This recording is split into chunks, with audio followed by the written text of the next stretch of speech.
Chapter 1. Perhaps this kid really should be hospitalized. Name: Bai Yuan. Age: 18. Are you a human? The middle-aged doctor in a white coat looked at the clean-faced boy in front of him, his eyes showing a hint of contemplation. This person doesn't seem to have any mental issues. The next second, the boy looked at his hands and feet, and with a slightly uncertain tone, replied, "From a biological perspective, I should be human, right?" The doctor was momentarily taken aback, instantly dismissing his previous thought. It seems there is indeed a bit of a problem. He smiled and patiently said, "What I mean is, did you come along? No one else with you?" "No, just me." The boy shook his head, feeling relieved inside. The serious expression from earlier had made him doubt for a moment. Could it be that he really isn't human? After all, he does have a bit of a mental issue. The doctor didn't dwell on it any longer and instead said, "Now, tell me your specific symptoms." Upon hearing this, the boy leaned in slowly and lowered his voice, saying, "Doctor, it seems I have lost fear." "MM." The doctor was taken aback, then asked, "What do you mean?" "In simple terms, nothing can make me feel scared."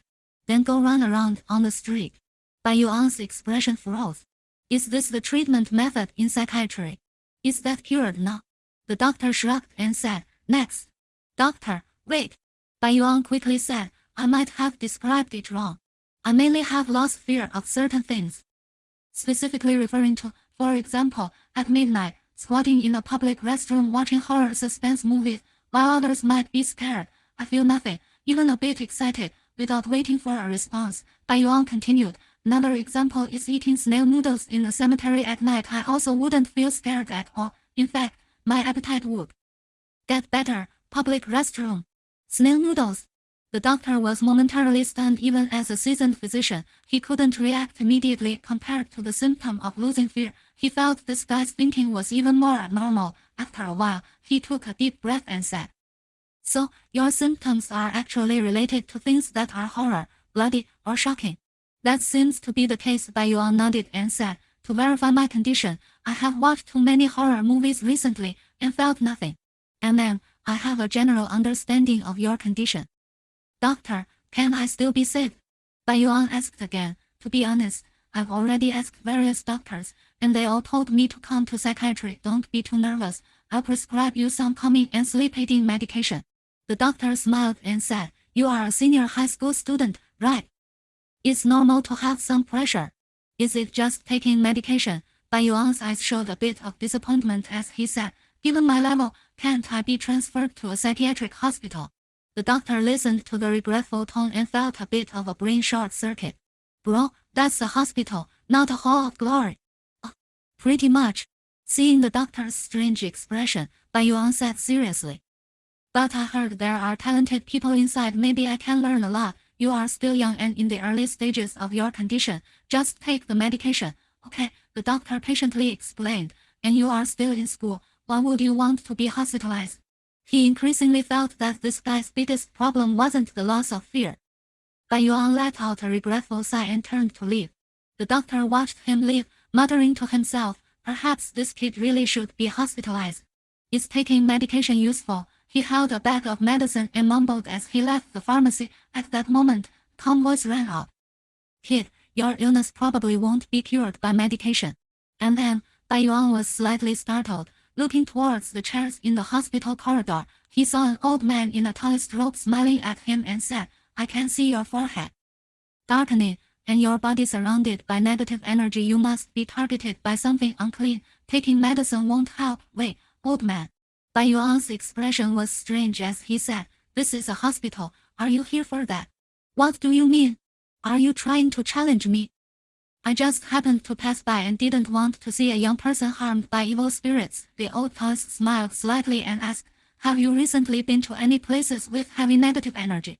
"Well, I've been taking walks in the cemetery lately."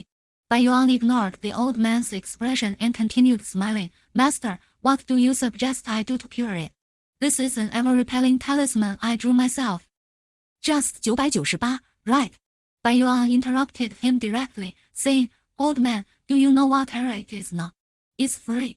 Truly a master, the old Taoist's words hit the mark, instantly making Bai Yuan put on a smile. Why didn't he say it was free earlier? The old tourist shook his head, handing him a crooked yellow talisman, then got up and left. This can be called a talisman, Bai Yuan complained in his heart, but honestly put it away. Who wouldn't love free stuff? At that moment, the old tourist's voice came again. Kid, remember, don't be afraid when encountering evil spirits. Courage is your greatest reliance. As soon as he finished speaking, the old tourist got up and left, blending into the crowd and disappearing. Huh? You're telling me not to be afraid? Bai Yuan was slightly taken aback, muttering. So you don't even know my condition? He shook his head, the image of the master he had built up in his mind crumbling. But why did this old tourist give me a talisman? Could it be some unhealthy advertisement? He flipped it over, confirming there were no phone numbers, before carefully stuffing it into his pants pocket. At night, Bai Yuan sat on the sofa at home, with a talisman and a pack of medicine in front of him. Still need to believe in science. He picked up the medicine and swallowed it in one gulp, while muttering to himself.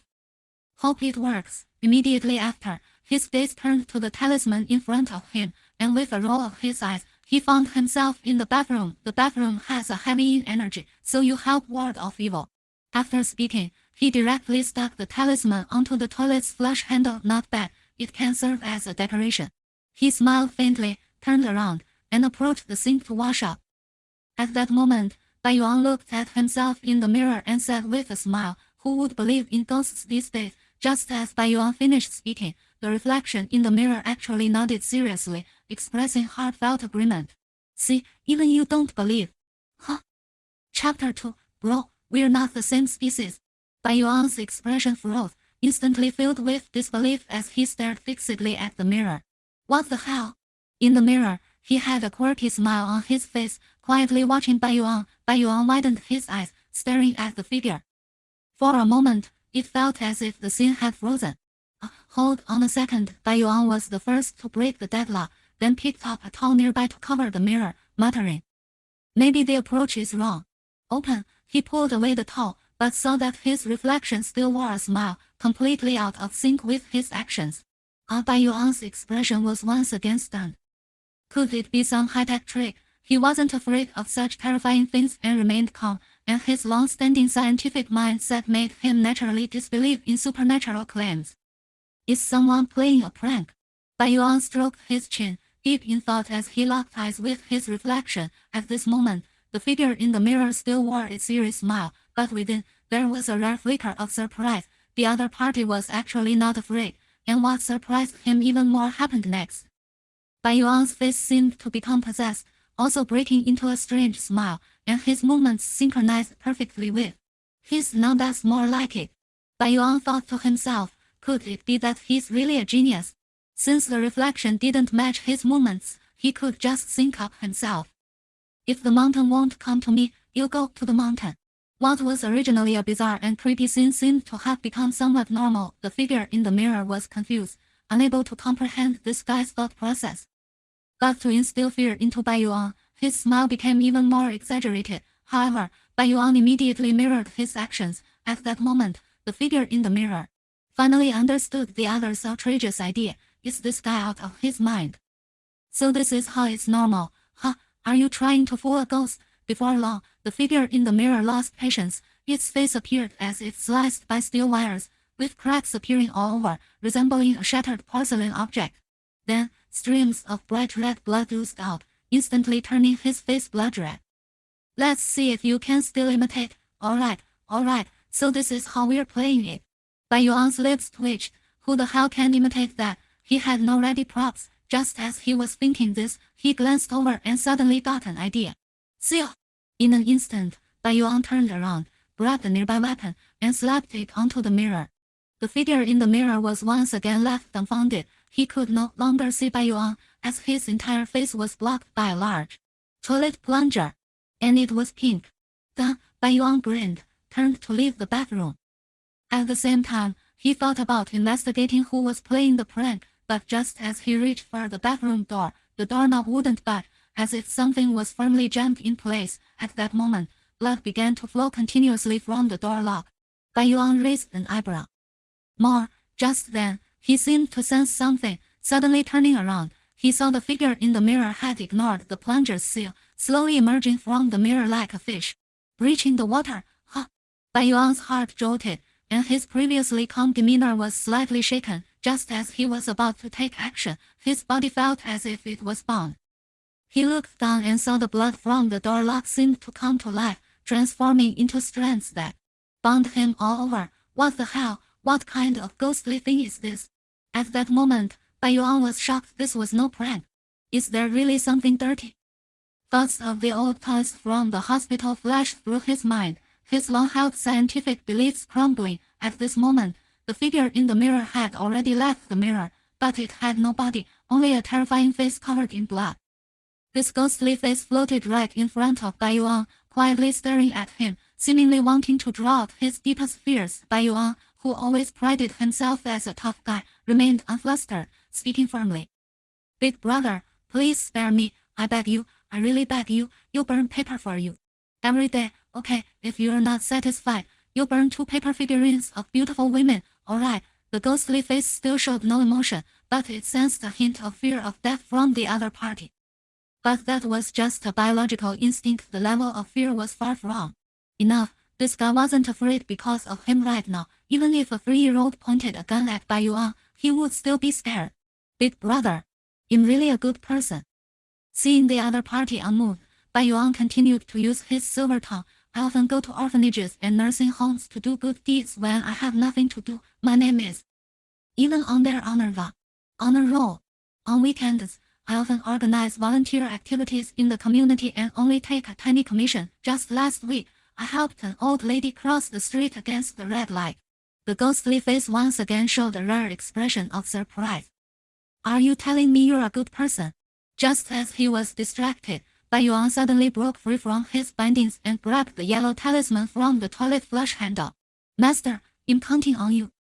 Bai Yuan shouted, slapping the talisman directly onto the forehead of the ghostly face. In an instant, the ghostly face froze, as if sealed, and all the abnormal occurrences in the bathroom seemed to come to a halt. Does it work? Bai Yuan's heart suddenly relaxed. He now realized that the old toy's words were true. He was indeed being targeted by something dirty. This also meant that the other party was a person with real skills, and the talisman given must be genuine as well. Fortunately, I'm the chosen one. From now on, I will only trust masters. Just as he was thinking this, the sealed ghost face in front of him suddenly opened its mouth. It seemed to sniff around. Then, to Bai Yuan's shock, it began swallowing the yellow talisman in front of it as if it were tasting some snack. Bai Yuan's earlier relief vanished entirely, and he shouted in his heart, damn it, I said feudal superstition is no good. At this moment, the ghost face also showed a hint of surprise. In a desperate situation, the other party didn't just sit and wait for death but instead tried to find a way to take him down. It lacked the fear of an ordinary person, was cunning and treacherous, and although it was a bit sick, it wasn't a big deal at this point. The ghost face had lost its intention to kill Bai Yuan and began to size him up, as if hesitating over whether to make a significant decision. Big brother, Bai Yuan's expression changed drastically as he seemed to realize something. Panicking, he said, we're different species, there's no good ending for us. A Chinese ghost story is a bloody lesson, not to mention, we're of the same gender. Chapter 3. You want the Public Security Bureau to arrange an exorcist for you. Although the ghost face couldn't understand, it instinctively felt that these weren't good words. It had lost patience and had made a decision. It's you. The bloodlines binding Bai Yuan spread again, and in the blink of an eye, they transformed into a blood-red net that wrapped around Bai Yuan completely. The ghost face melted like a wax figure, turning into scarlet blood that splattered everywhere in the bathroom. Blood gathered like a tide, all surging toward Bai Yuan's chest. He didn't even feel any pain and fell into a coma directly.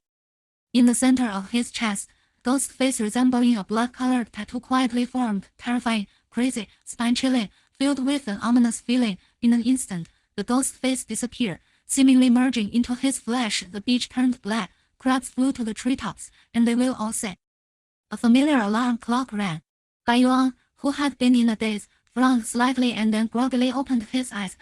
His brain felt a bit muddled as he looked around at everything familiar yet somewhat strange. How did I fall asleep in the bathroom? He rubbed his head and suddenly jolted, turning to the mirror. Clearly, he recalled everything from last night. However, the mirror was clean as before, with not a trace of blood. He cautiously looked at himself in the mirror but saw nothing unusual. Still so handsome, no problem. He ruffled his slightly messy black hair, seemed to remember something, and began to play rock paper scissors with his reflection. Half an hour later, he finally confirmed that there was nothing wrong with the person in the mirror. Strange, everything that happened last night, was it an illusion? He seemed to think of something and looked at the toilet flush mechanism. The talisman on it had already disappeared. Wait, something's off. The talisman is gone. He glanced at the floor and indeed saw a bit of yellow talisman debris, clearly left from the ghost face chewing it up. At this moment, Bai Yuan looked at his body. He remembered that before he lost consciousness, the ghost face had turned into blood and merged into his body, but after checking repeatedly, he found no trace of the blood face on him. I need to go to the hospital for a checkup. He was still a bit uneasy after all. Just because he wasn't affected by bloody and terrifying things didn't mean he wasn't afraid of dying. In the morning, Bai Yuan held a stack of normal test results, his brow furrowed, lost in thought. Although from a scientific perspective, there was nothing wrong with his body, the problem was that last night's events were inherently unscientific. Should I find a taoist to perform some rites for me? Bai Yuan stroked his chin but then recalled how the dirty thing had directly swallowed the yellow talisman, dismissing that idea. Taoists can't be trusted, and I don't have much money, so forget it. Life and death are fated, and wealth is determined by heaven. With his connections, he couldn't find any powerful figures with real skills. The only person he knew was Lu Benzian, who scammed people on the overpass. Naturally optimistic, Bai Yuan decided not to dwell on it anymore. Just as he was about to head to the bus stop, his eyes caught sight of the Public Security Bureau near the hospital. How about reporting it? His eyes shifted as he seemed to contemplate something, then stepped inside. Given last night's dirty incident, the world was probably not as simple as he imagined, and the authorities might have already been in contact with it. If he reported it honestly, perhaps professionals from the official side could come to help exorcise the evil. 10 minutes later, 2 uniformed security officers looked at Bai Yuan and asked, "Hello, we heard you want to file a report. What exactly happened?" Bai Yuan straightened his expression and slowly said, what I'm about to say, please don't be scared. Don't worry, young man, we're professionals. I encountered a ghost. The 2 officers froze, then exchanged glances, seemingly a bit taken aback. One officer scratched his nose and said, which ghost are you talking about? Bai Yuan twitched his mouth and said, a ghost. A non-human thing. The kind that appears in all sorts of horror movies, is everywhere and eats people. The 2 exchanged glances again, falling silent for a moment. After a while, the same officer slowly asked, is it fierce? It's not about whether it's fierce or not. It's something very special, very special. Bai Yuan recalled the scenes from last night, slightly excited as he said, last night, while I was washing up, I talked to myself, and the reflection in the mirror actually nodded back at me. Then it started laughing, just laughing silently. Young man, please calm down. One of the officers had a strange expression, seemingly trying hard to suppress a laugh, and then said, is it possible that you made those movements, so the reflection in the mirror followed? Bai Yuan twitched his mouth and replied, no, do you think I'm insane? Young man, it's showing. The other officer pointed at Bai Yuan's shirt, because he had just gestured some movements. Paper had peeked out from the pocket on his chest, which clearly read Pinnan City Psychiatric Department visit record. What the hell? Bai Yuan froze for a moment, then calmly stuffed it back in, saying, I'll say it again, this has nothing to do with my mental issues. I'm only stating the facts. The 2 security guards exchanged glances, their expressions becoming even more peculiar.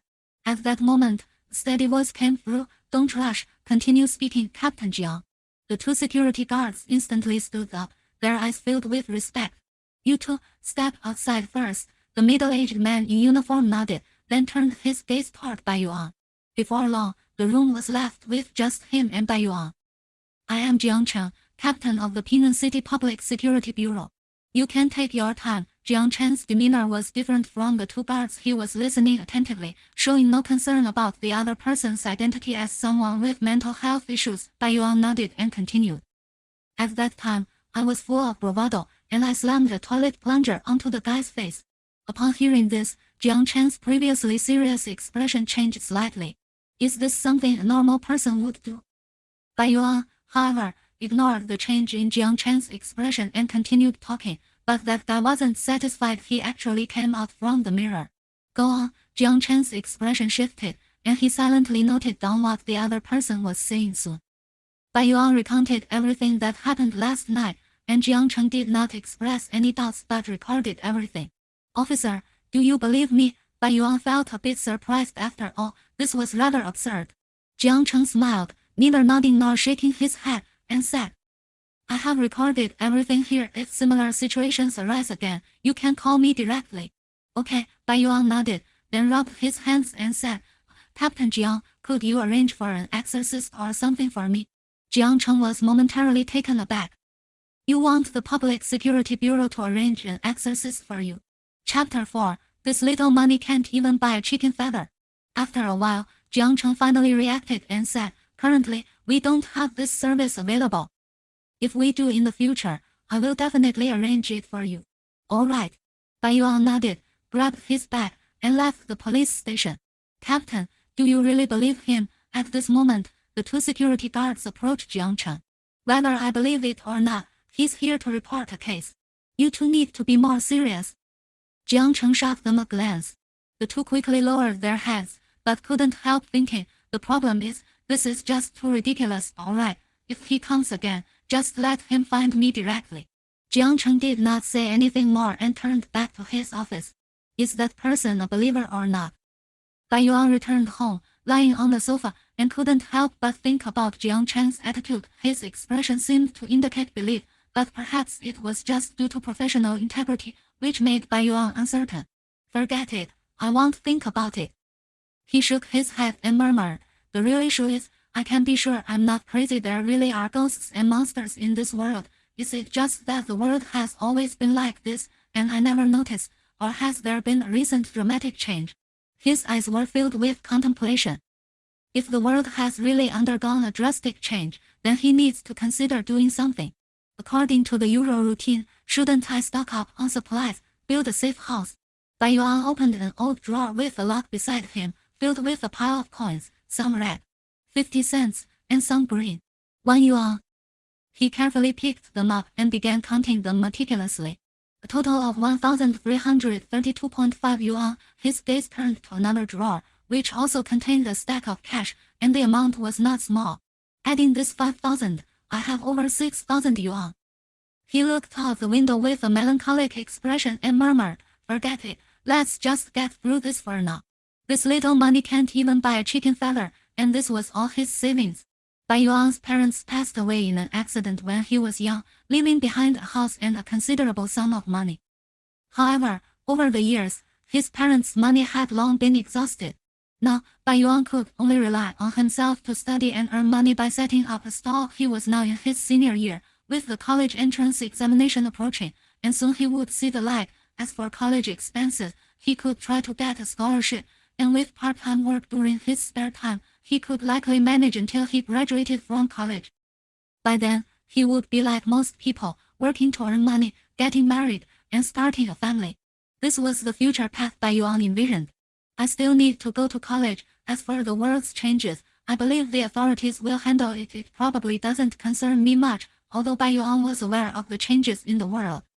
He had no capital besides his slight mental issues, so naturally, he couldn't do much at this moment. He looked out the window and murmured, Today is the weekend. I should set up my stall early. In the bustling overpass of Nanshan District, Ping'an City, I say, Xiaobai, why are you here so early today?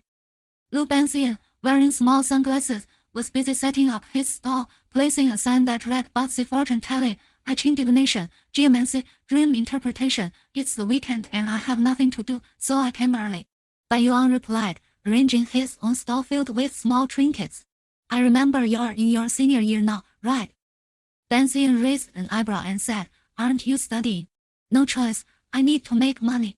Bai Yuan shrugged and said, Are you going to support me? Don't worry, I'll pay you back once I graduate from college. Forget it. You know my financial situation, and besides, I don't even know if you'll like to see you graduate. Aren't you supposed to be able to tell fortunes? Why don't you calculate it?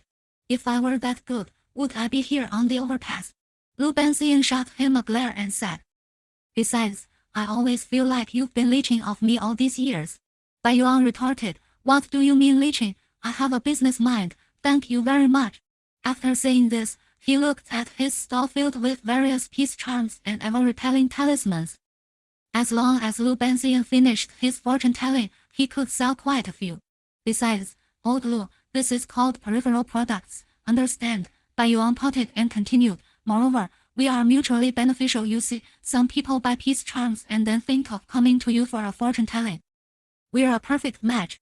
Lu Benzian was momentarily at a loss for words. What the other said was indeed true. If it really doesn't work out, once I make it big, I'll give you a little something in return. Bai Yuan knew that their partnership was mainly based on Lu Benzian, as the latter could also sell safety talismans. While he wasn't very good at fortune-telling, what made him feel most unbalanced was that his business was actually doing a bit better than Lu Benzian's. "You just need to get into college," Lu Benzian said without caring too much. Understanding Bai Yuan's situation and taking good care of him, the overpass was bustling with people, located in a prosperous area of Nanshan district. Lu Benzian had been fortune-telling for many years and had a bit of a reputation in Nanshan district. The two of them made quite a decent income every day, at least enough to cover their living expenses. Soon, it was around 10 o'clock at night, and the overpass became quieter. The street vendors on both sides began to pack up and head home. At that moment, middle-aged woman hurriedly arrived at the overpass, her gaze anxious as she looked around before quickly locking onto Lu Benzian's stall. Lu Benzian's expression changed.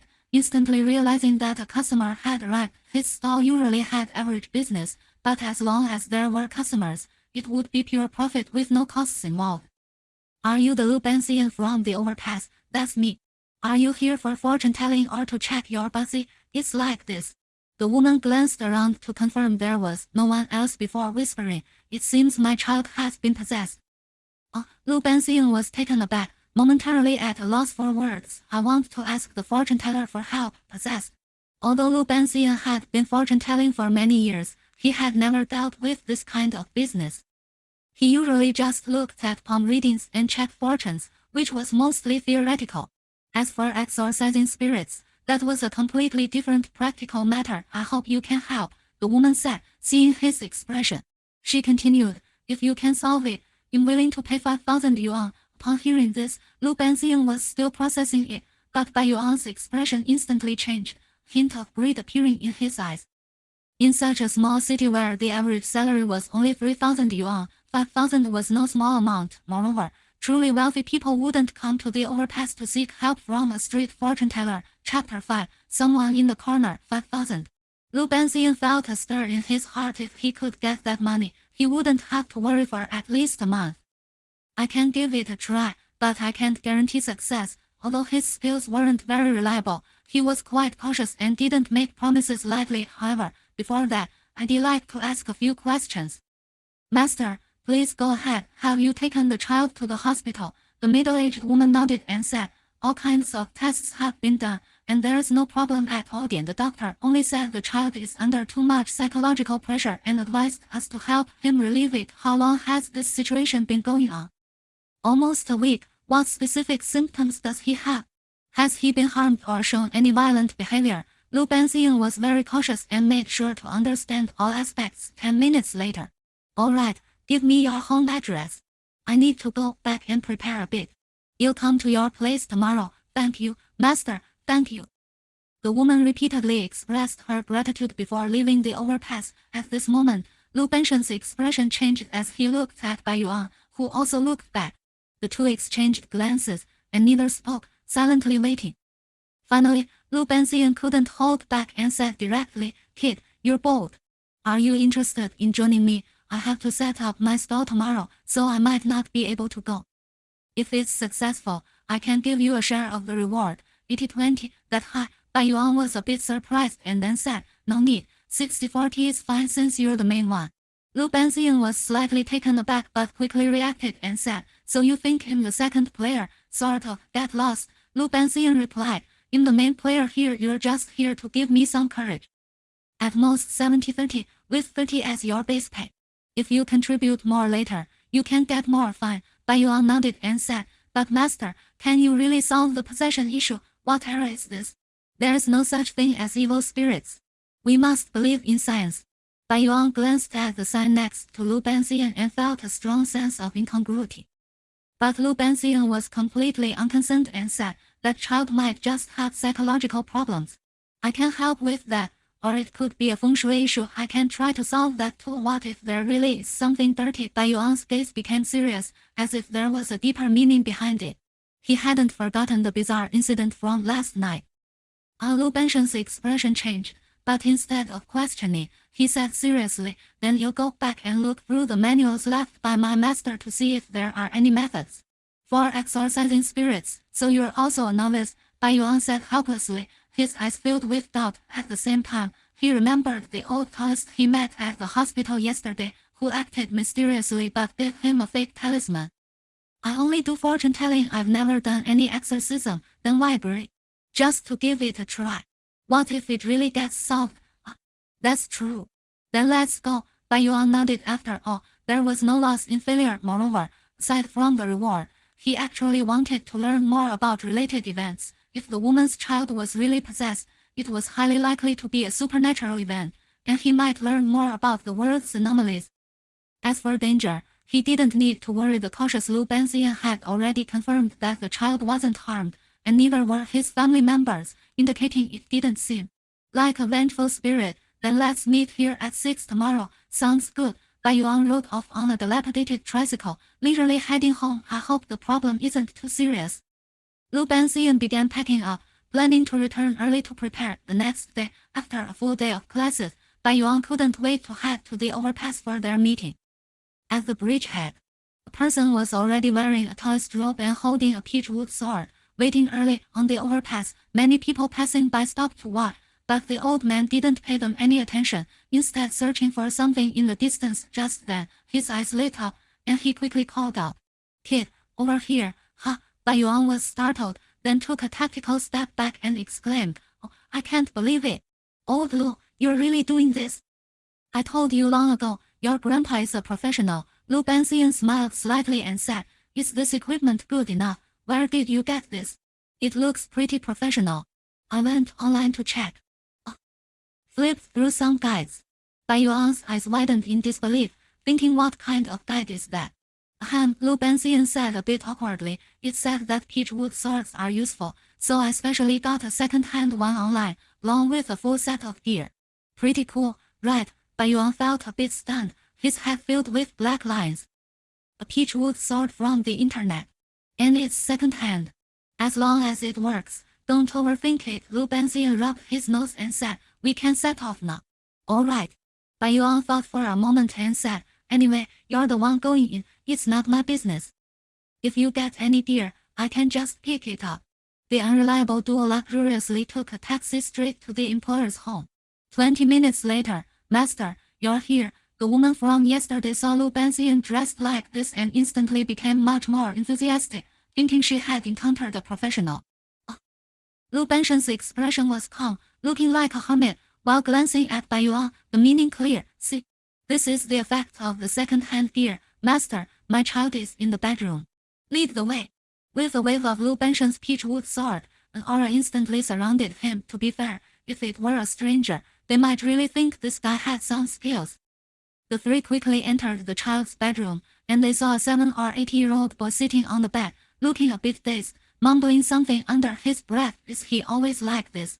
The woman explained, "No, usually he's normal in the morning, but after 5 or 6 in the afternoon, he becomes like this."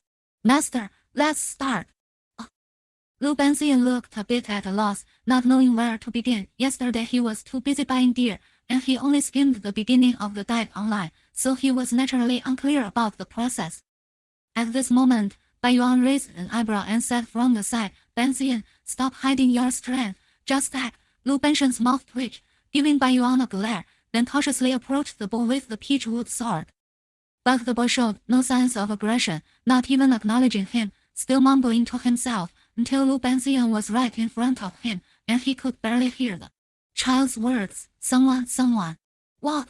Lu Benxian paused slightly and leaned in closer. Someone in the corner. He's watching us. Always watching." Chapter 6, The Peachwood Sword That Costs 3 for 1. In an instant, Lu Benxian felt a chill in his heart. his body instinctively recoiling a few steps. Whoa. A look of fear appeared in Lu Bensheng's eyes, and he decisively hid behind Bai Yuan. What's wrong, old Lu? He said someone is in the corner, watching us. Lu Benxian looked towards the corner of the room, but it was empty. Someone, Bai Yuan frowned slightly, still calm and collected, and took the peach-wood sword from Lu Bensheng's hands. He looked at the boy on the bed, following the child's gaze to the corner by the window. Because it was dusk and the lights were off, the corner was dimly lit, giving off a somewhat eerie feeling. Bai Yuan didn't hesitate, walking towards the corner with the sword. Is it here? He looked back at the boy to confirm. He's watching you. He's watching you, of course. I'm the most handsome here, so naturally, he would look at me. Bai Yuan smirked and stepped closer to the corner. But at that moment, his steps halted, and he felt something warm on his chest, as if a warm peg was pressed against him. He wanted to lift his shirt to check, but thought better of it since he was in someone else's house.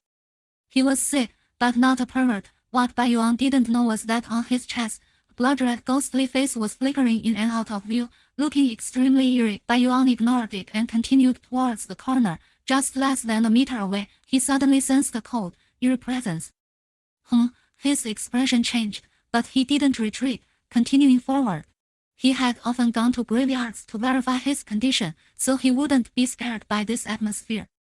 However, at this moment, the warmth on his chest intensified, and a face began to faintly appear on his shirt, but he didn't notice. Bai Yuan held the peach-wood sword steadily, step by step, moving forward. Just then, the cold presence surged, as if someone was gently caressing his back, making his hair stand on end. At the same time, he seemed to hear faint whispers in his ears. Bold demon, take this sword. Bai Yuan shouted loudly and suddenly lunged at the corner, followed by a flurry of chaotic slashes.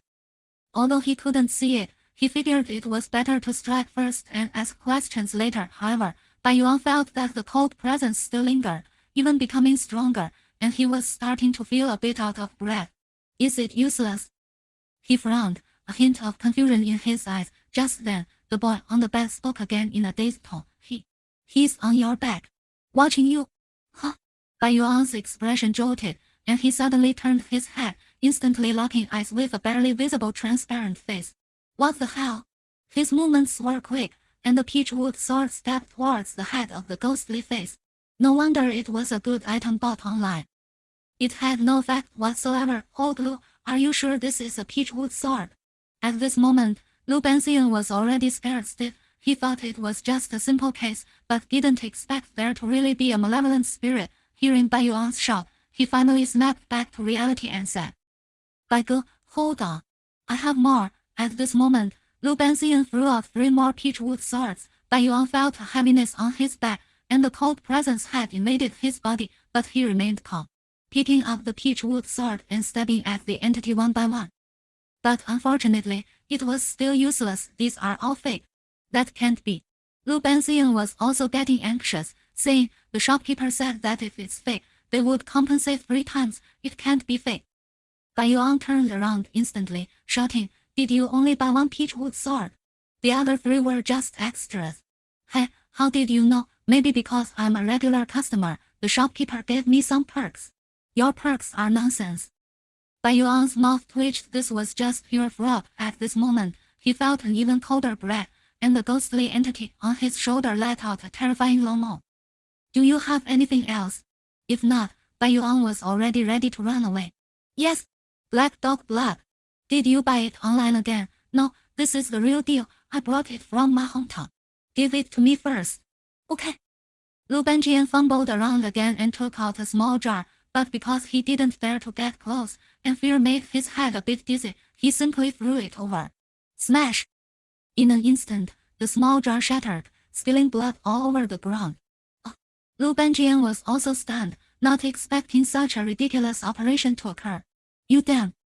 Bai Yuan didn't expect to encounter such a clumsy teammate. However, perhaps due to the black dog blood, the cold aura on his back seemed to weaken a bit, and the face that was barely visible seemed to want to retreat. Is it useful? Bai Yuan couldn't care about anything else, and instantly crouched down, covering both of his hands with black dog blood. Go to hell! He suddenly swung his fist at the ghostly face beside him, and it felt as if he had hit ice, accompanied by a sharp scream. The invisible evil spirit fell from Bai Yuan's body. And due to that punch, the ghost's face was smeared with black dog blood, revealing its form. Bai Yuan's gaze sharpened as he frantically beckoned to the evil spirit on the ground. The effect of the black dog blood wasn't very strong, but it couldn't withstand Bai Yuan's frenzied punches. Brother Bai, go for it! Go for it! Lu Benjian, excited, transformed into a cheerleader. As an insider, the half-immortal was terrified, but he didn't expect the seemingly insane Bai Yuan to be so powerful. 5 minutes later, the ghost on the ground had lost its ability to resist, and the cold air around them quietly dissipated. Meanwhile, the child sitting on the ground also gradually regained clarity in his eyes, no longer showing the previous confusion and daze. Brother will send you off.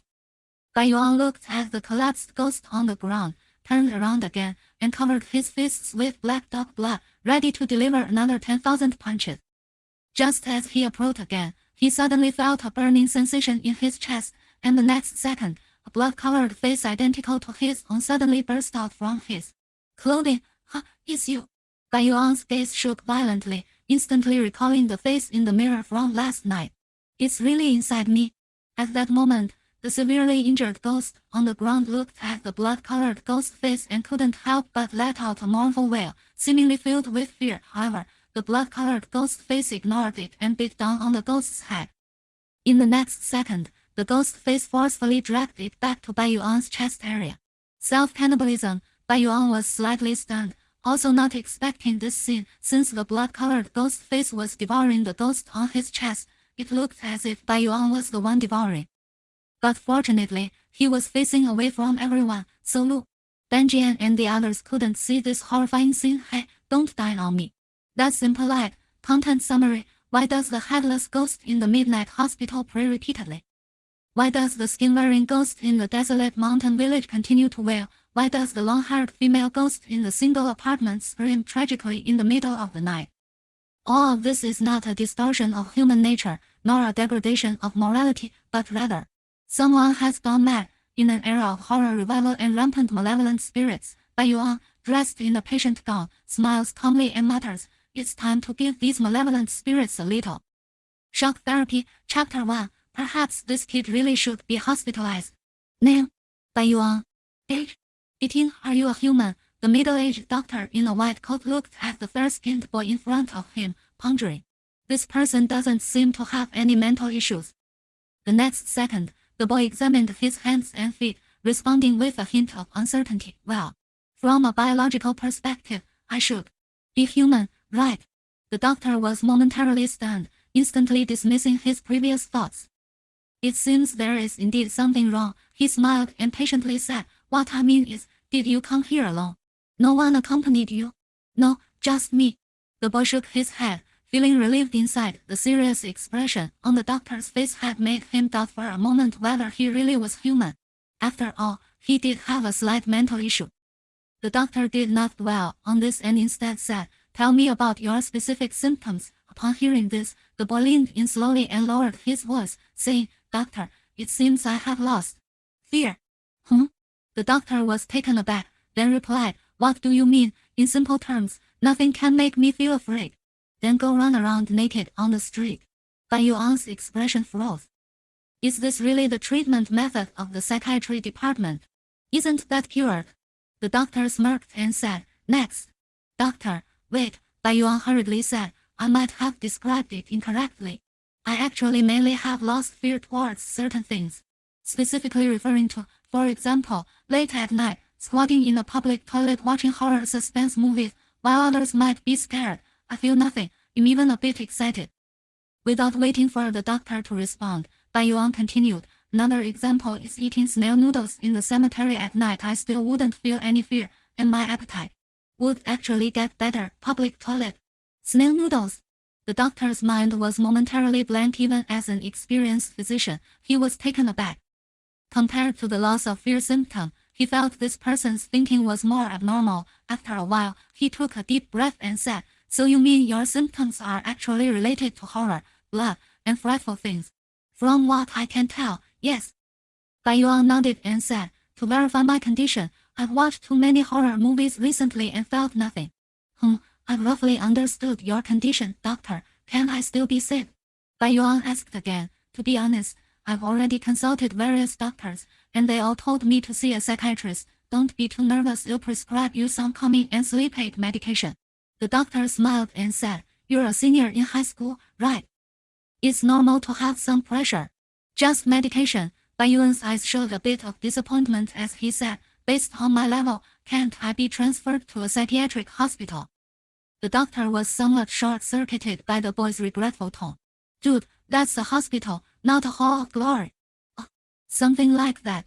Seeing the doctor's strange expression, Bai Yuan said seriously. But I heard there are talents in there. I might learn a lot. You're still young and in the early stages of your condition. Just take the medicine, okay? The doctor patiently explained. And you're still in school, why go to a hospital? He increasingly felt that the boy's biggest problem wasn't the loss of fear. Bai Yuan sighed regretfully and turned to leave. The doctor watched his departing figure and muttered to himself, Perhaps this kid really should be hospitalized. Is the medication useful? He was holding a bag of medication and murmuring as he left the pharmacy. At that moment, a calm voice rang out, Kid, your illness, I'm afraid medication won't help. Bai Yuan was slightly taken aback. Turning his gaze to a chair in the hospital corridor, he saw an old man dressed in a Taoist robe smiling at him and saying, I see your intent. The space between the eyebrows is dark, and your body is surrounded by in energy. You're probably being targeted by something dirty. Taking medicine won't help. No, old man. Bai Yuan's expression was strange as he said, This is a hospital. Are you doing this? What does it mean? Are you here to challenge me? I just happened to pass by and didn't want to see a young person harmed by evil spirits. The old Taoist smiled slightly and asked, Have you recently been to any places with heavy yin energy? I've been walking in the cemetery lately. Bai Yuan ignored the old man's expression and continued with a smile. Master, then tell me how I should treat it. This is a talisman I drew myself to ward off evil. Just 998, right? Bai Yuan interrupted him, directly saying, Old man, do you know what error it is now? It's free. Truly a master. The old Taoist hit the nail on the head with that one sentence, instantly bringing a smile to Bai Yuan's face. Why didn't he say it was free earlier? The old Taoist shook his head, handed him a crooked yellow talisman, and then got up to leave. This can be called a talisman, Bai Yuan thought to himself, but his body honestly accepted it. Who wouldn't love free stuff? At that moment, the old Taoist's voice came again. Kid, remember, don't be afraid when encountering evil spirits. Courage is your greatest support. As soon as he finished speaking, the old Taoist got up and left, blending into the crowd and disappearing. Oh, you still want me not to be afraid? Bai Yuan was slightly taken aback and muttered to himself. Do you not even understand my condition? He shook his head, and the image of the master he had built up in his mind collapsed in an instant. But what did this old Taoist give me a talisman for? Could it be some unhealthy little advertisement? He flipped it back and forth, confirming there was no phone number before carefully stuffing it into his pants pocket. At night, Bai Yuan sat on the sofa at home. In front of him lay a talisman and a packet of medication. I still have to believe in science. He picked up the medicine and swallowed it in one gulp, while muttering to himself, Hope it works. Then, his gaze turned to the talisman in front of him, his eyes rolled, and he found himself in the bathroom. The bathroom has heavy yin energy, so I'll need you to ward off evil. After saying that, he directly stuck the talisman on the toilet flush handle. Not bad, can serve as a decoration. He smiled slightly and turned to the sink, preparing to wash up. At that moment, Bai Yuan looked at himself in the mirror and smiled, saying to himself, Who would believe in such supernatural nonsense these days? As soon as Bai Yuan finished speaking, the reflection of him in the mirror actually nodded seriously, expressing sincere agreement. See, even you don't believe. Huh? Chapter 2, Brother, we're not the same species. Bai Yuan's expression froze, instantly filled with disbelief as he stared intently at the mirror. What's going on? In the mirror, he had a smirk on his face, watching Bai Yuan quietly. Bai Yuan widened his eyes, staring at the other. For a moment, it felt as if the scene had frozen on. Just a moment. Bai Yuan was the first to break the deadlock. Then he picked up a towel nearby and covered the mirror, muttering, Maybe the way to open it is wrong. Open! He pulled the towel away, but saw that his reflection still wore a smile, completely out of sync with his actions. Bai Yuan's expression was once again stern. Could it be some high-tech? He felt no fear of such a terrifying phenomenon, naturally maintaining a calm mind, and his long-standing scientific beliefs made him unable to believe in any supernatural claims. Is someone pulling a prank? Bai Yuan stroked his chin, pondering as he met the gaze of his reflection. At this moment, the him in the mirror still maintained that strange smile, but internally, he felt a rare sense of surprise. The other party was actually not afraid. What surprised him even more happened next. Bai Yuan's face seemed to be possessed, also rising to a strange smile, and his actions perfectly synchronized with him. Now that's more like it. Bai Yuan thought to himself, could it be that he was truly a genius? Since the reflection's actions were inconsistent with his, he could just synchronize himself. If the mountain won't come to me, then you go to the mountain. The originally bizarre and eerie scene seemed to have turned a bit normal. The him in the mirror was a bit confused, not quite understanding this guy's thought process, but to induce fear in Bai Yuan's heart, he exaggerated the curve of his smile. However, Bai Yuan immediately synchronized his actions. At this moment, the him in the mirror finally understood the other's outrageous idea. Is this person out of his mind? So this is normal, huh? Trying to fool ghosts. After a while, the him in the mirror lost patience. His face seemed to be sliced by steel wires, peering with countless cracks, like shattered porcelain. Then, streams of bright red blood oozed out, instantly turning his face completely blood red. Let's see if you can still imitate. Alright, so this is how we want to play. Bai Yuan's mouth twitched. Who the hell can imitate that? He didn't have any ready props. Just as he thought this, his gaze flicked, and instantly a thought came to him. See, in an instant, Bai Yuan turned around and grabbed a weapon nearby, directly sticking it on the mirror. The him in the mirror was once again dumbfounded. He could no longer see Bai Yuan because his entire face was blocked by a large toilet plunger, and it was pink. Then, Bai Yuan grinned and turned to leave the bathroom. While thinking about going out to investigate who was playing pranks, but just as he was about to open the bathroom door, the doorknob wouldn't budge, as if something was jammed tightly. At this moment, he saw blood continuously flowing from the door lock. Bai Yuan raised an eyebrow.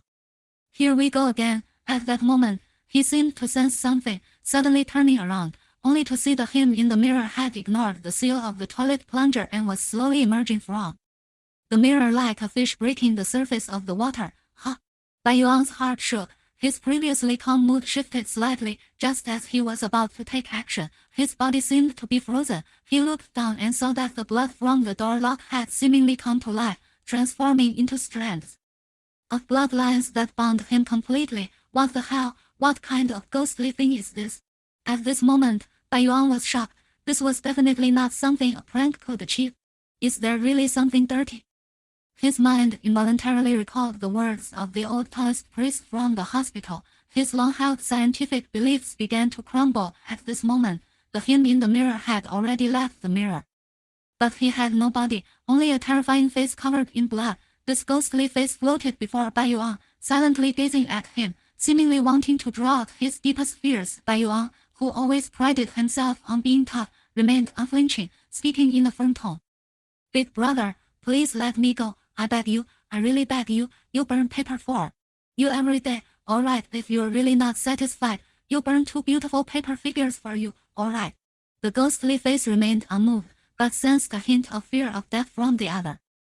But this was merely a biological instinct. The degree of fear was far from enough. This guy was not afraid because of him. Right now, even if a 3-year-old child pointed a gun at Bai Yuan, he would still be scared. Big brother, I'm really a good person. Seeing that the other was unmoved, Bai Yuan continued to use his silver tongue. In the past, I often had nothing to do and would go to orphanages and nursing homes to do good deeds. My name is still on their honor blacklist. On weekends, I often organize volunteer activities in society, and I only take a small commission. Just last week, I helped an old lady cross the street against the red light. The ghostly face felt a rare surprise again. You're telling me you're a good person?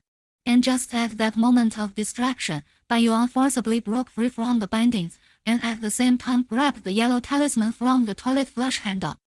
Master, I'm counting on you, Bai Yuan shouted, sticking the talisman directly on the forehead of the ghostly face before him. In an instant, the ghostly face froze, as if sealed, and all the bizarre occurrences in the bathroom seemed to come to an abrupt halt. Does it work? Bai Yuan's heart suddenly felt a sense of relief. Now he finally understands that the old toys spoke the truth. He really has been targeted by something dirty, and this also means that the other party is a person of skills. The talisman given must be a genuine one.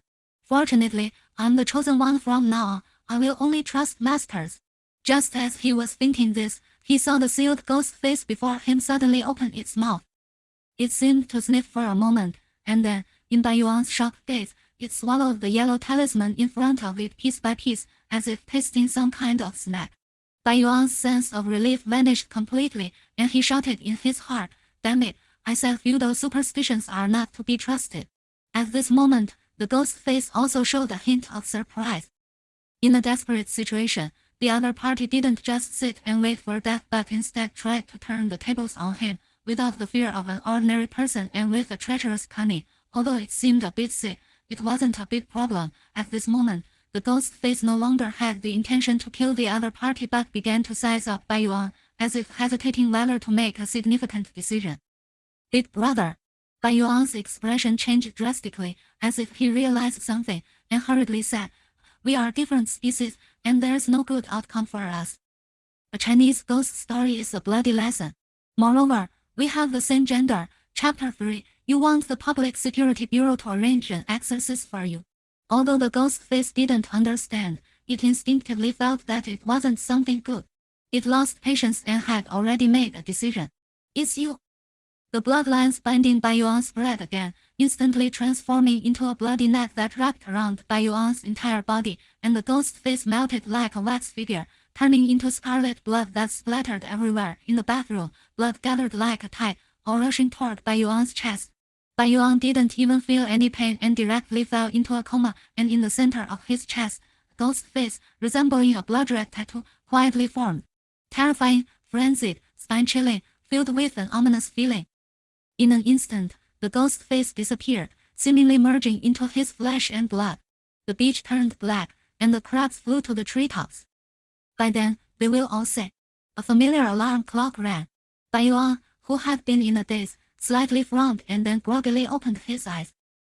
His brain felt a bit foggy as he looked around at everything familiar yet slightly strange. How did I end up sleeping in the bathroom? He rubbed his head, and suddenly his expression changed. Then he quickly looked at the mirror. Clearly, he recalled everything from last night. However, at this moment, the mirror was as clean as ever, with not a trace of blood. He cautiously looked at himself in the mirror but found nothing unusual. "I'm still so handsome, no problem." He ruffled his somewhat messy black hair, seemingly thinking of something, and began to play rock, paper, scissors with his reflection. Half an hour later, he finally confirmed that there was nothing wrong with the person in the mirror. That's strange, everything from last night was just an illusion. He seemed to think of something and looked at the toilet flush tank, where the talisman had long since disappeared. Wait, something's not right. The talisman is gone. He looked at the floor and indeed saw a few remnants of the yellow talisman, clearly the debris left after that ghost face had chewed it up. At this moment, Bai Yuan looked at his body. He remembered that before he lost consciousness, the other party had transformed into blood and merged into his body.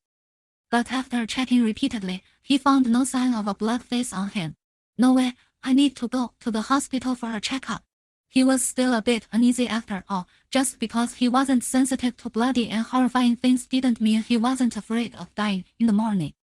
Bai Yuan held a stack of normal test results, his brows tightly furrowed, not knowing what he was thinking. Although from a scientific perspective, his body was fine, the problem was, what happened last night was inherently against science. Should I find a taoist or something to perform a ritual for me? Bai Yuan stroked his chin, but then recalled how the dirty thing had swallowed the yellow talisman directly, which made him abandon this idea. Taoists can't be trusted, and besides, I don't have much money. Forget it, life and death are fated, and wealth is up to heaven. With his connections, he couldn't find any influential figures with real skills. The only person he might know was Lu Benxian, who scams people in the street. Naturally optimistic, Bai Yuan didn't dwell on it any longer. Just as he was about to head to the bus station, his gaze caught sight of the Public Security Bureau near the hospital. How about reporting it to the police? His eyes shifted as if he was considering something. Then he stepped inside. Given what happened with the dirty thing last night, the world might not be as simple as he imagined, and the authorities might have already had contact with it. If he reported it truthfully, he might be able to get the official professionals to help exorcise the evil. 10 minutes later, two uniformed security officers looked at Bai Yuan and asked, "Hello, we heard you want to report a case. What exactly is the matter?" Bai Yuan's expression straightened. Then he slowly said, "What I'm about to say, you mustn't be afraid. Younger man, don't worry, we're professionals. I encountered a ghost." The two officers paused, then exchanged glances, seemingly taken aback. One officer scratched his nose and said, "Which ghost are you referring to?" Bai Yuan's mouth twitched as he said, "A ghost? A non-human thing. Something that appears in various horror movies, omnipresent, and eats people." The two exchanged another glance, and for a moment, they fell silent again. After a moment, the same officer slowly said, "Is it very fierce?"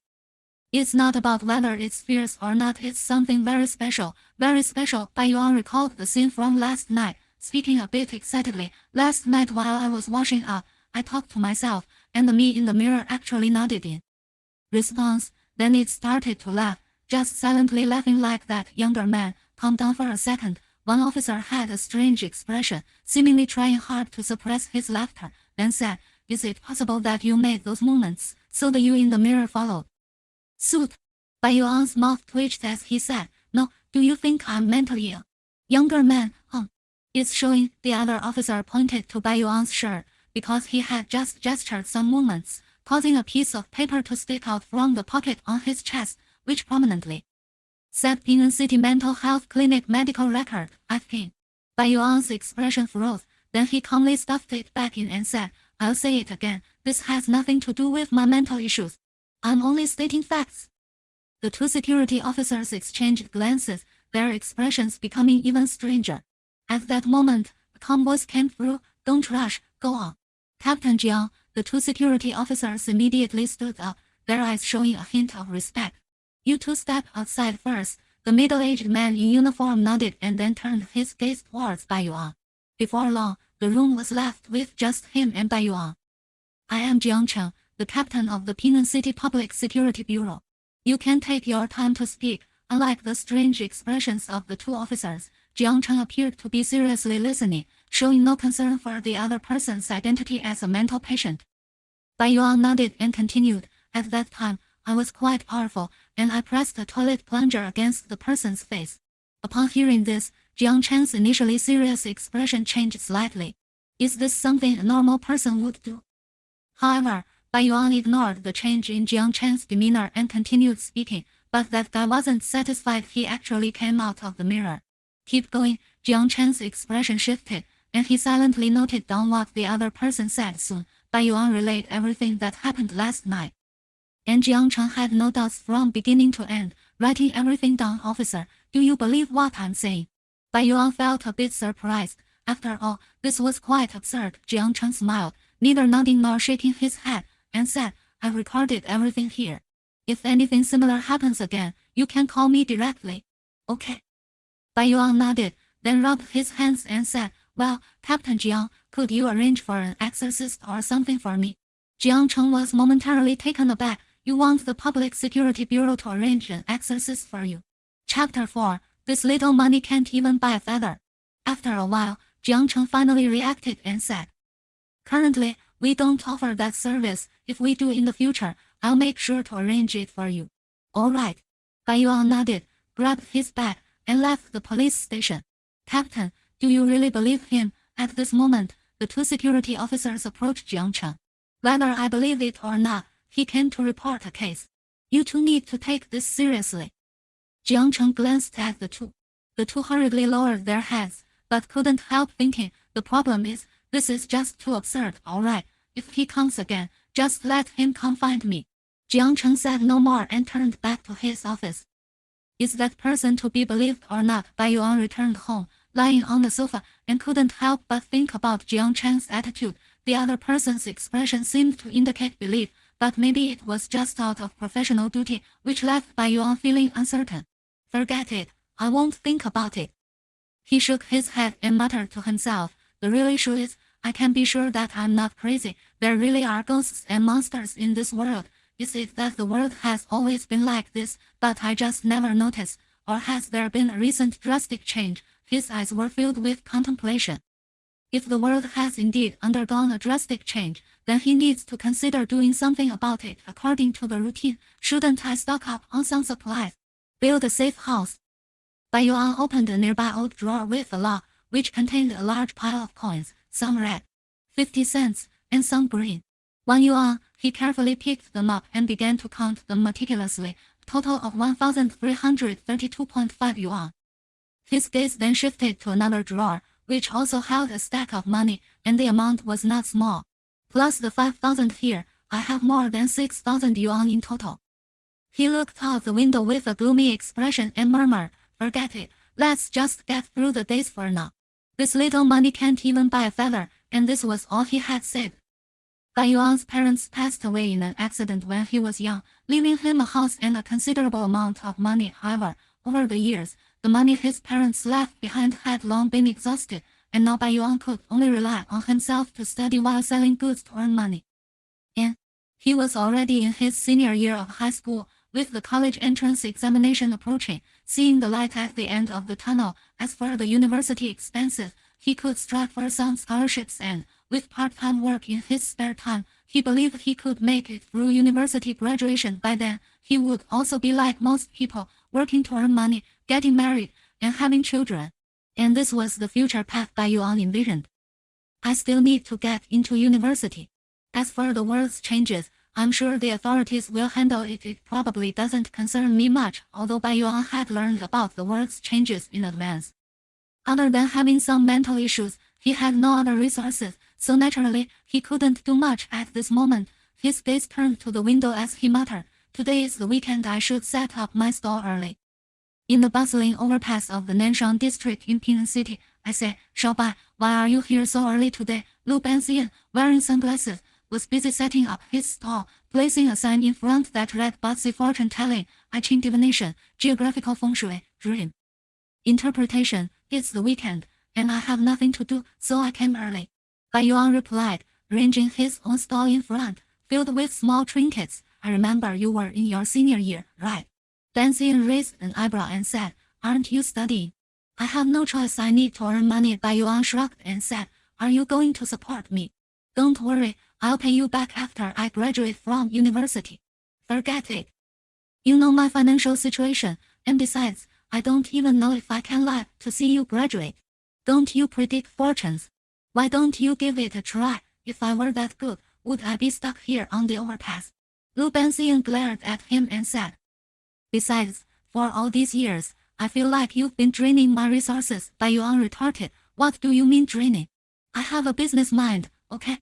After saying that, he looked at his stall, filled with various peace charms and ever-repelling charms.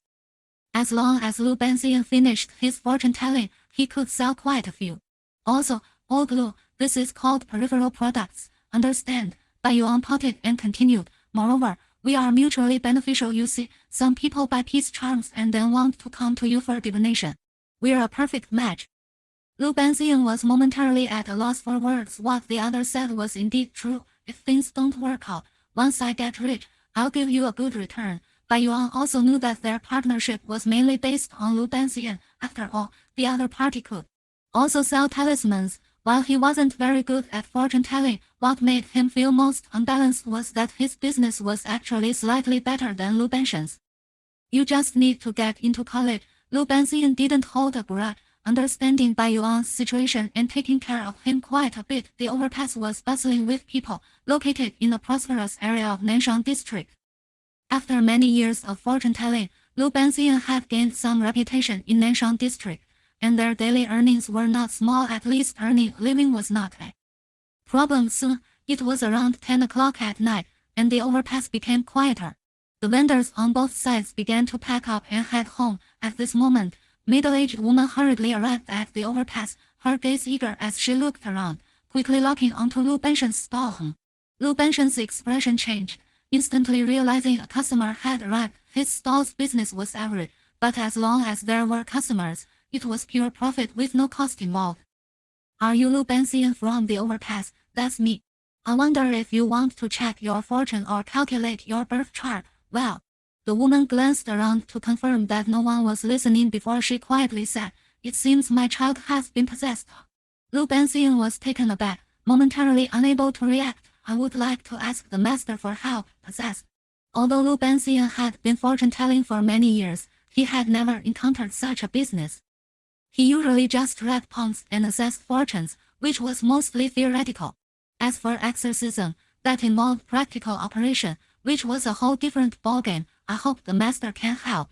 The woman saw his expression and continued, "If it can be resolved, I am willing to pay 5,000 yuan." Upon hearing this, Lu Benxian had yet to react, but Bai Yuan's expression instantly changed, a hint of greed appearing in his eyes. In a small city where the average salary was only 3,000, 5,000 was no small amount. Moreover, truly wealthy people wouldn't seek help from a street stall for fortune-telling. Chapter 5. Someone in the corner. 5,000. Lu Benxian was also a bit tempted. If he could get that money, he wouldn't have to worry for at least a month. "I can give it a try, but I can't guarantee success."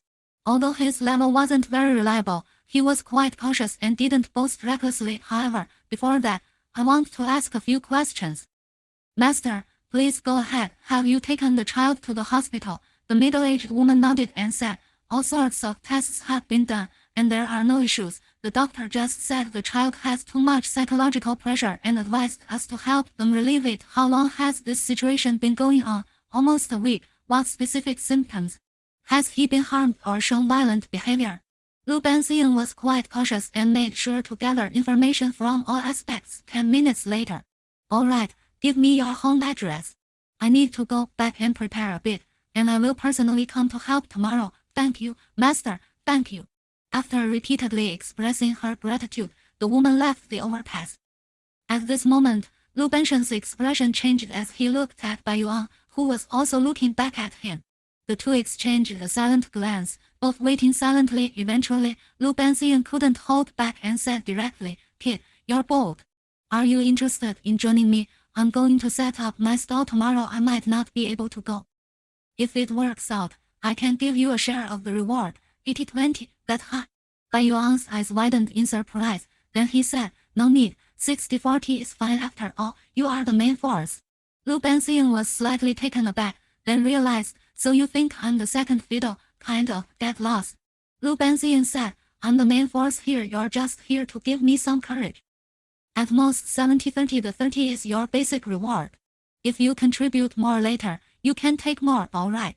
Bai Yuan nodded and said, "But master, can you really solve the possession issue? What era are we in? There are no such supernatural things. We need to believe in science." Bai Yuan glanced at the sign beside Lu Benxian and felt a sense of dissonance. Lu Benxian, however, was unbothered and said, "The child might just have psychological issues. I can go over and help with that. Or it could be a feng shui problem. I can try to solve that too." "Well, what if there really is something sinister?" Bai Yuan's gaze turned solemn, seemingly filled with some inexplicable meaning. He hadn't forgotten the strange incident from last night. Lu Benxian's expression changed, but instead of questioning, he said seriously, "Then I'll go back and look through the manuals left by my master to see if there are any methods for exorcism." "So you're also a novice?" Bai Yuan's expression turned helpless, and there was a hint of suspicion in his eyes. At the same time, he remembered the old Taoist he met at the hospital yesterday, who pretended to be profound but ended up giving him a fake talisman. "I just do fortune-telling, of course. I've never done any exorcism." "Then why do you dare to agree?" "Let's give it a shot. What if it really gets resolved?" "Oh, that's true. Then let's go." Bai Yuan nodded. After all, even if they failed, there was no loss. Moreover, aside from the reward, he actually wanted to learn more about related events. If the woman's child was truly possessed, it was likely a supernatural incident, and he might learn more about the world's anomalies. As for danger, there was no need to worry. The cautious Lu Benxian had already confirmed that the child had not been harmed and that his family had not been affected, proving that it wasn't a vengeful spirit. "Then let's meet here at 6 o'clock tomorrow." "Sure." Bai Yuan rode away on a dilapidated tricycle, leisurely heading home. "Hope the problem isn't too big." Lu Benxian also began to pack up, thinking about preparing early. The next day, after a day of classes, Bai Yuan couldn't wait to head to the overpass for the appointment. at the bridgehead, he saw a person dressed in a Taoist robe, holding a peachwood sword, waiting early on the overpass. Many pedestrians stopped to watch, but the old man completely ignored them, instead searching for something in the distance. Just then, his gaze shifted, and he quickly shouted, "Kid, over here." Huh? Bai Yuan was taken aback, then leaned back with a tactical move, exclaiming, "Oh my! Old Lu, you're serious about this? I told you long ago, your uncle is a professional." Lu Banxian smiled slightly and said, "Is this gear top-notch enough? Where did you get this? It looks quite impressive." "I went online to check. I browsed through some guides." Bai Yuan's eyes widened, instantly filled with doubt. "What kind of guides are there?" "Ahem." Lu Banxian said somewhat awkwardly, "It said that peachwood swords are useful, so I specially got one from a second-hand site, and I even got a whole set. Pretty cool, right?" Bai Yuan was momentarily speechless. With a head full of black lines, he said, "A peachwood sword from the internet. And it's second-hand. As long as it works, don't worry too much." Lu Banxian rubbed his nose and said, "We can set off now." "All right," Bai Yuan thought for a moment and said, "Anyway, it's you who's going in, it's not my business. When you get the loot, I can just pick it up." The unreliable duo luxuriously took a taxi straight to the employer's home. 20 minutes later, "Master, you're here." The woman from yesterday saw Lu Banxian dressed like this and instantly became much more enthusiastic, thinking she had really encountered a professional. Lu Banxian's expression was calm, seeming like a transcendent being. While he glanced at Bai Yuan, the meaning was obvious. "See, this is the effect of the second-hand set." "Master, my child is in the bedroom. Lead the way."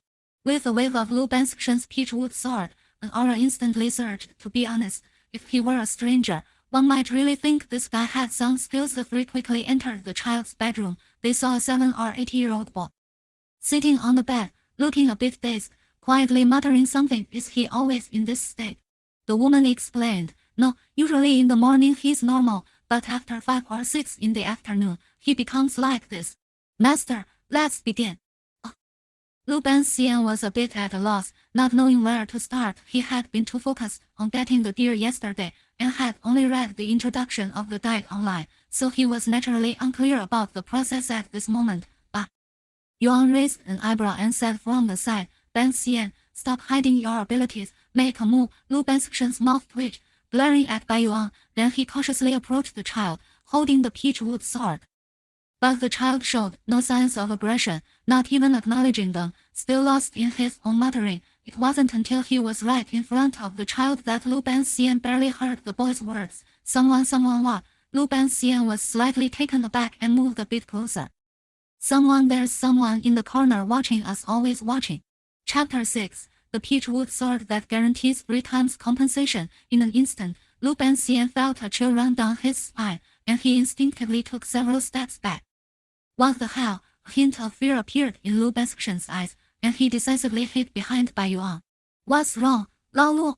He said, "There's someone in the corner, watching us." Lu Banxian looked towards the corner of the room, but there was nothing there. "Someone?" Bai Yuan's brows furrowed slightly, still calm and composed, and carefully took the peachwood sword from Lao Lu's hand. He looked at the boy on the bed, following the child's gaze to the corner by the window. Since it was dusk and the lights were off, the corner was dim, giving off a slightly eerie feeling. Bai Yuan didn't hesitate. He walked towards the corner with the sword. "Is it here?" He turned back to the child to confirm. "He's looking at you. He's watching you, of course. I'm the most handsome here, so naturally he's looking at me." Bai Yuan curled his lips and stepped closer to the corner, but in that instant, his steps paused, and he felt something unusual on his chest. At that moment, his chest felt warm, as if a warm pack was stuck to it. He wanted to lift his shirt to check, but thought better of it since he was in someone else's home. He was sick, but not a pervert. What Bai Yuan didn't know was that a blood-red ghost face was flickering in and out of visibility on his chest, looking extremely eerie. Bai Yuan ignored it and continued towards the corner. Just when he was less than a meter away, he suddenly sensed a chilling aura. His expression shifted, but he didn't retreat. Continuing forward, he had often gone to graveyards to verify his condition before, so he wouldn't be scared by this kind of atmosphere. However, at this moment, his chest felt increasingly warm, and a face was faintly appearing on his shirt, but he didn't notice Bai Yuan walked steadily towards the corner with the peachwood sword in hand. Just then, the chilling aura suddenly surged, as if someone was caressing his back, making the hairs on his body stand on end. At the same time, Bai Yuan seemed to hear a faint whisper in his ears, "Bold demon, take this sword." Bai Yuan shouted loudly, stepping fiercely at the corner, followed by a flurry of wild slashes. Even though he couldn't see it, it was better to strike first and ask questions later. However, Bai Yuan only felt the chilling aura still present, even growing stronger, and he himself was starting to pant. Is it useless? His brows furrowed slightly, confusion in his eyes. Just then, the child on the bed once again spoke in a dazed tone. He's on your back watching you, huh? Bai Yuan's expression changed, and he suddenly turned his head, instantly locking eyes with a faintly visible transparent face. What the hell? His movements were quick, and the peachwood sword in his hand stepped towards the head. Truly, it was a good item bought online. It had absolutely no effect whatsoever. Lu, are you sure this is a peachwood sword? At this moment, Lu Banxian was already frightened. He thought it was a simple case, but didn't expect there was really something evil. Hearing Bai Yuan's shout, he finally came to his senses and said, "Brother Bai, hold on, I have more." At that moment, Lu Banxian pulled out 3 more peachwood swords from his body. Bai Yuan felt a heaviness on his back, and the chilling aura had already invaded his body. But he remained calm, picked up the peachwood sword, and stabbed at the entity in turn. Unfortunately, it was still useless. Are you seriously telling me this is all fake? It can't be. Lu Banxian also felt anxious and sad. The shopkeeper said that if it's fake, they compensate 3 times. It can't be fake. Bai Yuan turned around instantly and shouted, "Did you only buy 1 peachwood sword? The other 3 were free." "Hey, how did you know?" "Maybe because I'm a regular customer. The shopkeeper gave me some perks." "Your perks?" Bai Yuan's mouth twitched. Wasn't this just pure fraud? At this moment, he felt an even colder breath, and the ghostly entity on his shoulder let out a terrifying low moan. "Do you have anything else?" If not, Bai Yuan was already prepared to run away. "Yes. Black dog blood." "Did you buy it online again?" "No, this is the real deal. I brought it from my hometown." "Give it to me first." "Okay." Lu Benshang fumbled around again and took out a small jar, but because he was too scared to get close, and his fear made his head a bit dizzy, he simply threw it over. Thud! In an instant, the small jar shattered, spilling blood all over the ground. Lu Benshang was also stunned, not expecting such a ridiculous situation to occur. "You're such a..." Bai Yuan did not expect to encounter such a useless teammate. However, perhaps because of the black dog blood, the cold aura on his back seemed to weaken a bit. And that face, which was barely visible, seemed to want to retreat. "Is it useful?" Bai Yuan didn't have time to think about anything else. He instantly squatted down and covered both of his hands with the black dog blood. "Damn it!" He suddenly swung his fist at the ghostly face beside him, and it felt like hitting a block of ice, accompanied by a sharp scream. The invisible evil spirit fell from Bai Yuan's body, and because of that punch, the opponent's face got smeared with black dog blood, instantly exposing its form. Bai Yuan's gaze sharpened as he wildly beckoned to the evil spirit on the ground. The effect of the black dog blood wasn't particularly strong, but it couldn't withstand Bai Yuan's frenzied punches. "Go, brother Bai! Go, go!" Lu Benshang was excitedly cheering from the side, transforming into a cheerleader. As an insider, he was terrified, but he didn't expect Bai Yuan, who seemed insane, to be so powerful. 5 minutes later, the ghost on the ground no longer had the strength to resist, and the cold aura around quietly dissipated. The child sitting on the ground also gradually regained clarity in his eyes, no longer showing the previous confusion and daze. "Brother will send you off." Bai Yuan looked at the collapsed ghost on the ground and turned again to cover his fists with black dog blood, preparing to throw another 10,000 punches. Just as he approached again, he felt a sudden heat in his chest, and in the next second, a blood-red face exactly like his own suddenly burst out from his clothing. "Huh? It's you!" Bai Yuan's eyes widened in shock, immediately recalling the face he saw in the mirror last night. "It's really inside me." At this moment, the severely injured ghost on the ground looked at the blood-red ghost face and couldn't help but let out a mournful wail, seemingly filled with fear. The blood-red ghost face, however, ignored it and bit down on the other's head, and in the next second, the ghost face forcibly dragged the opponent back to Bai Yuan's chest area. Self-cannibalism. Bai Yuan was slightly taken aback, not expecting this scene either, since the blood-red ghost face was devouring the ghost on his chest. It looked as if Bai Yuan was the one doing the devouring, but fortunately, he was facing away from everyone. So Lu Banshan and the others couldn't see this horrifying scene then, don't hit on me. That's rude. Chapter 7. Eating the Ghost's Face. Bai Yuan cursed silently and smeared the black dog blood on his chest, trying to drive the other away. But it had no effect at all. Not scared at all. His brows furrowed slightly as he began to think quickly. Soon, the heavily injured ghost was completely devoured, disappearing entirely into Bai Yuan's body. As for the blood-colored ghost face, it too vanished, as if it had never appeared at all. At this moment, Bai Yuan didn't care about being normal or abnormal. He directly lifted his shirt and began to feel around, but found no traces.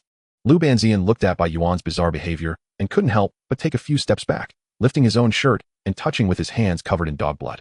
Isn't this just plain weird? This guy isn't possessed by a ghost, is he? At this moment, Lu Banxian wanted to probe into the situation. Suddenly, Bai Yuan turned around and said, "Old Lu, hurry and help me find my stuff." After saying that, he took off his shirt, revealing his bloody upper body, and moved closer to Lu Banxian. Lu Banxian's heart trembled, feeling even more afraid than when he saw the ghost.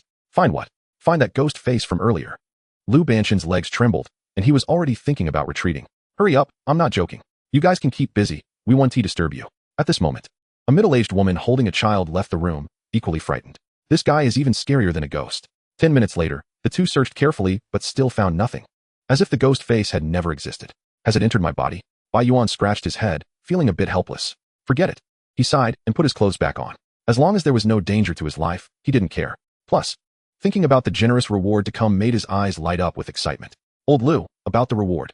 Because the dog blood had gotten on his face earlier, now when he smiled, it instantly seemed terrifying.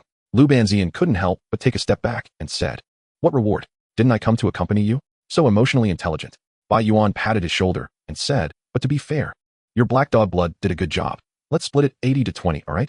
Brother Bai, no need. That black dog blood isn't worth 4,000. I meant you get 2. Bai Yuan shot him a glare and continued. Also, can you stop buying counterfeit stuff in the future? Isn't that just trying to save money? The two joked as they left the room. At this time, the middle-aged woman had been waiting in the room and was filled with gratitude. Her child had finally returned to normal. Masters, thank you so much. The woman's expression was excited, and she couldn't help but want to bow right there. It's just a small matter. Bai Yuan shook his head and raised an eyebrow. We don't do the formalities. Let's get to the point. Pay up. Seeing this, the woman quickly took out the 5,000 yuan she had prepared. If there are any more problems, just come find old Lu at the overpass. Lu Banxian was filled with black lines on his forehead, wondering why she would look for him. Thank you both. The woman's expression brightened. Not expecting that there would be after-sale service, Bai Yuan nodded. He had understood a principle since he was young. To do good business, one must provide good service. Under the woman's watch, the two left the place. Old Lu, here is your 1,000 yuan. Bai Yuan kept his promise and handed over the reward that Lu Banxian deserved. Brother Bai, thank you. At this moment, Lu Banxian raised an eyebrow and said, how about we continue partnering up? Haven't we always been partners? I meant in exorcising. This pays better than setting up stalls. Forget it. Bai Yuan shook his head. Not being blinded by money. Although today Lu Banxian's black dog blood was crucial, the main reason was that the ghost was too weak. Aside from scaring people, it seemed to have no strong offensive capabilities. As for the ghost face inside him, it was even more unreliable. Playing dead from the start and waiting to pick up the pieces when the enemy was wounded. It was clearly not a serious matter. Really not going to do it. Lu Banxian originally thought about clinging to Bai Yuan's leg, especially since Bai Yuan had shown great prowess today. Not doing it. I'm not afraid of ghosts. But I'm afraid of being killed by you. From today's events, Bai Yuan deeply understood one principle. Lu Banxian was absolutely a troublemaker. Lu Banxian twitched his lips. Do you have to be so direct? We made money today. How about we have a drink? Old Lu, you're 40 years older than me. What brotherhood are you talking about? We can just keep our own titles. You call me old master, and I call you brother. No conflict there. Lu Banxian touched his nose and said, in the future, I still need to rely on brother Bai to look out for me. Previously, he had only heard about the supernatural, and although he believed in it, he had never seen it. After today, he could truly confirm it. Now that he had made friends with Bai Yuan, if he encountered a ghost again in the future, wouldn't he be able to ask for help? Drinking is fine, but let's make it clear, no more than that. Alright. The two found a street barbecue stall and indulged in a rare luxury. After all, for their economic situation, eating barbecue and drinking beer was quite a rare occurrence. After a few rounds of drinks, their relationship improved significantly. After all, they had set up stalls together, drank together, and even caught ghosts together. By the way, old Lu, I plan to get rid of the stock tomorrow. I won't be setting up stalls anymore. Not setting up? This is a crucial time. I'm busy studying. Today, he received over 4,000 yuan in rewards, plus his savings at home, which was enough for Bai Yuan's expenses during his senior year. Alright. Then I won't reserve a spot for you at the stall next door. Lu Banshan's eyes showed a hint of disappointment. Although he could earn more money, he felt a bit empty inside. Moreover, it was hard to finally have someone to rely on, and now they were about to part ways.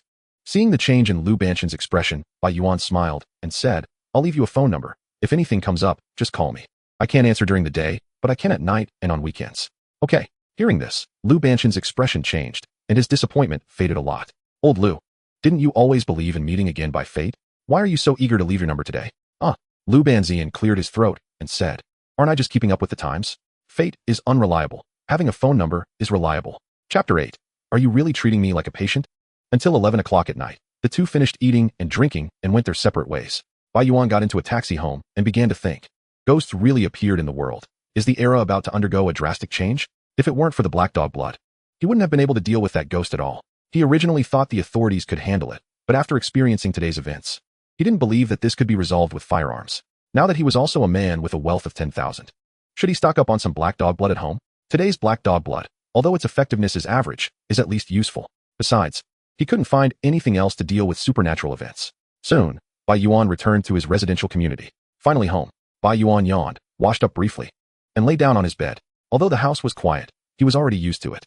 He had to get up early for school tomorrow, and after today's events, he felt a bit tired and quickly fell into a deep sleep. At midnight, Bai Yuan seemed to sense something and woke up from his dream. His gaze fixed on his chest, which felt extremely hot, as if a fire were burning there.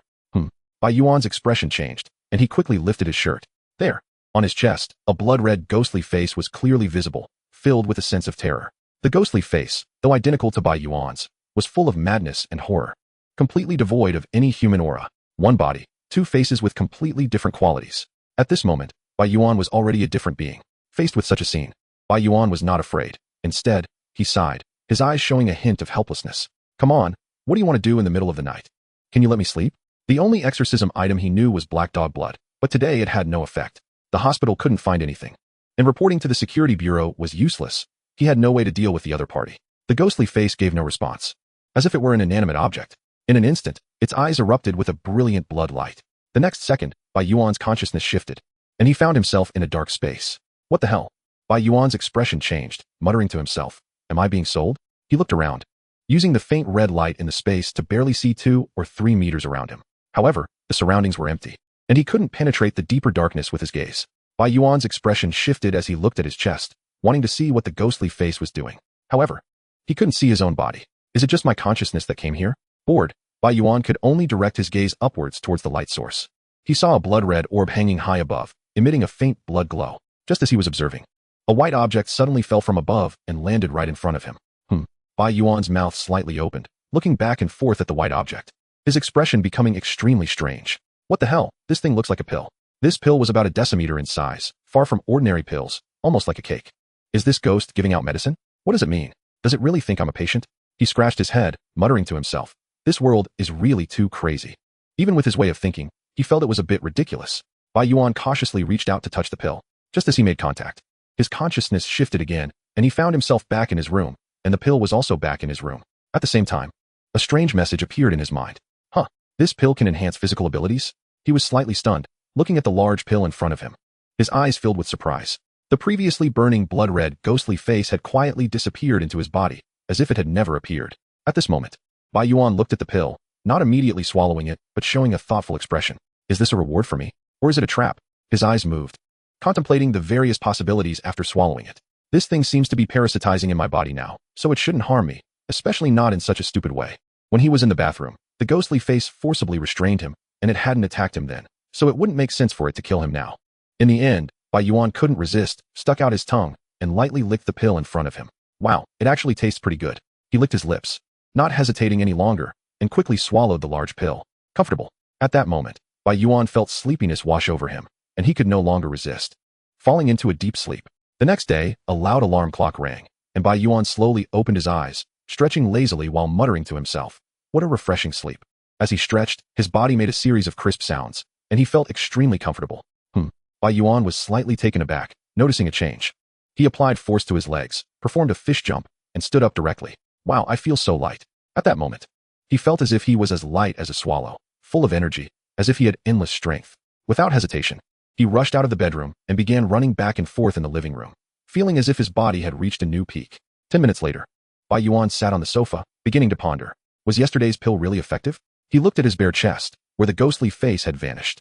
Hey, can I get some more medicine? Bai Yuan looked at his chest, muttering. It's already morning. Logically, it should be 3 doses a day, right? However, there was no response from the other party. Are you ignoring me? Bai Yuan, not giving up, said, if you don't give me some medicine, I'm really going to have a breakdown. Really not going to give me any? Don't make me beg you. In the end, after much coaxing, the ghostly face still gave no response, not even showing its face. You're something else, Bai Yuan sighed, helplessly heading out. Wow, I'm so hungry. Bai Yuan rubbed his belly, feeling like he could eat a whole cow. His physical condition was different from before, and the energy he needed had naturally increased significantly. Soon, Bai Yuan arrived at a nearby bus station.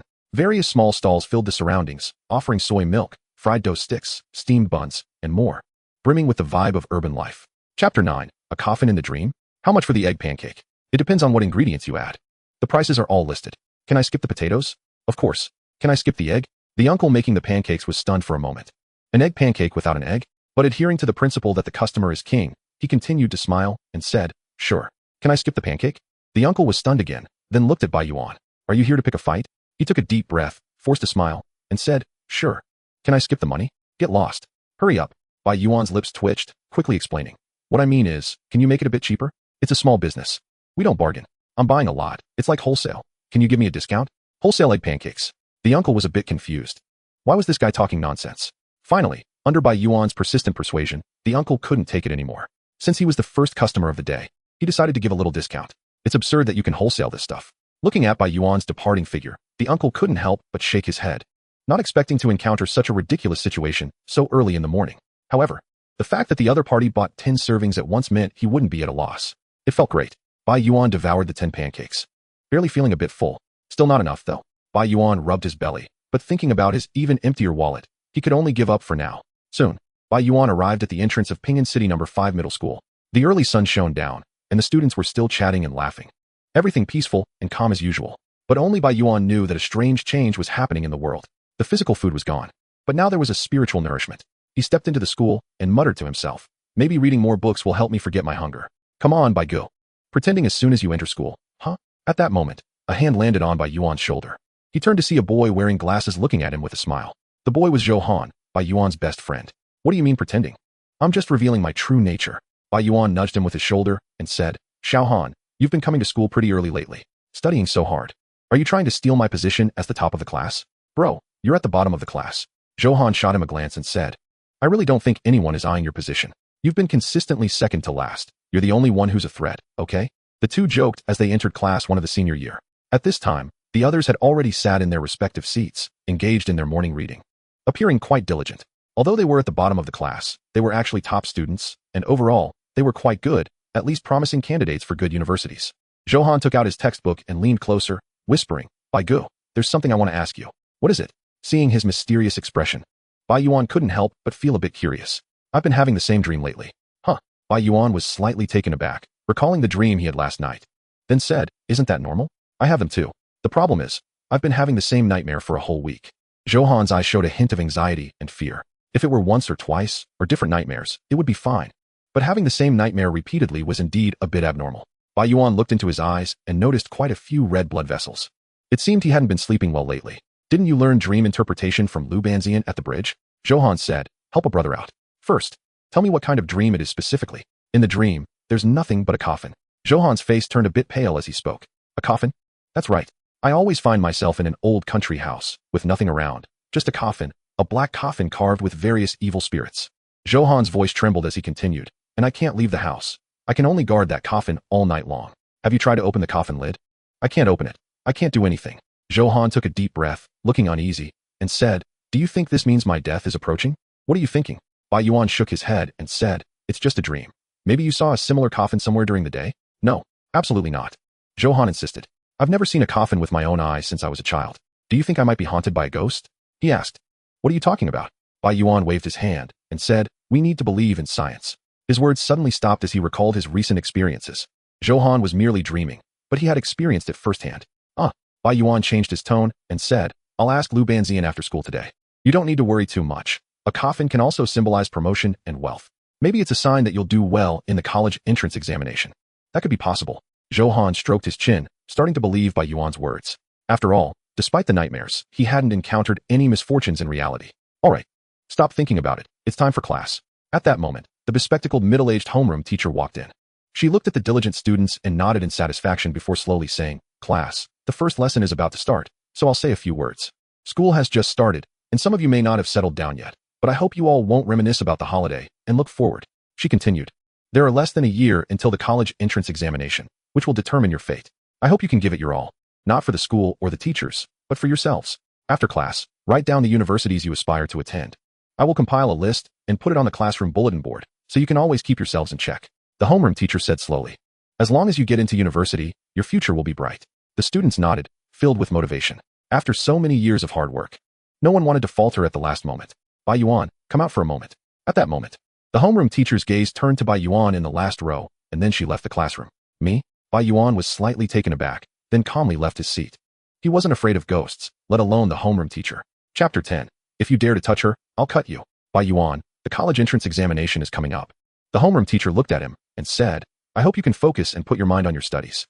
You will have plenty of opportunities to make money in the future." Bai Yuan lowered his head and didn't speak. The teacher knew that he set up a stall at the bridge every day after school to earn money for his college living expenses. The homeroom teacher said, "But time is tight now. If you continue doing this, you might not get into a good university. I shouldn't have to explain the importance of priorities, right? Teacher Zhao?" "I know." Bai Yuan thought for a moment and said, "After this batch, I'll focus on my studies." The homeroom teacher rubbed her head, noting that his way of speaking was still as unusual as ever. However, she didn't pay much attention and continued, "Give me a clear time frame. Today will do. I'll finish this batch first." The homeroom teacher thought for a moment and said, "All right, then today?" Bai Yuan nodded and turned back to the classroom. He actually had this plan in mind, preparing to focus on preparing for university later. After all, it seemed like this was his best path. "Bai Gu, what did teacher Zhao say?" Johan approached with curiosity. "She wants me to focus on studying and prepare for the upcoming exam." "Sure enough. All right. You better take it seriously too. There's no need for us to hide our strengths anymore. Brother, I've already gone all out. By the way, brother, remember to ask about the coffin in the dream this afternoon." "Sure." The day passed quickly, and everyone ignored the school bell, continuing to study on their own. The study time in the third year of high school is tight, but Bai Yuan is a day student and can choose to go home to study at night. So he naturally wouldn't stay in the classroom for long. Soon, Bai Yuan, carrying his last stock, rushed to the overpass. He didn't ride the tricycle today, partly because he might sell all the protective talismans tonight, and partly because he wanted to test his physical fitness. Now, even after running all the way, he was only slightly out of breath, which was already a huge improvement compared to before. "Taking drugs really can make one stronger," Bai Yuan muttered, and then prepared to set up his stall. "Master, I really can't handle my relationship with that colleague. It makes me feel guilty and unable to sleep at night. They all want me to change myself." At that moment, a man was sitting in front of Lu Banzian's stall, looking troubled as he shared his woes. Lu Banzian closed his eyes and calculated for a moment, then said earnestly, "Young man, he is against you. Take the master's advice and stay away from him." In an instant, Lu Banzian's words made the man's expression change, and he seemed to suddenly understand. "I felt it wasn't my problem all along. Thank you, master." The gloom on the man's face vanished, and after paying, he was about to leave. But then he caught sight of the various protective talismans at Bai Yuan's stall. "How much for the evil repelling talisman?" "Cheap, 10 yuan each. This is my last stock." Bai Yuan raised his eyebrows, not expecting to have business right after arriving. "Give me 10. The man said firmly. "I'm afraid I can't handle that thing." Bai Yuan twitched the corner of his mouth, really using this to ward off evil. However, he naturally had no reason to dissuade him, quickly packing 10 evil-repelling talismans. "Bro, since you're so straightforward, I'll give you a piece of advice." He handed the talismans to the man and said, "We need to learn to refuse mental exhaustion. If something happens, just go crazy." The man was taken aback for a moment, but then felt there was some truth to it.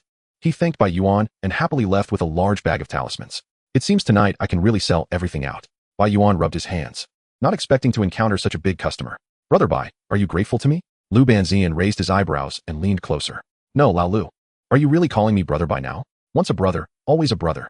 Bai Yuan shook his head and continued. "By the way, Lao Lu, you can interpret dreams, right? Didn't you say you don't believe in these things?" "It's not me, it's a friend of mine." "Oh, I see. Lao Lu smiled slightly and asked, "What kind of dream is it?" Then, Bai Yuan recounted Johan's recent dream.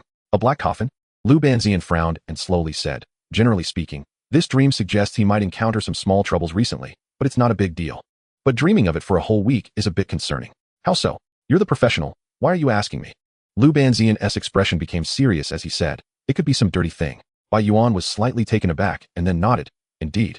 This possibility couldn't be ruled out. Just tell him to keep a calm mind and maybe take some sleep aids before bed." "Sure. At 11 o'clock at night." When the overpass became completely deserted, Bai Yuan chose to pack up and leave. To ensure he sold everything today, he had made an extra shift. But the only regret was that he still had one protective talisman left. Forget it, I'll keep it for myself.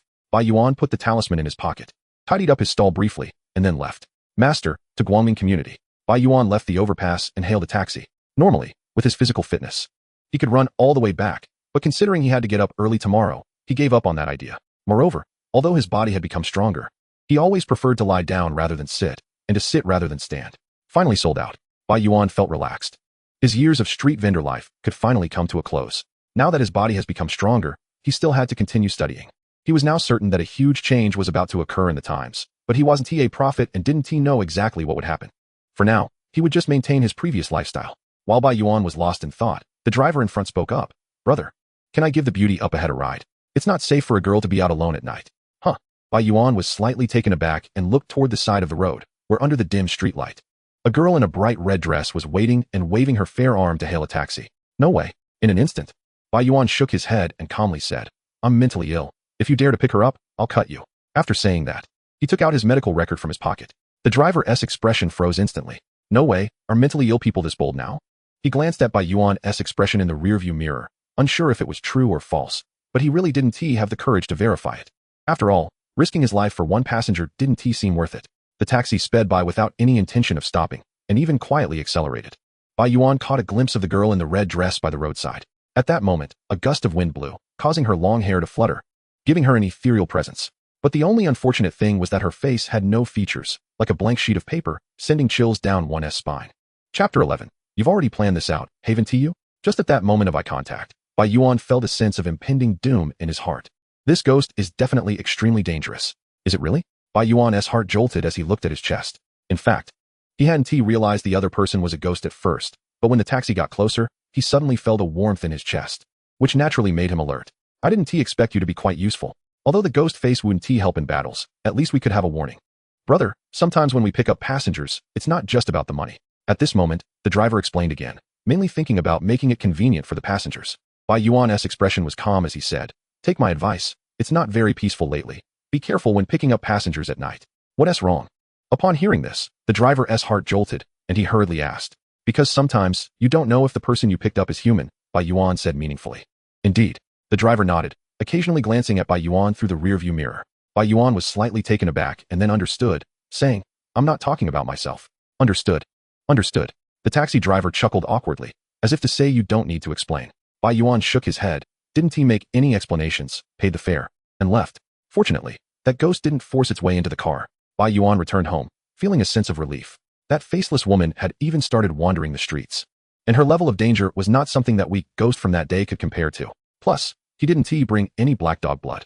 If the other party really got into the car, he would have to slip away as a courtesy.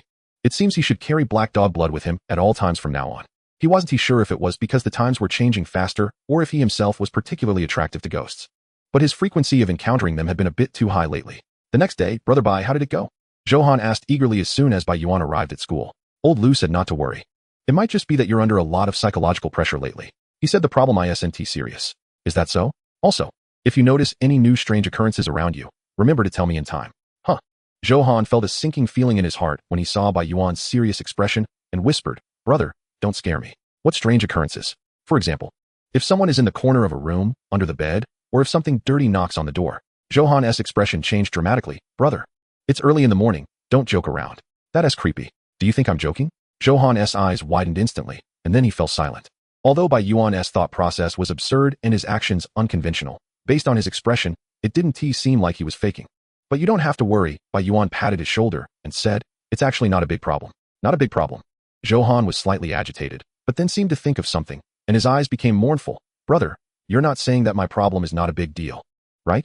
Bai Yuan was slightly taken aback, patted his shoulder, and comforted him. You're just dreaming about it, but I've already encountered it. Johan would never have guessed that at this moment, there was a ghost face inside Bai Yuan. You haven't seen any dirty things, have you? Johan's expression changed. Is that true? Bai Yuan didn't go into the specifics, but said, in short, the world has changed a bit. We just need to be careful. Brother, my dear brother, being careful doesn't help. I dream about coffins every day. I'm already entangled. Johan instantly hugged Bai Yuan's arm, crying, after so many years as brothers, you have to save me. I'm the only child in my family. If something happens to me, There will be no one to inherit the family property. It's okay, I'm here. Upon hearing this, Bai Yuan quickly reassured him. Really? Can you deal with those dirty things? I mean, if there's really no one to inherit your family's property, I can reluctantly step in. Johan's expression froze. You've already planned this out, huh? Okay, really don't worry. You're at school every day. What could happen? Bai Yuan smiled and said, by the way, I'm planning to apply for dormitory accommodation. You're going to stay in the dorm? It's senior year. Staying in the dorm is more convenient. Then I'll apply for the dorm too. Our class has a dormitory with 2 empty spots. It seems everything is destined. Bai Yuan shook his head and didn't say much more. The reason he chose to be a dorm student was partly to have more time to study, and partly because he thought it would be safer with more people around. Although he had taken some medicine, he still needed to be cautious when facing ghosts. That faceless woman had already given him a warning. As the day passed, the applications for dormitory accommodation for both Bai Yuan and Johan faced no obstacles, as it was beneficial for studying. However, even though Johan had moved into the dorm, he was restless all day, his mind elsewhere. Because of Bai Yuan's words, he was already considering whether to have his family buy some items to ward off evil. All right, stop thinking about it. At 10 o'clock at night, Bai Yuan patted his shoulder and said, it's time to go back to the dorm. I'll help keep an eye on you tonight. If that thing is really there, it won't escape my eyes. He now knew that as long as he was close to a ghost, he would feel a warm sensation in his chest, which served as a built-in alarm. Really?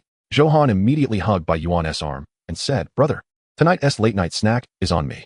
At night, Bai Yuan rubbed his stomach, feeling an unprecedented sense of satisfaction, comfortably lying on the bed. Brother, I'll be counting on you tonight. At this moment, Johan from the lower bunk suddenly popped his head up and whispered in Bai Yuan's ear. No problem. Bai Yuan nodded and then said, just to be clear, I can only help check if that thing exists. I can't guarantee I can solve it. Just checking is good. At least I'll have an idea. Johan didn't ask for much more and continued, but since we're in upper and lower bunks, won't it be a bit far? How about I come up and sleep with you? Saying this, he stepped onto the ladder beside him. Get lost. Bai Yuan's expression changed, and he quickly said, if you're that close, I can sense it. No, Johan, you two usually get along well. But isn't this a bit too much? The other dorm members were also a bit shocked and became somewhat wary of Johan. This guy doesn't have any special preferences, does he? Gao Yi, you're the dorm leader. Take care of this guy? Bai Yuan quickly spoke up. Since everyone was from the same class, Bai Yuan was naturally more familiar with them. I can't manage that. What if he climbs into my bed in the middle of the night? Brother Gao, someone has to make a sacrifice. How about you just let Joe have his way? Someone else chimed in. You too, get lost. The 8 people in the dorm joked around for a bit before quickly returning to their own beds. Time was tight in senior year. This little bit of chatting was their rare relaxation time. Just as the dorm fell silent again, a voice suddenly rang out. Brothers, have you been online recently? Xiao Yu, we didn't bring our phones. How can we go online? What hot news is there? According to school regulations, students were not allowed to bring phones, but some students chose to hide their phones in the dorm instead of turning them in. You guys don't know. There have been a lot of eerie things online recently. With that, Yu Yong immediately became excited and handed his phone to Gao Yi, saying, Brother Gao, take a look at this post. Gao Yi looked at the phone and couldn't help but read aloud. A true supernatural event I recently experienced. Enter at your own risk. This was a post that had just been published, but in just an hour. It had already received over 10,000 likes and had become a hot topic on the forum.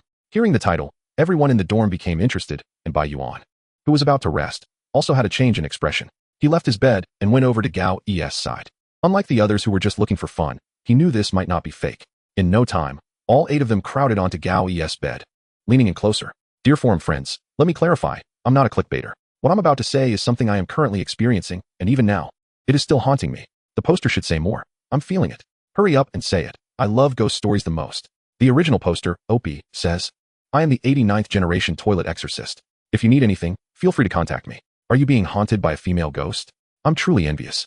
The friends below are all chiming in, and it's clear they're just here for the fun. The Opie doesn't respond, but slowly begins to recount their experience. What haunts me is not the ghost you think, but a pair of embroidered shoes. Below their reply, there's also a photo attached. The quality of the photo is a bit blurry, not because of poor pixels, but because the person taking the photo seems to have shaky hands. However, people can still easily make out the content of the photo. In the deserted midnight street, a pair of embroidered shoes is quietly placed under a streetlight. Although there are no ghosts present, a terrifying and ominous atmosphere continues to linger. Wow, Opie, are you serious? The more I look at this, the creepier it gets. Damn it, the toilet exorcist has already run away. Don't contact me if you need anything, Opie. Many people replied, clearly already frightened by just the photo. At this point, the Opie continues to narrate at a leisurely pace. This is the scene of my first encounter with the pair of embroidered shoes, actually just the day before yesterday. It was the weekend, and I was on a date with my girlfriend until 10 p.m. Worrying about her safety, I took her home first. Since I just graduated and my salary isn't high, I chose to take the bus home to save some fare. Around 11 p.m., I got off the bus and walked towards my neighborhood, which would take about 10 minutes. Normally, nothing would happen during this walk, but right after I turned a corner, I saw the pair of embroidered shoes under the streetlight. Since the street was completely empty, I was a bit scared. After all, who wouldn't feel uneasy seeing this at night? I practically ran back to my apartment, relieved that nothing happened. It seemed I was just overthinking.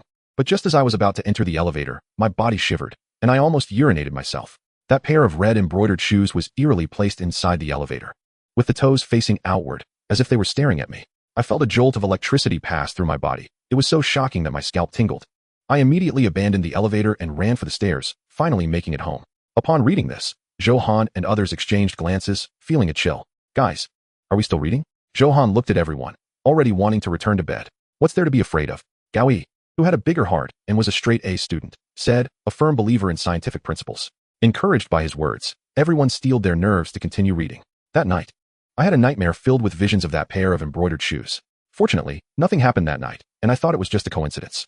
I thought this incident was over, but tonight, as soon as I opened my door, I saw that pair of embroidered shoes placed on the carpet where I enter. I was immediately terrified and called the police. Perhaps because someone could enter my home, the police thought it was a burglary and quickly arrived at the scene. However, after their investigation, they found no suspicious traces and could only conclude it was a skilled intruder. Finally, at my request, the police took the pair of embroidered shoes away. I was already scared out of my wits. Even though the shoes were gone, I didn't dare stay in the rental room anymore.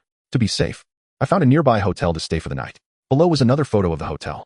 The post ends here, and there hasn't been any information from the OP for nearly 5 hours. Below the post, there are comments from various users. Is that it? I haven't had enough fun yet. If it's real, I suggest the OP not go home for a while. This is like a pure horror movie plot. Wow, OP, are you from Jean City? I think I've been to this hotel. Gaoi refreshed the post and saw no new updates from the OP, concluding that the matter had come to a close. I thought it was some supernatural event, but it seems like just a hype.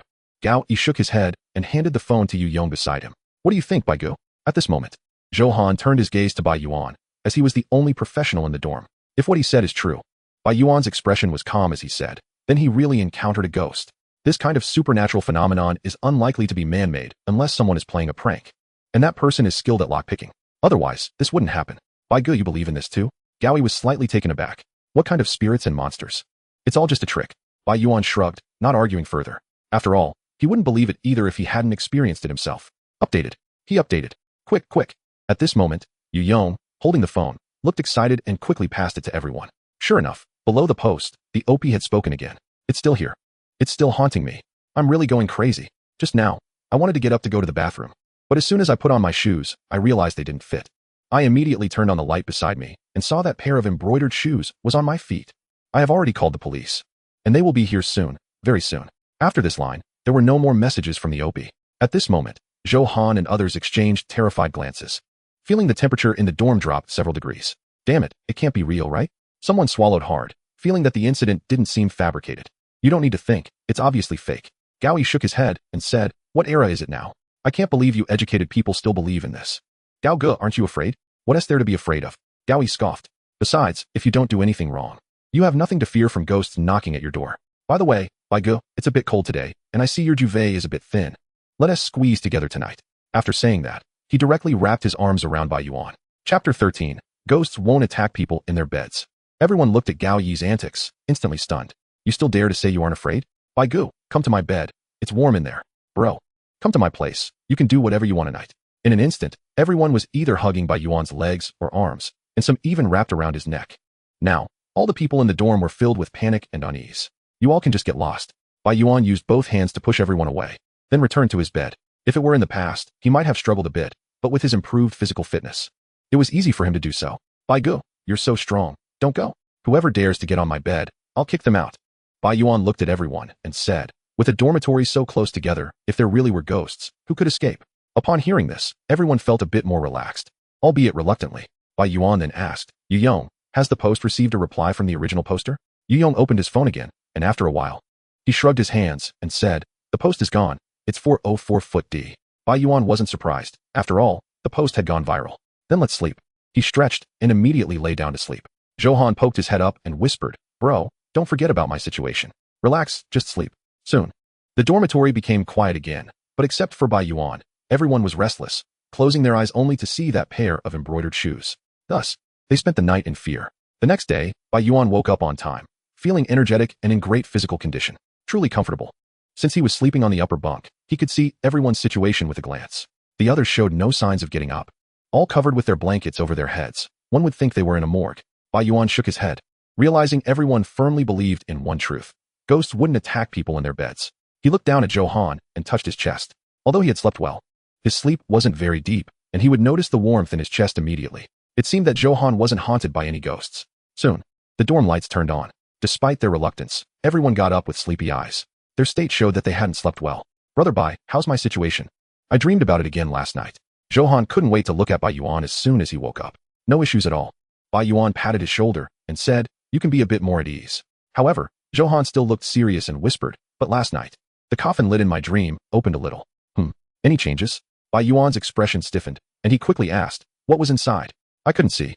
Zhou Han shook his head and said, it just opened a small crack. Is that so?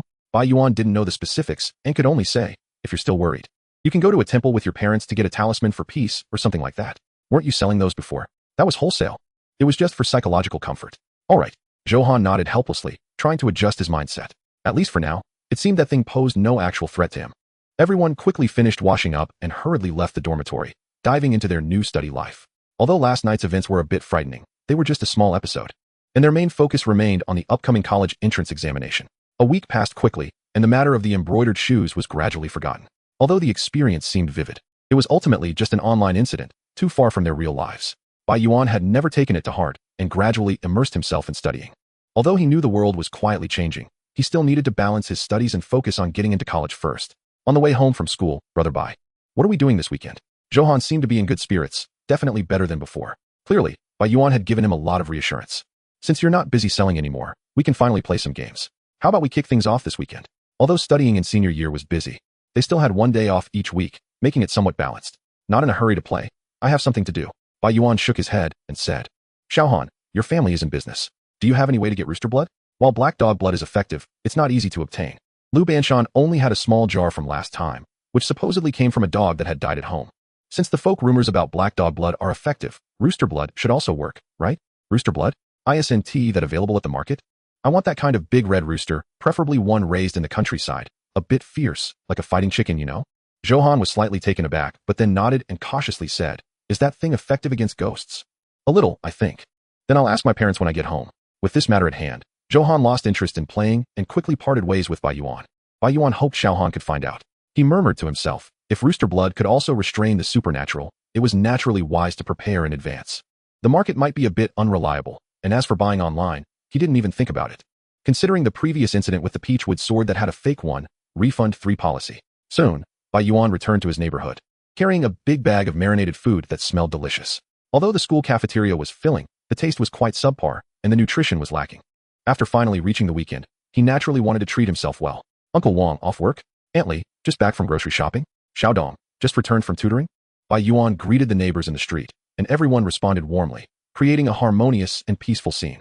Although there had been supernatural events in the world, they still didn't affect the normal lives of ordinary people. After all, it seemed to be a low-probability event, but Bai Yuan might have just been a bit unlucky. At night, Bai Yuan was watching an old TV while enjoying his delicious marinated food. Tomorrow was the weekend, and as a student, he naturally couldn't sleep early. He would stay up as long as he could. Is it already midnight? Bai Yuan noticed the TV indicating the time. He glanced at his bare chest and saw that, as usual, there were no ghost faces appearing. It's been a week, and you're really not going to give me any medicine? Bai Yuan frowned and muttered, you, as a doctor, are so irresponsible. Aren't you afraid I'll complain? Last time, he had only taken 1 pill, and it had significantly boosted his physical condition. While he couldn't be called a superhero, he was certainly stronger than the average person. If he took a few more, he might really become a superhero. He loved that feeling of getting stronger just by lying down. Unfortunately, ghost faces wouldn't just give out medicine for no reason. In fact, he already had a hypothesis in mind. To obtain more medicine, he would first have to feed the ghost face with a ghost. Trading ghosts for medicine was a deal between him and the ghost face. Chapter 14. Can a walnut that has been pinched by a door still be good for the brain? If only credit were an option. Bai Yuan sighed, feeling a bit disappointed. Killing ghosts comes with risks, unless he could find a weak ghost. Although his chances of encountering ghosts were higher than the average person, it wasn't easy to be lucky enough to run into a weak ghost. Take it slow. He understands that being anxious won't help, and developing steadily is the way to go. After all, everything is unclear right now, whether the authorities have measures to deal with it, how serious the supernatural events will become, and whether there really are experts or special organizations in the community. Bai Yuan is unaware of all this. The next day, Bai Yuan was sleeping soundly when he was suddenly awakened by a ringing sound. Brother Bai, I found a source for fighting cocks. Zhou tone was filled with excitement. Huh, so soon. Bai Yuan, who had been groggy, instantly became much more alert upon hearing this. Wait for me. Soon, the two met at a restaurant. After having a brunch, they took a ride in a ride-hailing car and headed directly to their destination. Huangtu Village. Bai Yuan was looking at the map on his phone, realizing that this place was nearly out of the boundaries of Ping'an City. Xiaohan, where did you find this? My hometown is in the neighboring village. Zhou scratched his head and said, my parents asked people from our hometown, and they happen to have rooster blood. The roosters in their village are quite ferocious and are known far and wide, so they should meet your requirements. Really? Bai Yuan was slightly taken aback. He didn't expect them to be famous in such a way. It should be true. Zhou nodded and said, I went back to my hometown when I was a kid and got attacked by those roosters. Bai Yuan's mouth twitched, but he felt a bit of anticipation in his heart. 2 hours later, the ride-hailing car stopped by the roadside. Ladies and gentlemen, the road ahead is a rural path, and I can't drive in, so I'll wait for you here. The two nodded, already knowing this, so they got out of the car without saying much. Ahead was a dirt road, with fields on both sides, and in the distance, there were several rural houses with thin smoke rising from them. Let's go. The two exchanged glances and headed straight for their destination. After about 10 minutes of walking, they successfully arrived at their destination, Huangtu Village. At the entrance of the village, many villagers were gathered, chatting among themselves as if waiting for something. When the two appeared, an old man from the village was the first to notice. They're here. Upon hearing this, the villagers all turned their gazes towards them. Zhou parents couldn't accompany them due to business, but they had arranged everything beforehand. So the two only needed to go over. Are you here to buy rooster blood? An elderly man looked at them with cloudy eyes. Their attire was completely different from that of the villagers, making it obvious they were from the city. Bai Yuan nodded, his eyes turning to a large plastic basin surrounded by villagers, from which a bloody smell wafted. Basho has already paid. You can just take it. The old man looked at the two empty-handed and said, I'll have the villagers help you pack it in bags. Thank you, sir. Bai Yuan smiled and nodded, realizing he had forgotten to bring something to carry it in. Soon, the villagers became busy packing the rooster blood for the two. Bai Yuan casually asked, Sir, did the village kill all the roosters? Of course not. The old man shook his head and said, killing 1 or 2 is fine. But we can't afford to kill them all. The rooster blood is actually from roosters that died a few days ago. We saved the blood, and it just so happened that you wanted to buy it. They died. Bai Yuan frowned slightly. I didn't know about this. Zhou, who was beside him, also heard and was surprised that all the roosters were dead. You aren't going to back out, are you? The old man realized he might have said too much and hurriedly asked with concern. Since we've already agreed, we will definitely buy it. Bai Yuan reassured him, saying, Can you tell me the specifics? Upon hearing Bai Yuan's words, the old man relaxed and continued, Well, this matter is indeed a bit strange. During the day, they were all fine, but at night, 1 or 2 roosters would suddenly scream and die without a single mark on their bodies. We don't know why. Bai Yuan frowned, seemingly pondering something. Soon, the villagers finished packing the rooster blood into plastic bags. Let's go. Bai Yuan didn't linger and left with the rooster blood. The two walked side by side on the rural road. Brother Bai, what are you thinking about? Zhou saw Bai Yuan in deep thought and quickly asked.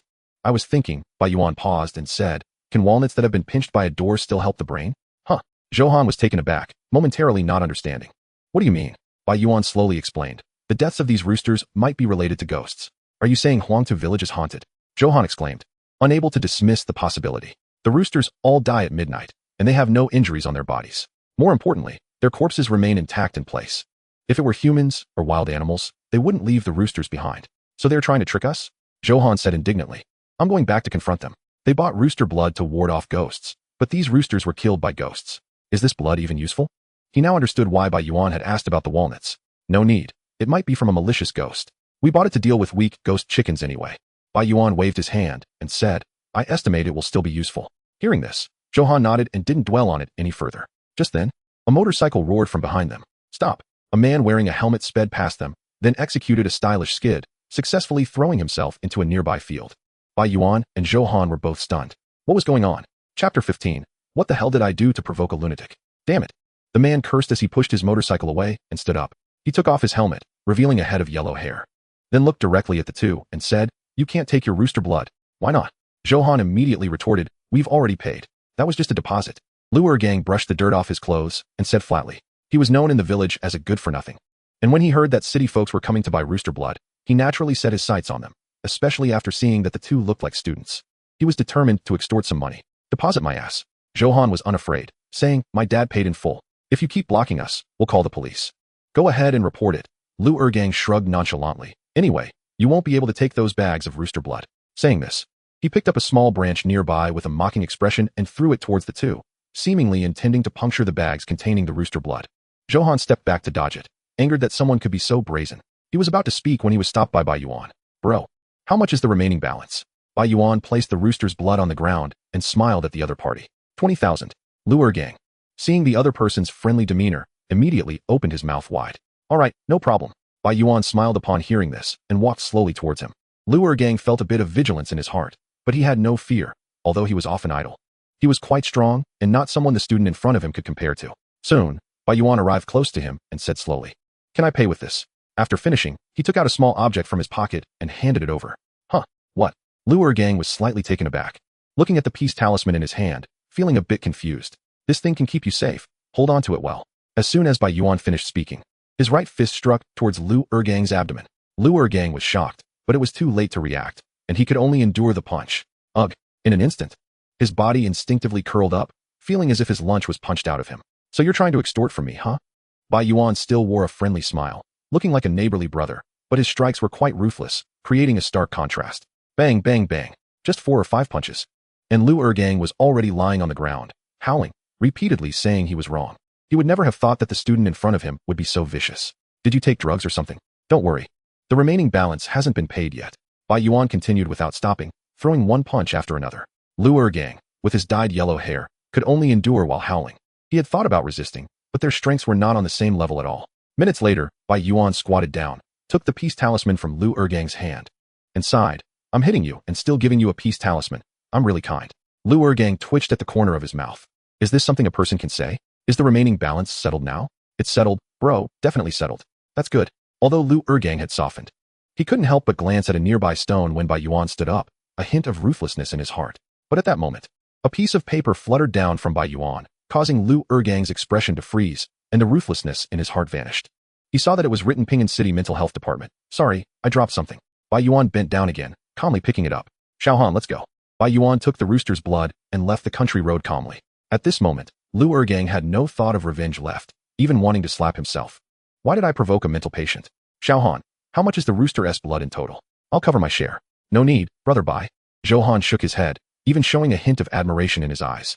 The other party wasn't he afraid of people or ghosts? Wasn't he this a solid ally? If anything happens in the future, I'll ask brother Bai for help. Johan had been thinking about the coffin from his dreams. If that thing really came out, he would still need Yuan. All right. Yuan didn't he refuse again and explain the use of the rooster's blood to Johan. When Johan heard that he needed to personally fight the ghosts, he directly gave most of the rooster's blood to Yuan. This job wasn't he something just anyone could do. In the evening, Yuan returned home with 7 or 8 sealed bags of rooster's blood. To make it easier to carry, he had someone help repack it. Now he felt a bit more at ease, but he still needed to find an opportunity to test whether the rooster's blood was effective.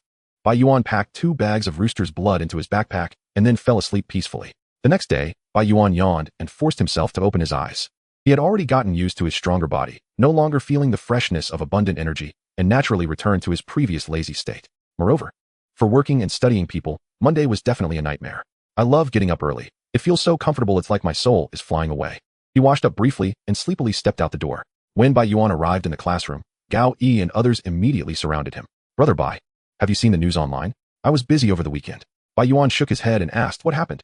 Did the embroidered shoes come back? Not that. Gao Yi and others immediately started talking about various incidents online over the past few days. A family in Yang City was brutally murdered, with no fingerprints at the scene. Only a series of bloody handprints. In a resettlement community in Yundong City, 3 families committed suicide one after another, all by hanging. In a primary school in Baiming City, an entire class of students mysteriously disappeared and has not been found to this day. One by one, the news spread online, although it was soon taken down. It still couldn't stop the panic from spreading. Brother Bai, what do you think? Just watch. Yuan shrugged, saying, things online are just for looking at. They haven't appeared around us. He was even more certain that the world was undergoing a drastic change, but he didn't show any worry. Especially since these were just online rumors. Your mindset is really good. Seeing Yuan unaffected, Gao Yi and others turned to discuss with others. The supernatural occurrences are increasing rapidly. Yuan looked at his textbook, but his mind was deep in thought. With the frequent reports of supernatural events online, it also meant that the supernatural was beginning to fully descend, and even the authorities seemed unable to suppress it. Yuan had a premonition that one day, supernatural events would be closely related to everyone. He silently wondered, what measures would the authorities take? Or would there be hidden experts coming out to catch ghosts? Or was it the end of humanity coming soon? Chapter 16, The Corpse in the Dormitory Corridor. In the evening, brothers, another post has been bumped up. At this moment, Yu Yong was lying on the bed playing with his phone, and he immediately sat up, his eyes filled with excitement and a bit of fear. The others exchanged glances. Although they were a bit afraid to look, they still couldn't suppress their curiosity. After a while, the 8 people in the dormitory gathered around again. Something big has happened. Another bizarre murder. Brothers, my neighbor encountered a murder. The scene was too horrific. This world is really a bit unstable. A photo was attached below, showing a household with police tape at the entrance, and law enforcement personnel were busy inside, seemingly collecting evidence. Because the door had been forcibly broken, it could not be closed, allowing passers-by to see the living room at a glance. In the photo, the most striking feature was the large light in the living room, from which 3 bloody heads were hanging. One of the heads was wide-eyed, staring out the door, filled with terror before dying. Such a clear image instantly made people's scalps tingle. I can't believe they didn't blur it out. Gao Yi quickly closed the post, cursing under his breath. Over the past week, they had witnessed several bizarre incidents, most of which couldn't be explained scientifically. This made everyone's thoughts subtly change. Just then, a blinding light suddenly shone through the window of the dormitory door, startling everyone into screams. What are you all doing? Not asleep this late. The dormitory supervisor yelled. Is this class one of the senior year? If you don't sleep now, I'll have a word with your homeroom teacher tomorrow. As soon as these words were spoken, everyone instantly quieted down and obediently returned to their beds. Recently, this group of students had become harder to manage. Supervisor Zhang shook his head, flashlight in hand, and continued to check the next dormitory. He hadn't been online much, so he was unaware of the various online stirrings that had begun to unsettle the students. With Supervisor Zhang's patrol, the entire floor gradually quieted down, and he could finally return to rest. He shook his head, feeling a bit drowsy. The lights-out time for senior students was 11 o'clock, which meant that after his rounds, it was almost midnight, a considerable challenge for an elderly person, but it was still a comfortable job. Just as Supervisor Zhang yawned and headed towards his dormitory, the lights in the corridor suddenly flickered, appearing quite eerie. Is there a problem with the wiring? His brow furrowed slightly, but he wasn't scared. Instead, he muttered to himself, I'll have to get someone from the school to check it out later, just in case there's a safety hazard. He turned on his flashlight and continued walking forward, and just as the lights flickered again, a shadow seemed to appear in front of him. Did I see that wrong? Supervisor Zhang raised his flashlight, but saw no shadow, which made him think he was just seeing things, so he continued down the dark corridor. At the moment the lights turned back on, a chilling scene appeared. A naked corpse was hanging in the corridor, its pale face and bloodshot eyes staring down at him. In an instant, Supervisor Zhang froze. His body went limp, and he fell to the ground, screaming in terror, a dead person. A dead person. Suddenly, the previously quiet dormitory building seemed to explode. Many students, wearing slippers, opened their dormitory doors and also saw this horrifying scene. In the flickering corridor lights, a corpse hung from the ceiling, its lifeless eyes seemingly gazing at everyone. Fear quickly spread among the crowd, and some immediately ran towards the exit of the dormitory building. Come see. There's really a dead person. Zhou Han, who also saw this scene, hurriedly woke Bai Yuan, who was still in bed. Bai Yuan quickly got dressed and came to the corridor. Unlike the fear and worry of the others, his face was calm and composed. Wow, can we really encounter this? Bai Yuan stared at the corpse above, a thoughtful look in his eyes. He had thought living on campus would be somewhat safer, but they still encountered a supernatural incident. And judging by the corpse's condition, this ghost would surely be no simple matter. Bro, aren't we running? At this moment, the staircase was noisy, with students desperately trying to leave the dormitory building, while only 1 or 2 brave souls continued to look at the hanging corpse. No, the ghost isn't nearby now. Running to another place might be more dangerous. Bai Yuan remained close to the corpse, but he felt no warmth in his chest, indicating it was just a corpse. And there were no ghosts nearby. The rest of the dormitory residents were all gathered downstairs, likely to attract the ghost. Bro, how can you be so sure it's a ghost? What if it's a murder case? Unlikely. Bai Yuan nodded, pointing to the corpse above. There are no hooks on the ceiling of our corridor. How could the corpse be hanging without falling? After saying this, Bai Yuan even lifted the corpse's calf and pulled down, but the body remained motionless. He seemed unsatisfied and even dangled his whole body up, swinging back and forth, but still couldn't bring the corpse down. Zhou Han instinctively took a step back, his face filled with fear. Are you really swinging on a swing? Bro, no need to prove it. I already understand. Zhou Han hurriedly spoke, stopping Bai Yuan's absurd behavior. What should we do now? Call the security office and inform the school leaders. Aren't we going to deal with the ghost? Deal with what? Bai Yuan shook his head. Staying alive is already good enough. Seeing this, Zhou Han took the phone from the now shocked supervisor's hands. Soon, a series of urgent alarm sounds rang out in the dead of night. The security personnel quickly arrived at the scene and set up a cordon. As for the school leaders, they were down below the dormitory calming the students. Just hearing the students' descriptions made their scalps tingle, so they naturally didn't dare to come see the scene. Xiaoli, you assist the school to evacuate everyone from the entire dormitory building. Leave the rest to us. Okay, Captain. Jiang Cheng, leading a dozen security personnel, arrived at the second floor of the dormitory, the murder scene. At this time, the corridor lights had returned to normal, allowing him to see the terrifying corpse hanging. However, what surprised him was that 2 students were sitting right below the corpse. What kind of psychological quality is this? Chapter 17. Uncle, it's time. I need to go for a night run. Jiang Cheng thought the second floor would be empty by now, but he didn't expect there would be such brave ones left. Students, please leave the scene quickly. Just as the security personnel approached to persuade the 2 to leave, Bai Yuan suddenly turned around and spotted Jiang Cheng. Uncle Jiang, we meet again? It's you, kid? Jiang Cheng recognized Bai Yuan at a glance. The mental patient who had just reported a case at the security bureau not long ago. Xiao Zhang, no need to let him leave. I happen to have something to ask him.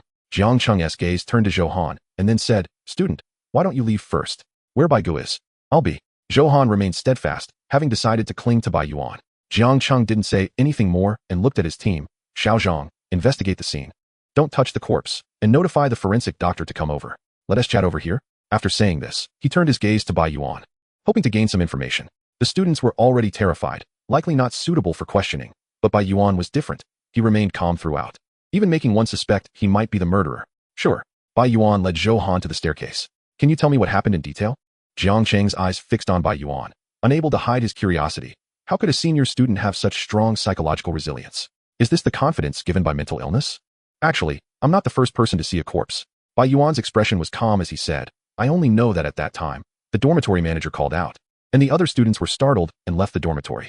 It was then that I saw the corpse. So it's that simple? Jiang Cheng was slightly taken aback and asked, was there no account of the death? Or did you hear any sounds of fighting before the corpse appeared? Absolutely none. Bai Yuan shook his head and replied. The entire dormitory building was extremely quiet, and then suddenly we heard the manager shout. Is it that bizarre? Jiang Cheng stared directly at Bai Yuan and slowly said, Bai Yuan, let's make a bold assumption. If you were the murderer, how do you think you could achieve such a situation? He wasn't just asking. He had a slight suspicion that perhaps the student in front of him was the murderer. After all, this guy's psychological quality was a bit too extraordinary. Uncle Jiang, stop testing me. Bai Yuan sighed and said, I don't even know this person. How could I possibly attack them for no reason? Do you really think I'm mentally ill? Aren't you? Bai Yuan was instantly speechless and said, it really has nothing to do with me. I've been in the dormitory with Zhou Han and the others. That incident is a bit strange. Jiang Cheng frowned, puzzled. Bai Yuan's expression changed, suddenly taking on a meaningful tone. Uncle Jiang, haven't you been exposed to such bizarre incidents lately? What do you mean? Uncle Jiang, don't play dumb. Bai Yuan rolled his eyes and said, there are all kinds of news about this online. You guys can't possibly be oblivious to it. Seriously, what's the situation now? Jiang Cheng shook his head and said, I'm just a captain of the security bureau. I don't understand what you're saying. Is it that confidential? Bai Yuan wasn't surprised. Such matters were definitely kept under wraps by the authorities, not allowing them to spread freely, especially among official personnel. He now felt that Jiang Cheng had reported to him because he genuinely believed that perhaps the authorities had already had contact with the supernatural before him. All right. If there's no other information, you can leave for now. Jiang Cheng's gaze fell on the corpse in the corridor, ready to start handling business. Uncle Jiang, you can't do much about this. Bai Yuan shook his head and said, my suggestion is to mark the case as a supernatural incident and let the professionals handle it. Jiang Cheng asked, are you so sure? Bai Yuan was about to respond when his expression suddenly changed, saying, Uncle, it's time. I need to go for a night run. After saying that, he grabbed Zhou Han and rushed downstairs. Night run? Jiang Cheng was momentarily stunned. It was already midnight. Who would go for a night run? Truly a mental case. He muttered, unable to understand Bai Yuan's thinking. But at that moment, the lights in the corridor suddenly flickered, and the frequency was extremely fast, filling the hallway with a terrifying and eerie atmosphere once again. Damn it. Jiang Cheng looked at the strange sight before him and recalled Bai Yuan's fleeing behavior, instantly understanding. Just run away. Stop talking about night runs. Captain, what should we do? At this moment, the security personnel's eyes also showed a hint of fear. They could deal with criminals, but they had no way to handle such supernatural events. And just then, everyone shuddered again, using the flickering lights. They saw a white figure suddenly appear deep in the corridor. What the hell else can we say? Jiang Cheng felt his hair stand on end, as if he was being watched by something, and shouted, all teammates, let's start running. The other security personnel reacted immediately and decisively left the hallway. Soon, everyone evacuated and gathered downstairs with the other students, their eyes filled with the relief of having survived. Captain Zhang, why are you all out? Is the matter resolved? The school leaders, unaware of the specific situation, hurriedly asked. Don't let anyone back into the dormitory building tonight. Jiang Cheng's expression was serious as he said, make arrangements for the students to stay away from this building. He looked at the dormitory building before him, feeling an inexplicable sense of terror. Who would have thought that such an ordinary student dormitory could harbor a ghost? Uncle Jiang, notify the professionals to come. Bai Yuan reminded from the side. There's no need for ordinary people to risk their lives. If it were just a weak ghost meant to scare them, he might still be able to handle it. But one that kills at a whim? Better not. Aren't you a professional? Jiang Cheng looked at Bai Yuan. If it weren't for his actions earlier, They might not have escaped. If I were, would I have come to report it in the first place? Bai Yuan was exasperated. He could only provide a warning. But taking action would basically be giving up. Jiangcheng looked at Bai Yuan's self-awareness and couldn't help but sigh, then walked aside and made a phone call. The action from the other side made Bai Yuan's heart skip. Did the authorities really have professionals? Brother Bai, was that really just now? Zhou eyes still held a trace of fear, not expecting to be so close to a ghost. Now the problem isn't too big. Bai Yuan nodded and smiled. With my brother here, there won't be any accidents. Although we can't fight, we can run fast. Not long after, Jiang Cheng hung up the phone and began organizing people to seal off the entire dormitory building. While the school could only arrange for the students to stay in the gymnasium since there was nowhere else to go at this late hour, a terrifying incident had temporarily come to a close. Chapter 18. Announcement from the authorities the next morning. Bai Yuan yawned due to last night's events. He hadn't gotten enough rest. At this moment, most students were also filled with fatigue. Besides the lack of sleep, the main issue was their psychological fear. For many, this was likely the first time they had seen a corpse, let alone encountered such a supernatural event.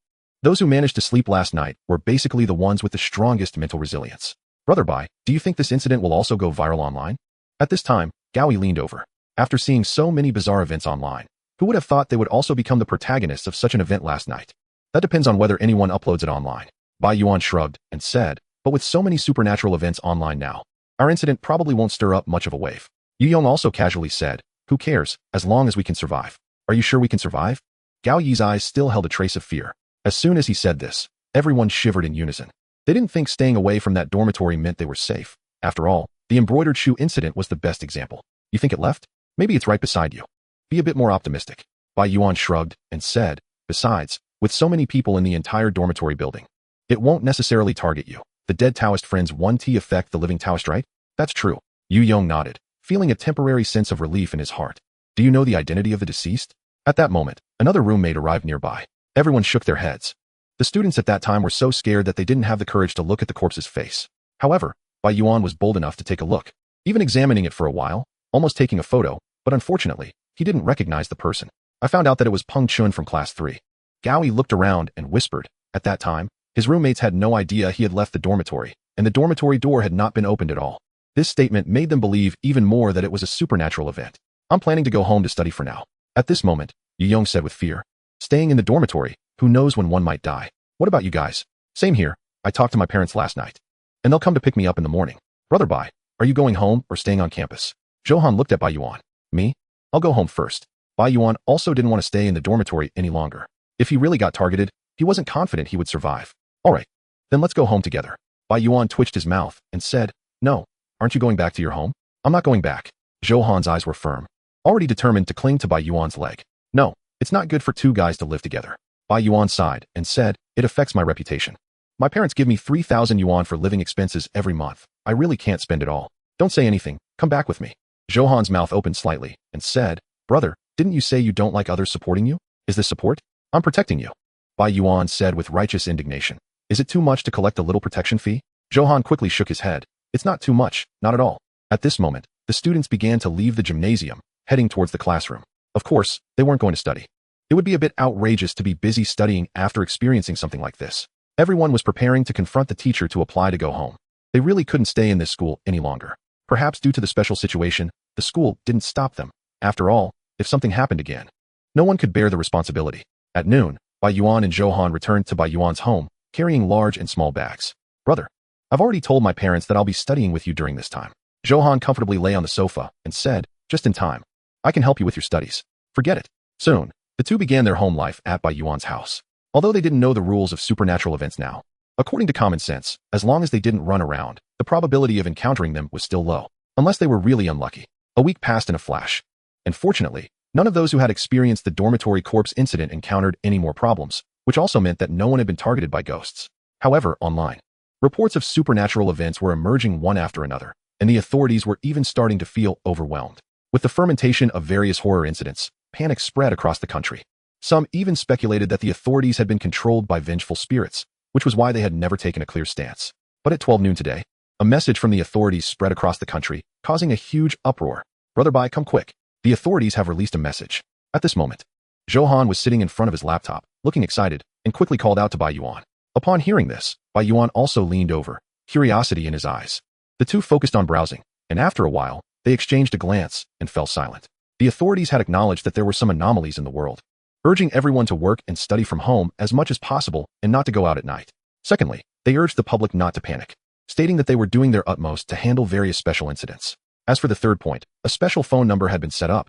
If anyone encountered supernatural events, they could call for help. Brother, what do you think? It seems the situation is a bit serious. Bai Yuan stroked his chin, contemplating, his eyes showing signs of thought. Although the official announcement was understated, it was clear that at least for the short term, supernatural events would not end. Otherwise, there would be no need to issue a special announcement. Let's just continue to lay low for now. Bai Yuan looked at the chicken blood on the side and muttered to himself, help me find out if there have been any reports of people being possessed in Ping'an City. Vengeful spirits can kill, and the weak spirits from before don't seem to harm lives, just drive people mad. His current plan was to use the weak spirits to exchange for medicine with ghost faces, gradually increasing his power. Although he wasn't afraid of ghosts, he wouldn't actively seek out vengeful spirits. After all, what if he couldn't defeat them? The world's supernatural events really began to fully descend. Couldn't the authorities handle it? He thought the authorities could quickly suppress supernatural phenomena, allowing him to continue his original life trajectory, and catch some weak spirits to make money and exchange medicine when he had time. But now it seemed his beautiful plans had fallen through. Chapter 19, Ghost Science. Just as Bai Yuan was pondering, Johan's phone rang. Hello? Teacher Zhao. After a while, Johan hung up the phone and looked at Bai Yuan. The school wants us to go back. Go back? For what? Class. It is said that there is an important arrangement, and everyone must return. Must? Bai Yuan frowned slightly and muttered, could it be an arrangement from the authorities? If there were to be more deaths, the school couldn't possibly bear the responsibility unless there was an order from above. Shall we go? Sure. Bai Yuan said. Since the school wants us to go back, the ghost in the dormitory has probably been dealt with by professionals. All right.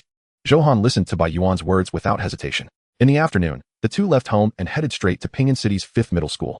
The once quiet school became lively again, but everyone wore uneasy expressions, completely different from their usual demeanor. At this moment, as the homeroom teacher, Teacher Zhao looked tired and was waiting early in the classroom. Her gaze occasionally drifted to a certain spot in the classroom, her eyes filled with a hint of sadness. Soon, the students of Class 3 of senior year entered the classroom one after another, with only one seat missing in the third row. Although the ghost incident in the dormitory had been resolved, the person had unfortunately encountered another supernatural event. Classmate Wang Xing couldn't come today due to some matters. Teacher Zhao's tone was obviously sad, which made many feel a heaviness in their hearts, already having a vague premonition. It seemed he had encountered another supernatural event. At this moment, everyone felt that death was so close to them. Today, I called everyone back because the higher-ups arranged for a teacher to come and give you a lecture. A lecture? Upon hearing this, everyone silently complained. Who could still pay attention to a class at a time like this? Let's welcome Teacher Wu.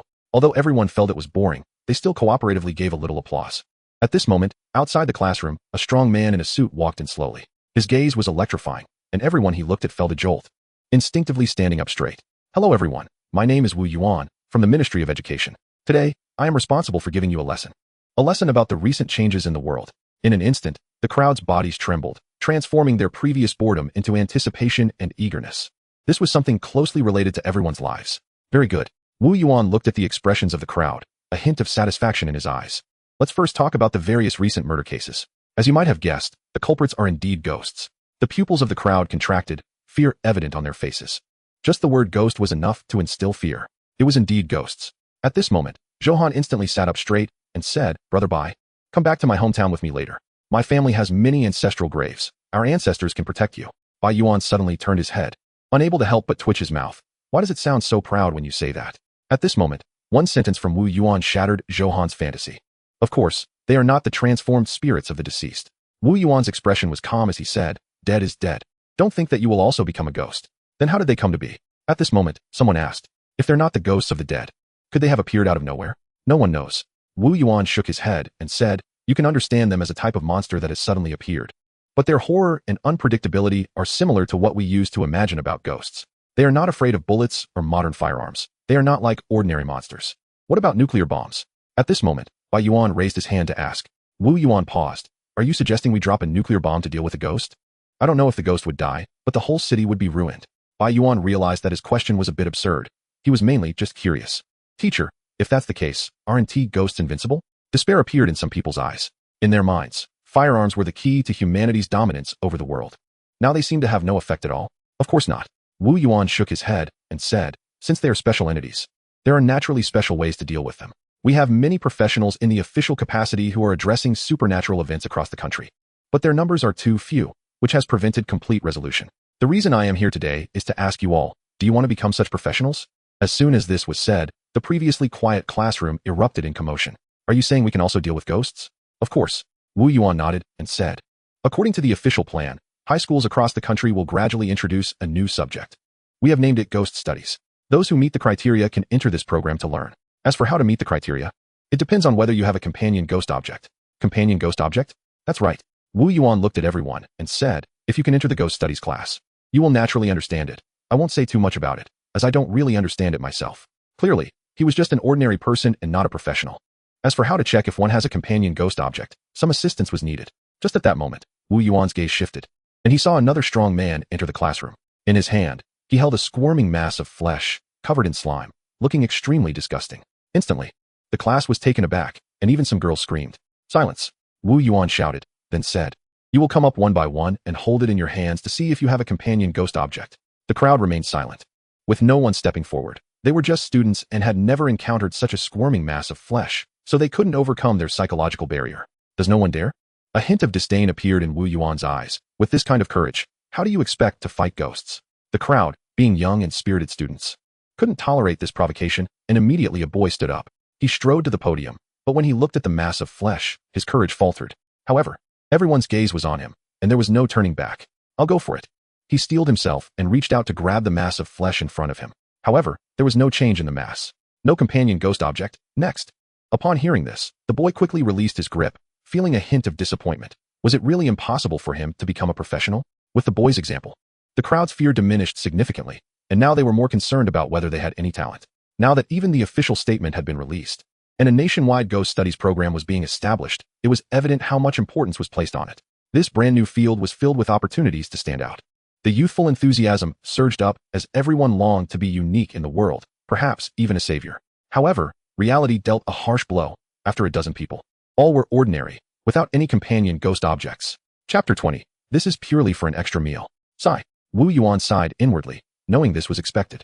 If it were so easy to have a companion ghost object, the current situation wouldn't be so severe. Just as he sighed, the mass of flesh suddenly trembled. Like a living heart, he saw a boy standing in front of the mass, looking bewildered and a bit frightened. Don't let go! Wu Yuan shouted immediately. His eyes filled with anticipation. The rest of the crowd's gaze turned to him, realizing he might be about to have a companion ghost object. Time passed second by second, and suddenly the boy let out a low shout, and under the guidance of the mass of flesh, a black skull ring suddenly floated in front of him. A strange aura spread out, causing unease and fear in everyone's hearts. Good. Very good. There was a hint of surprise in Wu Yuan's eyes as he said, this is your companion ghost object, which is currently the best weapon against evil spirits. Hearing this, the boy's eyes were filled with joy as he quickly picked up the ring to play with it. Wu Yuan, with an expectant expression, said, next. Soon, the crowd came up one by one, filled with enthusiasm. However, to their disappointment, no one else produced a companion ghost object. At this moment, everyone's gaze turned to the two people at the back row. Is it my turn? Zhou Han straightened his body, already unable to contain his excitement, but had to pretend to be calm. He walked slowly to the podium, slowly extending his hand, while fervently praying to his ancestors in his heart. At that moment, the flesh and blood began to thump violently again. What the hell? Is it really happening? Zhou Han's eyes widened as he exclaimed, is my ancestor this powerful? Don't let go! Wu Yuan shouted urgently. Without needing him to say it, Zhou Han had already tightened his grip on the flesh and blood, to the point of deforming it. As time passed, it seemed that Zhou Han had established a connection with something. With a thought, he summoned it instantly. Boom! The ground ahead shook violently, and a black coffin appeared before him, filled with an eerie and ominous aura. Oh my, is the dream coming true? Zhou Han's expression changed as he looked at the black coffin, which he was extremely familiar with. Wasn't he this what he dreamed of every night? What he thought would be a disaster turned out to be a blessing. At this moment, he experienced both great sorrow and great joy in life. Not bad. Not bad. Wu Yuan's eyes were filled with astonishment and envy as he said, congratulations. Thank you, teacher. Zhou Han quickly replied, is this thing really strong? Is it a top-tier ghost object? Wu Yuan paused for a moment and said, there are no samples right now. So the official side doesn't know what kind of accompanying ghost objects are powerful. Zhou Han twitched the corners of his mouth and said, teacher, then why are you reacting like this? Just because it's big doesn't mean it's good. As soon as he said this, Zhou Han was instantly speechless, while the boy who had previously obtained the ring ghost object felt a bit inferior, although he didn't understand the specific effects. At least it looked like the other party's coffin was much stronger. Wu Yuan smiled and said, all right, that classmate come forward. Everyone's gaze shifted to Bai Yuan, speculating what kind of accompanying ghost object he would have. After all, among the entire class, Bai Yuan had the biggest guts, most like a professional. Some even speculated whether someone like him might have already had an accompanying ghost object. Bai Yuan also felt a bit of anticipation as he slowly walked forward. Just as he got close to the flesh and blood, he felt a slight warmth in his chest, which startled him. A ghost? He looked at the writhing mass of flesh and blood in front of him and felt a bit wary. But thinking that no one else had encountered any problems, he extended his hand and began to try to awaken his accompanying ghost object. It felt soft, like jelly. He couldn't help but lick his lips, as if he wanted to taste it. Wu Yuan, hearing his mumbling, was momentarily stunned. You pervert. At that moment, no one noticed that a ghost face had quietly appeared in the palm of Bai Yuan's tightly clenched right hand. He didn't have the chance to taste it, but something else could. Thump, thump, thump. The originally calm flesh and blood suddenly vibrated like thunder, even attracting the attention of people in other classrooms. In an instant, everyone in the classroom was jolted awake. Such a strong sense of vibration. Damn, as expected of my big brother. Zhou was currently sitting on the coffin, his gaze fixed intently. Is the reaction of the flesh and blood this intense? Wu Yuan's expression turned horrified, muttering to himself. Could it be that I've encountered a once-in-a-million genius today? Everyone gasped in amazement. Bai Yuan actually had such fortune. Times create heroes. It seems that a remarkable person is truly about to emerge. At that moment, the flesh and blood writhed violently, seemingly trying to break free from Bai Yuan's hand. And the vibrations became even more intense, heightening everyone's excitement to witness this moment. But only the flesh and blood knew that its wild thrashing was not because the accompanying ghost object was powerful, but because it wanted to run away. Upon seeing that ghost face, the flesh and blood mass realized that the other party was not there to awaken an accompanying ghost object, but was purely there for a meal. This guy is no genius. He's just a terrifying, evil spirit. React even more strongly. Give me more strength. Wu Yuan shouted, already convinced that Bai Yuan was a genius. Stronger. The flesh and blood writhed even more violently. However, it had no effect. Slap. At that moment, the flesh and blood in Bai Yuan's hand burst apart, splattering onto the faces of several students and causing them to exclaim in shock.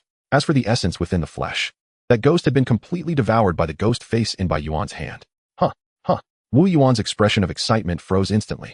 He never expected that someone could crush the mass of flesh. This was not ordinary flesh. It came from a real evil spirit, a flesh ghost. The official side had captured it alive, conducted various studies, and separated its flesh to stimulate the emergence of human accompanying ghost objects. Flesh ghosts should not be able to be crushed. Wu Yuan's eyes were filled with confusion. Although flesh ghosts are not spirit types, they are not afraid of any physical attacks. Today, they were actually crushed by an ordinary person. This does not conform to the principles of ghost studies. Bai Yuan knew very well what had happened, but still pretended to be confused, and said, Teacher Wu, do I have an accompanying ghost object or not? Damn it. Chapter 21. Bro, are you that stubborn? In an instant, the entire classroom fell silent, each person lost in thought, with expressions of bewilderment on their faces. After a long while, Wu Yuan turned to another male student and said firmly, Lu Gu, bring in the other flesh ghost. He wasn't a professional, so he couldn't discern the situation and instinctively thought it was an accident. Perhaps it was because that flesh ghost had been used too many times and had lost its durability. Soon, another flesh ghost was brought in, also a writhing mass of flesh. They had brought only 2 flesh ghosts to Ping in number 5 middle school today. Wu Yuan took a deep breath and said, You are Bai Yuan, right? Relax and try again. Teacher, is it really necessary? Bai Yuan waved his hand, already reluctant to step forward. Although devouring ghosts could yield benefits for him, having devoured one was already good enough. If he consumed too much, what if he got exposed? He didn't want to be caught and treated like a lab rat. No. Wu Yuan immediately shouted, We will not let any genius be buried. Bai Yuan wanted to say something, but couldn't find a way to refute it. Don't feel pressured, just relax. Bai Yuan could only nod and stepped forward again to grasp the flesh ghost. At the same time, the eerie ghost face appeared again in his palm, filled with excitement. It never expected that food would come knocking on the door. If it were a fully intact flesh ghost, the ghost face naturally wouldn't be able to devour it. But the flesh in front of him was just a small part of the flesh ghost's body, equivalent to a severely injured weak ghost, which the ghost face would certainly not let go of. Thump, thump, thump. In an instant, the flesh ghost struggled again, and the sound of vibrations resonated throughout the classroom. Yes, that's the sound. That's the feeling. Wu Yuan had already been to 7 or 8 cities and tested many people, but he had never seen a reaction like that of the flesh demon. If he could really uncover such a talent, he would naturally receive a considerable reward. You old man. The flesh demon roared with resentment in its heart, but it was of no use. Before long, with a loud bang, the flesh exploded once more. The expressions of everyone also froze. Not again. Wu Yuan was a bit dumbfounded. This. His eyes widened, unable to react for a long time. Teacher, how about we just call it quits? At this moment, Bai Yuan walked over, seemingly wanting to offer some comfort. Don't say anything. Wu Yuan closed his eyes and then said, Lu Gu, apply for a higher level flesh demon. Bai Yuan's lips twitched, thinking to himself, is there really someone rushing to offer gifts these days? Today's awakening ceremony is temporarily suspended. We'll continue tomorrow. Wu Yuan planned to report Bai Yuan's situation first, then seemed to think of something and looked at Zhou Han, saying, by the way, 2 students with companion spirits. Official personnel will come to find you later to introduce you to matters regarding ghost studies. In today's era, what we need is people like you. Upon hearing this, Zhou Han and the other person were filled with excitement, not expecting to suddenly become the protagonists of the era. Soon, Wu Yuan took the others and left Ping'an City's 5th high school. Without the flesh demon, they naturally could not awaken companion spirits for others anymore. As soon as they left, the entire 5th high school of Ping'an City erupted in discussion, with the topic all centered around companion spirits. Everyone's words were filled with envy and jealousy. Although they did not fully understand the specific significance of companion spirits, from the official attitude, as long as one had it, they would become a group of special people. Not bad. Bai Yuan raised an eyebrow and approached Zhou Han, while also stroking the coffin beneath him. In an instant, a chill surged, accompanied by a strange feeling, as if he were touching a living creature. Brother Bai, the dreams I have every day really are good things. Zhou Han's eyes were filled with excitement, unable to part with the coffin beneath him. From Wu Yuan's words, it seemed he would embark on a path different from others in the future. Bai Yuan smiled slightly and said, you'll have to protect me from now on. How could that be? Zhou Han quickly waved his hand and said, Brother Bai, please don't laugh at me. Based on Bai Yuan's performance, it was likely that the awakened companion spirit would not be simple. Bai Yuan shrugged, not bothering to explain further. Only he knew that the anomaly of the flesh demon was not due to his companion spirit, but because of the evil spirit within him. Soon, the next day arrived, and Wu Yuan indeed came as promised, heading straight for Bai Yuan. In just one night, Bai Yuan's situation had spread throughout the school. At this moment, the classroom of the 3rd year class 1 was crowded with people, all eager to witness this miraculous moment. Although they were not the protagonists, if they could see this scene with their own eyes, they could boast about it later. Bai Yuan sat calmly at his desk, occasionally stroking his chest. Although he had devoured 2 flesh demons yesterday, the ghost face had not given him any medicine during the night, leading him to speculate that perhaps the power of those 2 pieces of flesh was too weak to produce any medicine. He did not know that those 2 pieces of flesh were just a small part of a complete evil spirit. Come on, try again. At that moment, Wu Yuan entered the classroom with people, directly looking at Bai Yuan. All right. Bai Yuan nodded and stood up, showing no signs of rejection. Since he couldn't resist, he might as well enjoy it. After all, this thing only brought him benefits. Under the eager gazes of everyone, he could only extend his hand again and begin the awakening. The piece of flesh in his hand was larger than yesterday, clearly a strengthened version. And the moment he grasped it, the piece of flesh instantly filled with terror and began to struggle. Bang, bang, bang.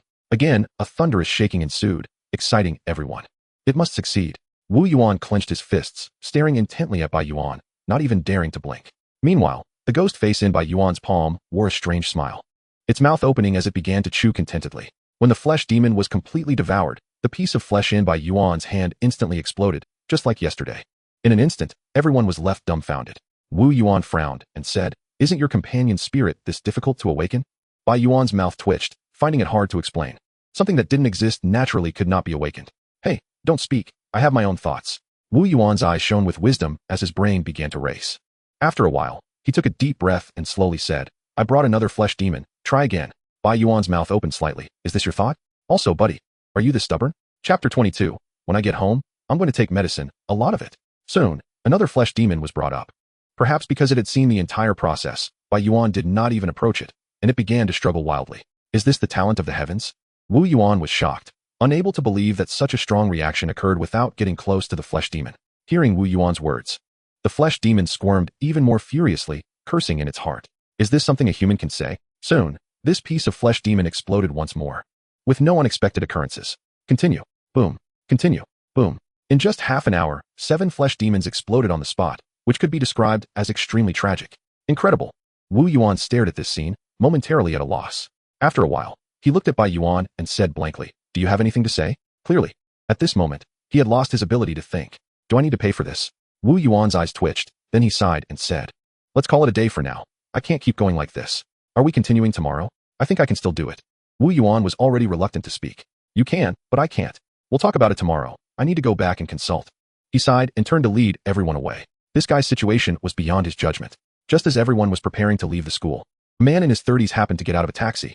Instructor Wang. Wu Yuan's expression changed, and he immediately stood up straight, his eyes filled with respect. Wang Li was not very old, but he held a very high position, as he was a professional specifically dealing with the supernatural. Old Wu, what's going on? Finished so soon? Wang Li raised an eyebrow and said, Your work efficiency is quite good. You'll be promoted sooner or later. Instructor, it's not finished. It hasn't even started yet. Wang Li was slightly taken aback. Then a flicker of shock appeared in his eyes as he said, "Don't tell me that the otherworldly being from yesterday crushed all 7 flesh and blood ghosts." He had been busy dealing with supernatural events in Ping'an City, but he was somewhat aware of the information reported by Wu Yuan yesterday. In fact, Wu Yuan was able to obtain the 7 flesh and blood ghosts because of his permission. Wu Yuan's expression was bitter, and he nodded. "Is this a joke?" Wang Li raised an eyebrow and continued, "Just so happens I still have a flesh and blood ghost in my bag. Let's try again." The problem was, they had already dealt with 9. "No worries. We can just let someone dismember the main body of the flesh and blood ghost again. It can take it." In no time, Wang Li led everyone back to Class 1 of Senior 3, not expecting that a pie could actually fall from the sky. Bai Yuan was sitting in the classroom, calculating how much medicine the ghost face would give him. A lump of flesh was naturally not as weak as the chicken ghost that the ghost face had devoured last time, but we had plenty of it. The total of 9 lumps of flesh was not something that one ghost could compare to. It would definitely produce stronger medicine. Just as he was daydreaming, he saw Wu Yuan and his group entering the classroom again. His expression shifted, and his gaze immediately turned to the leading Wang Li. The other party's physique was not robust, and his aura was far less imposing than Wu Yuan and the others, yet he gave off a deadly sense of eeriness. At this moment, Wu Yuan spoke. "Bai Yuan, let's try again." "Is it him?" Wang Li narrowed his eyes slightly, looking Bai Yuan up and down. "Don't feel pressured. Let's try again." After saying that, he took out a lump of flesh from his briefcase. Unlike the previous flesh, it showed no signs of movement. Like a piece of dead meat. Clearly, Wang Li had suppressed the flesh and blood ghost. A professional? Bai Yuan's mind stirred, instantly guessing Wang Li's identity. He thought for a moment, and could only reach out again to take the flesh. "Don't be nervous, don't resist." Wang Li's right hand suddenly rested on Bai Yuan's shoulder. In that instant, a chilling sensation surged from his hand, making Bai Yuan's expression involuntarily change. His gaze was calm as he glanced at Wang Li's right hand out of the corner of his eye. It was extremely pale and completely mismatched with his skin tone. As if he were wearing a human skin glove. Perhaps sensing something, the ghost face did not appear again, quietly hiding within Bai Yuan's body. Without the ghost face, the flesh in Bai Yuan's hand naturally showed no reaction, which was completely different from the previous situation. Wu Yuan's mouth opened slightly, completely unprepared for this scene. He rubbed his eyes in disbelief, seemingly wanting to say something, but he didn't know how to start. After a while, Wang Li frowned slightly, retracted his right hand, and shook his head, saying, "What a pity, no accompanying ghostly object." As soon as this was said, everyone inside and outside the classroom trembled, unable to help but stare in shock. After all that fuss, it turned out Bai Yuan was just an ordinary person? Is this even real? You don't seem surprised? Wang Li's gaze fell on Bai Yuan, a hint of surprise in his eyes. Normally, the other party shouldn't be disappointed, right? Or did he anticipate this all along? Upon hearing this, the originally calm Bai Yuan suddenly clenched his fists and shouted skyward. "What? I actually don't have an accompanying ghostly object?" The crowd present felt a wave of black lines on their foreheads, completely stunned. "Are you out of your mind?"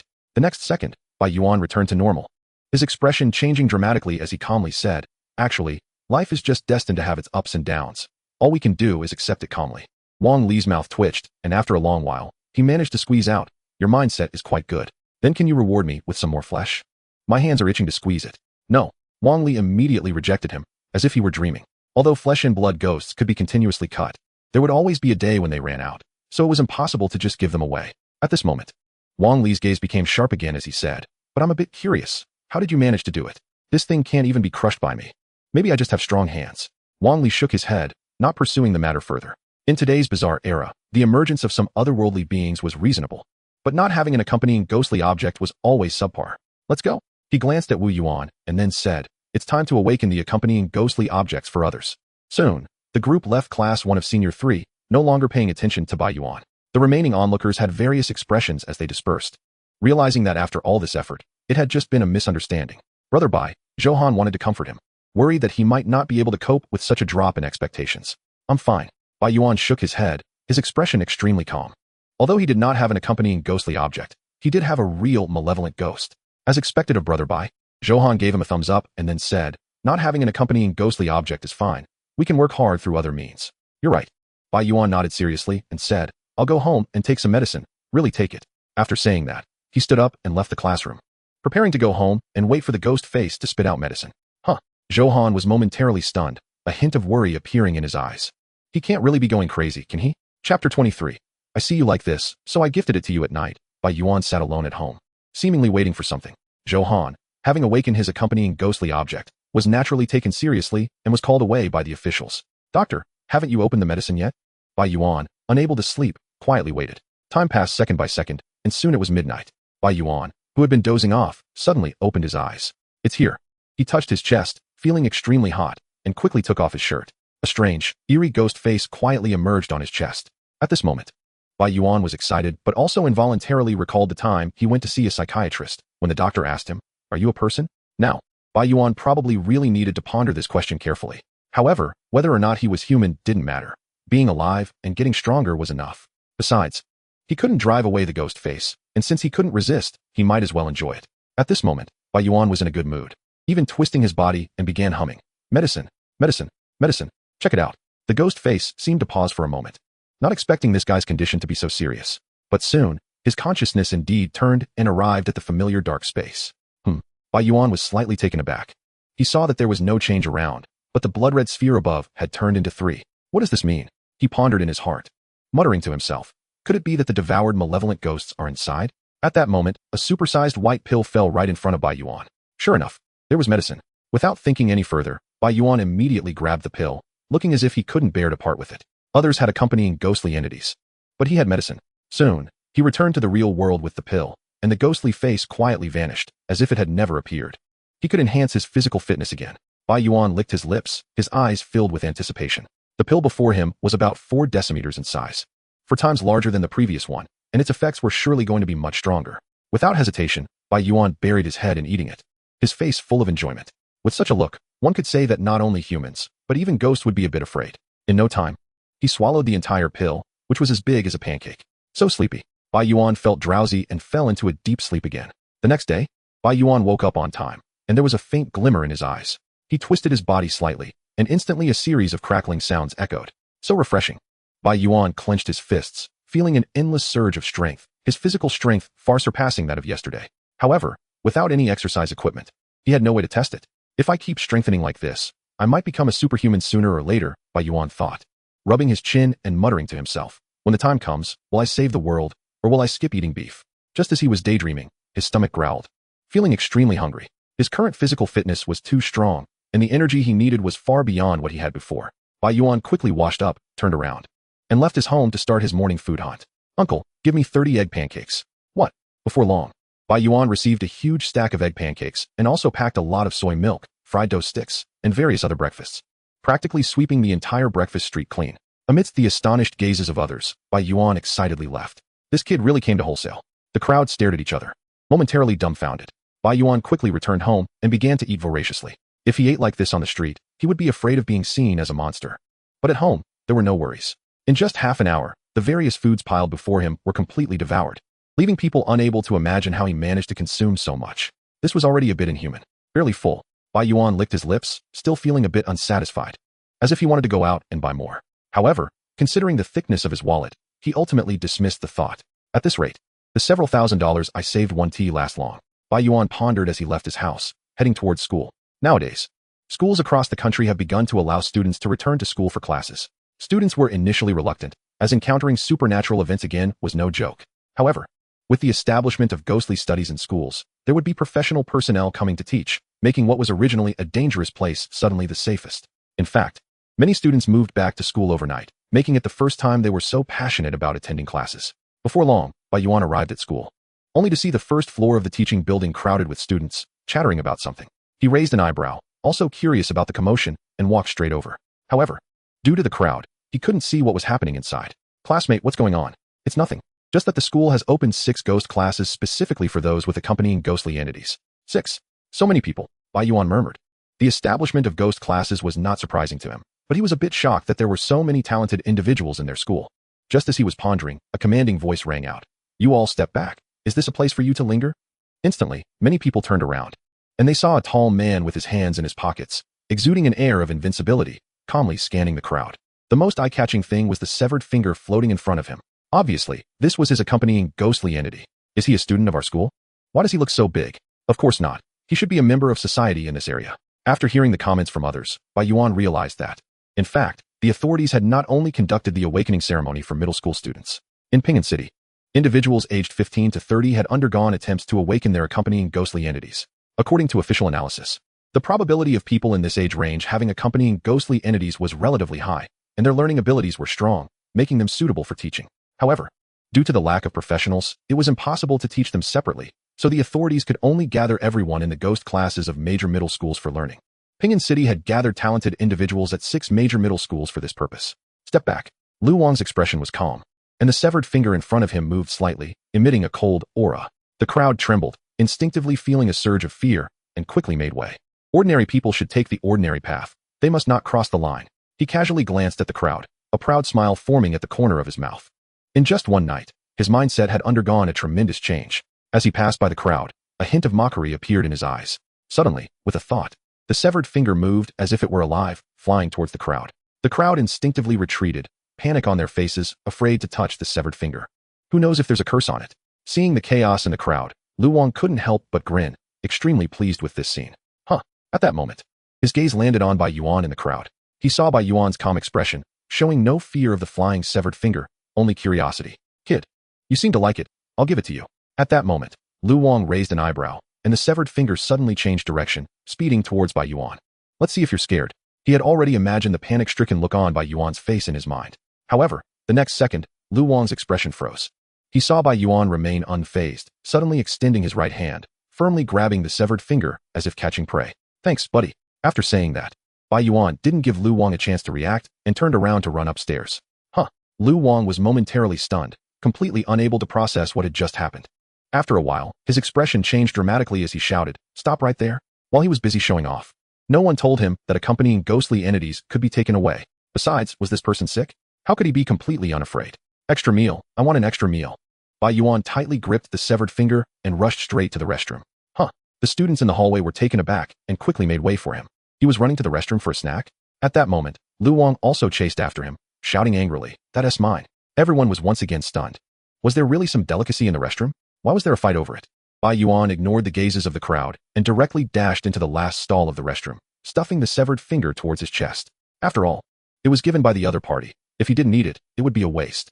However, the ghost face showed no reaction at that moment, seemingly lacking any appetite. Not eating? Bai Yuan was taken aback and rinsed the severed finger with some water nearby, thinking it might not be clean. Yet, the ghost face remained indifferent, even giving off a sense of disdain. Looking down on this thing? Bai Yuan also didn't expect that this thing would be picky. Did it only eat ghosts and not their accompanying ghostly objects? Or was this accompanying ghostly object too weak? Just as he was pondering, Lu Wang had already chased in. And seeing the severed finger still in Bai Yuan's hand, he couldn't help but breathe a sigh of relief. Give it back to me. He didn't understand the significance of the accompanying ghostly object, but he knew it would make him stand out. It was definitely a tool for showing off. Wasn't it a gift from you? Bai Yuan was reluctant to return it. The ghost face didn't need it, so he could keep it for research. What do you mean gift? Lu Wang glared at him. He was just joking. Who knew this guy would actually dare to touch it? A gift is a gift. One must keep their word. Bai Yuan directly brushed past him, preparing to leave the restroom. Stop. Lu Wang instinctively reached out to block Bai Yuan, but unexpectedly, Bai Yuan waved his right hand, pushing him off balance and nearly causing him to fall. The two were not on the same physical level, but their strength seemed to differ as well. What a freak. Lu Wang felt a hint of shock, and at that moment, Bai Yuan paused as he saw Wang Li standing outside the restroom. Teacher Wang. Bai Yuan's expression froze, and he smiled awkwardly. Wang Li glanced at the severed finger in Bai Yuan's hand and said, "That's someone else's accompanying ghostly object. Having it in your hand is of no use." Teacher. Not necessarily. Bai Yuan looked at the severed finger and muttered, "From my observation, this is a middle finger. I'm planning to use it as a prop for mockery. I won't have to do the international gesture myself in the future." For a moment, Wang Li fell into deep silence. What kind of brain circuit do you have? Bro, give it back to me. Lu Wang, with a mournful face, quickly said, "If you want to do the international gesture, just call me anytime, and I'll help you." Bai Yuan shot him a glance, realizing he couldn't take the severed finger away. He looked at Lu Wang and asked, "Are you still going to show off in the future?" "I'm not showing off anymore, definitely not." Lu Wang immediately patted his chest and promised, but in his heart, he thought, if the accompanying ghostly object can't be used to show off, it would be meaningless. "All right, I've played enough. I'm giving it back to you." Bai Yuan shook his head and tossed the severed finger back to him. Why is it wet? Lu Wang's expression froze. Not expecting that Bai Yuan had actually planned to eat the severed finger and had rinsed it beforehand. Bai Yuan raised his eyebrows, and a mischievous thought came to him, saying, "The last stall in the men's restroom was clogged, and I habitually did a good deed, so you know." Lu Wang's eyes widened as if struck by lightning. "You didn't, by any chance, use my accompanying ghostly object to unclog the toilet, did you?" "To be honest, this thing is indeed useful. It's even better than those professional toilet unclogging tools." Bai Yuan patted his shoulder and said, "From now on, you don't have to worry about unemployment." After saying that, he left with an air of hidden merit and fame. Lu Wang's face turned pale, looking deeply affected. He glanced at the severed finger in his hand, instinctively feeling a bit disgusted but also reluctant to let go, caught in a dilemma. This kid. Wang Li was also shaken, once again witnessing this guy's abnormality. Teacher, can my accompanying ghostly object still be used? At this moment, Lu Wang looked to Wang Li for help. Just take it as a lesson. Wang Li shot him a glance and said, as a ghostly spirit person, you can even give away your own accompanying ghostly object. You really are generous. Lu Wang lowered his head, not daring to say anything further. Moreover, at this moment, Wang Li's expression grew serious as he said, if your accompanying ghostly object dares to be used to show off in front of ordinary people again, you can roll out of the ghost spirit class. Yes, yes. Lu Wang's heart trembled, quickly lowering his head. At this moment, Bai Yuan had returned to the classroom, where he saw Zhou Han sitting in his seat, while the desk in front of him was empty. Are you going to report to the ghost spirit class? He raised an eyebrow, having understood. Zhou Han nodded, a hint of reluctance in his eyes, and said, Brother Bai, if there's anything in the future, just call me directly. I'm in ghost spirit class too. Having an accompanying ghostly object made his status different from before, but in front of Bai Yuan, he still showed no changes. Okay. Bai Yuan nodded and said, work hard from now on, and cover for me when the time comes. No problem. Zhou Han smiled broadly, and then strode out of class 3, senior year. Bai Yuan shook his head, feeling not too disappointed. Just then, the homeroom teacher, Teacher Zhao, walked in. She glanced at Zhou Han, who had just left, but didn't say much. Although she believed that studying was the most orthodox path, as just a teacher, she couldn't say much about the officially established ghost spirit class. Everyone, starting today, we continue our classes. Teacher Zhao noticed the students were a bit distracted and said sternly, focus. Without accompanying ghostly objects, your life trajectory won't change. Studying is still your way out. Although everyone was reluctant, they had no choice but to accept reality. They were the top students in the grade with outstanding results, and they quickly settled down to start studying. Bai Yuan also returned to a peaceful life. Chapter 25, Teacher. I really want to improve. Half a month passed in the blink of an eye. Perhaps because of the ghost spirit class, the school had not encountered any crises again. But online, various supernatural events were emerging one after another, even escalating, spreading a sense of panic across the country. Can it be resolved soon? Bai Yuan had been at school all this time, but he was extremely concerned about the news from the outside world. He wasn't surprised if it could be easily resolved. The authorities wouldn't issue a nationwide announcement, nor would they expend manpower and resources to establish the ghost spirit class. The establishment of the ghost spirit class meant that the authorities were training a reserve force, preparing to engage in a long-term battle with the supernatural. One day, Bai Yuan and Zhou Han gathered in the cafeteria, as the ghost spirit class and the ordinary class had different curriculums, making it rare for them to meet. Brother Bai, I'm about to go on a mission. A mission? Bai Yuan's expression froze as he asked, are you going to deal with the supernatural incidents? That's right. In Zhou Han's eyes, there was both excitement and a hint of worry and fear. After all, this time he had to face ghosts directly and resolve the situation. Aren't you still in the learning phase? Are you going to intern so soon? The situation is a bit critical. Zhou Han lowered his voice and said, the officials don't have enough manpower. We must step up first. Is that so? Bai Yuan wasn't surprised and continued, be careful. Our whole class will go, and Teacher Wang will lead the team. There shouldn't be any accidents. Zhou Han smiled slightly and then seemed to think of something, saying, by the way, Bai Go, there's internal news that the officials seem to be creating an intelligence class. Maybe you can get in there and learn more about supernatural information. Due to a confidentiality agreement, he couldn't reveal too much to Bai Yuan. Intelligence class? What's the entry requirement? Bai Yuan asked, suddenly intrigued. In today's era, where changes were quietly taking place, timely information was crucial for survival. I don't know about that. Zhou Han shook his head. I just heard Teacher Wang mention it by chance. All right. Bai Yuan understood that the other party's knowledge was limited and didn't press further. Soon, the two parted ways. A week later, the Ghost Spirits class returned to school after executing a mission, causing a huge uproar. Someone died. What was thought to be a normal outing turned out to have resulted in the deaths of 4 students who had companion spirits. Normally, such news wouldn't be leaked. But because some students were terrified and wanted to withdraw from the Ghost Spirits class, the news spread throughout the school. In no time, everyone was discussing it.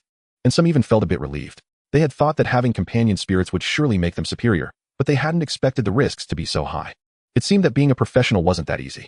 Wang Li tried to calm everyone in the Ghost Spirits class, but many chose to withdraw out of fear of death. And Wang Li didn't try to stop them. After all, it was a matter of life and death. He couldn't force anyone to stay. Although the official Ghost Spirits class could access various important information and related resources for becoming stronger, it also required occasional missions that could be life-threatening. When faced with life and strength, many naturally chose the former. Short-sighted, Wang Li stood in his office, watching many students leave, and silently complained. He had already informed everyone of the situation. Supernatural incidents were frequently occurring, and the officials couldn't handle them at all. As time went on, these incidents would inevitably relate to everyone, and no one could escape. Once faced with a supernatural event, they, with only companion spirits but no real strength, wouldn't be able to protect their loved ones, let alone themselves. In today's era, To fight for a glimmer of hope, one must bravely forge ahead. Mere avoidance was just waiting to die. Let's reorganize the ghost spirits class. He looked at the assistant beside him, his eyes showing a hint of helplessness. With the students leaving, the 6 members of the ghost spirits class needed to be redistributed and reorganized. The assistant nodded and then said, Instructor Wong, will the intelligence class still be opened? Those with companion spirits are withdrawing out of fear. Ordinary people will probably want to avoid supernatural events even more. I doubt anyone will join the intelligence class the officials want to establish. Of course it will be opened, and it will start tomorrow. Wang Li's gaze was deep as he murmured, the ghost spirits are afraid, but ordinary people might not be. In an instant, he couldn't help but think of Bai Yuan. The next day, Wang Li indeed notified the entire school about the establishment of the intelligence class. The entry requirement was quite simple. One just needed to be bold. The only duty was to work with professionals to resolve supernatural incidents, which was highly dangerous, but each mission would come with a considerable reward. In addition, there were other benefits, making it quite tempting. Currently, this was also the only way for ordinary people to access this new field. Bai Yuan sat in his seat, holding a flyer that introduced the intelligence class's related information. Was it because there were too few people with companion spirits that ordinary people needed to participate? Although they didn't have companion spirits, they could use things like black dog blood to deal with fierce ghosts. Even he knew this, so the officials naturally couldn't be unaware. All right, everyone, please put away the flyers. At this moment, the homeroom teacher saw that the timing was right and said, although this is an order from above, I still want to say that your primary focus should be on studying. The intelligence class is not your best choice. People can die there. Bai Yuan held the flyer, his eyes reflecting contemplation. The intelligence class offered various rewards and bonuses, allowed learning about supernatural knowledge, and participation in supernatural events. It might even allow him to devour fierce ghosts. Each point was crucial for him. In an ever-changing era, becoming stronger was the fundamental way to establish oneself. Moreover, the condition for the intelligence class was simply boldness, which was tailor-made for him. Bai Yuan had been quietly observing changes without disrupting his life trajectory. But now that the tide of the era had risen, he naturally had to make a change. With this thought, Bai Yuan suddenly stood up and walked to the homeroom teacher's desk with the flyer. Bai Yuan, what are you doing? Although teacher Zhao understood, she still wanted to stop him. The intelligence class is no joke. People can die. Thank you for your care over the years. Bai Yuan bowed and then said earnestly, Teacher, I really want to improve. Chapter 26. Watching movies with snacks? Teacher Zhao was momentarily speechless. This wasn't the way to improve. But since it was a policy from above, she had no right to stop him and could only sigh. Just be careful. Bai Yuan nodded, took the flyer, and left the classroom without hesitation. Everyone watched Bai Yuan's departing figure. Their expressions varied. Some were envious, some calm, and others regretful. This step meant that Bai Yuan's life trajectory would be completely different from that of ordinary people. Soon, Bai Yuan arrived at the Ghost Spirits class office on the first floor. Wow, so many people? His expression froze. He hadn't expected there to be a line of over 10 people in the office. It seemed that many were bold and had long-term vision, with supernatural events occurring. If they could gain some experience now, their ability to survive would greatly improve. After all, although the intelligence class was dangerous, all missions were accompanied by professionals, making it significantly safer. If they didn't seize the opportunity now, they might have to face fierce ghosts alone later, which would be a matter of life and death. Soon, it was Bai Yuan's turn to step forward. Oh, you actually came? Wang Li, who was sitting at the desk, raised an eyebrow at Bai Yuan. His impression of him quite deep. Teacher Wang. Bai Yuan smiled slightly, which could be considered a greeting. After all, the entire school was currently under the other party's protection. The intelligence class is a good choice for you. Wang Li nodded, already aware of the other party's astonishing psychological quality. Do I just need to fill out this form? Bai Yuan looked at the form in his hand, which needed personal basic information to be filled out. Of course not. Wang Li shook his head and said, this is an application form. To enter the intelligence class, there will be an assessment. Assessment? When? Bai Yuan asked while starting to fill out the form. Wang Li said, on Saturday, we will notify you of the specific location in advance. All right, soon. Bai Yuan submitted the form and turned to leave. Aren't you going to ask about the specifics of the intelligence class? No need to ask. Bai Yuan turned back and smiled, then strode out of the office. Maybe he really could make a name for himself. Wang Li shook his head, paying a bit more attention to Bai Yuan. Time quickly reached Saturday. While Bai Yuan was in class, he was suddenly notified to immediately gather in front of the teaching building. Under the gaze of his classmates, Bai Yuan walked out. At this time, about 200 or 300 people had already gathered at the foot of the teaching building, looking quite impressive. The recruitment targets for the intelligence class were also aimed at people aged 15 to 30, meaning there were quite a few individuals from society outside of school as well. And this was just the first wave of exam takers. There would be several more rounds afterward. Moreover, this was only the intelligence class from Ping and City No. 5 middle school. Other schools also offered intelligence classes. After all, given the population base, even if only 1,000th of the city's population participated, it was not a small number. All right, everyone quiet down. At this moment, Wang Li arrived at the front of the crowd, and his powerful presence immediately silenced the noise. The so-called assessment task was actually very simple, just watch a movie. Upon hearing this, many people breathed a sigh of relief, with some even smiling, thinking they would surely pass. Seeing the crowd's reactions, Wang Li just smiled and did not explain further. Soon, nearly 300 people boarded a bus, leaving Ping and City number 5 middle school for the Ocean Cinema in downtown Ping and City. Are we going to watch a horror movie? Bai Yuan thought while sitting on the bus. Since this was an assessment of courage, it would naturally be a horror movie. They wouldn't show an anime, right? However, he didn't expect it to be that simple. After all, a horror movie wouldn't scare off anyone, which wouldn't achieve the purpose of the assessment. Soon, everyone got off the bus and arrived at the entrance of the Ocean Cinema, which was usually bustling but was now empty, clearly cleared out in preparation for the assessment. At this moment, Wang Li stood at the entrance of the cinema and said to everyone, "Each of you needs to wear a heart rate monitor. If you show a scared reaction, the monitor will record it." Immediately, people began to complain, questioning if it needed to be so professional. Indeed, the assessment was not that simple. Fear is fear. Your expression can deceive, but your body's reaction cannot. Even more astonishing was that they were given 3D glasses. What the hell, a 3D horror movie? No one mentioned that. This is my first time seeing it. It should be interesting. I hope it can give me some thrills. People murmured as they took the 3D glasses and entered the cinema's largest hall, which was just enough to seat everyone. At this moment, some people were chatting, speculating about the movie that was about to be shown, while others were taking deep breaths to adjust their states. Since they dared to sign up, they naturally believed their courage was astonishing, far exceeding that of ordinary people. Soon, accompanied by a chilling atmosphere, the movie officially began.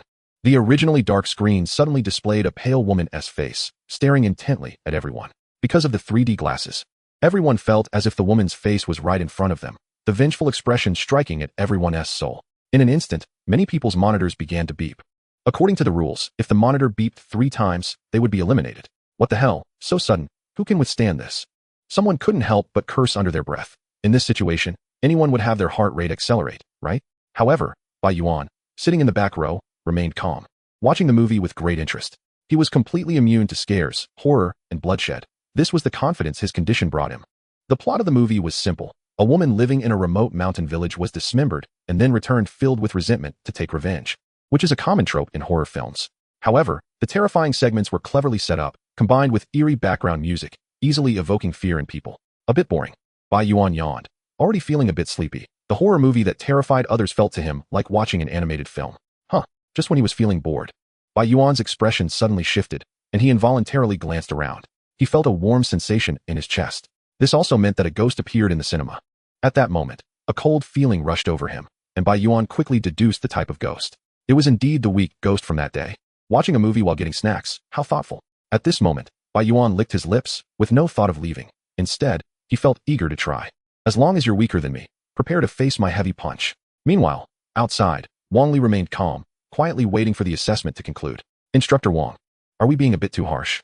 After all, they are just ordinary people. At this moment, a man approached Wang Li, glancing at the movie hall with a hint of worry in his eyes. Who would have thought that a test of courage would actually involve a ghost? What are you afraid of? Wang Li shook his head and said, "It's just a mere ghost. It doesn't even qualify as a fierce ghost. Nothing will happen. I'm just afraid of scaring them into problems. If they're this timid, what are they doing in the intelligence class?" Wang Li waved his hand and said, "Don't worry. If anything happens, I will report it." The many withdrawals from the ghost class made Wang Li pay more attention to the psychological quality assessment. Having a companion ghost, but lacking the courage to face it. Such people would be a waste of resources to cultivate. However, what Wang Li didn't know was that some people were not afraid at all and even regarded it as prey. Food. Chapter 27. The examiner was killed?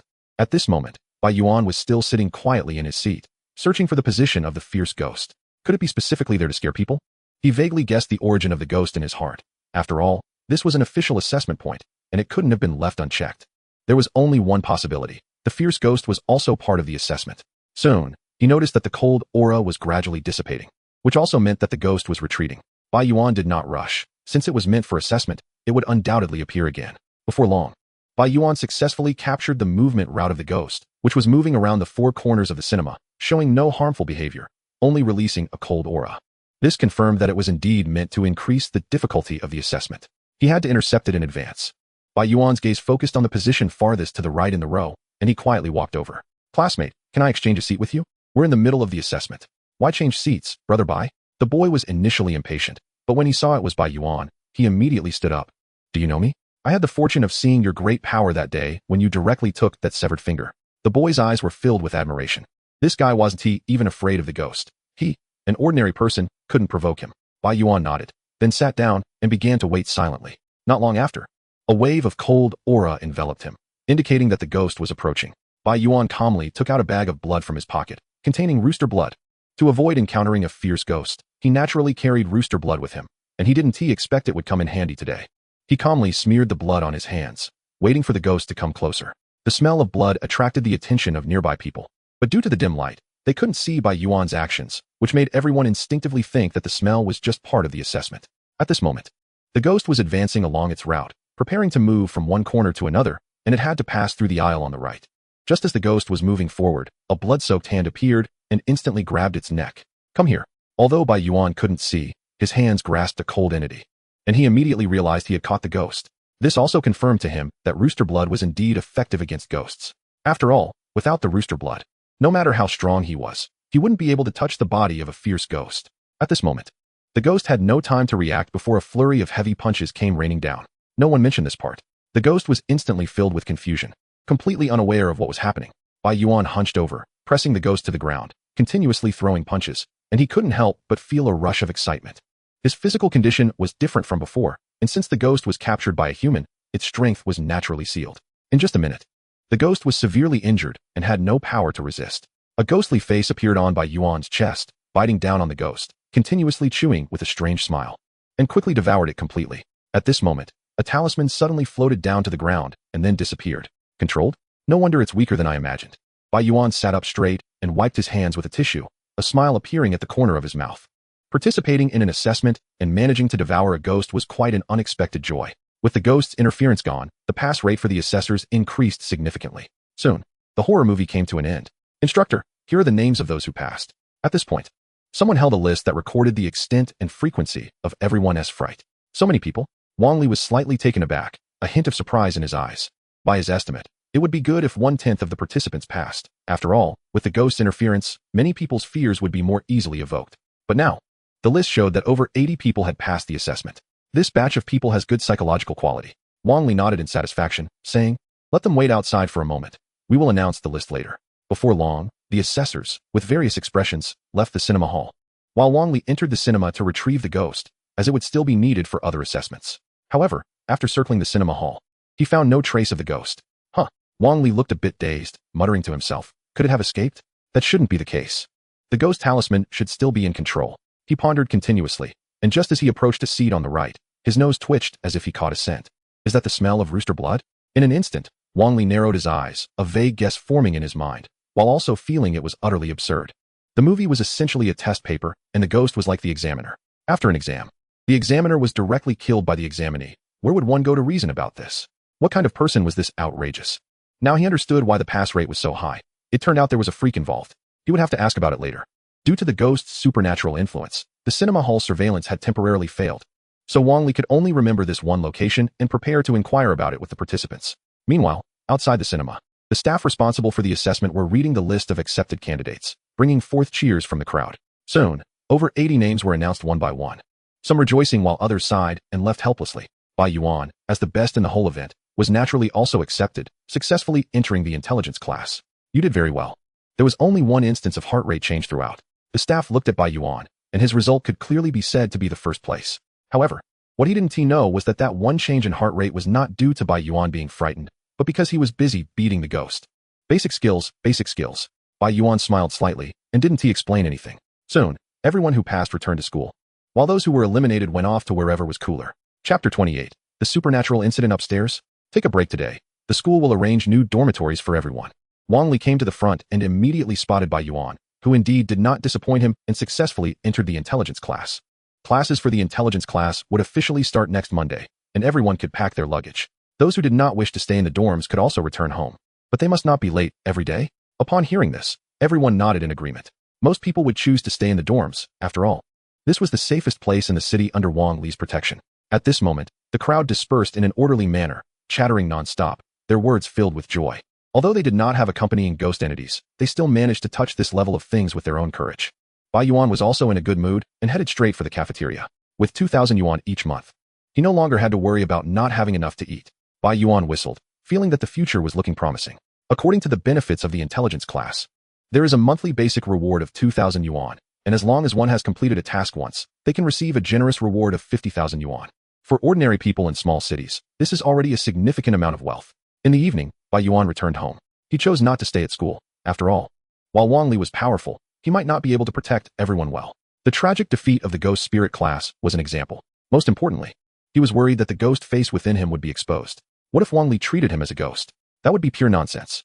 Learning about ghost-related knowledge and strengthening himself was the priority. At night, Bai Yuan lay in bed, quietly waiting for the ghost face to provide medicine, while also planning for the future. As soon as it struck 12, the ghost face reappeared and gave him a pill to strengthen his body. Is this the only type of medicine? Bai Yuan muttered, quickly consuming the pill before feeling a slight enhancement in his physical condition. Could it be that the ghost I swallowed was too weak? Although he had not studied ghost knowledge, he could conclude that whether it was today's ghost or the mass of flesh and blood from before, they definitely belonged to the lowest tier of ghosts. After all, even an ordinary person with a bit of courage could deal with such ghosts by simply applying rooster blood. A ghost like this is already doing well to produce medicine. I need to find an opportunity to try a fierce ghost in the future. Bai Yuan muttered to himself, not feeling anxious, preparing to steadily improve his strength. Although he did not have an innate fear of ghosts, he still felt a bit weak. Being cautious and developing steadily was the way to go. The next morning, Bai Yuan was preparing to go out when he noticed a crowd gathered upstairs, seemingly discussing something. What happened? His expression froze. In such a sensitive era, he immediately realized something. Without hesitation, Bai Yuan went upstairs and saw people gathered at the door of a household. Every person's expression was filled with fear, talking about someone dying and a ghost killing someone, while many were also making calls to the authorities. Listening to the discussions, Bai Yuan quickly understood. A ghost really had appeared? He glanced at the door and directly entered the murder scene. Xiao Bai, are you crazy? Come out. At that moment, a familiar neighbor hurriedly called out to Bai Yuan, saying, "There's a ghost inside. Don't go in." "Uncle Lu, it's fine. I'm now part of the intelligence class, specially handling such incidents." Bai Yuan turned back with a smile and stepped into the house. The living room showed no abnormalities. He walked straight into the bedroom and saw a man's corpse lying on the bed, dressed in pajamas. His face was pale, and his expression was filled with terror, clearly having experienced great fear before his death. What caught Bai Yuan's attention the most were the bloody footprints all over the corpse, looking extremely eerie. Is this really a supernatural incident? Bai Yuan narrowed his eyes, deep in thought. At that moment, a commotion erupted outside as uniformed security personnel quickly arrived at the scene and sealed it off. You again. At this moment, Jiang Cheng entered the innermost bedroom and immediately spotted Bai Yuan. His expression was strange. You're always at the death scene? Uncle Jiang, I live here, Bai Yuan explained. Fearing that the other party might think he was the murderer, Jiang Cheng nodded, instantly drawn to the eerie corpse on the bed. A supernatural incident? It seems so. Notify the professionals. Damn ghost things. Anger flickered in Jiang Cheng's eyes, and then he sighed deeply. You should leave. Don't go home for a while. Will it take long? Jiang Cheng nodded and said, the time is uncertain. It should take quite a while. Is there a shortage of official personnel? From Jiang Cheng's expression, Bai Yuan had already vaguely sensed something. In any case, don't come back for now. Jiang Cheng didn't disclose any information, but the worry in his eyes lingered. Seeing this, Bai Yuan didn't say anything more and turned to leave. Are there too many supernatural incidents? Although Jiang Cheng didn't reveal anything, Bai Yuan had already realized the seriousness of the situation. It seemed that this supernatural disaster would inevitably sweep across the globe. Unbeknownst to him, Bai Yuan had already arrived at school, preparing to enter the intelligence class. Bai Yuan, come here for a moment. Just then, Wang Li in the corridor called out to Bai Yuan. Could it be that something happened? Bai Yuan followed Wang Li, silently pondering. Soon, the two entered the office, which was empty due to the early hour, giving off a rather desolate vibe. Let us talk. Wang Li sat at his desk and said, why did you kill that ghost? Bai Yuan was slightly taken aback and innocently said, what ghost? You're still pretending? Wang Li raised an eyebrow and said, I've already asked. The person sitting in the far right seat that day was you. Teacher, I don't quite understand what you're saying. This is yours, right? Wang Li smiled slightly and took out a plastic bag containing some rooster blood from the scene that day. I found it from your seat. There's no need to deny it. It's indeed mine, Bai Yuan nodded and said, but how does this relate to any ghost? Stop pretending. Wang Li frowned and said, if you didn't kill the ghost, why did you bring rooster blood? Of course, to wash my hands. Wang Li's mouth hung open in shock for a moment. I heard that this thing wards off evil, so I carry it with me. And coincidentally my hands were a bit dry yesterday, so I used it to wash my hands. You used blood to wash your hands? Yeah. Wang Li's eyes twitched. He didn't expect this guy to say it so seriously. Then why did you change seats? I was worried it would spill on my classmates, which would be rude, so I deliberately chose a corner seat. You really know how to explain yourself. Wang Li was momentarily speechless. Although the other party's words were full of loopholes, he couldn't find a point to refute. Chapter 29. Do ghosts also fear? Teacher. You can try it too. The effect is really good. Wang Li remained silent, ultimately just waving his hand to let him leave. I can't believe I was found out, Bai Yuan murmured to himself, but didn't take it too seriously. Even if he was noticed, they couldn't do anything to him. Killing people is illegal, but killing ghosts is surely a great achievement, right? However, that thing is called a ghost, which is somewhat fitting. Just as Bai Yuan was about to leave, he suddenly thought of something and said, Teacher Wang, something happened in our neighborhood. The Wang Li in front of him was a serious professional, so he could probably handle such matters well. Soon, he explained the situation. It seems it really is a supernatural incident. Wang Li nodded and said, You go back to class. Don't worry about the rest. Teacher, aren't you going to handle it? I have to wait for the official arrangements and notifications. Wang Li shook his head and said, Handling supernatural incidents isn't as simple as you think. It requires a series of processes. Bai Yuan felt silent in his heart, but he was not surprised. He turned around and left. The casualty rate of supernatural events is extremely high. Even someone as strong as Wang Li still faces the risk of death. So such matters cannot be taken lightly. After all, there are too few professionals now, and if there are actual losses, it would be a significant blow. Bai Yuan quickly returned to his classroom, Class 1 of Information. At Ping'an City's 5th middle school, over 400 students entered the information class, and the school divided them into 8 classes, each with about 50 students, along with the class for ghostly beings. All the classrooms on the first floor of the teaching building were fully allocated. At this moment, Class 1 of Information was already filled with students, each wearing a cheerful expression and discussing among themselves, as both the ghostly class and the information class were newly established study groups. They could be considered the first batch of information students. Bai Yuan casually found a seat in the back row, also filled with anticipation. After a while, a strong man walked in, scanning the classroom with his gaze, then said, Dear students, I am your class teacher for Class 1 of Information. My name is Chen Qingli, and I will be responsible for teaching you various knowledge about ghosts. Everyone applauded, expressing their warm welcome. Without further ado, I will start the class directly. Chen Qingli took a piece of chalk and wrote a character for ghost on the blackboard. This character seemed to have an unknown magic, instantly silencing the classroom and instilling a hint of fear in many. What is a ghost? Chen Qingli began. As you may already know, it is a murderous monster that suddenly appears in the world, exactly like the ghosts described in previous rumors. Terrifying, shocking, and bloody are their synonyms. But in fact, they are not without weaknesses. Upon hearing this, everyone looked over. Ghosts have weaknesses too? Before discussing further, I want to ask a question. Do you think ghosts have the so-called 7 emotions and 6 desires of humans? Upon hearing this, everyone was momentarily stunned. Their eyes filled with confusion. Bai Yuan, sitting below, already gave a definite answer. Every time a ghostly face devours a ghost, he can sense the extreme fear exhibited by the fierce ghost. Chen Qingli's expression shifted slightly, and he couldn't help but look at Bai Yuan. Then nodded. This student's answer is correct. Ghosts do have emotions, such as shock, astonishment, and even fear. Everyone was slightly taken aback, and a question arose in their minds. Do ghosts also have times when they are afraid? However, unlike humans, they can only be considered quasi-living beings. Under normal circumstances, they do not have any emotional fluctuations. They are merely a killing machine, like a programmed entity. Chen Qingli slowly said, but if they experience certain events, it can cause emotional fluctuations, transforming them into a biological state. At that time, they will become extremely vulnerable, and their strength will significantly decrease. Huh. Bai Yuan was instantly stunned. He did not expect ghosts to have such a weakness. Have you all played games? Do you understand what it means to break defense? Everyone nodded. As young people, they naturally understood. In simple terms, if they experience emotional fluctuations, it is equivalent to being broken defensively. Chen Qingli's words enlightened everyone, and they silently noted this statement. For a moment, they all felt fortunate. If they had not joined the information class, they would not have received such important information. However, different emotions have different defensive breaking effects. According to our experiments, when fear is present, its defensive breaking is the most severe, and its own strength will significantly decline. Bai Yuan nodded below, deeply resonating with this. When a ghostly face first devoured, it wouldn't go smoothly, but as the ghost's fear deepened, the devouring process would become increasingly smooth. From this, it could be seen that fear is the greatest weakness of ghosts. Teacher, what if it's other emotions, like excitement? Bai Yuan seemed to think of something and spoke up. If I encounter a fierce ghost, can I beg for mercy on the spot to make it excited, and then take the opportunity to launch a sneak attack? Upon hearing this, everyone's gaze turned to Bai Yuan in unison. You really are a talent. Your idea is quite unique. Chen Qingli also did not expect Bai Yuan's train of thought to be so outrageous, but unfortunately, excitement is different from other emotions. It cannot break their defense and may even enhance their strength. Is that so? Bai Yuan murmured, not expecting his idea to be rejected. In summary, aside from excitement, most other emotions are negative states for them and will lower their strength. Everyone silently noted this down. How to break their defenses will depend on your performance in the moment. Chen Qingli smiled slightly and continued. Now that we've talked about the weaknesses of ghosts, let's discuss the rules of how ghosts kill. In an instant, everyone trembled and looked over together. What was previously important was now crucial. Whether or not to kill ghosts was irrelevant. They just wanted to know how to escape from the hands of ghosts. Fear is the greatest weakness of ghosts, but it is also what they love the most. Chen Qingli turned around and wrote the word fear on the blackboard. A group of people sat up straight, carefully taking notes, fearing they might miss any key points. Generally speaking, ghosts do not immediately attack when they see humans. Instead, they will use their unique methods to evoke the fear within people.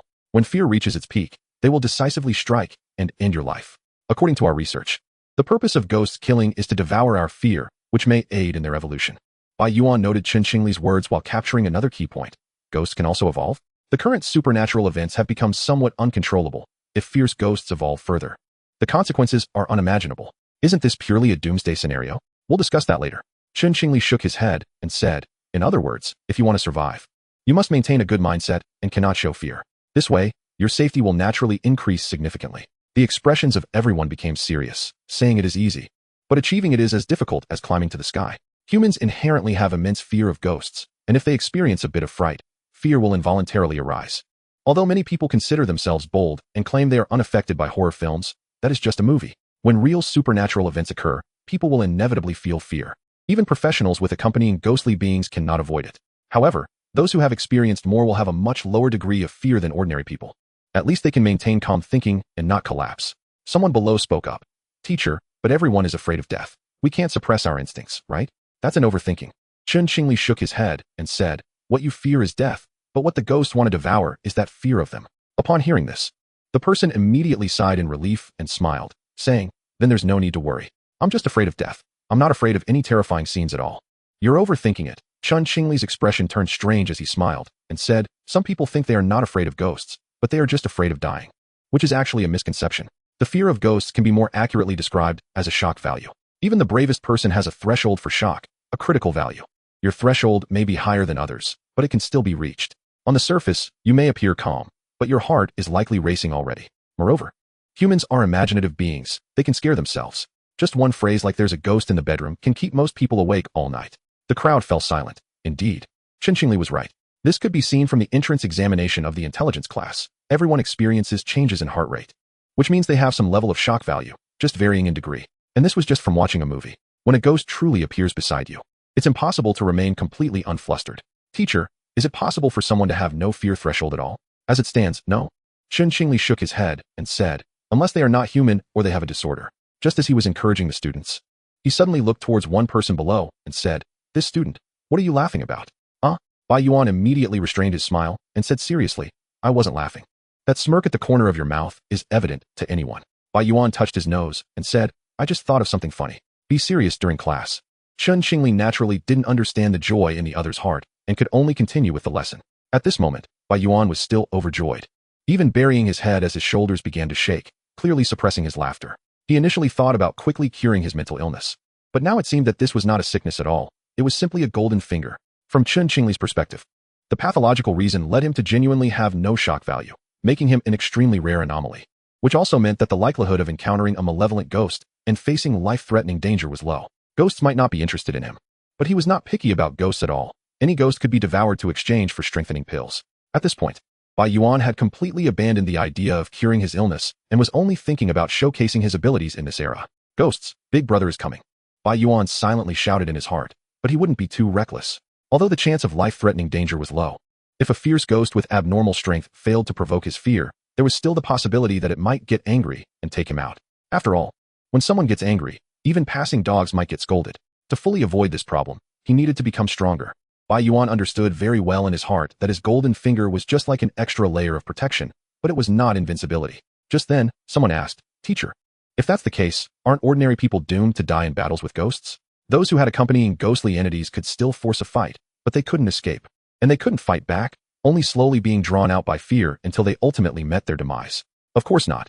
Chen Qingli shook his head and said, you don't need to be completely fearless. Just try to reduce your shock value. As long as you don't meet the expectations of a fierce ghost, you won't be in life-threatening danger for the time being.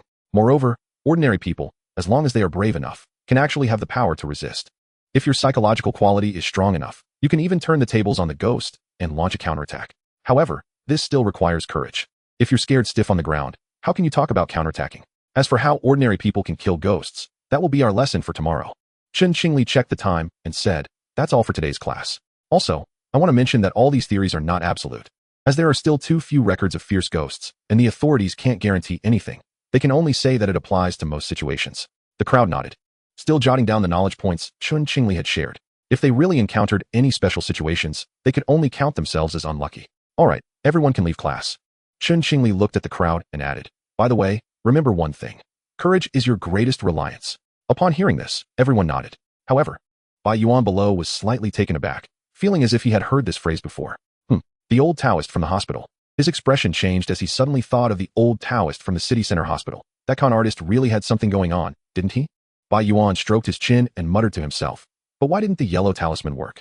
Could it be that the yellow talisman is effective, but the ghost face is too abnormal? He suddenly thought of a possibility, but why would such an abnormal ghost face want to parasitize in his body? Did it want a home? He frowned, unable to understand the reasoning, and had to give up for now. Besides, this was not important to him. What mattered was that with the changes of the times, he had suddenly become version 0. Chapter 31, Medium at the end of school. Everyone discussed as they left the classroom. Just from the first lesson, every member of the intelligence class had greatly benefited, at least resolving many of their internal questions. They also saw things more clearly than ordinary people. This era was not so easily brought to an end. At least with humanity's current power, it was far from achievable. The future would indeed be a bit chaotic. At this moment, Bai Yuan was walking down the road, secretly pondering, but he wasn't too worried. With the assistance of his condition and the ghost face, at least surviving wasn't a problem. Buddy, I'm counting on you. Bai Yuan glanced down at his chest. As if he could see the ghost face within him. It seemed that the other party was not here to harm him. They were more like a mutually beneficial symbiotic relationship. I feed you ghosts, you give me pills. Is there anything more heartwarming than this? At night, Bai Yuan cleared all the various meats on the table and comfortably burped. So refreshing, really refreshing. He patted his belly, feeling his body filled with energy again. Ever since his physical fitness skyrocketed, his appetite had also increased dramatically. If it weren't for having some savings, he really wouldn't be able to afford to eat. However, he couldn't eat so much in the future. There was a hint of pain in his eyes. Such a little meat cost him 300 yuan, making him lament the high prices. If he continued to eat like this, even with the intelligence class's subsidies, he wouldn't be able to sustain it for long. My phone is getting a bit old. I need to find an opportunity to get a new one. I also need to buy some new appliances for home. I'm a bit short on money. Now that Bai Yuan had entered the intelligence class, he was considered to have a guaranteed salary and naturally wanted to make his life a little better. He comfortably lay on the hotel sofa, silently beginning to think about money-making plans. Due to the supernatural incident in the morning, his community was locked down, and Bai Yuan naturally stayed at the hotel arranged by the authorities. Should he continue helping people exorcise ghosts for money? However, this comes with some risks, and mainly, it's not easy to get jobs. Nowadays, with the outbreak of supernatural events, various scammers have emerged, and as a senior high school student, no one would believe him. Should he continue selling goods at a stall? But making money is too slow, and he still has to attend intelligence class. Bai Yuan pondered various money-making plans and unknowingly fell asleep. The next day, while Bai Yuan was in a deep sleep, he was awakened by a commotion. What is going on? Is the hotel this noisy? He yawned, put on his slippers, and opened the door. He saw that the corridor was already crowded with people, all showing panic and fear, with some even on the verge of emotional breakdown. Why does this scene feel so familiar? Seeing the expressions of the crowd, he suddenly had a bad premonition. Another incident. His expression changed, and he quickly walked into the room 506 surrounded by the crowd. Sure enough, on the hotel bed, there was a corpse, also covered in strange bloody footprints. This is bad. Bai Yuan frowned, realizing the seriousness of the situation. They had already left the community, but still, this ghost had caused a death, which meant that this ghost was the same as the embroidered shoes online. Simply distancing oneself had no effect. It had its sights set on everyone here. Bai Yuan sighed, feeling quite helpless. The people present were all his former neighbors who had taken care of him. But faced with such a situation, he had no way to solve it, as his talent could only protect himself. The only thing he could do was to call Jiang Cheng, hoping the higher-ups would take this incident seriously. After all, if this continued, people would die every day. After getting a response from Jiang Cheng, Bai Yuan tidied himself up and headed to school. Everyone, today we will discuss how ordinary people deal with ghosts. Chen Qingli stood on the podium, continuing to explain supernatural knowledge to the crowd. First, he talked about the characteristics of ghosts. According to the currently appearing vengeful spirits, we can divide them into two types. One is the spiritual type, and the other is the cursed type. The spiritual type of ghosts is what you think of as ghosts. They are usually in an invisible state, and ordinary attacks cannot touch them at all. The other type is the cursed type, which is visible and tangible, but if we recklessly attack them, we will become afflicted by their curses. Moreover, don't think they are like zombies. Under supernatural powers, they can also possess strange abilities such as invisibility and teleportation. The crowd silently took note of Chen Qingli's words. Both types of ghosts are nearly desperate existences for ordinary people. One cannot be touched, and the other cannot be attacked. However, since Chen Qingli mentioned today's topic is how to deal with ghosts, he would surely provide answers. To deal with ghosts, a medium is necessary. Chen Qingli wrote the word medium on the blackboard and continued, a medium is equivalent to your weapon. It It allows you to touch spiritual ghosts and be immune to the curses of cursed ghosts. The most common mediums are the folk sayings of black dog blood, rooster blood, cinnabar, etc. Bai Yuan understood it well, as he already had practical experience. Someone asked, "Teacher, if we equip everyone in the country with medium weapons, wouldn't these supernatural events be quickly resolved?" Although the vast majority of ordinary people lack the courage to face vengeful spirits, the sheer number of humanity is terrifying. Even if only 1 in 10,000 or 1 in 100,000 people had the courage to act, they could quickly put an end to all supernatural events. After all, there are many supernatural incidents now, but compared to the billions of humans, they are not comparable. Not that simple. Chen Qingli shook his head and said, "The mediums I mentioned can only deal with low-level ghosts. When facing high-level vengeful spirits, you still can't touch them and will suffer from curses."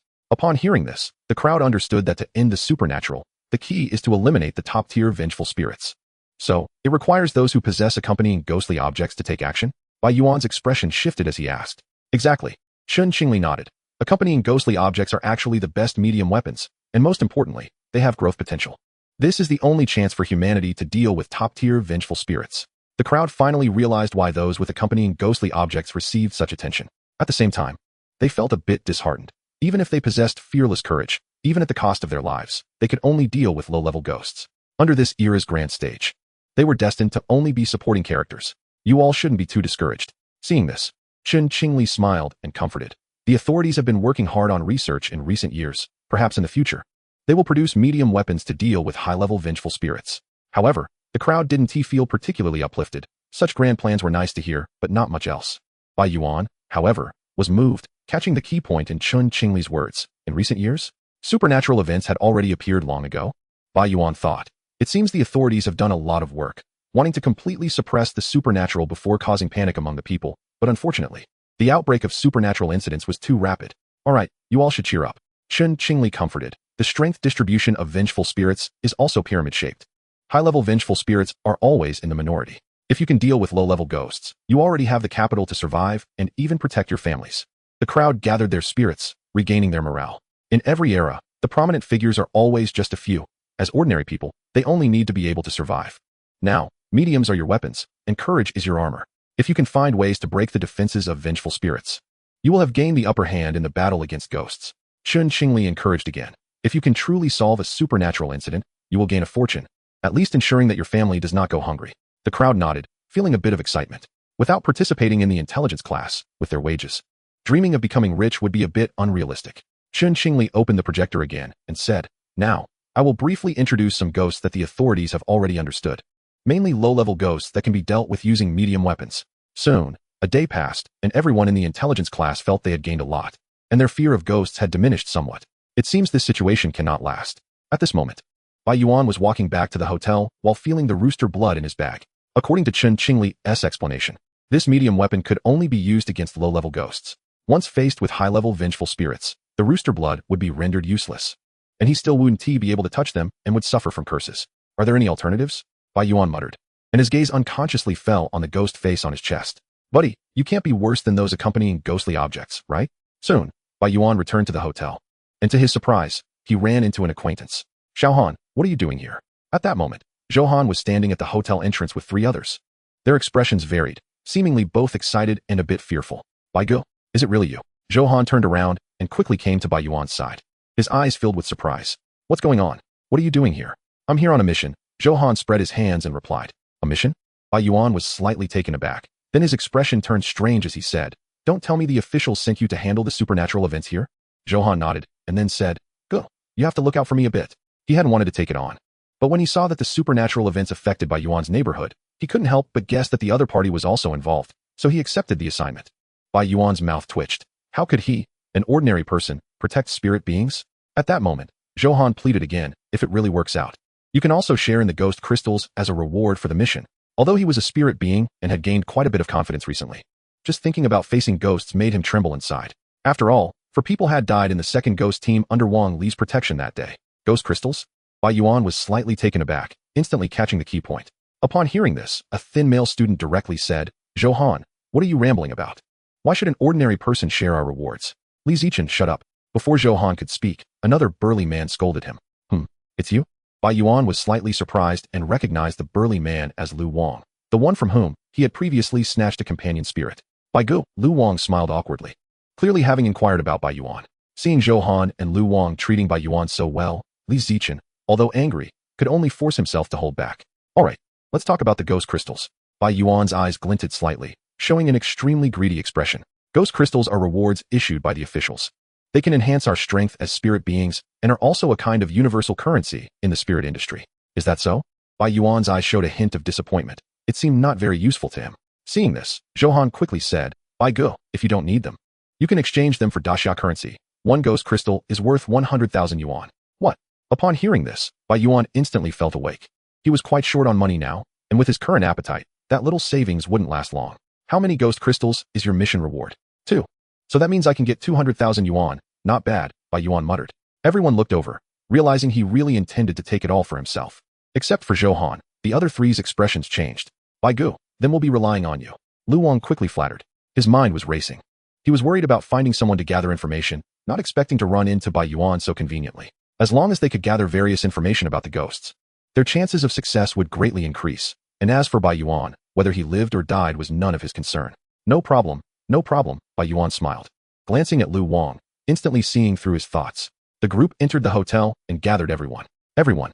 I am the spirit being sent by the officials to resolve the supernatural events here. You can call me Lu Wang. Lu Wang stepped forward, calming everyone's fears. Besides showing off, he was quite eloquent, quickly alleviating people's fears. Tonight, the 5 of us will patrol 1 floor each. You don't have to worry at all. Lu Wang said, if you notice anything unusual, shout loudly, and we will come to handle it immediately. Although they were spirit beings, they had no way to locate the vengeful spirits and could only wait for the other party to strike first. Soon, everyone left, and their hearts were barely at ease. Bai Yuan and the other 5 gathered again in the hotel lobby. Lu Wang was the first to speak. Bai Gu, with your strength, patrolling the 5th floor should be no problem, right? The person who had the incident this morning is living in 506, which means the probability of encountering a ghost is relatively high. And since it's on a high floor, if a deadly crisis really occurs, escaping the hotel won't be easy. I have a problem. Bai Yuan raised an eyebrow and said directly, the 5th floor is too dangerous. I'm not going. Whoever wants to go can go. Lu Wang was momentarily stunned. He thought Bai Yuan would be eager after his boasting, but at a critical moment, the other party refused outright. Bai Gu, you're not scared, are you? Lu Wang still didn't give up, trying to provoke him, but was directly interrupted. Cut the nonsense. Bai Yuan shot him a glance and said, if you want me to take on more risk, then there must be more reward. Lu Wang paused slightly, then understood, hurriedly saying, no problem, you can take an extra 10% of the mission reward. Are you trying to sweet-talk me? Bai Yuan shook his head and smiled. Whether the mission can be completed is another matter. Let's talk about something practical. Then what do you want? Lu Wang frowned, realizing the other party was not so easily fooled. 30,000 in cash. Bai Yuan looked at him and said, now, immediately, right away, give me the money. Lu Wang twitched his mouth. From the other party's tone, he felt like he was dealing with a bandit. 30,000 is a bit too much, he whispered, trying to bargain. You 3 can pool together. Bai Yuan's gaze turned to the other 2, a smile in his eyes. Just to be clear, as a good student of the new era, I'm not a perverted bandit. I won't force you to pay. He shrugged, nonchalantly saying, if you don't pay, then we'll draw lots to decide who goes to the 5th floor. How you choose is up to you. The 3 exchanged glances, then gathered to discuss. And all made a decision. We can give the money. Lu Wang gritted his teeth and said, but there's one condition. Speak. Zhou Han patrols the 4th floor. Naturally. Besides the 5th floor, the 4th floor was the next most dangerous. Okay. Zhou Han quickly agreed. If Bai Yuan was on the 5th floor, he had to be on the 4th floor for safety. Deal. Let's go get the money now. The 3 discussed and left the hotel together, leaving only Bai Yuan and Zhou Han. Bai Gu, you must be careful, Zhou Han said with concern. There's nothing to worry about. In fact, the probability of encountering a crisis on each floor is basically the same. Bai Yuan shook his head and said, if anything happens tonight, come find me. Okay, no problem. Zhou Han nodded repeatedly, feeling a sense of security in his heart. At this moment, Bai Yuan curiously asked, by the way, do you have combat power now? A little bit, Zhou Han replied. What is that coffin of yours for? Can it contain evil spirits? Or can it release evil spirits to fight? Bai Yuan pressed further. After all, Zhou Han's accompanying ghost looked quite powerful. Zhou Han hesitated for a moment, stammering and unable to speak, and after a while, he slowly said, actually, the main function of this thing is to smash ghosts with it. Huh. Bai Yuan was taken aback. Isn't it an accompanying ghost? Is it really that low-key? I'm not even a first-level ghost practitioner right now. My combat power isn't strong, Zhou Han said. What do you mean by first level? That's the threshold for ghost practitioners. Zhou Han knew that Bai Yuan was already part of the intelligence team and would eventually come across this information, so there was no need to adhere to confidentiality. If he could become a first-level ghost practitioner, he would learn the first spell technique of the ghost coffin, and then he would be a professional. Spell technique? Bai Yuan was slightly taken aback and asked, Isn't that your ghost practitioner's specialty? That's one way to put it, Johan sighed. But it will take some time to become a first-level practitioner. If I want to take a shortcut, I need to consume ghost crystals. So that's the purpose of ghost crystals? Bai Yuan raised an eyebrow, gaining some insight into ghost practitioners. Just then, Lu Wang and the others returned quickly after getting the money. 30,000 in cash. Great. Bai Yuan's eyes lit up as he carefully counted and confirmed the amount was correct. Now, the 5th floor is in your hands. Understanding Bai Yuan's character, Lu Wang didn't offer any false flattery. Of course, no problem, Bai Yuan grinned and said, although my friend's price is a bit high, his professionalism is assured. So don't worry. Upon hearing this, Lu Wang and the others breathed a sigh of relief. Although they felt pained about such a large sum of money, it was a guarantee for their lives. They had accompanying ghost objects, and as long as they could survive, making money later would not be a problem. Soon, the 5 of them divided up the floors and began their night patrol. Except for Bai Yuan, the other 4 were nervous and even a bit jumpy. Although they had given themselves countless psychological hints before the task, when they actually walked in the empty corridor, a hint of fear still rose in their hearts. What if a ghost was in the corridor? One thought after another sprang up involuntarily, and they were somewhat scaring themselves. Fortunately, the entire hotel showed no abnormalities.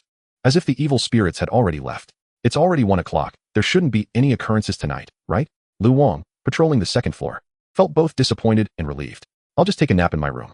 He looked at the empty corridor and couldn't help but yawn, feeling a bit relaxed. The environment was so quiet that if someone screamed, all 4 of them would hear it. With this thought, Lu Wang turned and returned to his room, having no intention of staying up all night. Quickly, he washed up simply and lay down on the bed. Looks like I can only continue tomorrow. With that thought, he closed his eyes, ready to drift into a sweet dream. At that moment, his expression froze. He heard footsteps coming from upstairs, as if someone was walking back and forth. Is Li Zichen's voice that loud? Lu Wang couldn't help but think of Li Zichen, who was patrolling upstairs, silently complaining. But the next second, his expression changed as if he realized something, and he suddenly sat up. No, I'm in my room, and Li Zichen is patrolling the corridor. The locations are different. His brows furrowed, a look of contemplation in his eyes. Unless someone was still awake or got up to use the bathroom in the middle of the night. He looked at the ceiling, instinctively thinking of another possibility, and couldn't help but breathe a sigh of relief. I'm just scaring myself. He patted his chest and lay back down. At that moment, the footsteps upstairs disappeared, confirming that it was the upstairs residence. But the next second, his body tensed again as the previously disappearing footsteps reappeared. But now they were in the corridor he had patrolled. Chapter 34, Knowledge is Power. No way, could the one being targeted be me? Lu Wang's eyes widened, and his mind involuntarily sketched a scene. The silent midnight corridor was empty, with only eerie footsteps continuing nonstop. At this moment, the footsteps became clearer, seemingly approaching him, and a hint of fear rose in Lu Wang's heart. He instantly summoned his accompanying ghost object, gripping the severed finger tightly in his hand, feeling a bit of courage. And the fear dissipated a little. He wasn't a first-level ghost practitioner and naturally didn't have any spell techniques, but as an offensive accompanying ghost object, the severed finger could be used like a dagger and would inflict considerable harm on an evil spirit. Call them together. At this moment, Lu Wang didn't hesitate and wanted to shout loudly, but he discovered a terrifying fact. His throat couldn't produce a shout. He could only make sounds at the same volume as usual. Although the hotel was quiet, others naturally wouldn't hear him talking to himself. Now he understood why the previous victims hadn't made any noise at night. Get out. Lu Wang sprang up, wanting to leave the room and seek help on other floors. But at that moment, his heart trembled again. The footsteps that had been in the corridor had eerily come into his room, seemingly walking back and forth at his doorstep, sending chills down his spine. It's here, it's coming. Lu Wang's face turned pale, cold sweat began to flow down, and he realized that the theoretical lessons he had attended earlier were useless. Only when truly facing a ghost could one deeply experience what fear was. I'll fight you. Lu Wang roared in his heart, wanting to forcefully dispel the fear within him. At the same time, he tightly gripped the severed finger and kept stabbing at the empty doorway. Again and again, he stabbed, but he didn't touch any entity.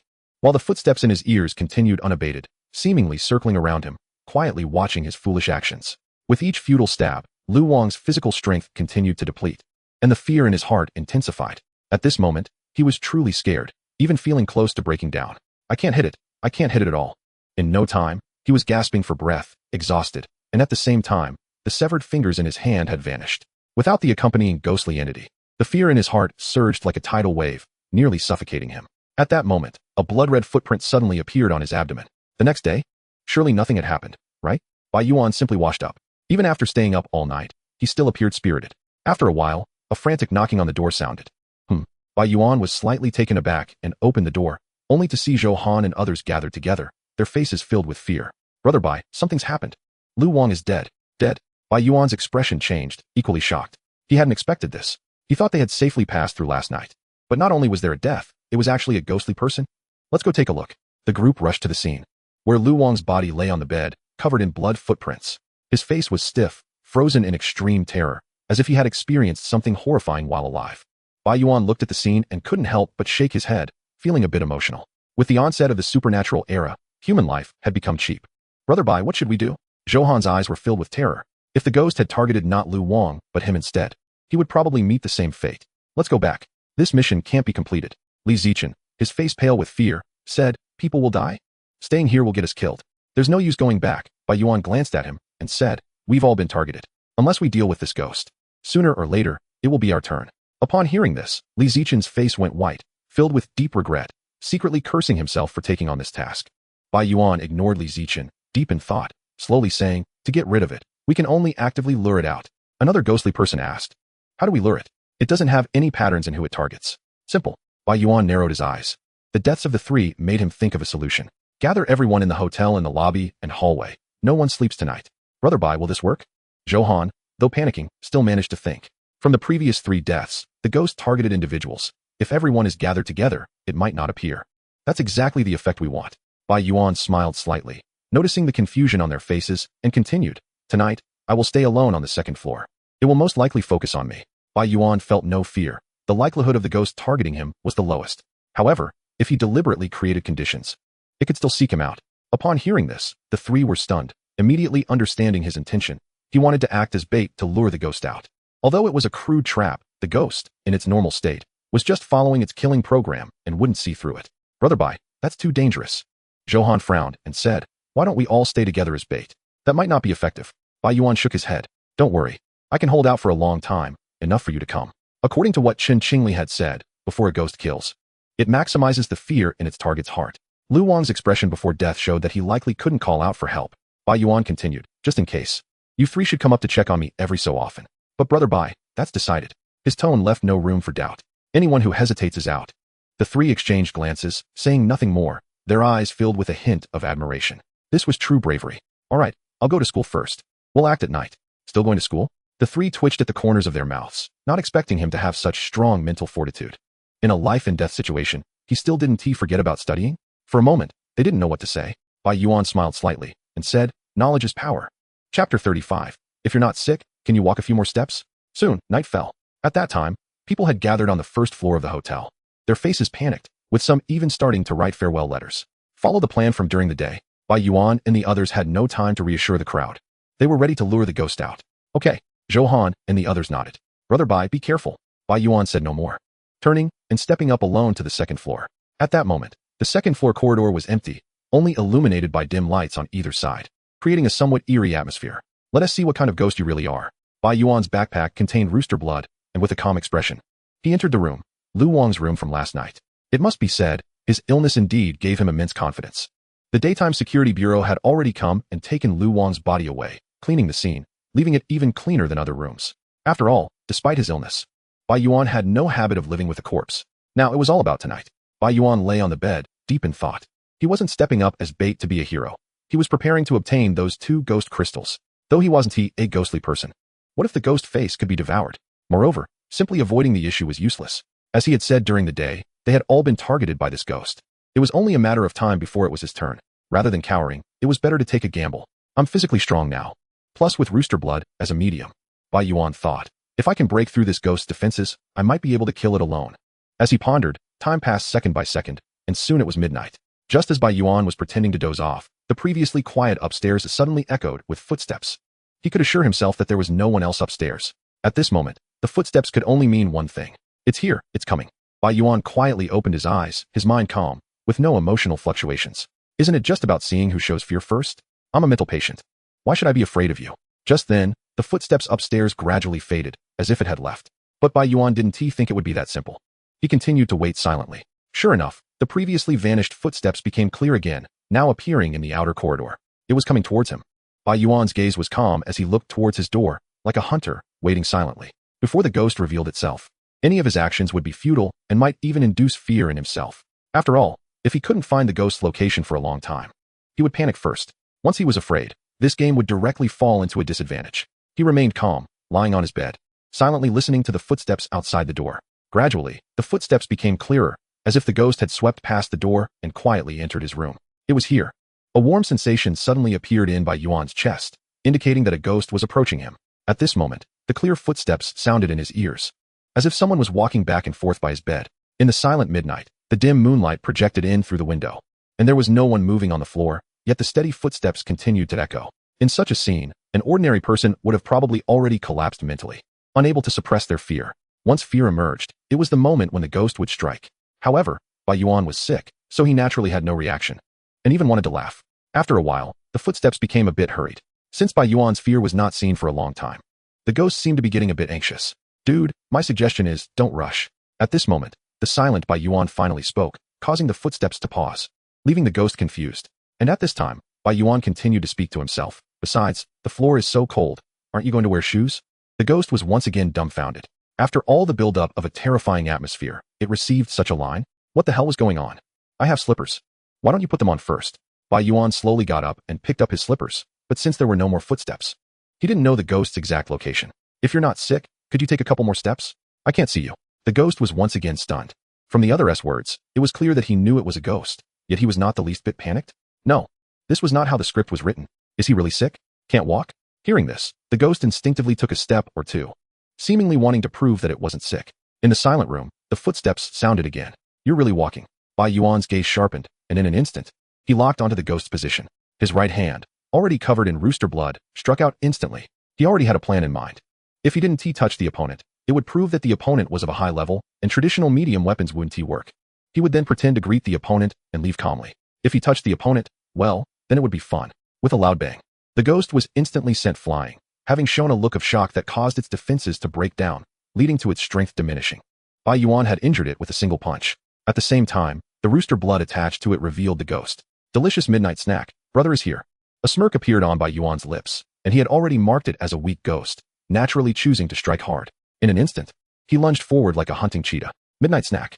The ghost was momentarily confused, thrown into disarray. Bai Yuan seized the opportunity and unleashed his mental illness fist. No, I'm a ghost. It felt a shock in its heart, and its state further declined, causing Bai Yuan's damage to increase. Before long, a shrill scream filled with fear erupted as the ghost began to flee towards the outside of the room, but its speed was not fast. And with the rooster blood on it, it could not escape Bai Yuan's grasp. Fear was indeed the ghost's greatest weakness. When it felt fear, the outcome was already determined. Bai Yuan's strikes were ruthless, and soon the ghost was heavily injured, only able to emit eerie moans filled with fear. You think you can keep harming people and affect my sleep quality? Bai Yuan's lips curled into a fierce smile, and he continued to pummel it, determined to completely annihilate it. Just then, at the stairs on the first floor, Zhou Han and the others were heading upstairs, as per their previous agreement, to check on Bai Yuan at intervals to prevent any accidents. Almost as soon as they reached the second floor, Zhou Han's expression changed as he instantly heard the sounds of fighting from Bai Yuan's room. Not good. Brother Bai is in danger. Hurry to save him. Chapter 36. I'll go to the bathroom and perform a ritual on it. Zhou Han's mind raced, and he immediately grabbed his black coffin and ran forward, while the other two also changed their expressions and summoned their accompanying ghostly beings to follow closely behind. Soon, the three of them rushed to Bai Yuan's room. Brother Bai. Zhou Han's words had yet to leave his lips when his expression froze. He saw Bai Yuan pinning down a translucent figure, delivering punch after punch directly to its head. As if he had heard the commotion from the three, Bai Yuan turned to look back. Due to the fighting, his face was splattered with rooster blood, but at that moment, he smiled at the three of them. However, in such a scene, his smile appeared exceedingly creepy. The three of them instantly felt their minds go blank, almost instinctively taking a step back, feeling utterly terrified. Bai Yuan, however, ignored the three and turned back to continue his violent assault. Soon, the three reacted, their gazes shifting to the translucent figure being pinned down by Bai Yuan. As the ghost spirit was about to disperse, its body naturally became visible. They saw its body covered in rooster blood, looking extremely miserable. And what caught their attention even more was its blood-red feet, seemingly formed from a pile of blood. The three instantly understood that this was the powerful ghost that had harmed them before.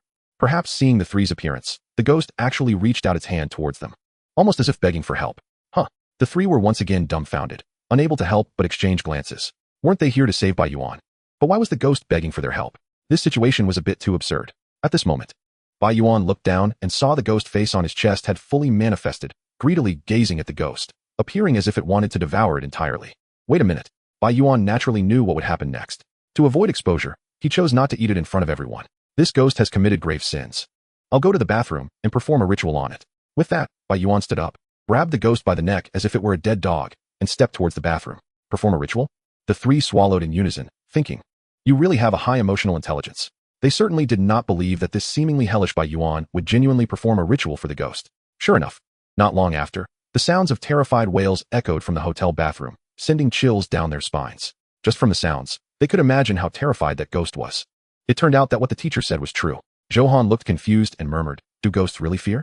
My brain is almost crashing right now. Li Zichen's expression was astonished, his body slightly trembling as he said, so, who among them is a ghost? Who's human? The three of them twitched at the corners of their eyes. This situation indeed shattered their worldview. One of them spoke up. I don't think either of them looks like a human. They've never seen such a perverse person before, actually beating a ghost into this state. Soon, the sound of flushing came from the restroom, as if something was being washed away. After a while, Bai Yuan emerged from the restroom wearing a blood-stained white shirt.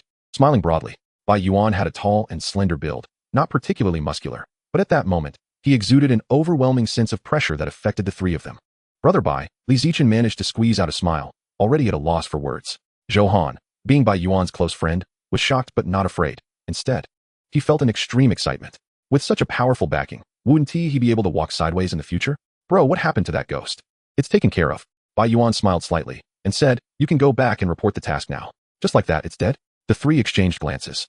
Already anticipating the outcome, Bai Yuan nodded and then said casually, the task reward is 2 ghost crystals. Li Zichen frowned and was the first to speak. Brother Bai, let us not talk about things that don't concern us.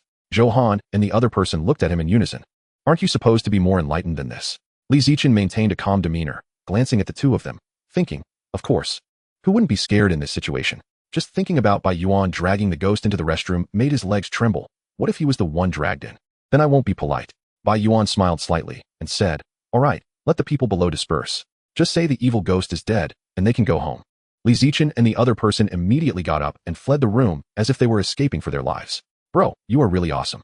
At that moment, Johan gave a thumbs up and said, my admiration for you is like the endless Yangtze River. All right, stop it. Bai Yuan chuckled and said, it's just a little basic skill. No need to make a big deal out of it. This is still just basic skill. The admiration in Johan's eyes deepened as he said, bro, I knew you were perverse before, but I didn't expect you to be this perverse. Bai Yuan raised an eyebrow. Is that a compliment? What era was it before, and what era is it now? If I did this to a human, it would be a crime, but it's different when it comes to ghosts. As he spoke, a cruel smile appeared in his eyes, making Johan shudder involuntarily. The arrival of the supernatural era seemed to have unleashed Bai Yuan's true nature. All right, these ghost crystals should be useful to you, right? At this moment, Bai Yuan retracted his smile and said seriously, bro, no need. You keep them. Johan immediately refused, saying, I didn't contribute anything, so I want to take them. Although the two had a good relationship, taking spoils without reason would gradually dull that relationship. He wasn't foolish. Someone like Bai Yuan was worth keeping close for life. And a mere ghost crystal was nothing. But bro, if you don't need them and want to exchange them for money, you can come to me. At the official place, you could sell ghost crystals, but it was impossible to buy ghost crystals with money. All right, I'll take a look first. Bai Yuan nodded, preparing to let the ghost face try to devour a bit. If it was useful, he would let it eat. If not, he might as well sell it to Johan. After a while, the two arrived downstairs, where everyone was excitedly gathered together. As soon as Bai Yuan came down, everyone rushed over, continuously expressing their gratitude. Clearly, Li Zichen and the others had briefly explained the situation to everyone, indicating that Bai Yuan was the main force in resolving the supernatural incident, while they were merely responsible for cheering. Everyone is being too polite. We've been neighbors for so many years. Bai Yuan waved his hand and said, it's late, so everyone should go back and rest. Only then did everyone go upstairs in turn, returning to their rooms. All right, I need to sleep a bit too. You all can do as you please. Bai Yuan stretched and murmured, after some exercise in the middle of the night, my body really can't handle it. Li Zichen looked at him oddly. You were so energetic just now, yet you're saying you can't handle it? From the way Bai Yuan had violently beaten the ghost earlier, his physical condition clearly wasn't as simple as it looked. Chapter 37. Drug use. The next day, Bai Yuan got up early again, still feeling energetic and showing no signs of fatigue. Although he didn't know how strong his physical condition was, it was definitely not something an ordinary person could compare to. The footstep ghost's strength was quite average, Bai Yuan muttered to himself. Although the other party had killed the ghostly person Lu Wang, based on his guess, Lu Wang was more likely to have died due to poor mental fortitude. As Chun Qingli had said, the battle between humans and ghosts resembled a psychological game. It depended on who showed fear first. Clearly, Lu Wang had lost from the start, and as a mentally unstable person, Bai Yuan naturally had the footstep ghost firmly under control. Under normal circumstances, if he had fought the footstep ghost at its peak, the outcome would have been uncertain. However, since the footstep ghost had been broken down from the start, Bai Yuan easily secured victory in that battle. Tonight, it should be able to spit out the pills. Bai Yuan looked at his chest with some anticipation. Although the footstep ghost's strength was average, at least it was not on the same level as a ghost like the shadow ghost, which was merely for scaring. One was merely frightening, while the other was truly deadly. The pills made from the footstep ghost would surely have an increased effect. While thinking, Bai Yuan entered the school. Nowadays, the first floor of the teaching building was exclusively for the ghost spirit class and the intelligence class. Although the teaching was quite lax, everyone had arrived at class early, and their learning attitudes were quite serious. For ordinary people, poor grades might mean not getting into college and having no good future, but for ghost students, poor grades likely meant losing their lives. At that moment, as Bai Yuan just arrived at the classroom door, he saw the other students had already arrived. Some were reviewing the key points from yesterday, while others were exchanging experiences and thoughts. Their only goal was to survive. It seemed that Lu Wang's death had not caused any ripples. He had just glanced at the situation in the ghost spirit class, which also showed no changes. In such an era, people were being killed by ghosts every day, and even ghost students received little attention. Just as he was about to enter the classroom, Wang Li suddenly called out to him from the distance of the hallway, "Bai Yuan, come here."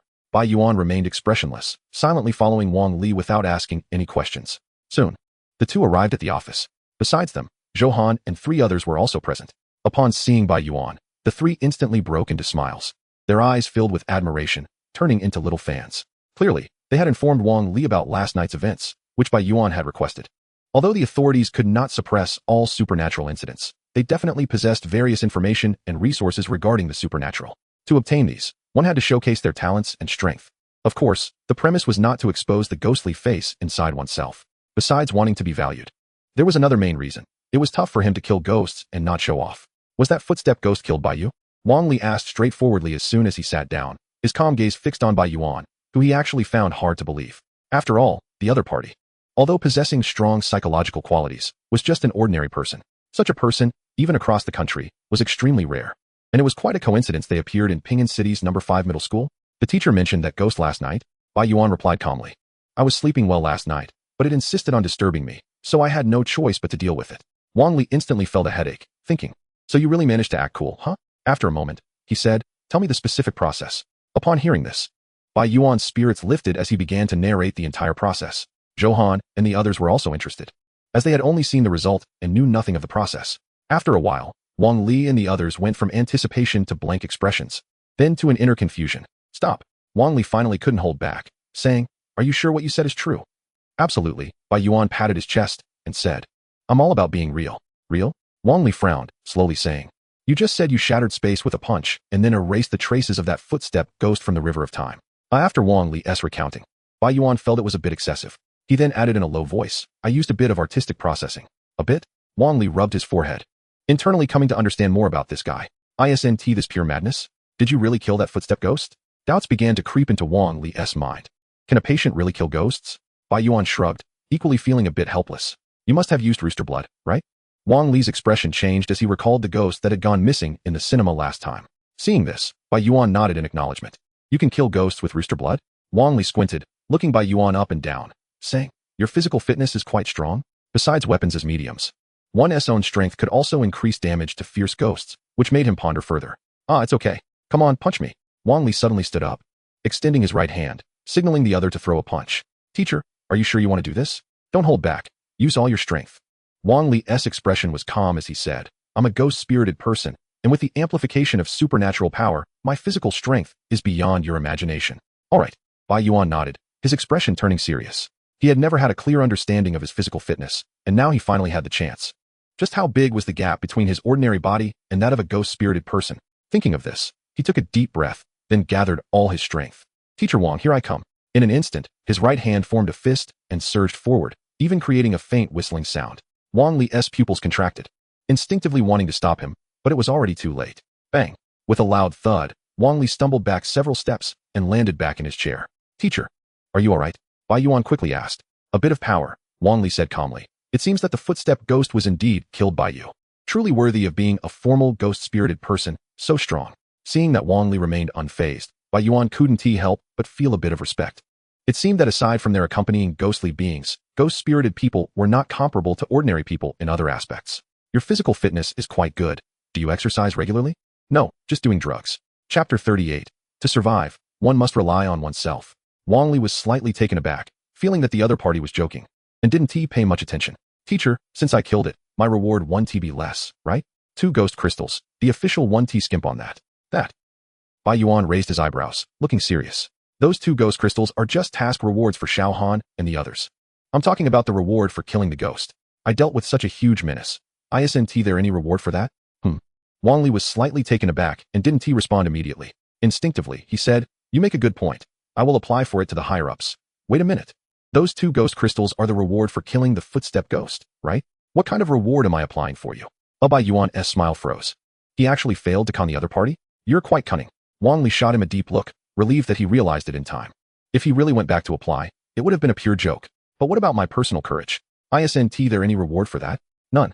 Wang Li's tone was decisive. Then, his expression shifted as he said, however, if you can write a truthful battle report, the official might grant you ghost crystal rewards after evaluation. Really? Bai Yuan was pleasantly surprised, not expecting such a bonus. Don't write anything about breaking the void or the river of time.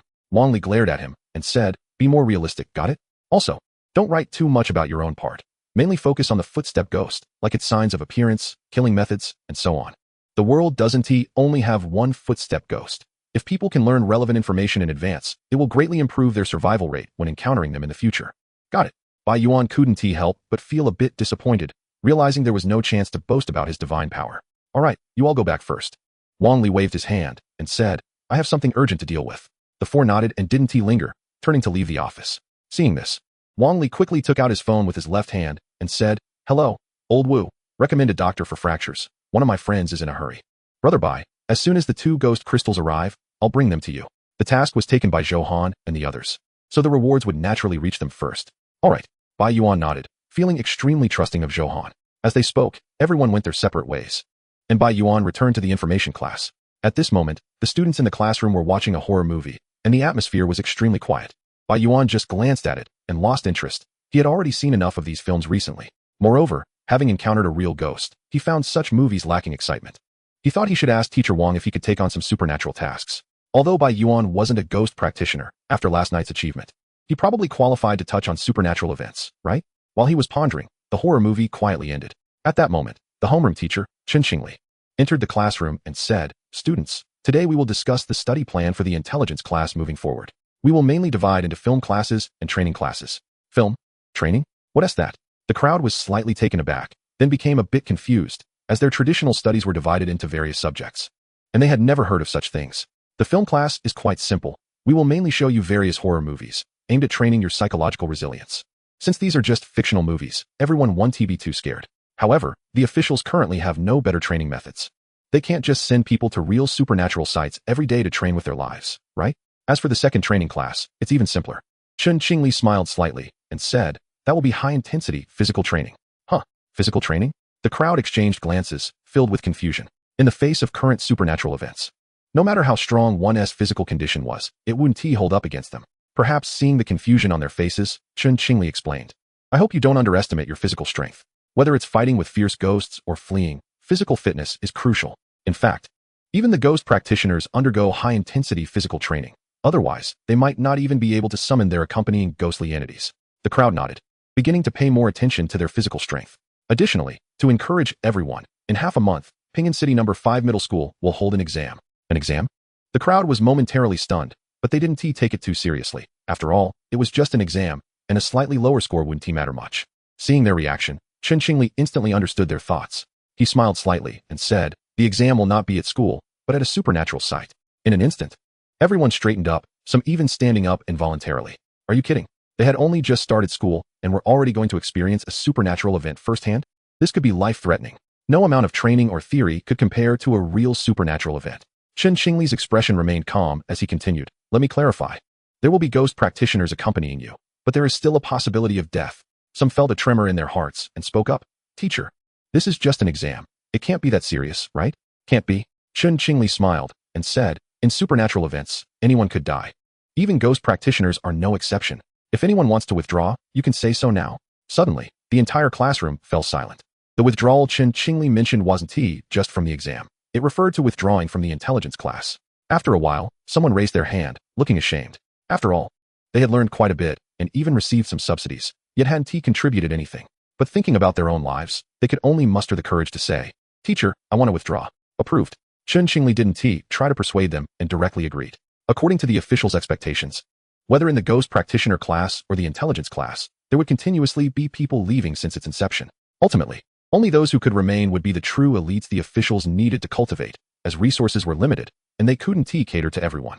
This was, in fact, a form of survival of the fittest. They voluntarily chose to be eliminated. Soon, with the first person speaking up, many others raised their hands, indicating their desire to withdraw. In the blink of an eye, the originally 50-person class was reduced to just over 30. I want to stop anyone who wants to leave, Chen Qingli said calmly. But some things need to be kept confidential and must not be spread outside. Everyone nodded in unison. Being able to leave smoothly was already great, and they naturally didn't dare to do anything foolish. What needed to be kept confidential was mainly information about the current situation. If spread, it could easily cause unrest. As for the life-saving skills, there were no mandatory requirements. In fact, the officials had already prepared to gradually release announcements to inform people about fierce ghosts and how to survive, etc. This also meant that the officials were starting to lose control over supernatural events. To survive, they could only rely on themselves. Chapter 39. The school has a super soldier. No joking. All right, everyone, pack up and leave. Chen Qingli waved his hand and said.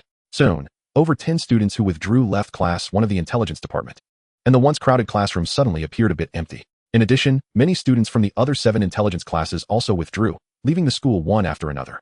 Bai Yuan, however, remained expressionless. Although the upcoming exam was a life and death test, it was also a kind of reward. After all, their survival rate would significantly increase under the accompaniment of ghost practitioners, and those who survived a real supernatural event would inevitably undergo transformation. Everyone, the risks of the intelligence class are indeed high, but the corresponding rewards are also very high, Chen Qingli said, looking at the remaining students with appreciation. He then added, let me share some news with you. In the future, our intelligence class may be reorganized with the ghost practitioner class. In an instant, everyone was stirred, and most showed excited expressions. This also meant that their safety during each task would greatly increase, and more importantly, they could get to know ghost practitioners and expand their connections. In such a dangerous era, ghost practitioners represented a life-saving talisman. As for executing tasks, they weren't worried about becoming cannon fodder. After all, ghosts indiscriminately attacked both ordinary people and ghost practitioners, with no difference between the two. Bai Yuan, however, remained calm and unperturbed. He had no interest in befriending ghost practitioners. The main reason he stayed was to safely hunt ghosts within the official organization. Besides, he could obtain first-hand information and related supernatural resources. All right, everyone, make good use of this half-month for training, Chen Qingli said slowly. I hope everyone can survive the exam. In the afternoon, the intelligence class officially started its physical training course. Everyone, I believe the importance of physical fitness in supernatural events doesn't need me to elaborate on, right? At this moment, Wu Yuan, dressed in a tank top, came to the front of the group. His face was stern and exuded a strong sense of pressure, immediately bringing silence to the crowd. Bai Yuan quickly recognized Wu Yuan, who had awakened the accompanying ghostly entity for the organization back then, especially since he had directly provided him with quite a bit of flesh and blood ghosts. Wu Yuan also recognized Bai Yuan but remained composed, saying, let's start with some warm-up exercises, running 10 laps around the playground. Instantly, many people's bodies softened, and their eyes widened. A lap around the playground is 400 meters, and you're telling us to run 4,000 meters for a warm-up? Seeing the expressions of the crowd, Wu Yuan crossed his arms and said, any objections? Not running means you're withdrawing from the intelligence class. Upon hearing this, the crowd's expressions changed, and they stopped complaining. After all, they dared to engage with supernatural events, so running was naturally not a problem. Teacher, I want to rest. At this moment, Bai Yuan silently raised his hand and spoke up. Given his current physical strength, running would hardly enhance him anymore. It would just be a waste of time. The crowd's expressions shifted as they looked at Bai Yuan as if watching a show. Wu Yuan's temper seemed a bit off. Was someone actually going to confront him? Sure enough, Wu Yuan's expression darkened as he said, you don't want to stay in the intelligence class anymore? Bai Yuan shrugged and replied honestly, teacher, my physical fitness is already strong enough. I don't think it's necessary to run anymore. Strong enough? Wu Yuan squinted his eyes and then smiled. If you want to rest, you can compete with me. If you win, you can rest whenever you want. Okay. Bai Yuan nodded without hesitation.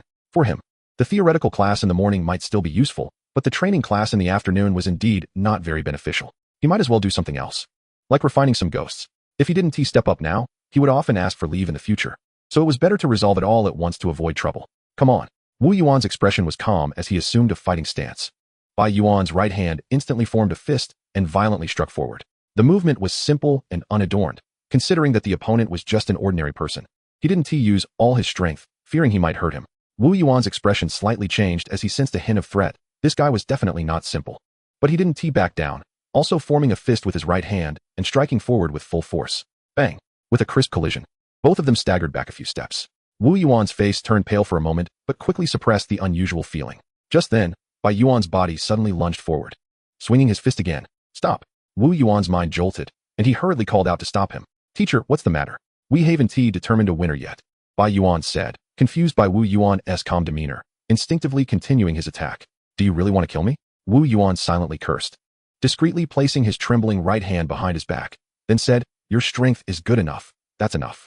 You can rest whenever you want from now on. He just wanted to say that the school had a super soldier. It wasn't a joke. Thank you, teacher. Bai Yuan raised his eyebrows and turned to the shade of the tree to cool down. So simple. For a moment, the crowd was stirred, their eyes filled with envy. However, envy aside, they still had to take action. At this moment, a muscular man stepped forward and said, Teacher, I also want to rest. Wu Yuan's mouth twitched. In his current state, he could say he couldn't beat anyone. Damn, this kid hit so hard. But he didn't know that Bai Yuan had deliberately held back for fear of hurting him. No, he absolutely couldn't show weakness in front of the students. Otherwise, how would he manage them in the future? Wu Yuan's mind raced. Then he suddenly had an idea, saying, Whoever can defeat that kid can rest. Instantly, everyone's gaze turned to Bai Yuan. They didn't dare to challenge Wu Yuan, as he looked like he came from a special forces background. But if it was a fight with Bai Yuan, they felt confident. Is it really that simple? The man in front clenched his fists, his eyes wolf-like as he stared at Bai Yuan under the shade of the tree. Sigh. Bai Yuan, seeing the eager expressions of the crowd, couldn't help but sigh. He came to rest, not to be a drill instructor. You all want to fight me, huh? He shook his head and then touched the tree beside him. Just as the crowd was puzzled, Bai Yuan suddenly made his move. He swung his right fist and struck the tree trunk, facing the big tree. Bai Yuan held nothing back and used all his strength. Boom. A loud noise erupted, and the tree shook violently, with visible cracks appearing on the trunk. Huh. The crowd was instantly dumbfounded, staring blankly at this scene, their minds going blank. Although the tree didn't completely break, it was already absurd enough. After all, this tree was not thin at all. Are you even human? Someone swallowed hard. The thought of challenging Bai Yuan already vanished. Damn, this kid is a monster. Wu Yuan's right hand was still trembling, his heart shaken. He was not a ghostly being, but possessed a physique far beyond that of an ordinary person. It was a bit inhuman.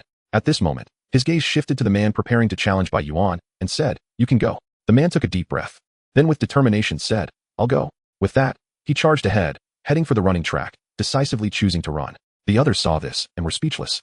But they were not surprised. Fighting such a monster was purely seeking death. At this moment, everyone had no objections and obediently began to run. Freak. Wu Yuan glanced at Bai Yuan and then loudly said, Bai Yuan, if you're fine, supervise them. I have something urgent to attend to.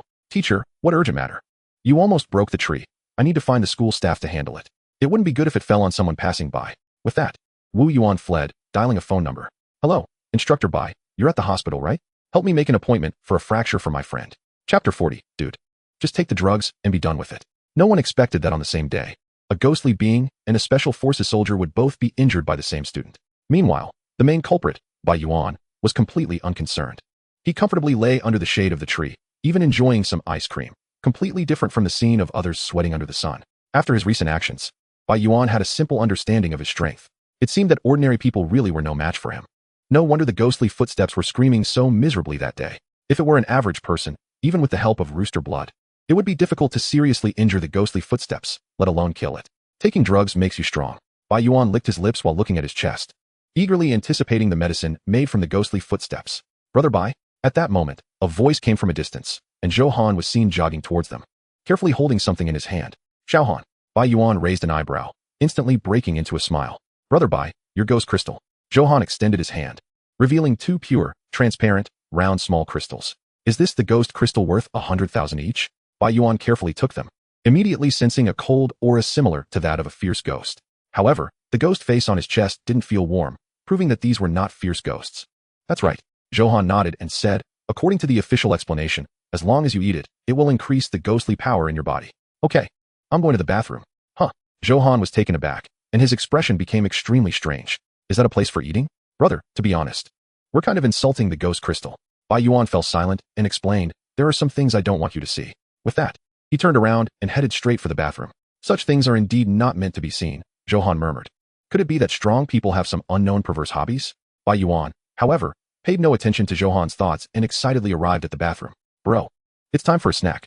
He brought the ghost crystal close to his chest, yet the ghost face inside him showed no change at all, not appearing at all. Not eating? Bai Yuan was slightly stunned and muttered, so picky? Only choosing fierce ghosts to mess with? He silently complained, feeling a bit regretful. The ghost face wouldn't eat the ghost crystal, and he himself wouldn't benefit much from it either. After all, He was just an ordinary person without any ghostly power. Xiaohan, I'm selling you the ghost crystal. Helplessly, Bai Yuan returned to the playground and handed it to Zhouhan. Really? Zhouhan was overjoyed and quickly stored it away carefully, saying, Brother, when I get home, I'll have my family get the money. 2 crystals for 200,000. Your parents won't object? Bai Yuan raised an eyebrow. That was not a small amount. Even if Zhouhan's parents were in business, they might feel a bit pained. No problem, my parents absolutely support me. Zhouhan waved his hand, his tone filled with certainty. His parents had long realized the horror of supernatural events. And when they heard their son was a ghostly person, they were even a bit excited to the point of fainting, naturally gathering the whole family's strength to nurture him. After all, this was a matter of life and death for the whole family. That's good. Bai Yuan nodded. As long as he got that 200,000, he wouldn't have to worry about basic needs for a while. It seemed he could go all out against ghosts now. Just as he was pondering, Zhouhan spoke again. By the way, Brother Bai, do you have a bank card? I'll have them transfer the money. It's safer, especially since the world isn't very peaceful right now. Bai Yuan was slightly taken aback and then said, I'll go get one now. Let me get it sorted before the transfer. Right now? Aren't you skipping your training class? The instructor can't beat me, so of course, I don't need to attend. Zhouhan's mouth gaped open, but recalling the scene of the instructor beating fierce ghosts, he felt relieved. If fierce ghosts could be killed, the instructor would naturally be no problem. Then I'll go back to class first. Zhouhan waved his hand, and before leaving, seriously said, Brother Bai, thank you. The importance of the ghost crystal was self-evident. Only the official had it. And no amount of money could buy it. Bai Yuan nodded and left the school alone. At the Peace shopping mall, just in time to buy a new phone, Bai Yuan muttered to himself. Last time, Li Zichen and the others pooled together 30,000 for him, which was more than enough for a phone. As soon as he walked into the phone store in the mall, he saw a man leaving the store with a phone, cursing and looking extremely angry. Is he that mad? Bai Yuan raised an eyebrow but didn't pay much attention. When he reached the counter, he saw the salesperson sighing, looking helpless. What's going on? A hint of curiosity appeared on Bai Yuan's face. He loved to see the commotion. Little brother, you don't know? This guy is really a bit weird. He just bought a phone and wants to return it. Isn't that normal? If the phone has a problem, why not return it? Bai Yuan naturally stood from the consumer's perspective, but he also felt a bit wary. Could it be that this store's after-sales service was not good? Of course. If the phone has issues, it can be returned. Seeing Bai Yuan's expression, the salesperson quickly added, but his reason for returning is too ridiculous. Oh. Curiosity sparked in Bai Yuan's eyes. He said because a stranger keeps sending him text messages, he insists it's our phone's problem and demands a return. Don't you think that's crazy? Bai Yuan's mouth twitched. It was indeed a bit odd. By the way, what kind of messages? He said someone sends him messages at midnight every day, and the content is simple, just 3 words. The salesperson paused for effect, then said, I'm coming. Huh. Bai Yuan's previously calm expression suddenly changed as he turned to look, but the man had already left the mall. Are you sure it's at midnight? That's what he said. The salesperson looked utterly helpless. You tell me, what does such a problem have to do with our phone store? Bai Yuan nodded and said, he might have encountered a ghost. It really has nothing to do with you. Wait, little brother, what did you just say? The salesperson's body jolted, and a hint of fear appeared on his face. It's nothing. Bai Yuan shook his head and said, I'm here to buy a phone. You just clearly said he encountered a ghost. The salesperson's expression turned pale as he said, are you joking? What joke? It's possible someone is playing a prank on that guy. Bai Yuan suddenly smiled and said calmly, but it could also be that there really is a ghost. His words instantly sent a chill down the salesperson's spine, and he felt the temperature in the store drop significantly. All right, I was just saying that casually, don't mind it. The salesperson's mouth twitched. Who could not mind that? 10 minutes later, Bai Yuan took his phone and went to the bank, quickly getting a bank card and sending the card number to Zhouhan. From now on, I'll have money. His expression was relaxed as he looked at the bustling street, feeling a bit dazed for a moment. If it weren't for the changes in the times, it would indeed be quite difficult for a student like him to get so much money. Just find an opportunity to eat ghosts, and that's it, Bai Yuan murmured, feeling that the burden of life had lightened considerably. For others, fierce ghosts might be a nightmare, but he was different. He had been looking forward to it all along. At night, he returned to his community, and because of the death of the ghost, his community was naturally unsealed. It's still comfortable to stay at home. Bai Yuan stretched lazily and lay on his bed, occasionally glancing at his chest. He kept mumbling, I want medicine, I want some good medicine to eat. If anyone saw this scene, they would definitely think he was having another episode. Soon, midnight struck, and the divine doctor arrived. Bai Yuan's expression changed, feeling a warm sensation in his chest. In an instant, a strange ghostly face appeared at the location of his chest. The ghost face looked exactly like him, but it emanated a terrifying and mad aura, clearly not human. At that moment, the ghost face's eyes glowed with extreme bloodlight, simultaneously pulling Bai Yuan's consciousness into a dark space. Indeed, it had come.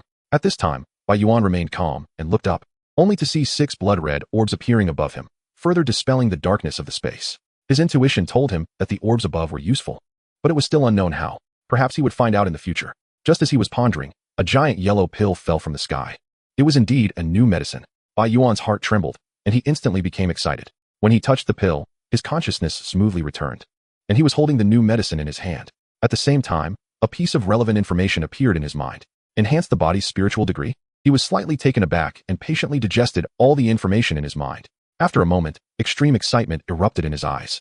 The anxious problem he had before was suddenly solved. According to the information in his mind, the body's spiritual degree was a crucial attribute, determining whether one could physically touch spiritual entities and whether one could be immune to the curses of cursed spirits. This was essentially the role of weapon media. In other words, as the body's spiritual degree increased, Bai Yuan would no longer need weapon media in the future and could directly catch evil spirits and beat them up.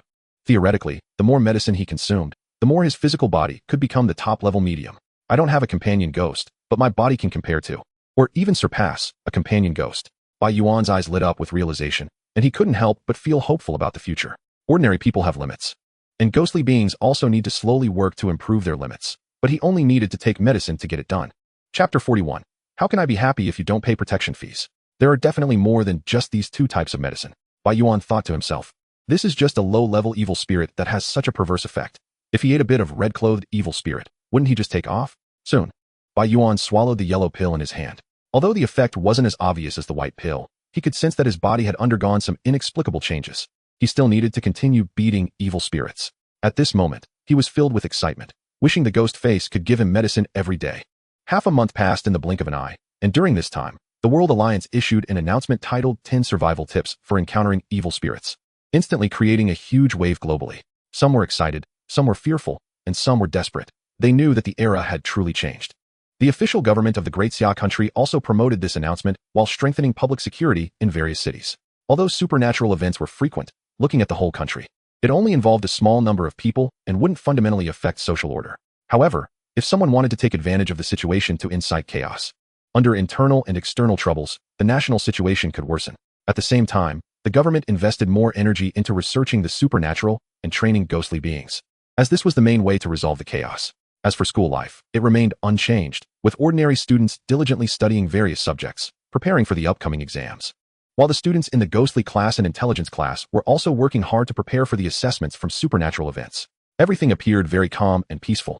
But this was because the ghostly being Wang Li was stationed at the school, along with over 100 ghostly students.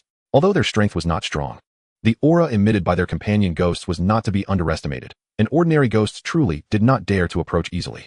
Brother Bai, you have to protect us a bit for tomorrow's exam. Yeah, Brother Bai, with you here, there will definitely be no accidents. The students from Class 1 of Intelligence surrounded Bai Yuan, their eyes filled with admiration. With the exam approaching, hugging a big thigh could increase their survival rate. After all, every person in the class had witnessed this guy's terrifying strength. Just based on that strength, although evil spirits were ferocious, if they were truly hit, they probably couldn't withstand much. No problem, no problem. Bai Yuan smiled slightly and replied, I love helping others. By the way, how do we usually calculate the protection fee? The crowd's expressions froze. Didn't you just say you love helping others? Ahem. Seeing their reactions, Bai Yuan understood their thoughts and immediately said, helping others is one thing. Having fun is another. If you don't pay protection fees, how can I have fun? The crowd was once again caught in a loop, thinking, damn, this actually makes some sense. Brother Bai, if you can really save my life, I can give you 100,000 as thanks. Someone spoke decisively. In an instant, the others responded. Their meanings were similar. They weren't stupid. If Bai Yuan did nothing, they naturally wouldn't pay. If he really saved their lives, giving some money was fine. And they could also make friends. They weren't fools either. Bai Yuan understood their thoughts and said, then it settled. Ever since Chun Qingli informed him of the characteristics of ghosts, he was now no longer reckless. But he dared to approach any ghost. If he couldn't beat them, he could still run. After all, he didn't have a fear value, so the possibility of escaping safely was very high. Just then, Chun Qingli walked into the classroom, and everyone returned to their seats. This kid has become popular. Chun Qingli looked at Bai Yuan, who had just been surrounded by the crowd. He had learned about this guy's unbelievable strength from Wu Yuan. Now, there were no ghostly students in the intelligence class, making Bai Yuan undoubtedly the strongest. However, what he didn't know was that as a formal ghostly being, Wang Li also had to line up for orthopedics. Chun Qingli glanced deeply at him, then casually said, you all must know that tomorrow is the day of the exam. It seems everyone is quite looking forward to it. Looking forward to it. Looking forward to it. The crowd responded with smiles, while secretly adding 2 words in their hearts. Not at all. They probably didn't want to take an exam that could be deadly. As they were thinking this, their eyes couldn't help but turn to Bai Yuan, who was eagerly rubbing his fists and looking excited. Well, except for this freak. In addition to our class, classes 2 and 3 of intelligence will also participate together. Chun Qingli didn't mind the crowd's reactions and continued. The location has been set at the resort hotel on the top of Qingxing Mountain in the southern city. And Instructor Wang will personally lead the team. Qingxing Mountain, Bai Yuan was silently contemplating. Ping'an City, as a small 18-line city in the country, was not economically developed. And naturally, there were very few tourist attractions. Qingxing Mountain was one of them, located in the suburbs, surrounded by beautiful scenery. And the sunrise could be seen from the top of the mountain. It could be said to be the only noteworthy attraction in the city. Recently, it seemed to have been sealed off. Bai Yuan licked his lips. He had recently bought a computer at home and usually kept an eye on various information online. The authorities still manage the endless supernatural news online, primarily to prevent anyone from deliberately causing panic. However, to ensure public safety as much as possible, they would personally announce the supernatural locations that were sealed off, warning people to stay away. At this moment, everyone was discussing among themselves. And when they heard that Wang Li would personally lead the team, they secretly breathed a sigh of relief. The strongest person in the whole school was naturally Wang Li. He could train the intelligence class while also handling supernatural events, which was killing two birds with one stone. Bai Yuan rubbed his chin. He didn't think Wang Li had the time to specifically protect them. Surely, the authorities had dispatched him to handle the supernatural occurrences at Qingxing Mountain. Everyone would stay there for 1 to 2 days, but there was no need to bring any living supplies, as the hotel was fully equipped. At this time, Chun Qingli spoke up. At the same time, to ensure everyone's safety, we will provide you with some auxiliary items. Upon hearing this, smiles appeared on everyone's faces. At least there was some security guarantee. The next afternoon, the 3 intelligence class students gathered in the square of the teaching building, chatting nonstop. Some were excited. Some were nervous, both looking forward to the upcoming exam, while also feeling a bit of fear, as they might see real ghosts in the next 2 days. Soon, 3 buses drove into the school, stopping not far from the crowd. All right, all of Class 1 of Intelligence, get on the bus, Chun Qingli said, looking at everyone and directing the students to board the bus in turn. Since many people had previously dropped out of the intelligence class, the 8 classes had naturally been restructured into 6, with about 50 students in each class. Everyone took the small items distributed by the school. Chun Qingli stood at the bus door. Each person who boarded would receive a blue bag. Bai Yuan also took the bag in his hand and sat down in the back row. He opened the bag and immediately recognized that it contained rooster blood. After all, he still had some on him. Besides the rooster blood, there was also a vermilion bracelet. As a young object, vermilion indeed has the effect of resolving evil spirits, so it should have some effect against supernatural entities. Bai Yuan thought for a moment and put on the vermilion bracelet. Since it was distributed by the school, it couldn't be counterfeit. Although its effect might not be significant, it was better than nothing. Everyone wear the vermilion bracelet. It has some defensive effect against vengeful spirits. Chun Qingli came onto the bus and said, additionally, the rooster blood can be used as a medium for attack. If you encounter a vengeful spirit, don't be soft-hearted. Hit hard. Upon hearing this, everyone's expressions turned strange. It wasn't that they were soft-hearted. It was mainly that they were hesitant to act. Surviving would be a success. Who would dare to actively attack a vengeful spirit? Everyone obediently wore the vermilion bracelet, while the rooster blood was not given much thought. In their minds, surviving was already a success. Seeing this, Chun Qingli couldn't help but shake his head, understanding their thoughts. It indeed takes time to instill courage in people. Soon, the bus started, heading straight for Qingxing Mountain in the suburbs. Chapter 42, Rushing to Eat. About 2 hours later, everyone arrived at the top of Qingxing Mountain and saw a majestic building ahead, the Xingling Mountain Hotel. At this moment, it was dusk, with the setting sun's rays casting a holy glow over the hotel building. Who would have thought that such a hotel would have a vengeful spirit inside? Let's go. Chun Qingli pulled aside the surrounding caution tape and approached the hotel entrance. The other students followed suit, not daring to fall behind, as according to horror movie experience, being alone was the most dangerous. The other 2 intelligence classes also gathered around, and with over 100 people together, it dispelled the fear in their hearts. Someone glanced at the empty hotel lobby and nervously asked, teacher, isn't Instructor Wang here? Although the 3 class teachers had strong psychological qualities, they were still ordinary people. Entering a supernatural scene naturally required professional accompaniment. Yeah, why haven't we seen Instructor Wang? The students kept asking, stopping in place, unwilling to enter the hotel without seeing Wang Li. What are you afraid of? At this moment, a dissatisfied voice came from the crowd, and Wang Li walked out from inside the hotel. Everyone breathed a sigh of relief upon seeing him and then entered the hotel lobby without hesitation. Meanwhile, Bai Yuan, mixed in the crowd, felt a warmth in his chest, which indicated that there were ghosts nearby.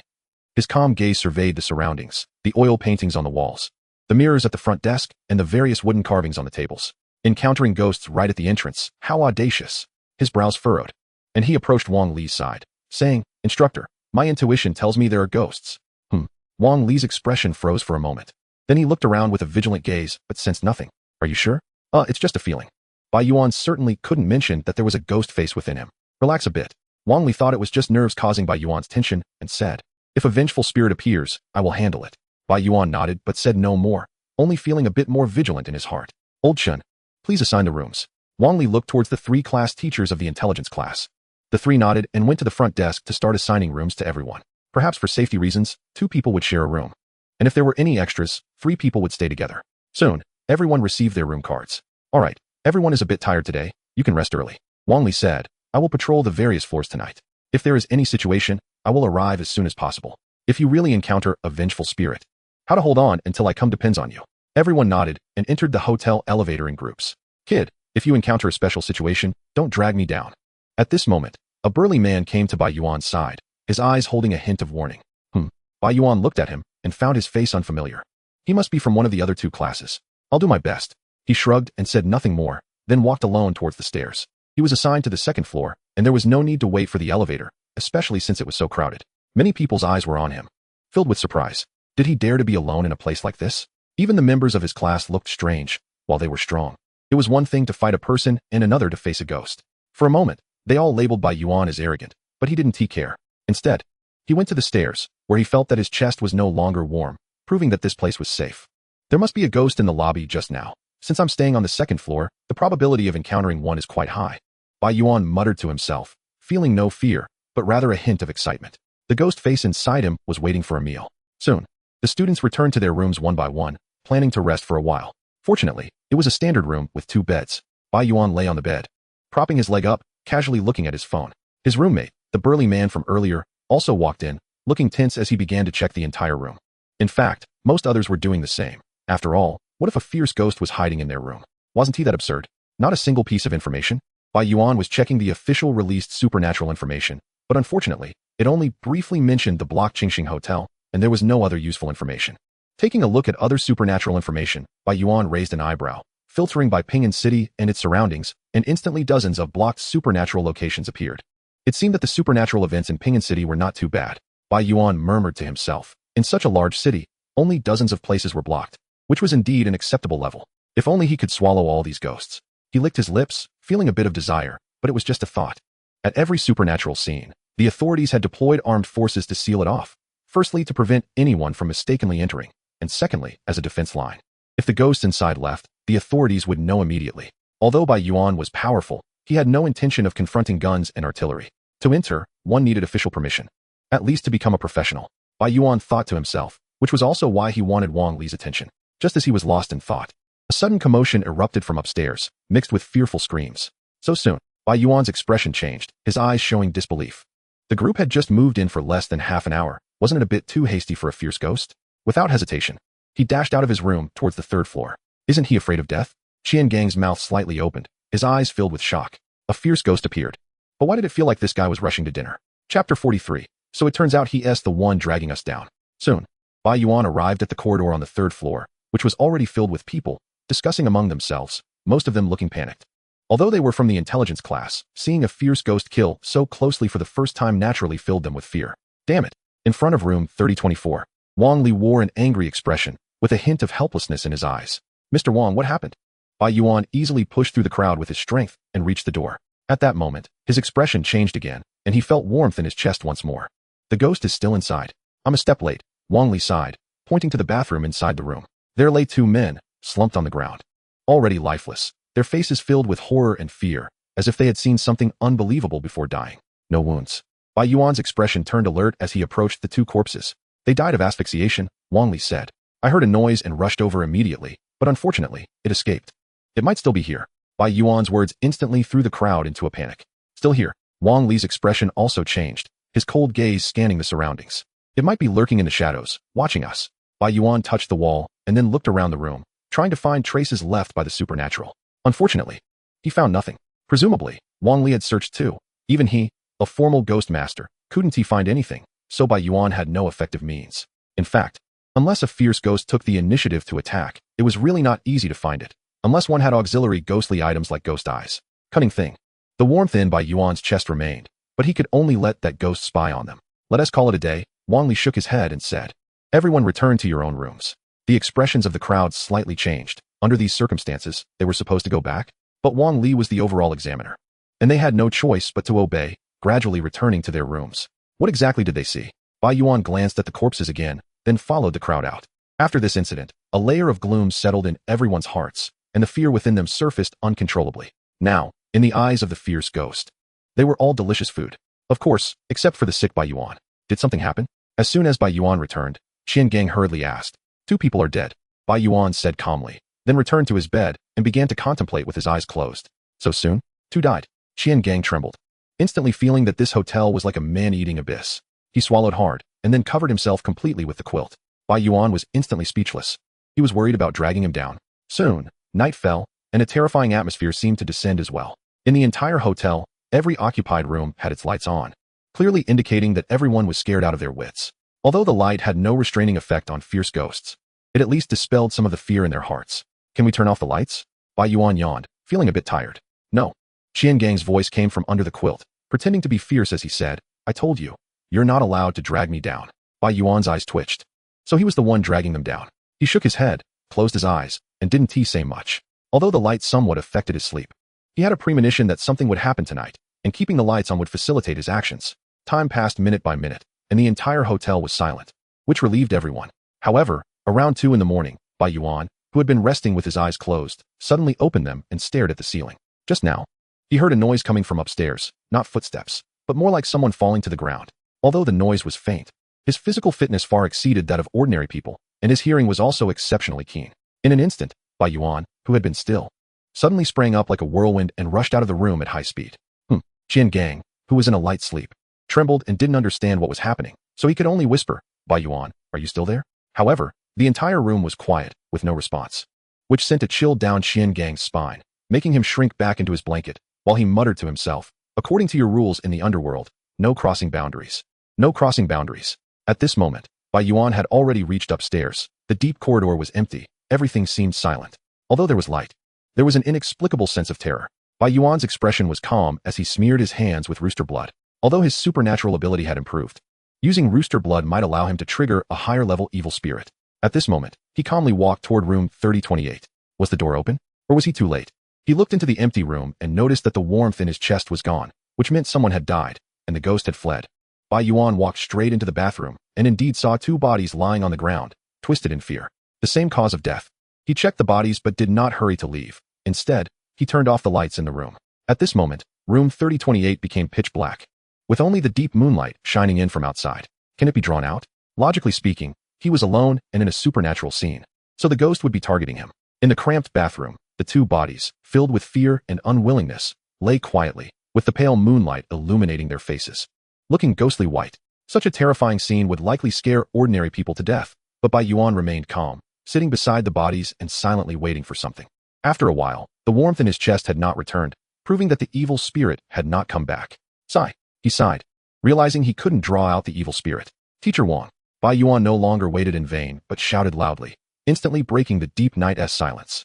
He thought Wang Li would arrive soon. Sure enough, as soon as Bai Yuan turned on the room lights, Wang Li had already reached the door, confirming that he was indeed patrolling all night. Is something wrong? Wang Li immediately looked at Bai Yuan, his eyes filled with urgency. Bai Yuan narrowed his eyes but did not speak. Instead, he pointed to the bathroom. Wang Li took a deep breath, already anticipating the outcome, and entered with a heavy expression. At this moment, with Bai Yuan's shout, the already frightened crowd began to wake up and one after another came to room 3028. They were filled with fear but still came out, not to catch ghosts, but to avoid being alone. After all, once people gathered, those staying in the room were more likely to become targets. Just then, the crowd began to panic again, with screams of fright. Help. The 2 in room 3030 are dead too. The ones in 3029 are dead as well. What the hell is this place? How could so many people suddenly die?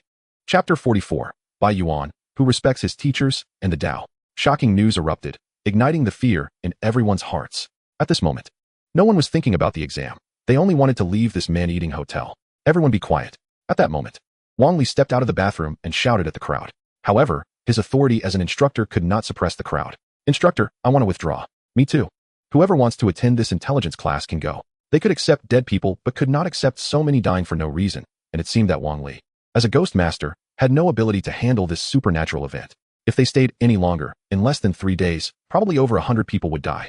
Everyone shut up. Just then, Bai Yuan, who had been silent, shouted loudly. But since the crowd was no longer afraid of Wang Li, they naturally did not fear Bai Yuan as a student. A man spat, and then said, "Who the hell do you think you are?" But before he could finish, his feet left the ground, and he turned red, feeling suffocated. Bai Yuan had grabbed his neck with one hand, lifting him up against the wall. This scene instantly stunned everyone. Damn, are you serious? Whoever keeps talking, I'll beat them to death. Bai Yuan's eyes flashed with a hint of madness. And everyone he looked at involuntarily lowered their heads. His physique was not robust, but at this moment, he exuded an unparalleled sense of oppression. What kind of student have I taught? Chen Qingli, also in the crowd, looked at the fierce Bai Yuan and couldn't help but swallow. The others felt a chill in their hearts and instinctively complained, damn, there's an evil spirit and a lunatic. Can we still live like this? Everyone stay where you are. I'll think of a way. Bai Yuan ignored the crowd's emotions and released the man, then said, Teacher Wang, don't worry, I have a way. Wang Li, who was about to speak, narrowed his eyes but did not say anything, wanting to see what the other party's plan was. After saying that, Bai Yuan walked back and forth with his hands behind his back, deep in thought. Although the crowd was dissatisfied, they could only obey due to his display of strength. After a while, Bai Yuan stopped, as if he had thought of an excellent solution, saying, I have a way to keep you safe, but before that, you need to pay a protection fee. The crowd's mouths slightly opened. They were excited to hear the first half of his statement. But the second half made them feel like he was revealing his true intentions. What the hell? At a time like this, you're thinking of making money. For a moment, they didn't know what to say. Bai Yuan, however, paid no attention, looking at Wang Li in front of him, and said, Teacher Wang, you're the chief examiner here.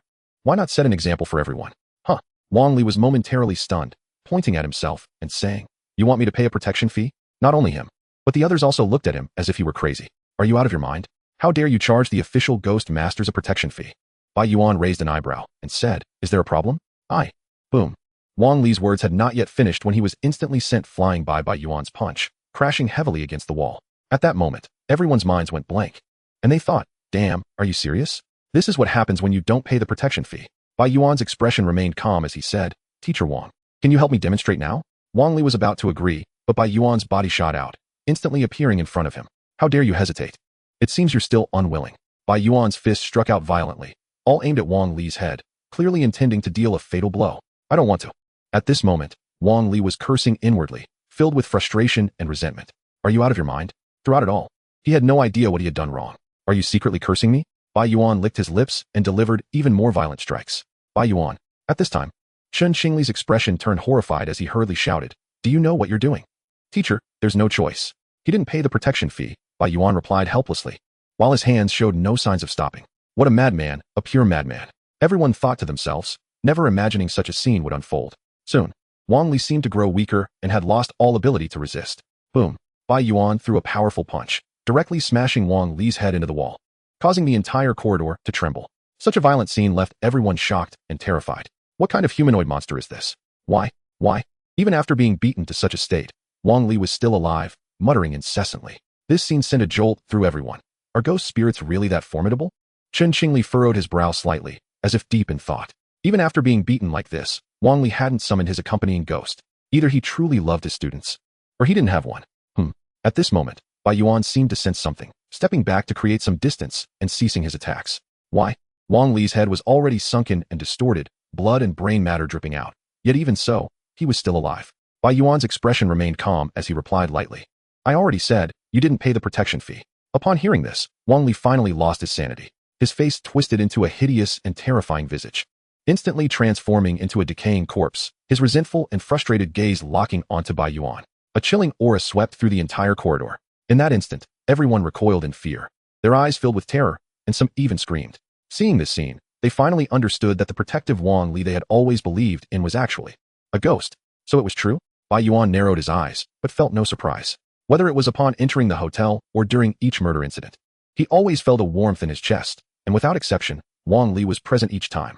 Moreover, every victim, before dying, was filled with extreme fear and shock, as if they had witnessed something unbelievable. Is there anything more shocking and terrifying than Wang Li being a ghost?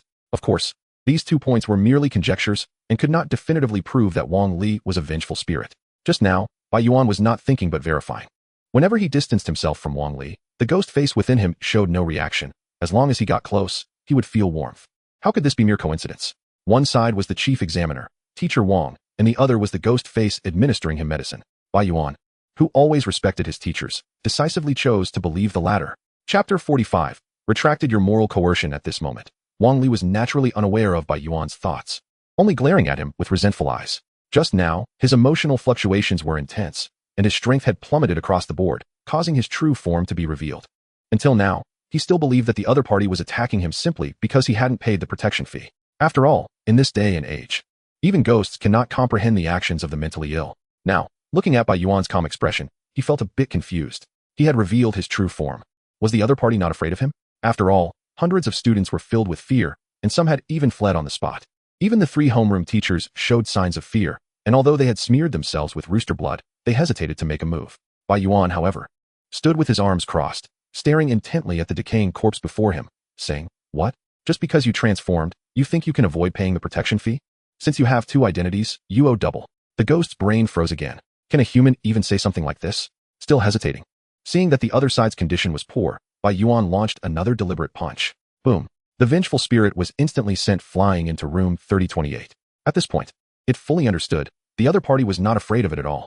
Bai Yuan charged forward, quickly reaching the vengeful spirit's front, his fists clenched tightly, ready to strike down.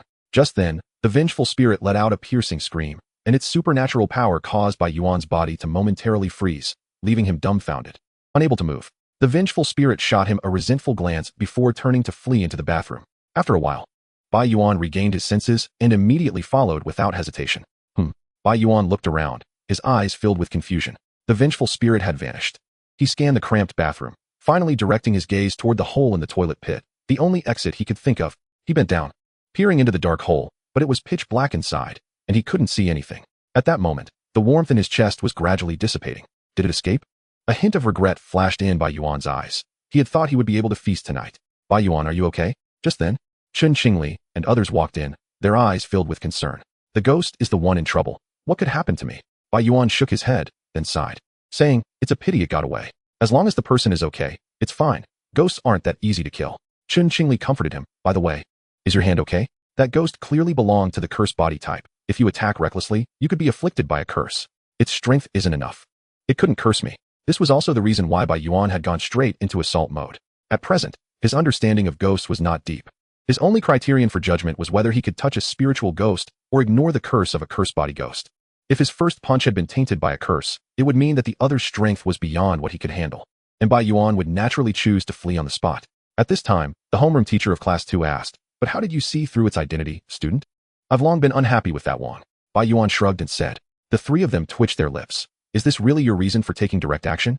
Bai Yuan naturally couldn't say it was because of the ghost face, so he didn't dwell on that topic and instead said, "I think the main issue now is, where has he gone?" As soon as he said this, the 3 of them were taken aback and exchanged glances, but none of them spoke.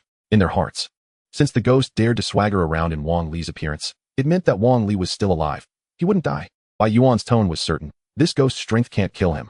Although Bai Yuan had beaten that ghost through a sneak attack, he was sure that the opponent's strength was definitely not strong enough to kill Wang Li. Could it be that Instructor Wang was lured out by fear? The probability is low. Chen Qingli was the first to deny it. He had a good understanding of Wang Li. The fact that he was sent by the authorities to be the chief instructor of the 5th middle school meant that his psychological quality was naturally solid, and the probability of a mishap was extremely small. Just as the 4 were talking, a noisy sound came from the first floor below. Another incident? The 4 exchanged glances and hurried downstairs. At this moment, over 100 students had gathered in the hotel lobby, each filled with panic, but they didn't dare to leave, just hesitantly looking outside the hotel. "Aren't you guys leaving yet?"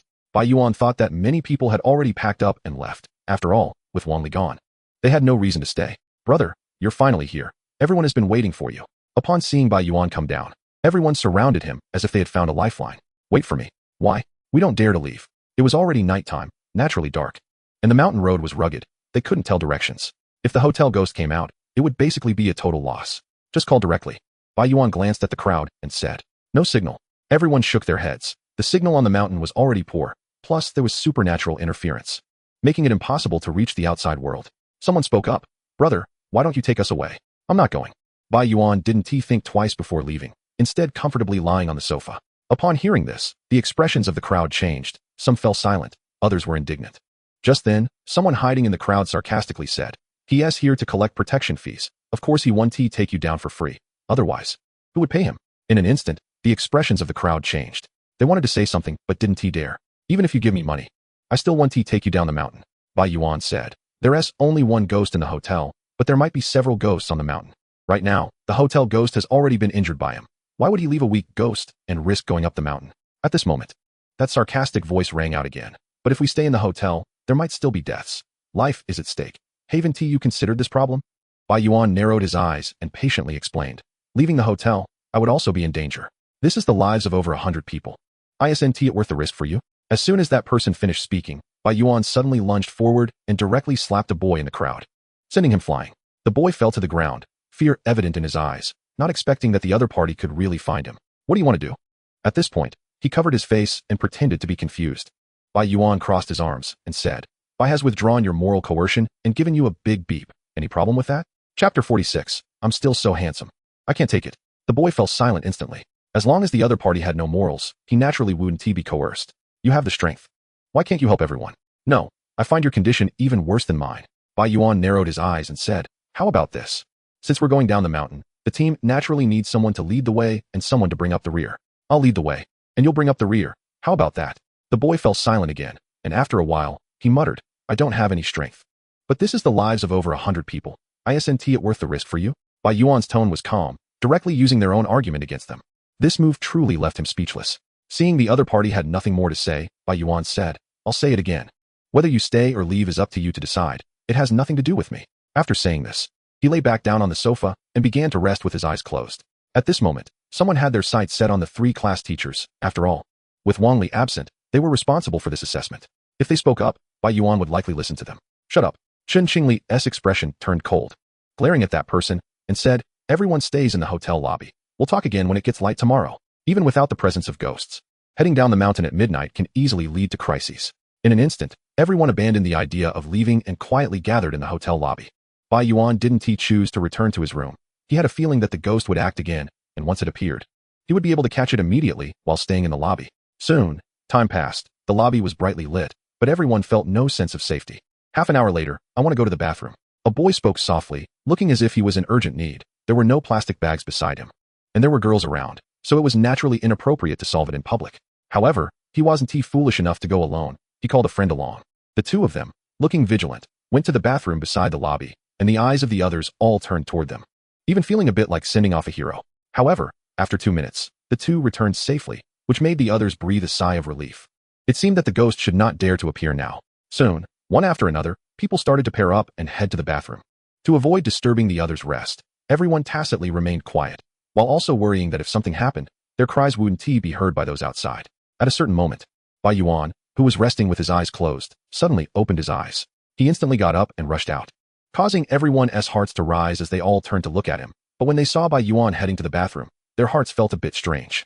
Even going to the bathroom, is it necessary to be this urgent? But Bai Yuan didn't care about the gazes of others. Just now, he had heard someone fall in the bathroom. Boom. Bai Yuan didn't hesitate and directly kicked open the bathroom door violently. This commotion startled everyone. Not good. Chen Qingli and the others' expressions tightened, and they instantly felt uneasy, quickly rushing toward the bathroom. When they looked into the bathroom, they indeed saw 2 lifeless bodies on the ground, their faces still etched with extreme fear. Did it run away again? Bai Yuan glanced around the cramped restroom, his brow furrowing involuntarily. There was no warmth in his chest, which meant the ghost was no longer nearby. No, that's not right. I arrived here first. Can the ghost move that quickly? If it could leave so easily, it wouldn't have fled so helplessly when I was chasing it before. It could just teleport away, couldn't it? There weren't any other people leaving just now, which means the ghost hasn't transformed into an ordinary human. Bai Yuan's eyes were filled with contemplation as he bent down to look at the 2 deceased on the floor. After a moment, he sighed, a hint of helplessness in his eyes. No clues. Seeing this, Chen Qingli slowly spoke. Bai Yuan shook his head, then turned on the faucet and splashed cold water on his face. He looked at himself in the mirror, shaking the water from his hair as if admiring his own face. Damn it. I'm still so handsome. I can't take it. After saying that, Bai Yuan's right hand instantly clenched into a fist, and he slammed it hard against the mirror. However, there was no expected sound of shattering. Instead, the mirror rippled like the surface of water, but showed no signs of breaking. This scene left Chen Qingli and the others dumbfounded, and then they seemed to realize something, collectively turning their gaze toward the mirror. Gotcha. A strange smile appeared at the corner of Bai Yuan's mouth as he fixed his gaze on his reflection. As he had guessed, the bodies on the ground were lying flat, and their terrified eyes were naturally directed at the mirror. Coupled with his previous experience with ghostly faces, Bai Yuan speculated that the entity was hiding in the mirror. Boom, boom, boom. He continuously pounded on the mirror before him, and the reflection of him in the mirror also displayed a hint of fear. It had never expected the opponent to uncover its hiding place so quickly. Boom, boom, boom. As the sounds of pounding echoed, cracks began to appear in the mirror's surface, indicating that the ghost's supernatural power couldn't hold out much longer. At that moment, the ghost, listening to the pounding, felt a hint of helplessness, like a lamb targeted by a hungry wolf. Don't be afraid. Big brother will take good care of you. With a crisp sound of shattering, Bai Yuan's hand seemed to plunge into the mirror as if it were water, entering the world within the mirror. The ghost within the mirror wanted to escape, but the surrounding space seemed sealed off. It could only stay in the size of the mirror and couldn't even dodge. Bai Yuan was not surprised. If the mirror contained a complete world, the ghost would have opened the door and run away long ago. It seemed that this ghost was indeed of a low level. Bai Yuan grabbed the ghost by the neck, unleashing terrifying violence and directly dragging it out of the mirror. The malevolent ghost instantly revealed its true form, transforming into a decaying corpse. Its gaze was filled with resentment, continuously howling, but deep down, it felt a hint of fear. It's okay, it doesn't hurt, it doesn't hurt. Bai Yuan's tone was gentle, and then he suddenly threw a punch, smashing its head directly into the toilet.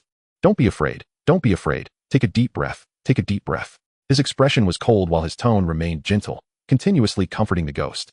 But his overwhelming strength was pouring out, as if he wanted to smash it into pieces. This scene made Chen Qingli and the others feel their scalps tingle and their hearts shudder. This is really a bit inhuman.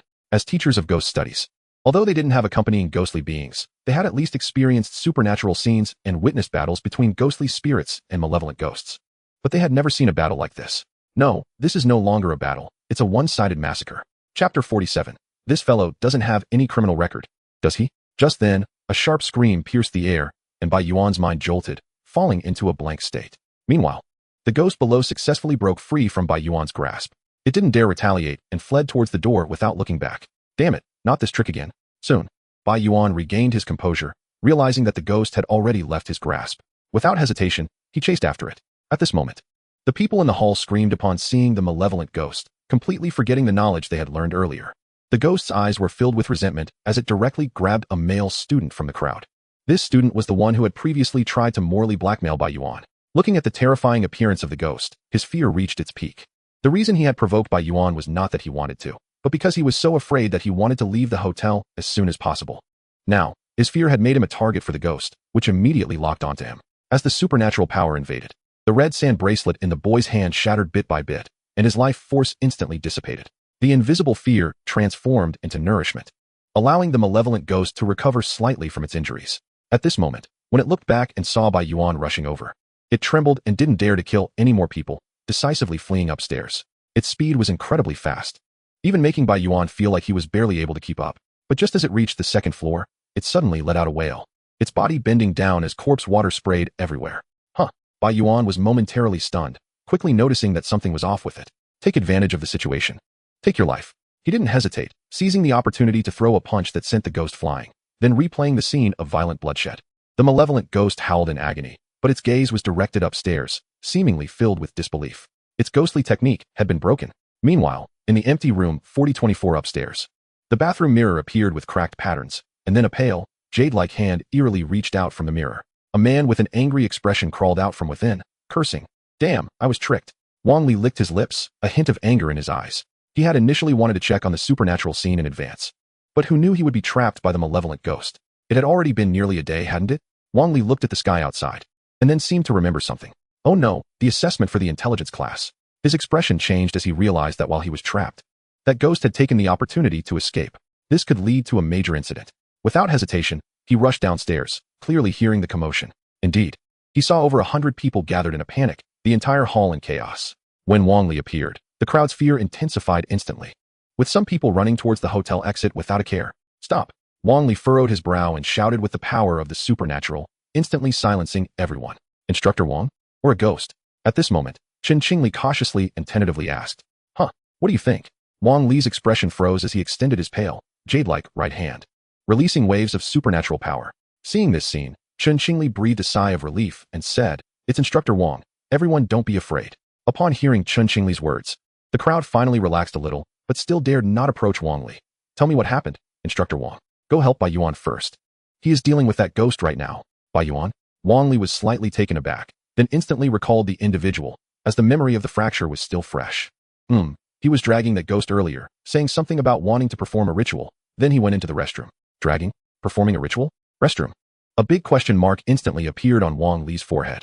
What the hell happened to the atmosphere here? Soon, under Chen Qingli's guidance, Wang Li arrived at the restroom on the second floor. Just as he was about to knock on the door, Bai Yuan calmly walked out. The two exchanged glances. Give me the protection fee. Bai Yuan suddenly erupted, Throwing a punch directly at Wang Li, huh? Wang Li was a bit dumbfounded, but as a ghostly spirit person, his combat instinct was naturally not bad. Boom. Wang Li's right hand, wearing a human skin glove, extended out and firmly caught the punch. Fortunately, he used the accompanying ghostly object. He breathed a sigh of relief in his heart. Otherwise, he might not have been able to handle it so easily. Are you crazy? Wang Li twitched the corner of his mouth, never expecting that as soon as they met, this guy would go all out. Bai Yuan wanted to make another move, but upon seeing the human skin glove, he instantly realized it was Wang Li. He was slightly taken aback, then transformed his fist into a palm, touching the human skin glove on Wang Li's hand, and awkwardly smiled. Teacher Wang, your accompanying ghostly object is really impressive. Wang Li twitched the corner of his mouth and quickly retracted his right hand. You really have a problem.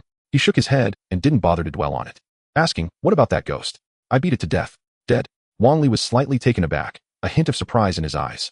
He acknowledged that Bai Yuan was somewhat different, but after all, he was just an ordinary person, and that ghost, which even he could trap, was certainly not a weak ghost. As a result, it was actually beaten to death? No choice, my hands have been itching lately. Bai Yuan shrugged and said, it just happened to run into me. Isn't that a stroke of luck? Wang Li's forehead was covered in black lines. No. Are you not going to pretend to be cool? What about the ghost's body? I remember it was a cursed ghost, right? I smashed it and flushed it down the toilet. Wang Li's eyes widened again. You flushed it down the toilet. After saying that, he directly entered the restroom. And aside from some spilled corpse water, there was indeed no trace left. Aren't you afraid of clogging the toilet? He initially thought about bringing it back for research by the authorities, but this guy went and did this. Bai Yuan shrugged and said casually, not really. As long as the body is thoroughly smashed and clean, there won't be any traces. Wang Li's gaze turned over. You have this much experience. He looked at the clean scene and now really had some doubts. Is this something an ordinary person could do? This guy doesn't have any criminal record, does he? Bai Yuan noticed the questioning look from Wang Li and quickly explained, I learned it online. Is that so? Teacher, you don't really not believe me, do you? Of course not. You're also my student, so I definitely believe you. Wang Li smiled slightly, then turned to Chun Qingli beside him and said, Old Chun, check this kid's file later. Bai Yuan twitched the corner of his mouth. Is this what you call believing? You believe I have a criminal record, right? By the way, teacher, what is this? At this moment, he extended his right hand, revealing a pure white round bead in the palm of his hand. This thing can't be flushed down. Wang Li didn't pay much attention to his words, thinking it was a slip of the tongue, and certainly didn't expect someone would eat ghosts. This is the raw material for refining ghost crystals. Looking at the weight, Wang Li explained, this should be able to extract about 2 pieces. Ghost crystals come from ghosts.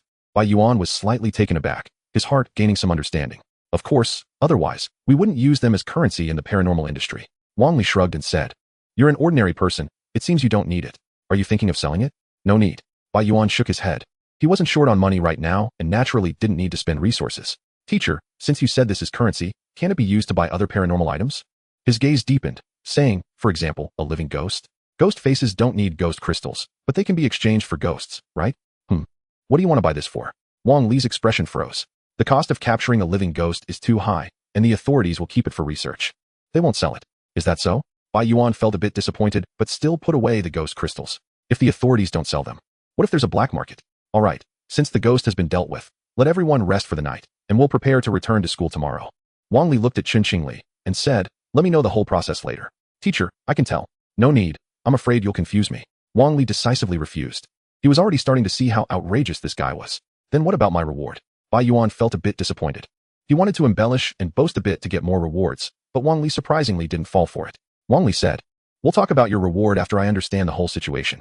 All right. Bai Yuan wasn't too impatient. He was always looking forward to what the ghost face would give him. After all, the official rewards were just icing on the cake. The medicine was the light of his life. Seeking good reviews and urging updates. Thank you everyone. Chapter 48. Oh no, I can't explain it clearly. The next day, the morning sunlight streamed in through the window. Bai Yuan's brows moved slightly as he lazily woke up from his sleep. What a comfortable sleep. He stretched lazily, feeling every cell in his body filled with energy. Last night was filled with staying up late and intense exercise, which did leave him a bit tired. Unfortunately, the ghost face had not digested well. He glanced at his chest. The ghost face hadn't given him medicine last night, indicating that it still needed some time since that ghost had a bit of strength. Back to school. He rubbed his eyes, quickly finished washing up, and walked straight to the hotel cafeteria. At this time, many students were already dining. When they saw Bai Yuan appear, everyone avoided his gaze, even afraid to make eye contact, not knowing if he would casually kill 1 or 2 people for fun. Are you all afraid of me? Bai Yuan shook his head, not minding at all. He entered the information class to improve his strength, not to make friends. This tastes good. Bai Yuan, under the astonished gazes of everyone, opened his stomach and devoured a meal, directly sweeping away most of the food. Such an astonishing appetite was already somewhat inhuman, but considering his abnormal strength, everyone felt it was reasonable. At that moment, Wang Li also entered the cafeteria and immediately spotted Bai Yuan, who was enjoying his meal. "Hello, Teacher Wang." The student stood up to greet him. Wang Li merely nodded and walked straight towards Bai Yuan. "Kid, don't you think eating like this is a bit of a waste of time?" Bai Yuan shrugged and replied, "What can I do? With my strength, how can I fight ghosts without being full?" Wang Li chuckled and then pulled out a small tube of blue liquid from his pocket, saying, "Want to give this a try?" "What is it?" Bai Yuan asked. "High concentration nutrient solution," Wang Li explained. After saying this, he drank it all in one go and added, "A ghost spirit person only needs 1 tube a day. Unlike ordinary food, long-term use will also enhance your physical quality." "Is it that good?" Bai Yuan raised an eyebrow, feeling a bit tempted.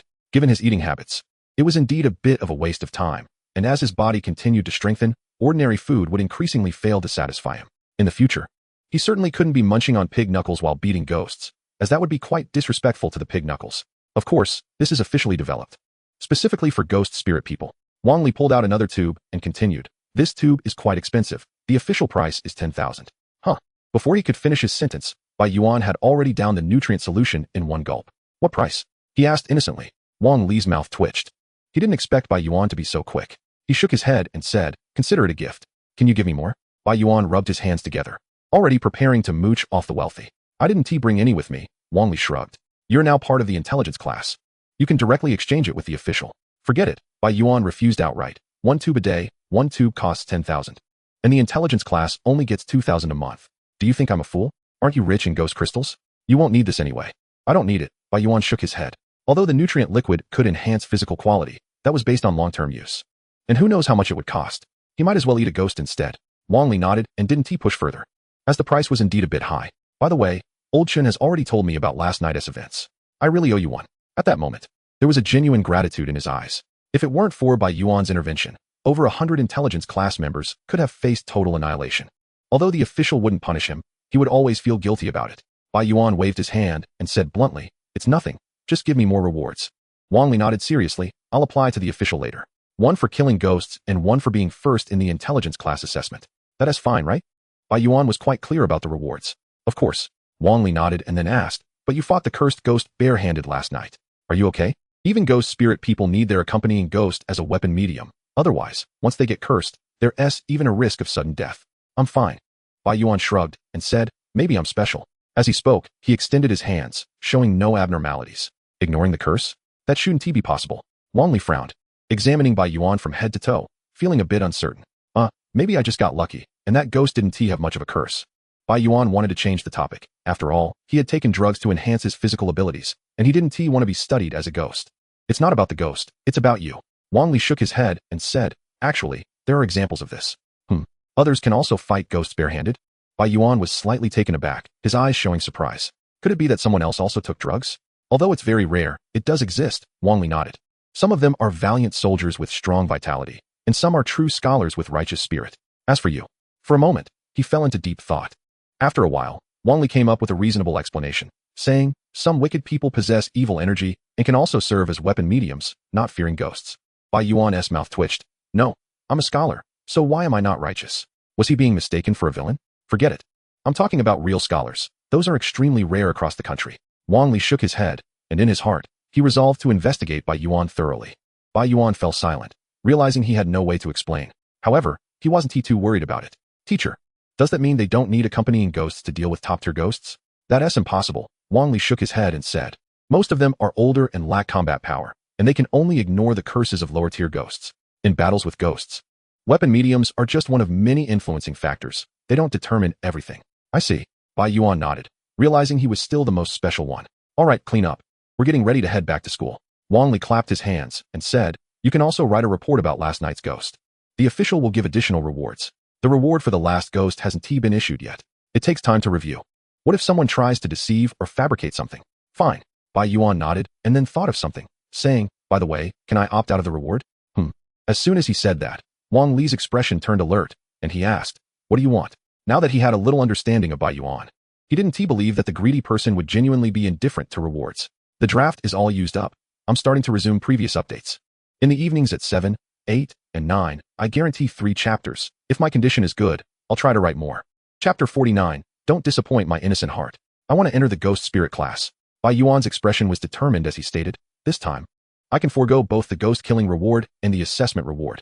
Enter the ghost spirit class? Wang Li was slightly taken aback, feeling a bit surprised. After all, quite a few people had withdrawn recently, yet this guy was willing to give up rewards just to enter the ghost spirit class? But you're just an ordinary person.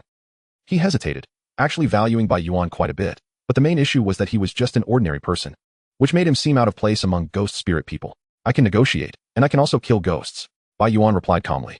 And who can defeat me among the current ghost spirits? Shouldn't we value strength more? Wang Li was a ghost spirit person, and he probably wouldn't be able to defeat him, but those ghost spirits were not just easy targets. That's a fair point. Wang Li sighed and said, but the main issue is that the potential of ordinary people is. Teacher Wang, please help me apply to the higher-ups. I just want to contribute something to this chaotic era. Bai Yuan's expression was serious, with a hint of tears in his eyes as he pleaded. Don't disappoint my innocent heart. Wang Li's eyes twitched. Although the words sounded nice, coming from this guy, it felt so strange. Do you really have no ulterior motives? No, what could there be? That's true. Wang Li looked back and forth at Bai Yuan, always feeling that this guy had his own agenda. But he couldn't figure it out for the moment. I will apply to the higher-ups. Thank you, Teacher Wang. Bai Yuan was overjoyed to hear this, and his mood immediately improved. The reason he wanted to join the ghost spirit class was not to contribute, but to get more involved with supernatural events. To enter the officially sealed supernatural sites, one could only choose to become a ghost spirit student. For him, no ghost crystal was important. Eating ghosts was the focus. Moreover, the status of ghost spirit students was transcendent. Not only could they learn various knowledge about the supernatural, but their treatment was also incomparable to ordinary people. Although the intelligence class could also access supernatural events, it was not comparable to the ghost spirit class. In the afternoon, the 3 students from the intelligence class boarded the bus back to school, each with a heavy heart, looking out of the window with a troubled expression. In this exam, some people had died, but what scared them was not the dead but the sense of helplessness in facing supernatural events. Ordinary people were merely playthings before ghosts. They thought they had the courage, but only when truly facing ghosts did they realize how fearful they were. Not to mention facing a ghost alone. Even when the ghost burst out of the bathroom and appeared before everyone, it scared them to the point of forgetting to resist. Qingqingli, at the front of the bus, sighed as he looked at everyone. In this exam, apart from Bai Yuan, who scored full marks, the rest had completely failed. However, he didn't pay too much attention to it, as this was their first time facing a fierce ghost. It will get better. Qingqingli looked out the window and murmured, but how many will survive in the future? At this moment, everyone was troubled, while Bai Yuan was in a good mood, starting to plan his future. The ghost spirit class lacked people, and the official resistance against ghosts also needed manpower.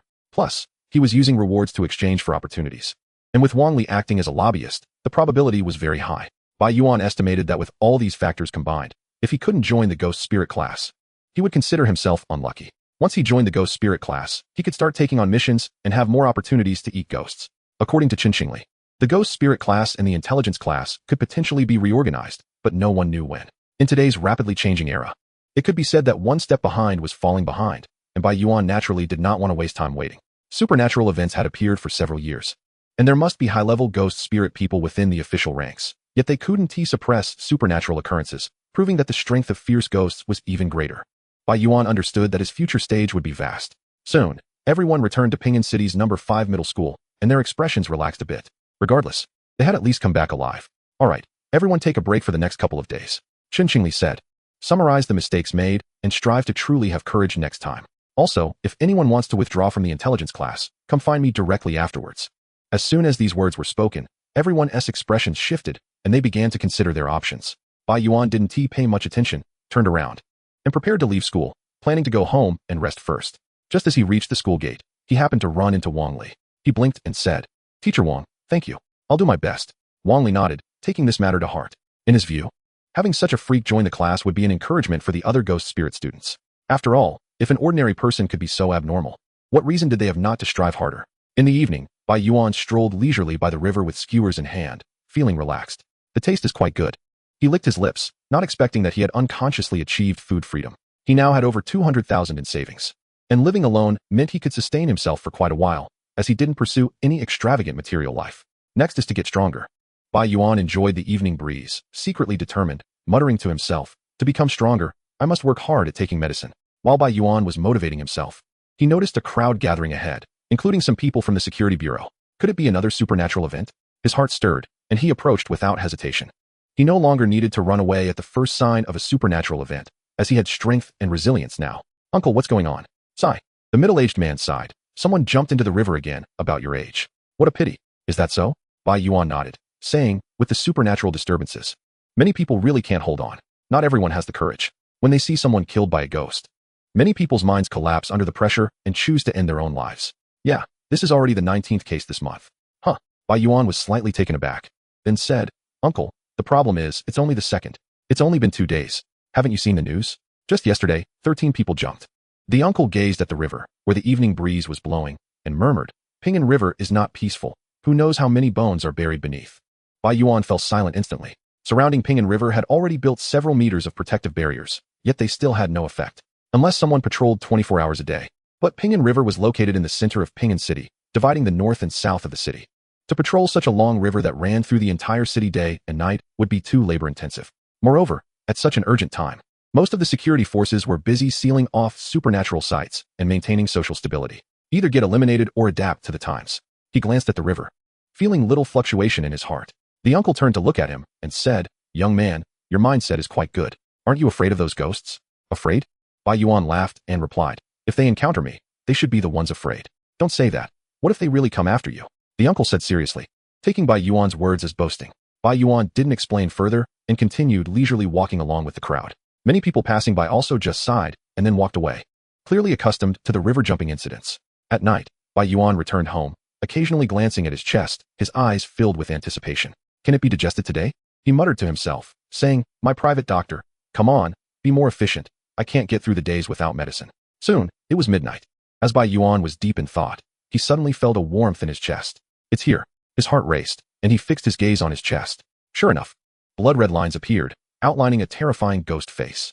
Before long, Bai Yuan found himself in a familiar dark space.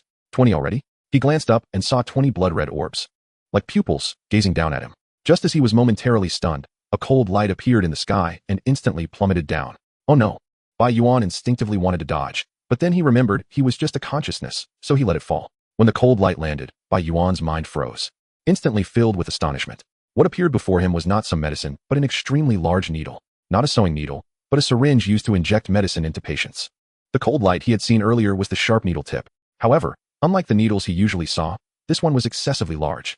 The needle tip was as thick as a baby's arm, and the syringe was even more monstrous. Damn it, is this a missile or a syringe?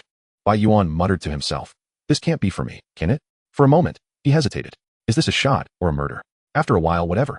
I'll take it first. Whether I get injected or not is my decision. Bai Yuan thought to himself, slowly moving forward to touch the giant syringe. In an instant, he returned to his room with the giant needle, and relevant information about the medicine flooded his mind. It's not for me, but for the fierce ghost? Bai Yuan was slightly taken aback and breathed a sigh of relief. Although he loved to dabble with drugs, getting a shot was a no-go. Can it suppress the supernatural powers of fierce ghosts? Bai Yuan's gaze fell on the syringe, which was filled with black liquid that looked dubious. The suppressive effect depended on the level of the fierce ghost. He shook his head and muttered to himself, This isn't clear at all. However, he didn't pay too much attention, as he didn't even know the level of the fierce ghost he was facing. Even if there were specific effects mentioned, he probably wouldn't understand. Since it was produced by the ghost face, it must be a quality product. He stroked his chin and carefully put away the syringe. After all, this was made from a mirror ghost, the strongest ghost he had encountered so far. Bai Yuan actually had some guesses about the mirror ghost's strength. Although it seemed he had completely dominated it, it was mainly because he had launched a sneak attack. More importantly, the other party needed to trap Wang Li, so its strength was definitely not at its peak. Now that he had encountered a ghost, he was even less afraid. The corners of his mouth lifted, and he couldn't help but feel a bit more confident. If anyone provoked him, they would get a shot first, regardless of the effects of the medicine. Just the size of this needle was enough to intimidate ghosts. Although he didn't get a permanent strength-enhancing pill, this one-time nuclear weapon effect was still significant, at least giving him a trump card. Bai Yuan felt joyful and slowly drifted into dreamland with a smile. In his dream, he was wielding the giant needle, chasing after millions of fierce ghosts, showcasing his mental illness. The next morning, loud noises came from next door. Bai Yuan, who was in a beautiful dream, frowned slightly and instinctively covered his ears with the blanket, but still couldn't block out the noise. Who is it, disturbing my sweet dreams so early? His brow furrowed, and he felt a bit grumpy. In his dream, he was stringing together a dozen fierce ghosts with the needle, preparing to roast ghost skewers. Bai Yuan put on his clothes and went straight to the door. Uncle Lu. Bai Yuan frowned as he looked at his neighbor. Sorry to bother you, Xiaobai. Uncle Lu rubbed his hands and explained, I found a master to help us do some rituals to prevent ghosts from coming near. Master? Rituals? Bai Yuan's expression changed. Is our building haunted? Could it be that breakfast has come to our door? Not really, Uncle Lu replied. I'm just taking precautions, especially in this chaotic era. Precautions? Bai Yuan was slightly taken aback and momentarily stunned. The rituals have already been done. Just then, a man in his 30s walked out, looking arrogant, and said flatly, "Remember to transfer the 300,000 as the remaining payment to my account." After saying that, he prepared to leave but was stopped by a hand. Bai Yuan frowned and scrutinized the man. "What the hell costs 300,000? Are you selling yourself?" "No. If you were selling yourself, you should be paying." Chapter 51. With elderly above and young below? Huh. The man's expression turned cold as he ignored Bai Yuan, but no matter how hard he tried, he couldn't shake off Bai Yuan's hand. "What do you mean?" The man looked at Uncle Lu and the others, saying, "You're not letting me go?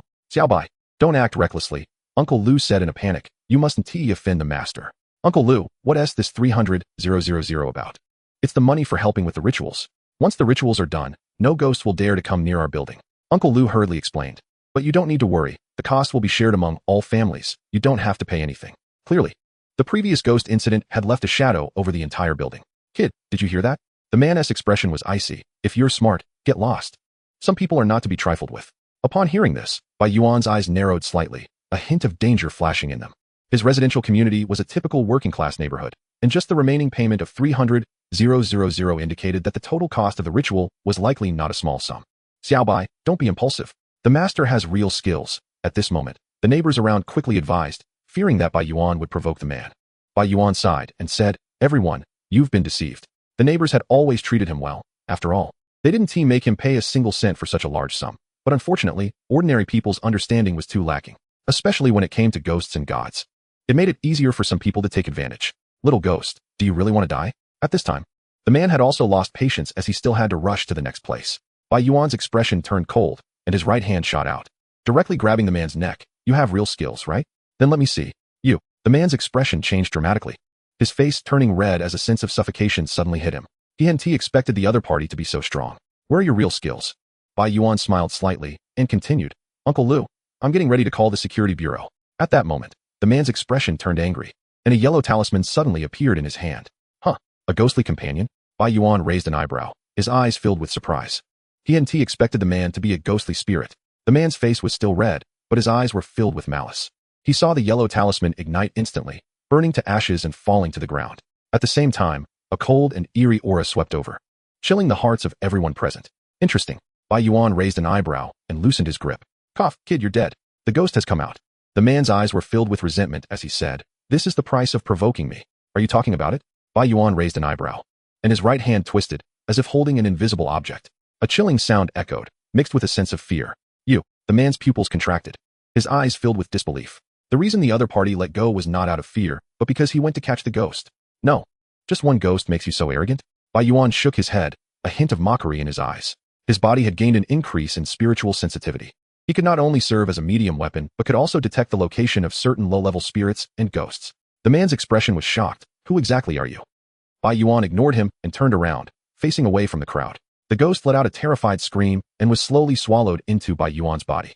This scene made the man's scalp tingle, feeling as if his brain had exploded in an instant. Who the hell is this person? Although he didn't know the other party was devouring, he realized that the ghost he had finally caught was gone in an instant. "All right.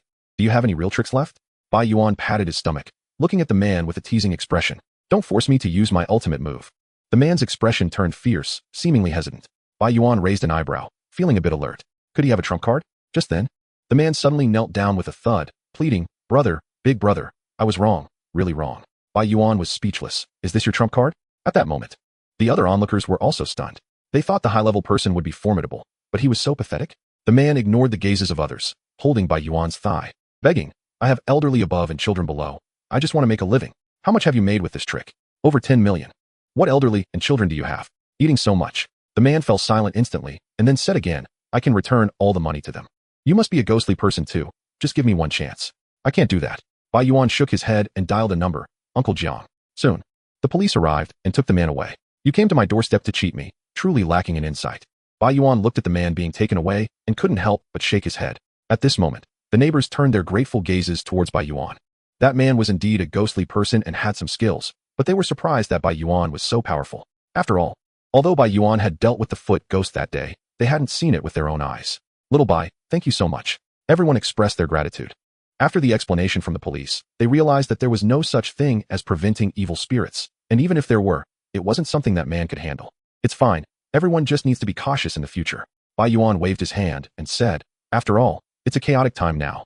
And there are indeed all kinds of people. Since it happened at his doorstep, he naturally had to manage it. If a swindler succeeded, where would he put his face as a mental patient? With the end of this farce, everyone dispersed and returned to their homes. Bai Yuan, feeling restless, went out and bought a large amount of breakfast. Just as he was enjoying his meal, Jiang Cheng suddenly called. Bai Yuan, you've done a good job this time. How so? We've investigated thoroughly, Jiang Cheng said. This person comes from the ghostly class of number 3 middle school in Pingan City. But he quit a few weeks ago out of fear of death. However, due to lack of money, he started swindling. Moreover, this guy embezzled not just over 10 million, but a full 30 million. That much. Bai Yuan was slightly taken aback, a hint of surprise in his eyes. It seems this guy will face heavy penalties, as the authorities are cracking down on such matters. They can allow ghostly people not to help deal with ghosts, but they absolutely cannot let them affect the lives of ordinary people. This has touched the official bottom line. Bai Yuan shook his head mockingly. 30 million. And this guy still dares to say he has elderly and children? After our interrogation, that's indeed true, Jiang Cheng said seriously. He has a 30-something mistress above and a young, beautiful student below. Chapter 52 Isn't that an instant protection umbrella? He really deserves to die? Bai Yuan gritted his teeth, not expecting that this guy's claim of having elderly and children meant this. Wait, why do you sound a bit envious? Jiang Cheng chuckled and continued. Let me remind you.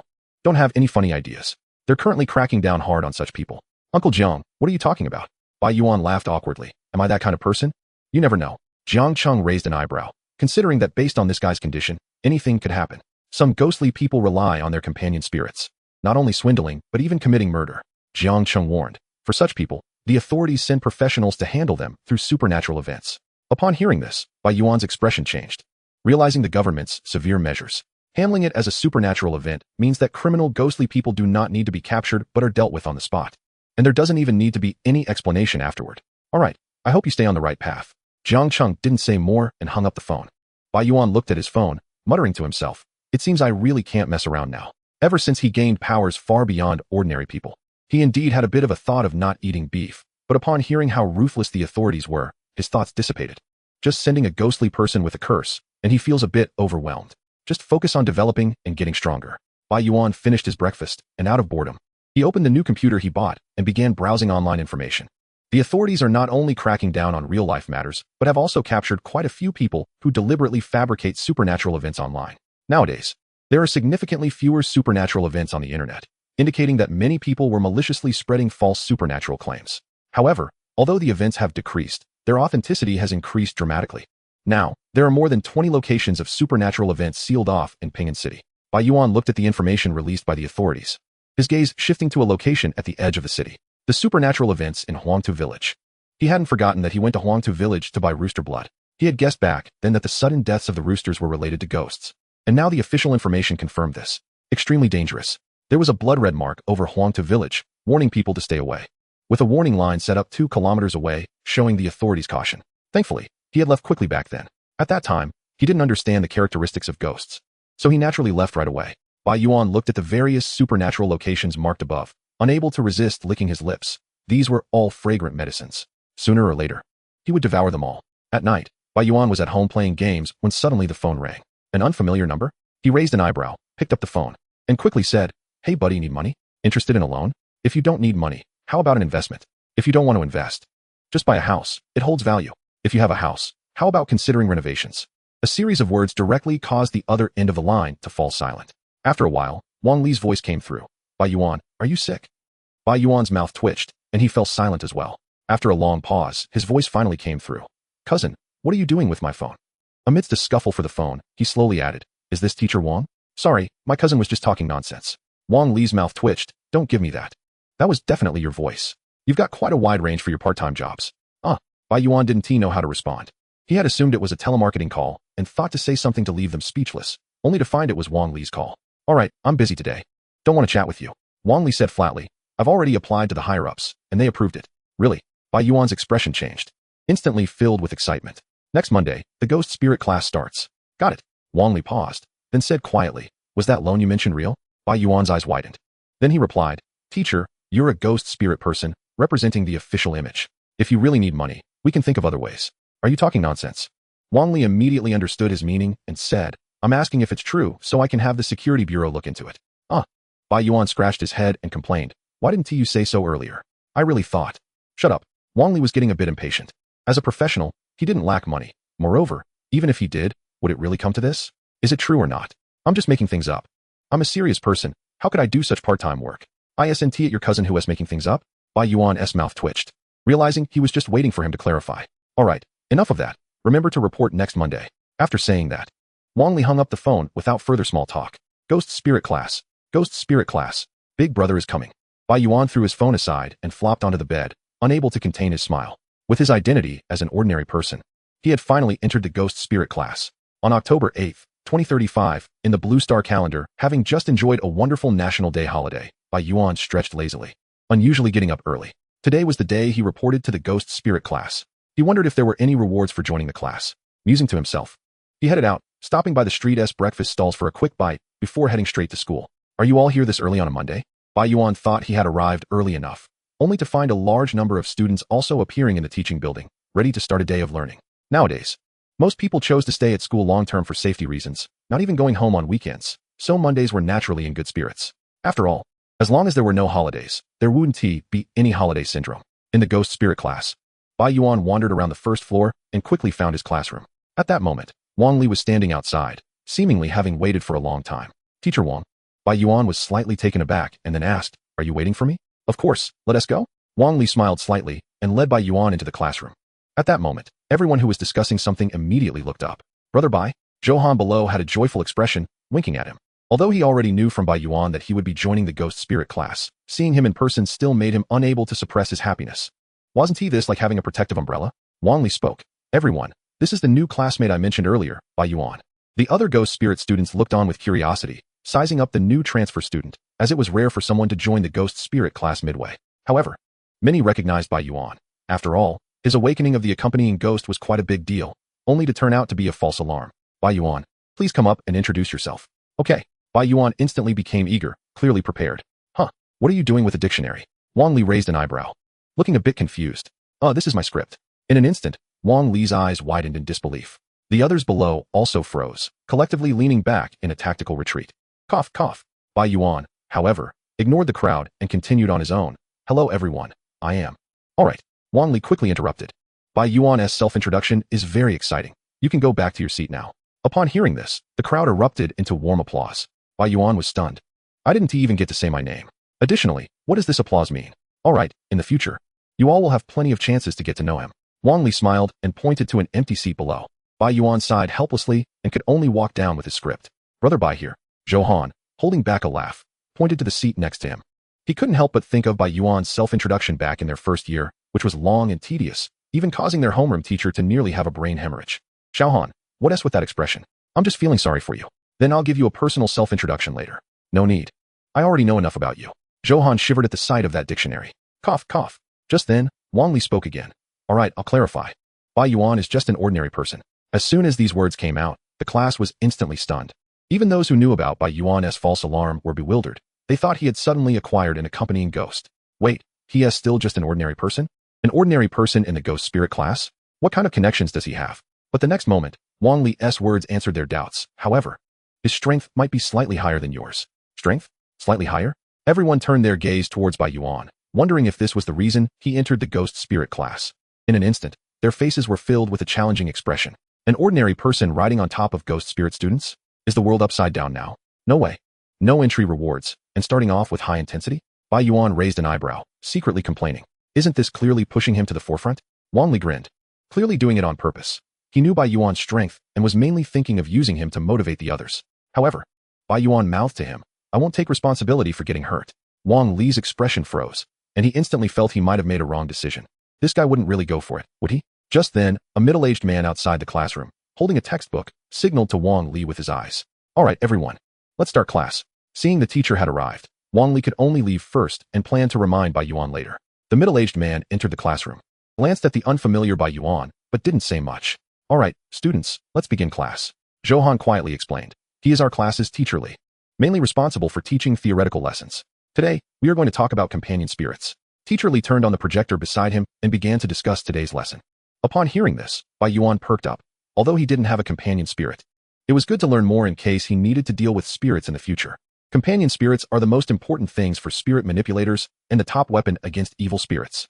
Teacher Li continued, as your spirit power increases, their strength will also continuously rise. When you become a cursed spirit manipulator, You can unleash your first curse technique. Hearing this, the crowd below showed expressions of anticipation. But their combat power is not solely reflected in curse techniques. Teacher Lee added, even regular attacks can deal considerable damage to evil spirits. Moreover, as long as you summon them, you will gain the enhancement of supernatural power, improving your overall strength, stamina, reaction times, etc. Bai Yuan nodded below. That day, Wang Li easily withstood his attack thanks to the enhancement of supernatural power. Although there are many benefits, summoning a companion spirit comes at a cost. Teacher Li continued, even if you do nothing, they will consume your curse power. If you attack or use curse techniques, the consumption of curse power will be even more terrifying. Simply put, curse power is like the mana in a video game. Once it runs out, you can't summon your companion spirit, and it takes time to recover. The crowd below nodded in agreement, quickly understanding what the teacher meant. Therefore, when dealing with supernatural events, you must remain calm. You absolutely cannot attack recklessly. If you run out of curse power, I believe the consequences don't need me to elaborate, right?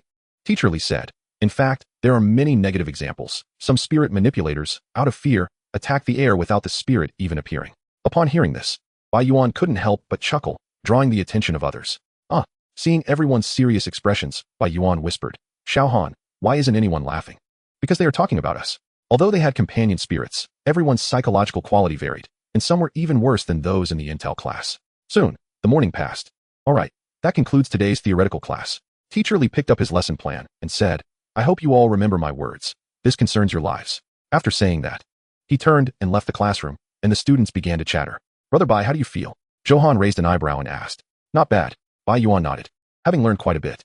After all, they were the main force of the era, and the authorities would naturally not hold back, allowing them to learn everything about the supernatural. This afternoon is our practical class. It might not be of much use to you. How could it not? Bai Yuan raised an eyebrow and grinned. I love practical training the most. Chapter 54. No, with your strength, you want to practice with me? In the afternoon, the students of Spirit Class 2 headed towards the school gymnasium, which had now become the exclusive classroom for various spirit classes, with other students prohibited from approaching. The 51 students of Class 2 quickly lined up, waiting for their teacher to arrive, and many of their gazes were directed towards Bai Yuan in the back row, carrying a hint of provocation. It seemed there would be something to do in the practical class. Bai Yuan remained unfazed, clearly understanding what was on everyone's minds. After all, they were all young and impulsive. An ordinary person being stronger than them was something they couldn't accept. At that moment, Wang Li stepped forward in front of the line, and everyone looked at him with confusion and doubt. Wang Li calmly explained, Teacher Zhang, who is in charge of your practical class, has something to attend to. I will be in charge of both Class 1 and Class 2's lessons for now. How did Teacher Zhang arrange the class before? He had us pair up in twos to practice with our companion spirits. Then let's continue doing that. Wang Li nodded. Class 1 has something to handle, so you can practice on your own for now. After saying that, he was about to leave when he seemed to think of something and called Bai Yuan out of the gymnasium. I have something to attend to, so I can't watch you all. You better go easy on them. Teacher, what are you talking about? Stop pretending to be confused. Wang Li shot him a glance and said, if they come to challenge you, don't hold back too much. They are the backup force against evil spirits. It would be ridiculous if someone got killed at school. Bai Yuan shrugged helplessly. Teacher, I'm not a professional sparring partner.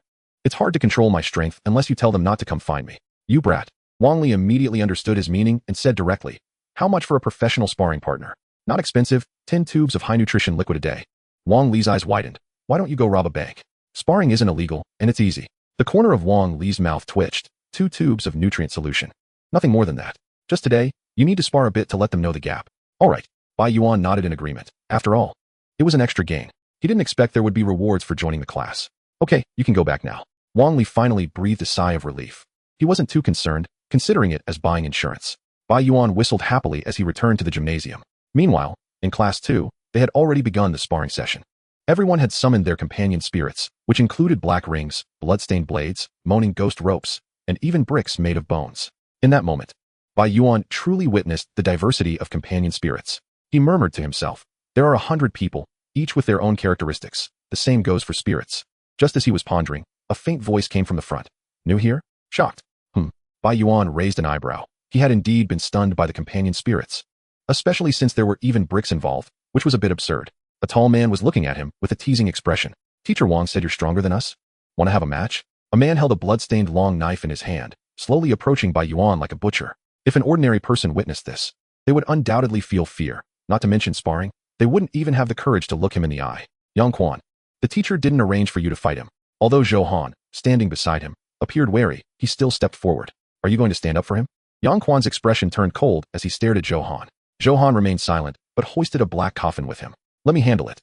Bai Yuan shook his head at Johan. He had been paid, so he naturally had to fulfill his duties as a sparring partner. However, considering the other party's attitude was somewhat hostile, he decided to increase the intensity. Seeing Bai Yuan's confidence, Johan did not dissuade him but reminded him from the side. Bai Gu, Yang Quan is one of the top ghostly beings in the class, and he is also the closest to being a spellcasting ghostly person. Don't be careless. It's a bit troublesome, but not too troublesome. Bai Yuan looked at Yang Quan and beckoned him with a finger. Although the other party said nothing, Yang Quan seemed to hear a voice. Come here. Anger instantly flared in his eyes as he charged forward with the blood-stained ghost knife, the tip scraping against the ground, creating a menacing sound. Take this. Yang Quan lunged forward with a fierce stab. Although it was a ghost knife, it was not sharp. It mainly relied on the supernatural power above it to attack the enemy. Even if someone was hit, it wouldn't be fatal, but they would inevitably suffer. As supernatural power was not something the physical body could withstand, Bai Yuan remained unfazed. His body moved slightly, easily avoiding the attack. Clang. He clenched his right fist and smashed it against the blade. In an instant, Yang Quan felt a tremendous force strike him, almost making him lose grip on the ghost knife. Bai Yuan's body surged forward again, accurately grabbing the wrist holding the knife. Terrifying power erupted. Yang Quan barely had time to cry out in pain before he involuntarily released his grip, and the ghost knife naturally fell into Bai Yuan's hands. The two had only fought for 10 seconds, but the outcome was already clear. Yang Quan had even lost his weapon. The onlookers were in shock, unable to believe what they were witnessing. Although Wang Li had warned them about Bai Yuan's strength, they were filled with doubt. After all, ordinary people being stronger than ghostly beings did not align with ghost studies. After a moment, Yang Quan finally reacted, disbelief filling his eyes. Bai Yuan smiled slightly and said, No, with your strength, you think you can practice with me? Anger flickered in Yang Quan's eyes, and then he focused his mind, trying to summon his accompanying ghostly being for another fight. However, Bai Yuan's ghost knife showed no response in his hand, as if it were a lifeless object. You want it back? Bai Yuan raised an eyebrow, sensing the resistance from the ghost knife. If it were an ordinary person, they would undoubtedly be unable to stop it. But now that Bai Yuan had taken the medicine, his entire body was equivalent to a medium weapon, allowing him to suppress it. Return my ghost blood knife. Yang Quan's anger intensified as he threatened, Don't force me to use my trump card. What's wrong? Are you begging me? Seeing the other party's strong stance, Bai Yuan naturally showed no signs of retreat. Yang Quan exchanged glances with the three people beside him, and they all raised their accompanying ghostly beings and charged forward. He could do as he pleased in class because he had a small group backing him. Yang Quan growled, Dare to steal my ghost blood knife? Let you witness the strength of our domineering combination. Chapter 55. Jime, your features are so three-dimensional. Before Yang Quan's voice fell, the trio retreated back to his side. Why are you back? Yang Quan frowned and shouted, If you get hurt, it's your responsibility. Changge. The three spread their empty hands, embarrassment in their eyes. Yang Quan was slightly taken aback, only to see that Bai Yuan now had three accompanying ghostly beings in his hands. Clearly, their accompanying ghostly beings had also been taken, and this scene left everyone in disbelief once more. If the first time could be considered an accident, the second time was certainly due to strength. Is this still called being a bit strong? At this moment, everyone recalled Wang Li's words, and they couldn't help but feel relieved they hadn't acted impulsively. This was clearly a trap set by Wang Li. Xiaohan, how much do you think an accompanying ghostly being is worth in today's world? Bai Yuan, however, did not pay attention to the crowd's expressions but looked towards Johan beside him.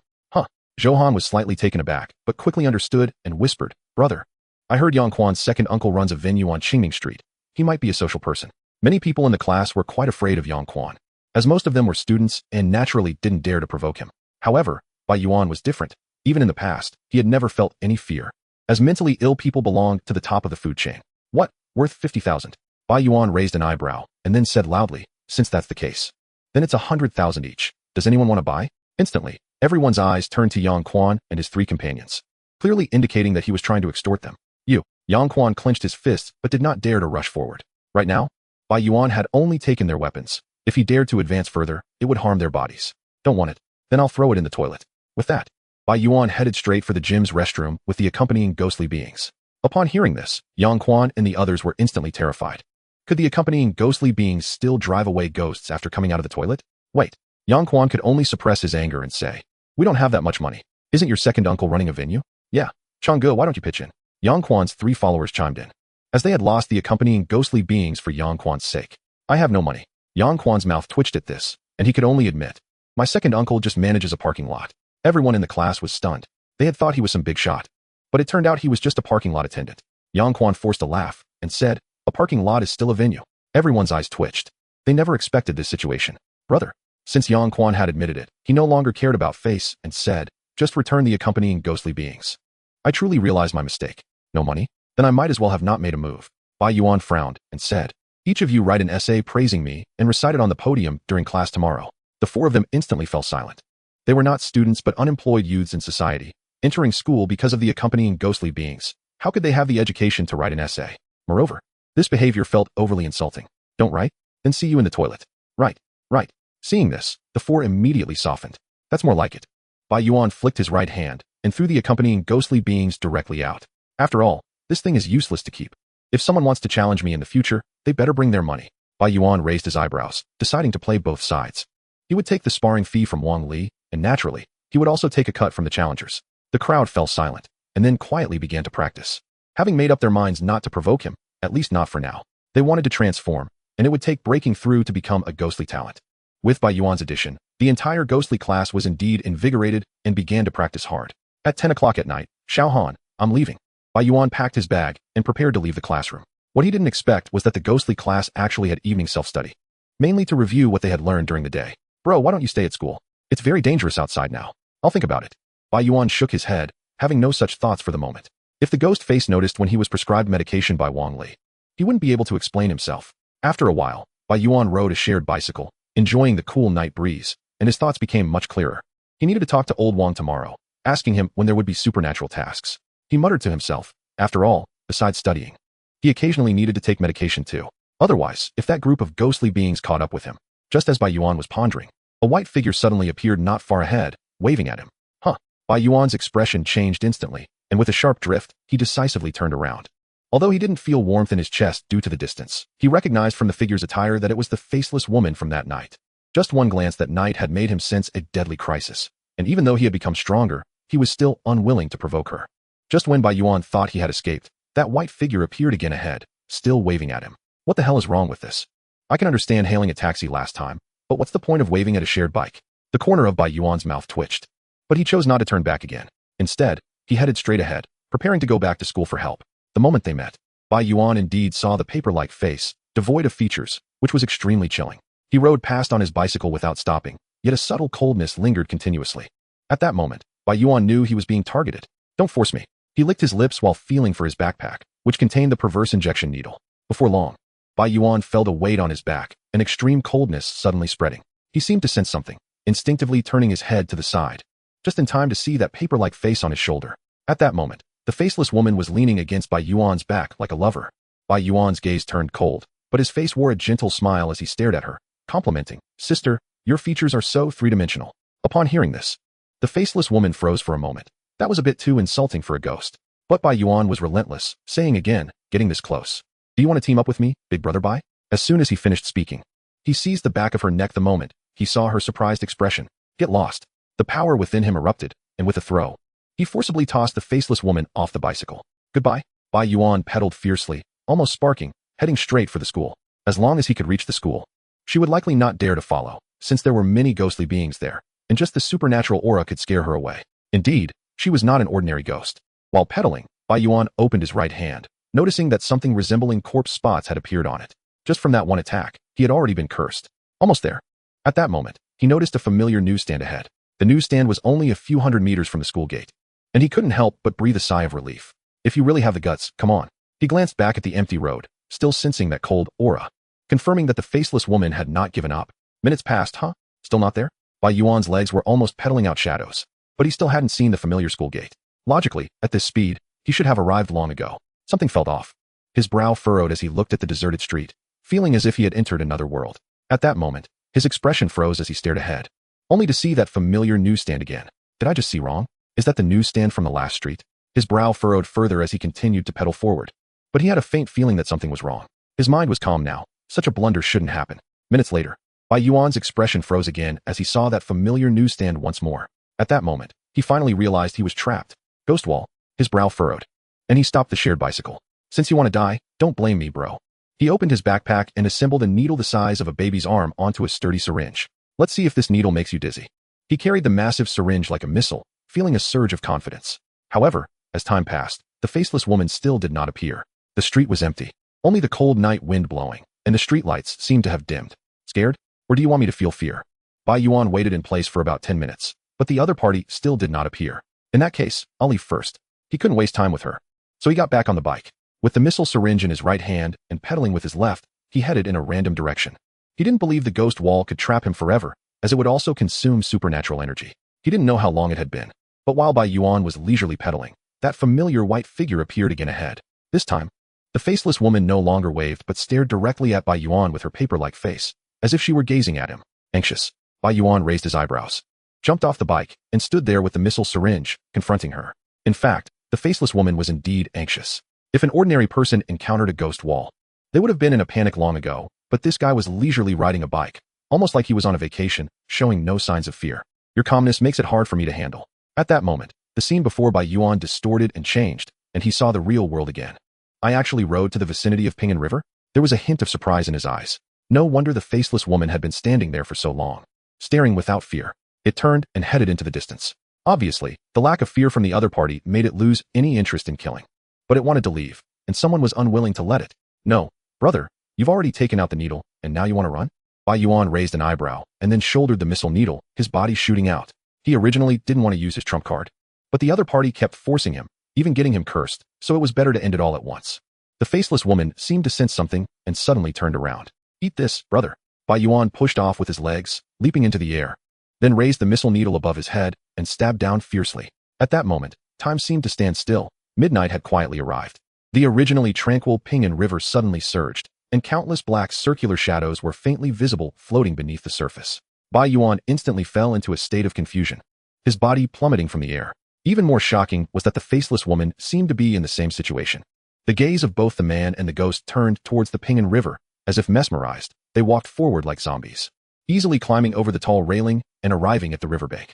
At that moment, they resembled countless others who had jumped into the river before, about to plunge into the Pingan River. Just at that critical moment, a sudden heat surged in Bai Yuan's chest, and he regained his clarity.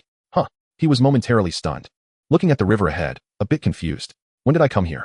Just then, from the corner of his eye, he caught sight of the faceless woman, arms wide open, plunging into the Pingan River without hesitation.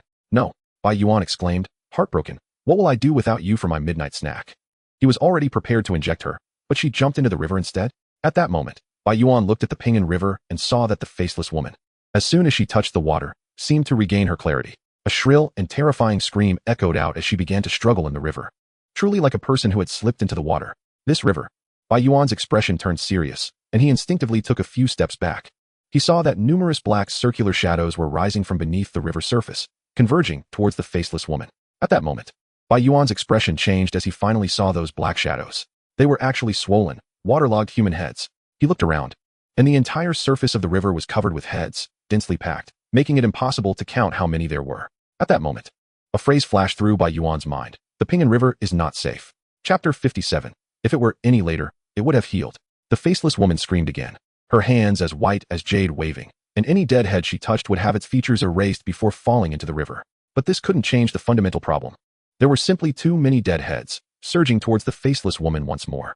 Soon, her supernatural power was completely exhausted, and she could only emit fearful screams. As a vengeful spirit, she too was terrified at that moment. Once fear appeared, her fate was already sealed. The faceless woman was devoured by countless dead heads, forcibly dragged down into the water. In the blink of an eye, that white figure vanished into the Pingan River, as if it had never existed. At that moment, the dead heads on the river surface suddenly turned their gaze, cold and terrifying, towards Bai Yuan on the riverbank. That midnight snack I brought just for you. Doesn't it taste good? You all continue your party. I think my gas at home might be leaking, so I'm leaving. Bai Yuan froze for a moment, then quickly climbed over the railing and decisively distanced himself from the terrifying Pingan River. What the hell is going on? The faceless woman was the strongest, vengeful spirit he had ever seen, yet she was directly devoured by the dead heads in this river. How many people and ghosts had this river consumed? He couldn't help but think of those who had jumped into the river in the past. This wasn't just a matter of people's psychological resilience being too poor. It was about terrifying supernatural events. His heart shook. He never expected that Pingan City would have such a terrifying supernatural location. The Pingan River ran through the entire city, and no one knew how many heads were truly in the river. He had a premonition that if the supernatural powers within fully erupted, it could even destroy the entire city. Fortunately, there was the ghost face. Bai Yuan looked at his still hot chest, and sure enough, that terrifying ghost face had emerged. According to his reasoning, he and the faceless woman might have been simultaneously influenced by supernatural forces, which led to the suicide attempt into the river. The confrontation between a man and a ghost was supposed to unfold, but the ghost face within him forcefully pulled him back. You really are my divine doctor. Bai Yuan touched the ghost face, feeling a wave of relief and developing complete trust in it. I need to tell Wang Li about this soon.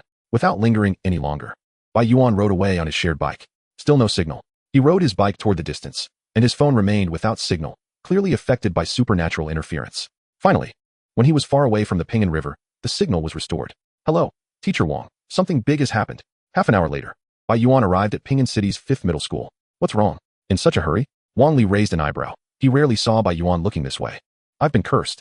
Bai Yuan didn't rush to tell him about the Pingan River, but prepared to address his own safety issue first. After speaking, he extended his right hand, revealing something that looked like a corpse mark, though it had shrunk considerably. It really is a vengeful spirit's curse. Is anything going to happen?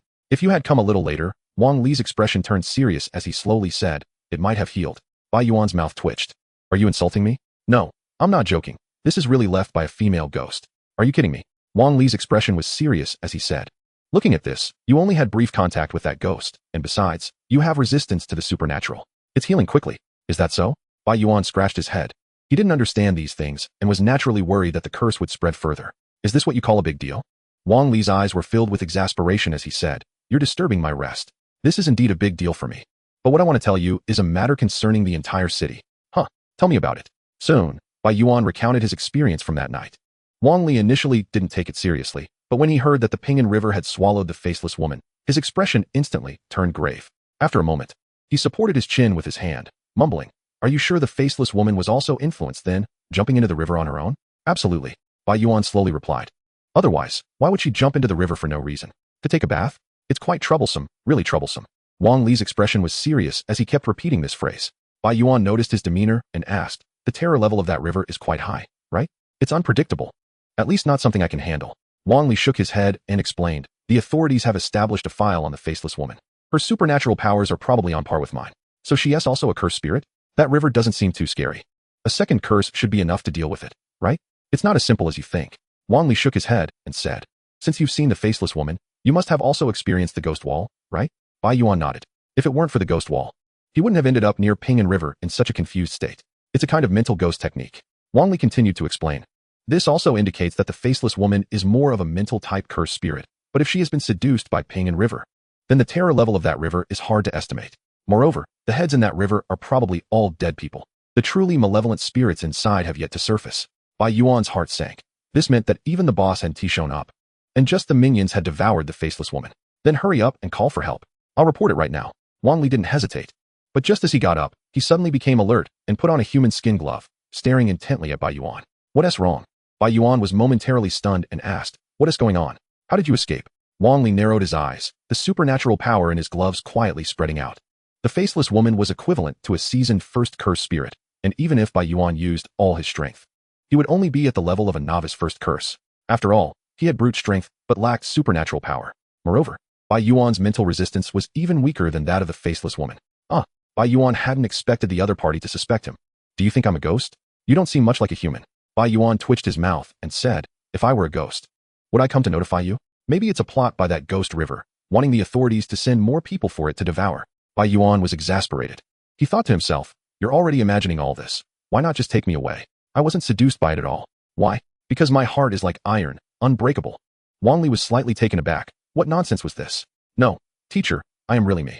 Bai Yuan knew it was a bit ridiculous, but he couldn't mention the ghost face inside him. I have identification. After saying that, he pulled out his mental illness diagnosis record from his pocket. Chapter 58. I'm afraid you all are just free labor. Wang Li looked at Bai Yuan's confident and proud appearance and believed him to some extent. Don't resist. After saying this, Wang Li placed his human skin gloved hand on Bai Yuan's shoulder. A cold feeling instantly enveloped Bai Yuan's entire body, as if something was probing him. However, he couldn't see the ghost face's existence. Soon, Wang Li retracted his hand, feeling a sense of trust. It wasn't that he was confident in his own strength, but if the other party were really sent by the ghost river to convey messages, they would most likely be low-level ghost servants. And it was unlikely they would send out a high-level malevolent spirit due to the risk of loss. Trust between people crumbled like this. Disappointment filled the air. Bai Yuan shook his head, his eyes filled with emotion. Stop with this nonsense. Wang Li shot him a glance and said, It's already late. You're a first-hand witness. Come report with me. Is that okay? Bai Yuan's expression changed as interest sparked within him. It seemed he would have a chance to meet stronger cursed spirits. The next morning, Bai Yuan yawned as he left Wang Li's office. He had thought he would be having video calls with various high-level cursed spirits, but instead, it turned out to be a text report. Moreover, Wang Li wasn't very good with computers, so Bai Yuan spent the entire night typing at the computer, which was quite a struggle. Brother Bai, you look a bit out of it, Johan remarked, noticing Bai Yuan's lack of energy. You guessed it right. Bai Yuan glanced at him and said, I encountered ghosts last night. Really? Of course, and not just one. Bai Yuan yawned again and said, a female ghost. A water ghost, and even a vampire. Is a vampire also a ghost? Johan became interested, as vampires are more akin to monsters than the malevolent spirits appearing in the current world. Of course. Bai Yuan nodded. Then his expression changed as he looked outside the door and said, look, he just passed by. As soon as he finished speaking, Wang Li happened to walk past the window of Ghost Spirit Class 2. Johan's mouth twitched, so he was talking about Teacher Wang. He drained me dry last night. Bai Yuan shook his head and lay down on the desk to sleep. However, not long after he fell asleep, a voice rang in his ear, Brother Bai, Brother Bai. Bai Yuan frowned slightly, only to see Yang Quan and his trio standing beside him. What is up? We've written our essay. Can we skip reading it aloud in class? Yang Quan said cautiously, as it was indeed a bit embarrassing. Written it? Bai Yuan glanced at them, then took the essay and scanned it, saying, wait, are you sure this is 800 words? Absolutely true. It's on standard exam paper, and it has 800 words marked on it. What a load of crap. Bai Yuan was filled with black lines and said, every sentence is a paragraph. Just to save 2 words at the bottom? Doesn't that make our writing clearer? I can tolerate that. Bai Yuan smiled slightly and continued. But every word has an exclamation mark after it. Just this alone takes up hundreds of words. Is that reasonable? Doesn't that express our intense emotions? Get lost. Bai Yuan shot a glance at the 4 of them and said, rewrite it. Each of you write 2,000 words, and if you pull any more tricks, I'll keep adding. Upon hearing this, the 4 of them instantly looked dejected. This guy is purely a tormentor. Johan couldn't help but stifle a laugh. His eyes filled with a bit of sympathy. This domineering quartet had their way in class, but they didn't expect to be completely subdued by Bai Yuan on the first day. Also, if you dare to copy online, it'll double. The 4 of them stumbled, looking at Bai Yuan with faces full of grievance. In the afternoon, as Bai Yuan was coming out of the gym, a voice called out to him. Bai Yuan. Wang Li waved at him. Teacher Wang, what is going on? Bai Yuan's eyes showed a hint of vigilance as he said, don't tell me you want me to report again. Of course not. Wang Li scratched his nose and said, are you interested in taking a trip to Pingan River? As soon as he finished speaking, Bai Yuan decisively turned around. What kind of joke is this? The scene at Pingan River left a deep impression on him. I'm not sending you to your death. Wang Li quickly said, mainly because you're a first-hand witness and have experience. I'll accompany you. Just the 2 of us? Bai Yuan raised his eyebrows and said, Teacher Wang, to be honest, your probability of dying is 100%. I really don't want to take your seat. Wang Li's mouth twitched. Did he really have to be so ungracious? There will still be others with us. Who? A spirit from the provincial office, stronger than me. Bai Yuan thought for a moment and asked, is there a reward? 10 tubes of highly nutritious liquid. 50 tubes. Deal. Bai Yuan felt he might be at a disadvantage since the other party agreed so readily. When did you become so generous? This is reimbursed by the province. It's not coming out of my pocket.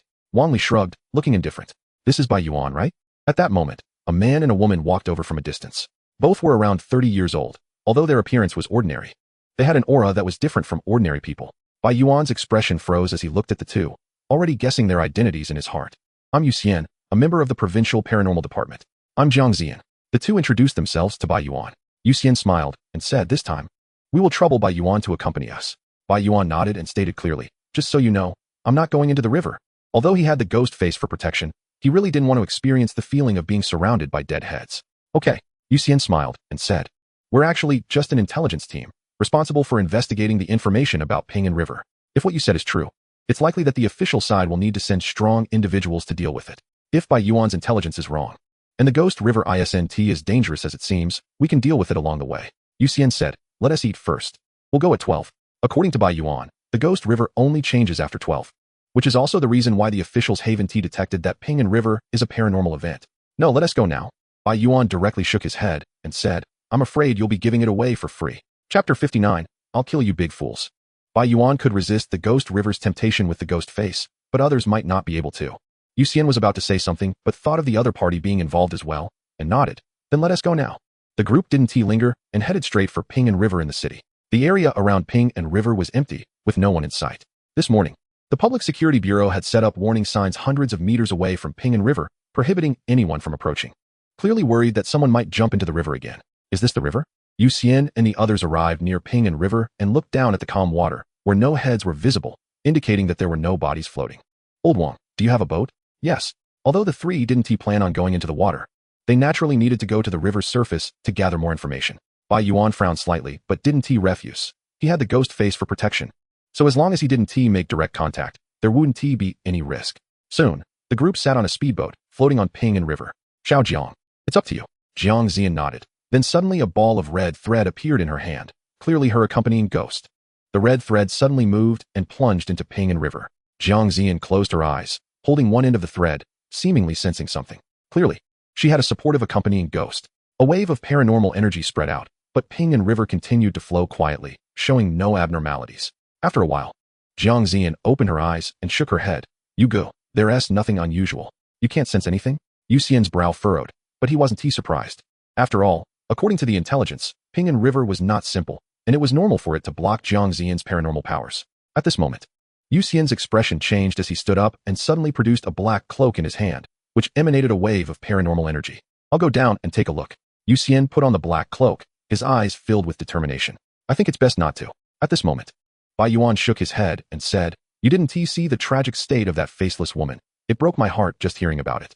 Bai Yuan spoke sincerely. After all, that was his originally planned late-night snack. The only luck was that he hadn't had time to get a shot yesterday. Otherwise, he would have been at a total loss. If they didn't go into the water, they wouldn't be able to gather any information. Yu Xian shook his head. Still determined. He was responsible for the investigation and couldn't just turn back. After all, the Ghost River couldn't be left unchecked. Seeing this, Bai Yuan also shook his head and didn't try to dissuade him further. Anyway, he wouldn't go into the water no matter what. At this moment, Yu Xian held Jiang Ziyan's red thread and said, If anything happens, pull me up immediately. Jiang Ziyan nodded and said, I might need your help to pull the thread later. She looked at Wang Li and Bai Yuan. The two naturally nodded in agreement. Soon, with a splash, Yu Xian fell into Ping'an River. Sigh. Bai Yuan sighed, still feeling uneasy. Although it was currently dusk, it didn't mean that Ping'an River had no risks. After all, countless dead heads existed below. Your accompanying ghost can extend indefinitely, right? Bai Yuan looked at the red thread in Jiang Ziyan's hand and said, Can we move the boat closer to the shore? Why? In case something happens to him, it'll be easier for us to escape. Hearing this, Jiang Ziyan's expression changed, and she shot him a glare, hoping for something to go wrong right from the start. Bai Yuan shrugged. While he didn't want anything to happen, one really needed to experience it firsthand to understand the horror of the Ghost River. Bai Yuan, don't worry too much. Wang Li, beside them, spoke up. Yu Xian's ghost cloak not only has the ability to resist the paranormal, but can also conceal his living presence. His survival ability isn't bad. Teacher, are you sure?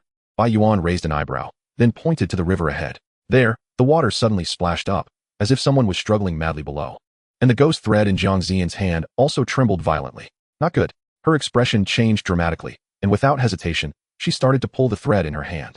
Wang Li, beside her, was also startled and began to help pull it with his human skin gloves. Bai Yuan's brow furrowed tightly as he gripped the thread with his bare hands. But just as the three were pulling Yu Xian back, they heard a snap. The red thread had actually snapped in the middle. In an instant, Jiang Ziyan's face turned pale, clearly affected.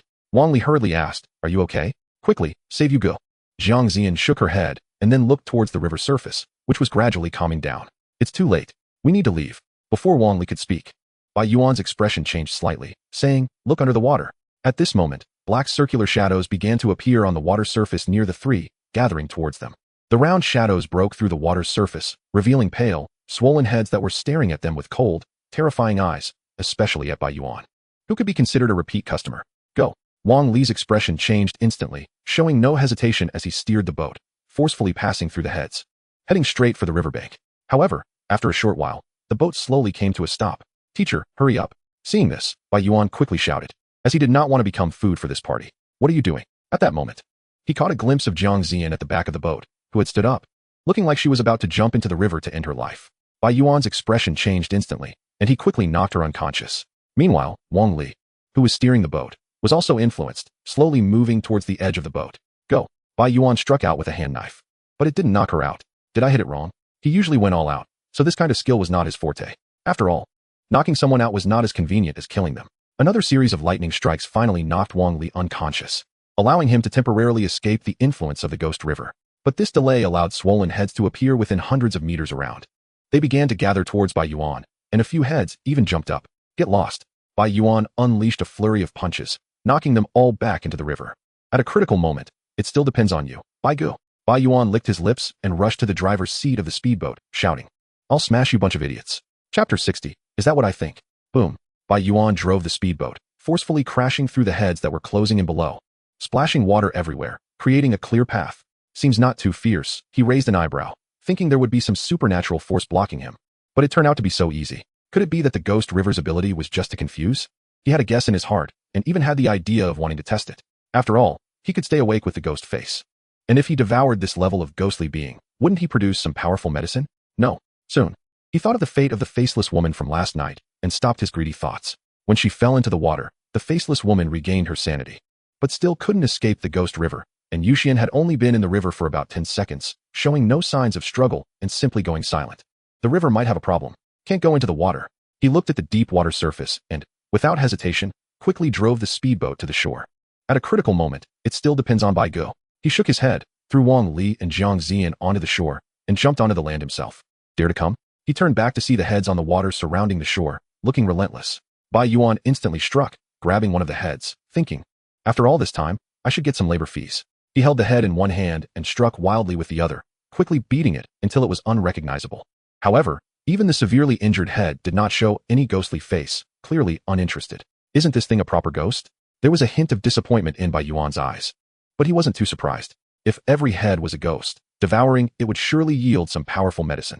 Useless thing. He tossed the head up and then punched it with all his might, smashing it into pieces. I'm going back. He glanced at the gradually darkening sky and did not linger any longer. No one knew if the peaceful river would become even more terrifying in the dead of night. The next morning, Bai Yuan arrived at the office of number 5 middle school. Jiang Ziyan was already sitting inside, her expression heavy, with a hint of sorrow in her eyes. She and Yuxian had been partners, solving several supernatural incidents together, and had shared life and death experiences. His death was a significant blow to her. Just look at it positively. Seeing her state, Bai Yuan comforted her. People are like this, whether they die early or late. They still have to die. Upon hearing this, Jiang Ziyan instantly looked up at Bai Yuan. Is that how you comfort people? Maybe I shouldn't say anything. Bai Yuan knew he wasn't good at comforting others, turned his head to look out the window, and fell silent. Just then, Wang Li walked in, twisting his neck. What's wrong with you? Seeing Wang Li enter, Jiang Ziyan's spirit lifted a little, and she asked, I don't know. When I woke up, my neck hurt a lot. Like someone had maliciously beaten me. Wang Li frowned, casting a suspicious glance at Bai Yuan. Bai Yuan's mouth twitched, of course. He couldn't say it was him who had beaten him. At that time, you were confused by the ghost river, and countless dead heads boarded the boat, beating you up. Really? Wang Li frowned slightly, shook his neck, and didn't pay much attention to it. What happened yesterday? Were we all confused? There was a hint of lingering fear in Wang Li's eyes. He initially thought they wouldn't run into trouble during the day, but unexpectedly, the peaceful river was so unreasonable. Bai Yuan nodded and said, if it weren't for me, you two would have basically been done for. The two fell silent instantly. But there was gratitude and a bit of shame in their eyes. They hadn't expected that as seasoned ghost hunters, they had been saved by a student, and a regular person at that. After a moment, Jiang Ziyan, looking puzzled, said, how come you're fine? As soon as she finished speaking, Wang Li guessed first. He might have some mental issues, which could be the reason. Bai Yuan was struggling to find a way to explain, and unexpectedly, Wang Li provided an explanation for him. He raised an eyebrow, confidently pulling out the medical report. This can happen too. Jiang Ziyan's eyes widened in surprise, not expecting mental illness to have such advantages. All right, let's not dwell on that. Wang Li shook his head and said, the current issue is, how do we deal with the ghost river? Its ability to confuse is too terrifying, and there are no signs at all. Once someone enters the river, it's basically a feast. We should report it to the higher-ups as it is. Jiang Ziyan shook her head, saying, this is no longer something a single spellcaster can handle. Yuxian was one of the top spellcasters, close to the second spell, and was also paired with a life-saving ghostly being. Yet, he was still almost killed instantly. The level of terror of the ghost river is indeed beyond what we can handle. Should we continue to seal off the ghost river? Wang Li spoke. I'm just afraid of the supernatural occurrences exploding completely inside, affecting the entire Pingan city. We can only temporarily seal it like this. Jiang Ziyan sighed, saying, from the current information, its confusing ability is not too strong during the day, but will fully explode at night, and it has a range limitation. If it weren't for Yuxian going into the water and attracting the ghost river's attention, they might not have been confused. Moreover, many people have passed by the peaceful river in the past, but only a few dozen have jumped in to commit suicide, which means the ghost river is not too abnormal during the day. Of course, all of this is just our speculation. After some discussion among the three, they finally organized the existing intelligence. In the afternoon, Jiang Ziyan left Pingan City number 5 middle school with the information. Should we run away? Bai Yuan stroked his chin, having some thoughts in his mind. It seems that staying in Pingan City is not an option anymore. However, it would be a pity to give up so easily after he had just entered the ghost spirit class. Kid, don't even think about it. At that moment, Wang Li's sharp gaze spoke up. What? Bai Yuan looked confused, but his heart jolted. Could it be that his thoughts were exposed? Wang Li smiled slightly and said, don't pretend. Do you think you can hide it from my eyes? Teacher, I'm just. Bai Yuan wanted to explain further, but his words were instantly interrupted. There was a glint of wisdom in Wang Li's eyes as he said, are you thinking of dealing with the Ghost River incident alone? Huh. Bai Yuan was stunned, but seeing Wang Li's confident expression, he felt a bit uncertain and said, was I really thinking that way? Chapter 61. The Peace River invading the city. Don't think that just because you can ignore the allure of the Ghost River, you can act recklessly. Wang Li knew that this guy was usually quite proactive against ghosts, so he naturally guessed that he was thinking of taking action. However, he didn't know that this guy only dealt with weak ghosts with heavy punches. You're still young. Your life is more important. Wang Li patted his shoulder and said, don't have any heroics in mind, got it? Alright, you should go back to class now. The Peace River incident is being handled by the authorities. Bai Yuan's expression was odd as he turned to leave. Wang Li's words didn't give him any insight, but rather interrupted his thoughts of running away. Let us just observe the situation for now. Bai Yuan muttered to himself as he chose to wait and see. If even the authorities couldn't handle the Peace River, then he would have to find a way to leave. Almost on the same day, the Public Security Bureau took action, extending the blockade. And the authorities even dispatched personnel from other cities to prepare for a complete lockdown of the Peace River. After all, the terror level of the Peace River was unclear, and the authorities had to be very cautious when sending strong individuals. If too many ghost spirit users were lost, it would be a huge blow to the entire Great Xia nation. Days passed quickly, and with the complete lockdown of the Peace River, the number of people committing suicide by jumping into the river had dwindled.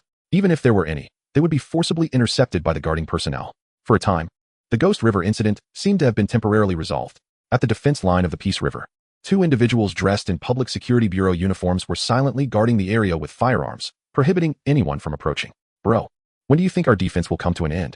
I don't know. It might continue like this indefinitely.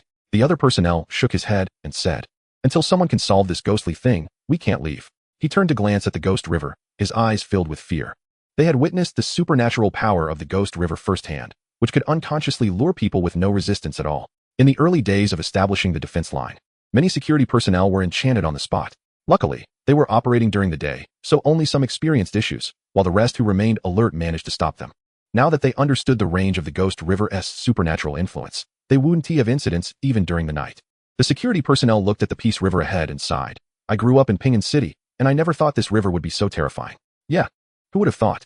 The other person's words were cut short as his expression suddenly changed, shouting, who is there? Under the dim streetlight, a white figure was slowly approaching. The two raised their firearms, their eyes filled with vigilance. Besides blocking the Ghost River, they also needed to be on guard against other supernatural events. Could it be someone who has been enchanted? They had seen many such individuals during this time, approaching the Ghost River as if bewitched, but they posed no threat. They just needed to be knocked out. No, absolutely not. The other person's expression became serious as he slowly said, it's coming from the direction of the Peace River. Logically speaking, even if someone was enchanted, they would only approach the Peace River and would never move away from it. This was the first time they had encountered such a situation. Then it must be a ghost. The hearts of the security personnel sank, but then one remembered something and said, no. The higher-ups said that even if it's a ghost, it would still be affected by the Ghost River.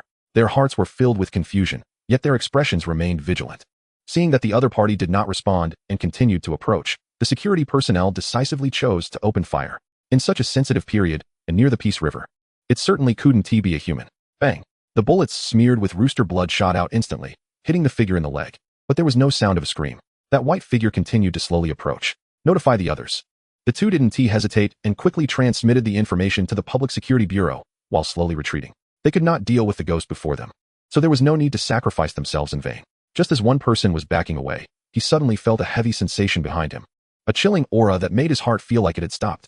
He swallowed hard, instinctively looking to the side, and saw a terrifying face without features right on his shoulder. It was the faceless woman who sank into the Peace River that night. However, at this moment, her white dress was soaked with water, and her entire body looked as if she had just been pulled out of the water. The two security personnel were filled with terror, but the next second, their eyes went blank, and they instantly lost their rationality, moving like corpses toward the Peace River. Just like those who had been enchanted before, the faceless woman, drenched in water, did not stop and began heading toward the city ahead. And it wasn't just here. Other blockade lines were also experiencing issues. Just a few minutes ago, just past midnight, the once calm Peace River suddenly surged. And then shadows began to appear beneath the water, moving toward the riverbank. Accompanied by splashes of water, the shadows emerged from the surface, not heads of the dead, but rather ghosts that had previously sunk to the riverbed. They retained their previous forms, but their bodies were soaked, having turned into the ghostly slaves of the Ghost River. One by one, the ghosts left the Peace River and headed toward the brightly lit city in the distance. Due to the blockade by the Public Security Bureau, no one dared to approach the Peace River, and even the ghosts had decreased significantly. After several days without feeding on fear, the Peace River began to take new actions. If food wouldn't come to it, it would actively seek it out. That night, the entire defense line completely collapsed. The security personnel either fell under the enchantment and willingly jumped into the Peace River or were forced to retreat. Meanwhile, the actions of the ghosts did not stop. Carrying the supernatural power of the Ghost River, they began to invade the entire city. At Pinyin City No. 5 Middle School, hoping for a good night's sleep, Wang Li left the office, preparing to return to his dormitory for some rest. During this time, he had been participating in meetings above, mainly trying to calculate the terror level of the Ghost River in order to dispatch ghost spirit users to resolve it as soon as possible. This is a time bomb, and it will explode sooner or later. But Wang Li never expected it to go off so quickly. What did you say? The whole city is haunted. Wang Li was on his way to the dormitory when his phone suddenly rang. After all, he was a seasoned ghost hunter, and any supernatural information would naturally be reported to him immediately. Listening to the news from the Public Security Bureau, Wang Li's expression became grave, even showing rare panic. He had never experienced such a situation before. You first organize personnel and evacuate all the civilians. Wait for me. I'll be there right away. Wang Li, anxious, hurried to the Public Security Bureau. Chapter 62. No, don't drag me into your bragging. Soon, more than 10 seasoned ghost hunters gathered together. This was the entire fighting force of Pinyin City. Some were heads of ghost studies from 6 major high schools, while others were responsible for sealing off supernatural scenes in Pinyin City. What on earth is going on? How could there suddenly be a large-scale outbreak of supernatural events? Wang Li's expression was anxious, and he directly looked at the director of the Public Security Bureau. Sighing, the director said, about half an hour ago, Pinyin River suddenly went out of control, and hundreds of vengeful spirits emerged from it. Anyone who encounters them will be bewitched and walk towards Pinyin River. After saying this, he displayed several photos on the screen above. One could see ghostly figures dripping with water entering the places where people were gathered. They did not kill anyone. They simply approached, bewitching people and leading them into Pinyin River. In an instant, the ghost hunters wore serious expressions, falling into silence, not proposing any countermeasures. Although they were seasoned, they had never seen such a level of horror. What is the current situation? Where have those who were bewitched gone? Wang Li forced himself to remain calm. Given their strength, it was unrealistic to handle the Ghost River. The only option was to try to save people. If we were to save them, it might already be too late. The director of the Public Security Bureau sighed, then opened the live video feed from a drone. It showed tens of thousands of people moving like zombies, slowly approaching Pinyin River, already crossing the previous blockade line, which meant they had entered a life-threatening zone. Anyone trying to rescue them would be affected by the Ghost River's power. Not only would they fail to save anyone, but they would also end up lost themselves. Seeing this scene, Wang Li closed his eyes, similarly realizing the plight of those people. He looked at the director and shouted, "Why didn't you initiate a rescue earlier? To save them, we would have had to knock them all unconscious before they entered the Ghost River's supernatural range. But now, we've missed the best time for rescue. Who is going to save them?" The director of the Public Security Bureau said helplessly, "Most of the personnel are responsible for evacuating civilians. There's no one left in the bureau now." Upon hearing this, Wang Li's expression froze as he glanced at the empty Public Security Bureau. Sighing, he began to think quickly, but even he didn't dare approach Pinyin River. Otherwise, he would not only fail to save anyone, but also put himself in danger. The only one who could dare to approach was Bai Yuan. But now, there wasn't enough time. By the time Bai Yuan got there, those tens of thousands of people would have already sunk to the bottom of the river. Moreover, it was unrealistic for Bai Yuan, alone, to save so many people. After a while, Wang Li furrowed his brows and said, "Notify the ghost classes and intelligence classes from the 6 high schools to gather and be responsible for evacuating the remaining civilians." He had no time to feel sad and could only do his best to protect the rest of the city. After all, Pinyin City had a population of over 1 million. As soon as he said this, everyone nodded and began to take action. Tonight, the entire Pinyin City was destined to be sleepless. The only fortunate thing was that perhaps due to time or distance constraints, around 2 o'clock in the morning, the vengeful spirits that had emerged from the river began to retreat. The ghost classes and intelligence classes then coordinated with the Public Security Bureau personnel to calm the remaining civilians while remaining alert for any further emergence from the Ghost River. However, the sinking of tens of thousands seemed to satisfy the Ghost River, which did not make any further movements. By dawn, the invasion caused by Pinyin River had temporarily calmed down, but this incident quickly spread, and videos of tens of thousands jumping into the river shocked the entire nation. This was also the first disaster-level event experienced by the Great Xia Kingdom. Finally, we can return to school. At this time, the students from the ghost classes and intelligence classes were already on the bus back to school. Tens of thousands of people. I knew it wouldn't be simple. Bai Yuan couldn't help but look towards Pinyin River and murmured, "If this happens a few more times, the entire city will be swallowed by Pinyin River." Now, Pinyin City has become somewhat like a hunting ground for the Ghost River. Its ability to bewitch is too unfathomable. Bai Ge, do you think the officials can handle this? Johan beside him asked, his eyes full of worry. "I'm not sure." Bai Yuan shook his head. He too didn't know what strength the officials had. Maybe they can. Although he said this, Bai Yuan felt a slight urge to run away again. After experiencing such an event, many people would likely choose to move away from Pinyin City. Although other cities also have supernatural events, they are not as terrifying as this one. Johan cautiously said, Bai Gu, if you were to go, how confident would you be? Bai Yuan's expression froze, saying, no, don't drag me into your bragging. I can only say, I would leave with my whole body intact. Johan's mouth opened slightly. You can't beat it either? Xiaohan, don't blindly worship me, okay? Bai Yuan sighed. Although he could resist the ghost river's bewitchment, if he went into the water, he would likely end up like Yu Xian, unless. At this moment, Bai Yuan looked at his chest. Can the ghost face handle it? However, this thing only comes out during mealtime. It doesn't show up at other times.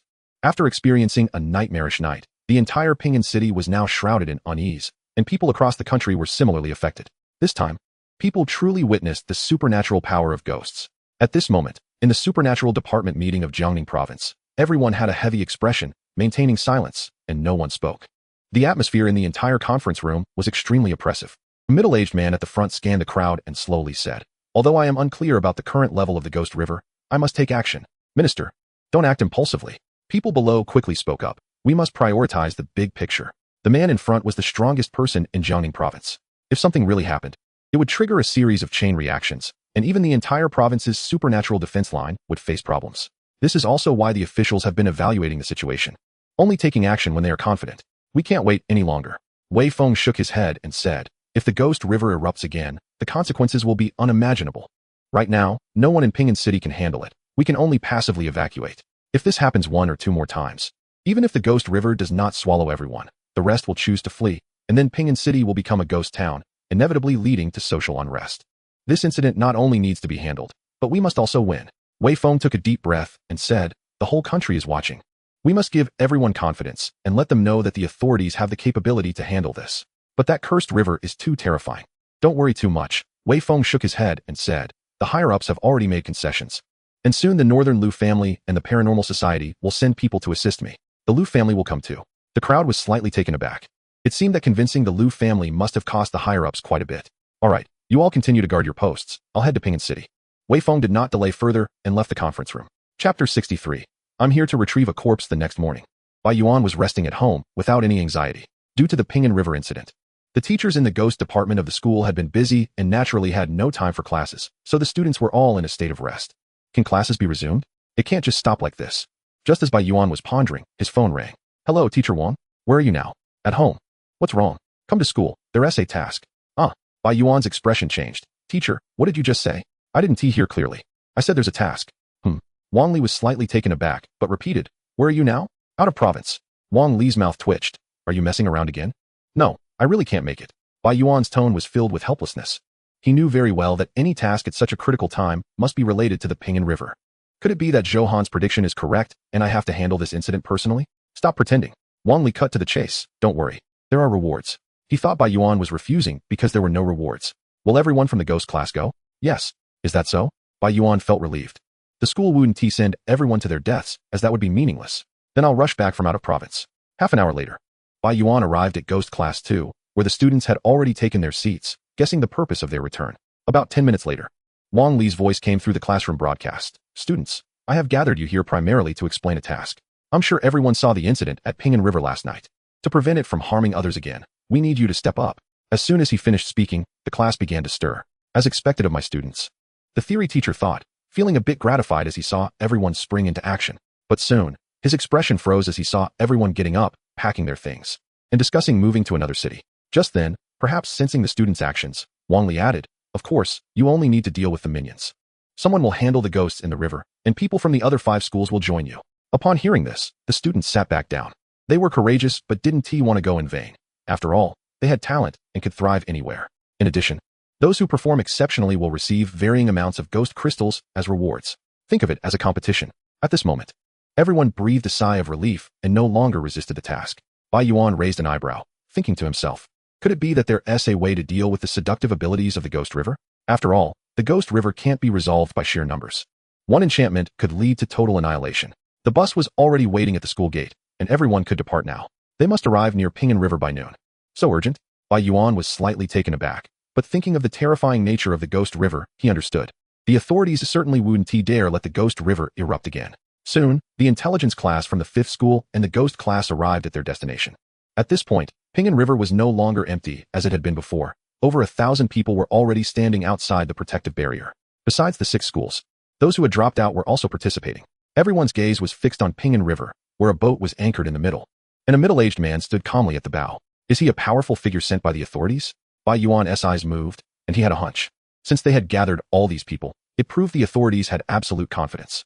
Brother Bai, what do you think that person is? A few spell ghost? Bai Yuan thought for a moment and replied seriously, based on my reasoning, he should not be a one-spell. Zhou mouth twitched. Wasn't he that obvious? If a one-spell could handle it, Wang Li would have dealt with the Pinyin River long ago. Bai Yuan stopped pretending to analyze and thought to himself. It seems we are to deal with those deadheads now.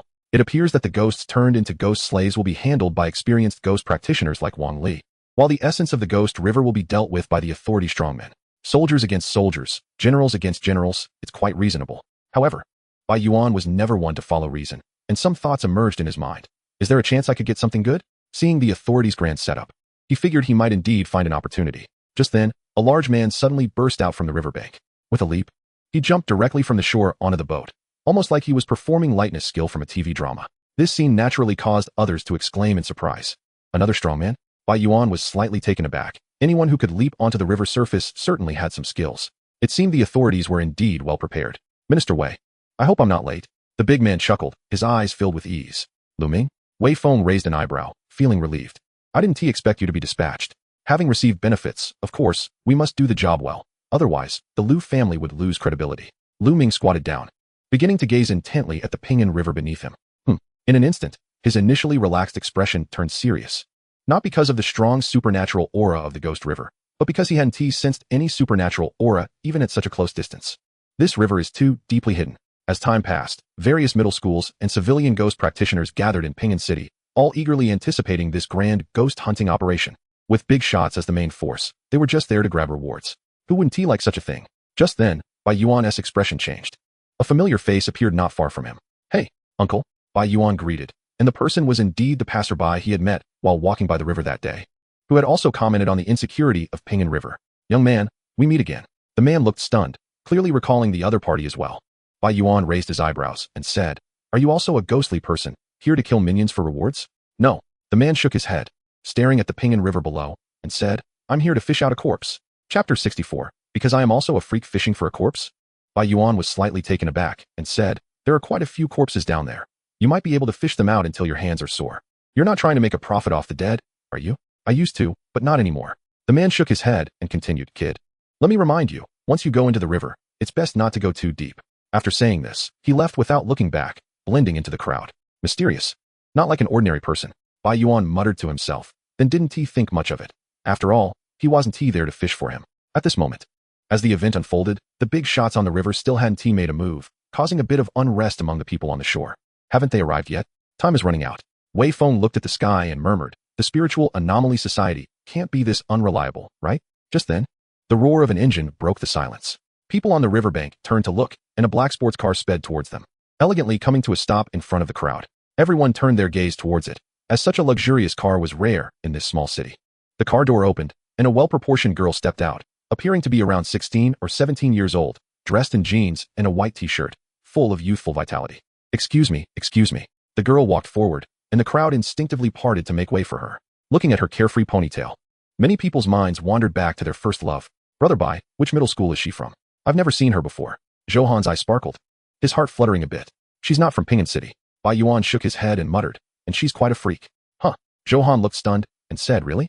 How can you tell? Brother Bai, maybe your mind is too twisted, and you see everyone as a freak? Just as Bai Yuan was about to respond, he noticed the girl suddenly turn her gaze towards him and lock on. Did she hear that?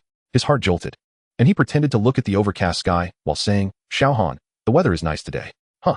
Zhou was slightly taken aback, then quickly caught on and started to cooperate. Yeah, not bad. The clouds are really dark. The people around twitched their lips, wondering what these two were babbling about. At this moment, the girl had already approached Bai Yuan, staring directly at him, and said, Did you just call me a freak? Bai Yuan's lips twitched, then he innocently said, Huh? What did you say? Stop pretending. The girl raised an eyebrow and said, I just want to ask one question. What? How did you figure it out? Huh. Bai Yuan was taken aback, completely caught off guard by her question. The others were also momentarily stunned, thinking she had come to cause trouble, but instead, he directly admitted it. Bai Yuan thought for a moment, then uncertainly said, Maybe it's because I'm also a freak? The crowd once again twitched their lips. This guy's answer was even more weighty. That's a good answer.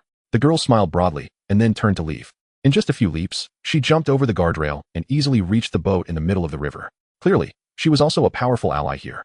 Seeing this scene, everyone was shocked, their eyes filled with disbelief. They had thought she was just exceptionally beautiful, but now it seemed her strength was the focus. What was even more outrageous was that she looked really young, completely resembling a high school student. Sure enough, Bai Yuan's mind was calm, his gaze fixed on the girl. From the first moment he saw her, he felt a subtle sense of crisis. This was not something an ordinary person could achieve. Brother Bai, could she also be a strong one? But her age? Zhou mind was also shaken, eyes filled with incredulity. She's not an ordinary person. Bai Yuan shook his head and said, she probably started cultivating from the early stages of spiritual anomalies. Since the nationwide spread of spiritual anomalies began just 2 months ago, it wouldn't be easy to reach her level of strength unless she had been practicing for years. Is that so? Zhou eyes showed a hint of envy. This truly was a path full of potential. Minister Wei, I hope I'm not late? The girl's expression was calm, showing no emotional fluctuations even when facing someone in a high position like Wei Feng. No, it's good that you made it. Wei Feng smiled and said from now on, it will all depend on you too. Lu Ming's expression was cold as he said lightly, the Spiritual Anomaly Society sends a little girl like you here. Aren't you afraid of getting hurt? Mind your own business. Han Yu shot him a glance and said, you should take care of yourself. If you accidentally die, the Lu family will probably go crazy. You. Lu Ming's expression turned angry, not expecting her to speak so disrespectfully. All right, you two. Wei Feng quickly interrupted, saying, today's main business is urgent. We'll talk about personal matters another day. He was also quite troubled, as the two factions had always been in conflict, but for now, they could only invite them to take action. Lu Ming only shot a cold glance at the other party, but didn't he speak. Just then, Wei Feng's expression changed, and he said, you two, it's 12 o'clock. We can start. According to the intelligence, midnight was when the Ghost River's power was at its peak. So they naturally chose to act at noon to limit its strength as much as possible. Okay, then let's begin. Han Yu no longer hesitated. She stretched out her white jade-like right hand, and a large bow instantly appeared in her palm. The bow was pure black, engraved with terrifying ghostly faces. It was her companion ghostly object. Han Yu's expression turned cold as she swiftly drew back a full moon, and dark energy began to gather, forming a black arrow. With a piercing scream, the black arrow shot out and plunged into the Pinyin River. Almost simultaneously, the Pinyin River reacted. Countless round black shadows surfaced beneath the water. At the same time, many people on the shore lost their minds, directly falling into confusion. It was indeed a spiritual type ghost technique. Lu Ming's expression changed as he realized he was holding a butcher's knife, its spiritual power enveloping him. Minister Wei, it's up to you now. Wei Jing nodded, and a dark blue bell appeared beside him. He focused his mind and struck down on the bell, producing a loud ringing sound that swept through the entire Pinyin River like a storm. The Pinyin River rippled, and the spiritual powers of both sides clashed against each other. Meanwhile, those who had been bewitched on the shore had already regained their senses, their eyes filled with a hint of fear, clearly aware that they had just lost their rationality. If it weren't for the strong allies, no matter how many they brought, it would just be a gift. They can go into the water now. Wei Feng calculated his spell power consumption and said, I can at least hold out for half a day. Lu Ming and Han Yu nodded and dove directly into the Pinyin River without hesitation. Almost as soon as they entered the water, Han Yu sensed a chilling aura that even suppressed some of her supernatural powers. This was still under the condition that Wei Feng was countering the Ghost River. Han Yu thought to herself, indeed, it's not easy to deal with. At that moment, a mass of dead heads gathered around them, wanting to devour them completely. Han Yu suddenly pulled back her bowstring, her spell power surging, and an arrow formed from black energy appeared, starting to circle around her. Any dead head that approached would be pierced immediately and fall to the riverbed. Lu Ming, holding a pig-killing knife, also instantly dispatched any nearby dead heads. With their strength, the dead heads posed no threat at all. The two did not linger but headed straight for the bottom of the Pinyin River, their target being the essence of the Ghost River. Chapter 65. You are not late at all at this time. Everyone on the shore, after receiving orders, also jumped into the Ghost River, including Bai Yuan, who dove right in. There's a feeling of suppression. Although he did not have a companion ghost, his body possessed a degree of supernatural quality, so he could naturally sense this suppressive force. However, this power was much weaker than he had imagined. Evidently, due to Wei Feng's presence. Although Wei Feng, as the head of the paranormal department, did not enter the water, he was undoubtedly the core figure of this operation. By God, how amazing! At this moment, Zhou Han, also carrying a black coffin, entered the water. To his astonishment, he found that he could breathe freely underwater and even speak to spread his voice. The others were equally surprised, clearly not expecting the underwater experience to be so magical, likely due to the supernatural powers. Bai Yuan speculated. Just then, the surrounding dead heads had gathered, all staring at them with eerie cold gazes. Everyone's hearts shook, realizing the way the Ghost River instilled fear. Ordinary people who fell into the river, once they regained consciousness, would see a multitude of dead heads, and the fear in their hearts would likely surge uncontrollably, compounded by the panic and fear of falling into the water. This crude method might not elicit the greatest fear. But the ghost river focused on quantity, not quality. At this moment, everyone had no time to think further and began to fight fiercely in the river. Although most of them had only recently awakened their companion ghosts and had low combat power, only slightly stronger than ordinary people, the deadheads underwater couldn't even be called ghosts and naturally posed no threat. The most threatening supernatural suppressive force underwater had also been weakened to the extreme due to Wei Feng's presence. In an instant, everyone launched powerful strikes. Meanwhile, seasoned ghost hunters like Wang Li continued to sink deeper, searching for ghost slaves to deal with. Although they appeared somewhat like delinquents, they served a purpose. If only Lu Ming and Han Yu were to act, once they were entangled by the deadheads and ghost slaves, they would expend a lot of spell power, making it difficult to deal with the essence later. Boom, boom, boom. At this moment, Bai Yuan was punching deadheads one after another, feeling somewhat unsatisfied. Even if he killed a lot of these things, he probably wouldn't get any rewards, especially since they weren't even ghosts, lacking the qualifications to be devoured. This was a great opportunity. He couldn't miss it. Bai Yuan's eyes turned, and he began to have a greedy idea. Normally, where would he find so many strong allies to take the lead? Xiaohan, you keep killing here. I'm going to practice holding my breath. After saying that, Bai Yuan directly manipulated his body and began to sink. Holding breath? Zhouhan's mouth opened slightly. There was air everywhere underwater. What was there to hold? Bai Gu. He hurriedly called out, but he could no longer see the other's figure. Is he going for the spoils? Zhouhan had an idea, but looking at the dark depths, he didn't dare to act rashly.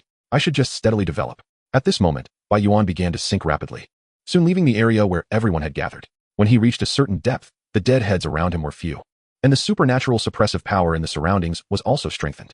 Just then, his expression froze as he saw two familiar figures. Wang Li, wearing human skin gloves, was confronting the faceless woman, who was in a completely suppressed state, unable to fight back at all. Bai Yuan's expression changed, and he shouted, "Bold monster. Do not harm my teacher." With that, he charged in fiercely, joining the battle. Wang Li was slightly taken aback. He was about to kill the faceless woman when he saw Bai Yuan drag her away. "Teacher, don't be afraid. I'm here." Wang Li's eyes widened in shock. "What are you doing?" But Bai Yuan ignored him, dragging the already heavily injured faceless woman and launching a set of spiritual punches. Just then, he felt warmth in his chest. The ghost face had quietly appeared. Bai Yuan quickly said, "Teacher, no need to come over. Just leave it to me." After saying that, he turned his back to Wang Li, and the ghost face on his chest swallowed the faceless woman in one bite. "Leave it to you." Wang Li's mouth twitched. "Are you here to snatch the spoils?" When he reached Bai Yuan, the faceless woman had already vanished without a trace. Where's the ghost?" Wang Li looked puzzled. "She's already scared out of her wits by me," Bai Yuan said, raising an eyebrow, then changed the subject. "Teacher, sorry for being late." "You are not late at all." Wang Li glanced at him and said, "But this thing doesn't even have a ghost crystal. Why are you so eager to snatch it?" No ghost crystal?" Bai Yuan was momentarily taken aback, but quickly realized. Even the mirror ghost from the Qingxing Grand Hotel had one, yet the stronger faceless woman had nothing? Don't you find her particularly weak? Seems so. Bai Yuan opened his hands, showing no curses. Time flew by. The faceless woman was no longer what she once was. Wang Li explained, she became a ghost slave. And the ghost crystal inside her was naturally taken away, so her supernatural power is greatly diminished. Bai Yuan mumbled, "No wonder you could easily beat her." What do you mean?" Wang Li glared at him. "Do you think I'm weak in your eyes? Weaker than that bell-ringing big shot. That's the minister of the paranormal department. How can I, a school instructor, compare to him?" Wang Li scoffed. "But what are you doing coming to such a deep place?" "I'm worried," Bai Yuan sighed. "I know your teacher is going into the water to deal with the evil spirits, and I'm really not at ease. So I came to take a look, hoping to pick up something cheap." Bai Yuan's expression froze. "What nonsense, just speaking the truth." Wang Li shook his head and said, "I need to continue. Are you coming with me or acting on your own? By the way, I want to ask, what level of strength does the ghost servant have?" "Can't beat you." Wang Li had already roughly figured out this guy's character. "Then I'll act on my own." Bai Yuan decisively made his choice. "All right, be careful. Remember, don't go too deep. You might encounter something unpleasant." With that, Wang Li turned and left. Something unpleasant?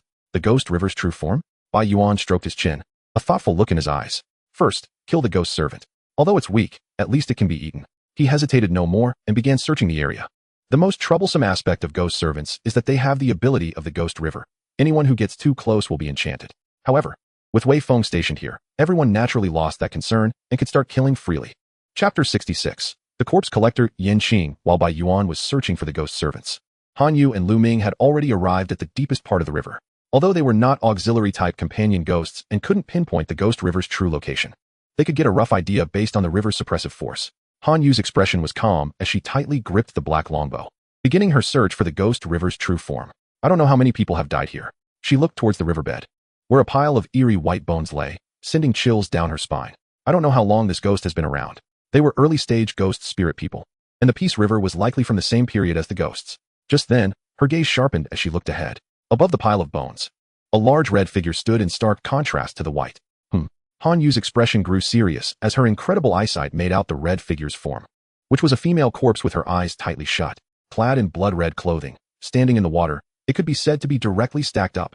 What shocked Han Yu even more was that just from this brief observation, her mental powers started to feel a bit dazed.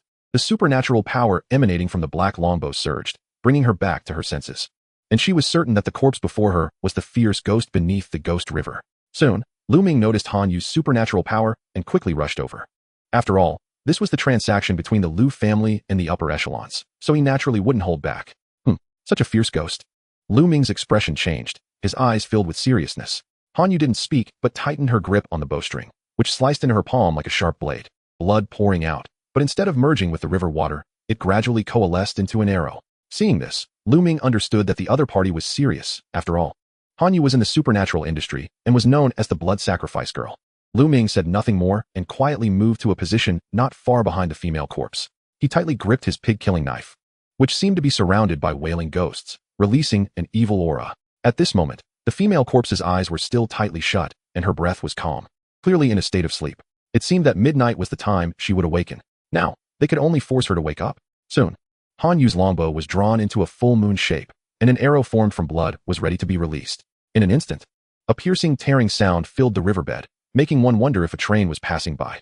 The blood-red arrow shot out instantly, while Lu Ming also raised his pig-killing knife, slashing horizontally at the female corpse's neck. Their attacks reached their target almost simultaneously, and at that moment, the female corpse, who had been tightly shut-eyed, sensed something and instantly opened her pale eyes. An extremely cold aura erupted, and the surrounding river water surged violently. However, despite her abnormality, Han Yu and Lu Ming were not weaklings. The blood-red arrow sliced through the obstructing river water, piercing straight through the female corpse's skull, while Lu Ming's pig-killing knife embedded deeply into her neck. The scene seemed to freeze. At this moment, the female corpse slowly turned her neck, making a full 180-degree turn to look at Lu Ming, who was attacking her. Since Han Yu was ranged, she naturally targeted the closest one first. When Lu Ming met the female corpse's pale eyes, his thoughts seemed to stop. In that instant, the intense pain in his body brought him back to reality.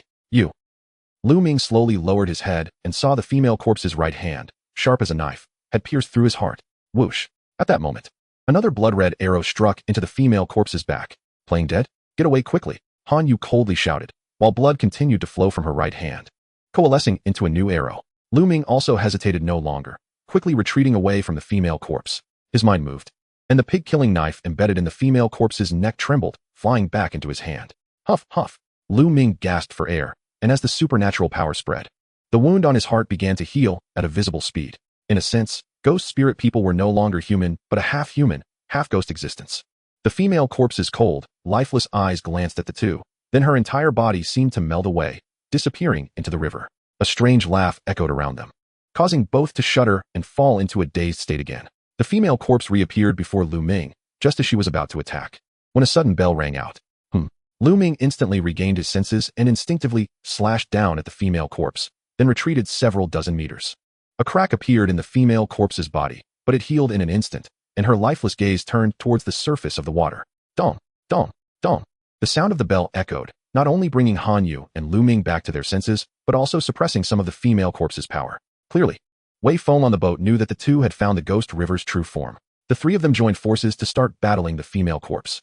At this level, it was no longer about psychological warfare, but pure supernatural confrontation. After all, they were not masters of words, not knowing how to break through the female ghost's defenses. As time passed, the sky gradually darkened, reaching dusk.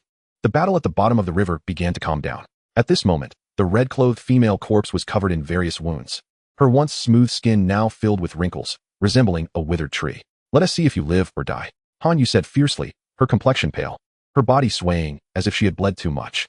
Lu Ming, on the other hand, was covered in wounds, his body already marked with black scars, clearly suffering from the female corpse's curse. But he didn't mind, instead excitedly saying, "How do we split what's inside her later?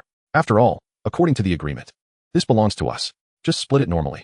I'll take 9, you take 1. Lu Ming looked back. You call that a normal split? At the moment when the two were communicating, the dead woman's lifeless eyes glanced at them. Although her supernatural powers were nearly depleted, she had not yet reached a dead end. Suddenly, she let out a terrifying shriek, and in an instant, the entire Pingan River seemed to boil over. The heads of the people in the river instantly fell, as if their strength had been drained. The remaining ghost slaves were the same. Their bodies instantly disintegrated and collapsed. At this critical moment, her scattered powers were about to return. Oh no! Han Yu and Lu Ming's expressions changed drastically, sensing the impending danger. But their condition was too poor to stop it. They never expected that the dead woman would have such a move. What should they do? They exchanged glances, and the thought of retreating had already formed in their hearts. Although the forces behind them had made a deal with the authorities, it was clear that they could not win this fight, so they could only choose to withdraw. Have they lost? Wei Feng above had a pale face. His curse power nearly exhausted as well. His eyes were filled with unwillingness. He had never anticipated that this ghost would be so terrifyingly powerful. Everyone come up. After a moment, he sighed helplessly and notified the ghostly beings underwater, also preparing to retreat. Although they had failed, at least there were no casualties. Just then, Wei Feng's expression shook. He sensed a new supernatural power from the river. Han Yu and Lu Ming, who were about to retreat, were also stunned. They saw an old corpse retrieval hook suddenly plunge into the riverbed, emanating a terrifying supernatural power, which instantly pierced through the dead woman's skull. The two turned their gazes upward, only to see a middle-aged man holding the corpse retrieval hook, calmly looking at them. The corpse retriever, Yanqing. Lu Ming squinted his eyes, instantly recognizing him, and said, I didn't expect you to be here too. It seems the official supernatural department has quite a reach. Yanqing smiled slightly, and said, I was just passing by. At that moment, his expression changed, and he looked back at the dead woman, muttering to himself. What a fierce ghost. Yanqing and the dead woman began a supernatural confrontation. The heads in the ghost river continued to fall, and the curse power within Yanqing was also being consumed continuously. Let's see how long you can hold on. Yanqing's eyes narrowed, and his curse power surged forth without a hint of worry. By now, most of the heads and ghost slaves in the Pingan River had already been slaughtered and could no longer provide any power to the dead woman. Indeed, the dead woman quickly fell behind. Her lifeless gaze glanced at the three, and a desperate emotion finally appeared. In an instant, the dead woman's body suddenly disintegrated, transforming into various parts that fled in all directions. Trying to run? Yanqing's expression changed, and the corpse retrieval hook instantly pierced through one arm, while he himself chased after the other arm. Seeing this, Han Yu and Lu Ming naturally abandoned their retreat plans and instead felt a surge of greed. There must be something valuable within the dead woman. Han Yu's expression tightened as he squeezed out a blood arrow again, piercing through the dead woman's legs and binding them together, then pursued after her. As for Lu Ming, he focused on the fleeing torso, chasing after it without hesitation. The head had already been pierced by the retrieval hook and revealed no valuable items, which was also why they did not pursue it. After all, the three of them were high-level ghostly beings, and their current strength was not something to be underestimated. With their departure, the riverbed quickly became empty. Chapter 67. What? There are still experts. Are they retreating? At this moment, Bai Yuan was unaware of the situation at the riverbed and was still searching for ghost slaves in the central area. After an afternoon, he had managed to consume 7 or 8 ghosts. Although the quality might not be high, the quantity made up for it. At least it can provide some body-strengthening medicine. He muttered to himself, as this was essentially free loot. What a pity. He glanced at the deep riverbed. Initially, he wanted to take advantage of the situation, but that shriek made him give up. If it had such an impact from this distance, facing it head-on would surely get him killed. It seems there are no ghost slaves left. Time to go back. He shook his head, feeling quite good. Just as Bai Yuan was about to float up, a black shadow suddenly flew toward him. Bai Yuan paused slightly, instantly sensing a supernatural aura. A ghost slave? He saw the black shadow turn and run without any hesitation. This scene instantly thrilled Bai Yuan. Since it was running, that meant it couldn't fight him. 4 weak ghosts. Bai Yuan would naturally strike hard. Ghost friend, please wait. In no time, Bai Yuan had a clear view of the black shadow, which turned out to be a floating woman's head, not a dead head. Bai Yuan made a direct judgment based on the supernatural aura it emitted. He licked his lips and said, Ghost friend, don't run. You seem to be in bad shape. Let me help you with your illness. Soon, Bai Yuan caught up, reaching out to grab her hair. Little thing, still dare to run. Bai Yuan examined her closely and saw that her head was cracked, seemingly smashed by some heavy object, looking quite bloody.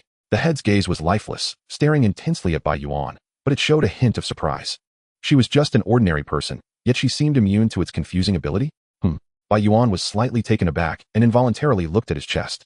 He saw the ghost face had quietly emerged. Logically speaking, even though this head was severely injured, it should not be at the level where the ghost face could consume it, as her supernatural power was still quite strong. Since the ghost face's appearance wasn't for consumption, it must be to resist confusion. Could you be the fierce ghost from the Ghost River? A hint of excitement appeared in Bai Yuan's eyes as he speculated. The woman's head naturally couldn't answer him and let out another shrill cry. Bai Yuan's chest instantly became hot, which further confirmed his suspicion that she was likely the entity from the Ghost River.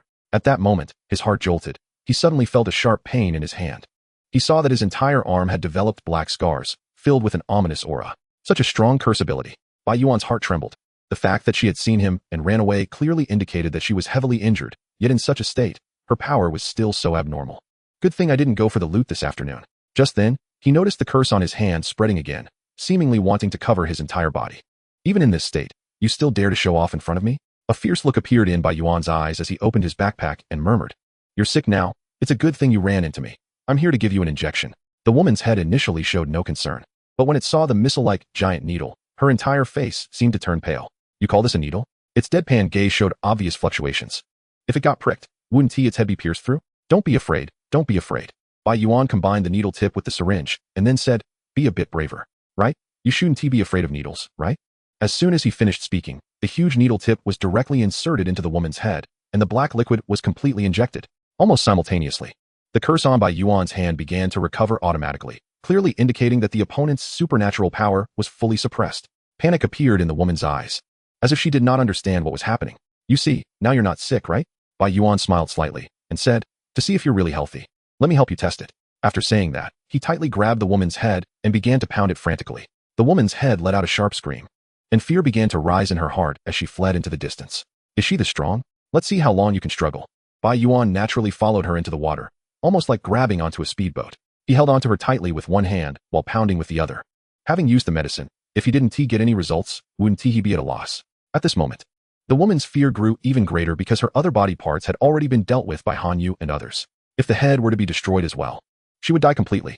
Time passed slowly, and night gradually descended. At this point, everyone participating in the operation had already come ashore. As there was no longer a dead head below, they discussed excitedly on the shore, their eyes filled with excitement, not only because there would be official rewards, but also because they had contributed to saving the city.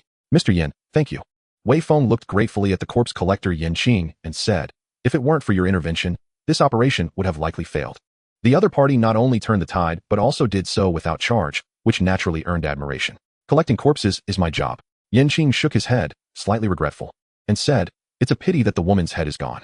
It's okay, even if it survived, it would take a long time to regain its strength." Wei Feng felt the same regret, but being able to temporarily resolve the current crisis was already a good outcome. Han Yu also shook his head. Not completely resolving the situation at Pinyin River still felt somewhat unsatisfactory. Just then, the originally calm Pinyin River suddenly erupted with violent splashes. Everyone was slightly taken aback, and then their expressions changed instantly. They saw a boy holding a dead head in one hand and pounding it frantically with the other.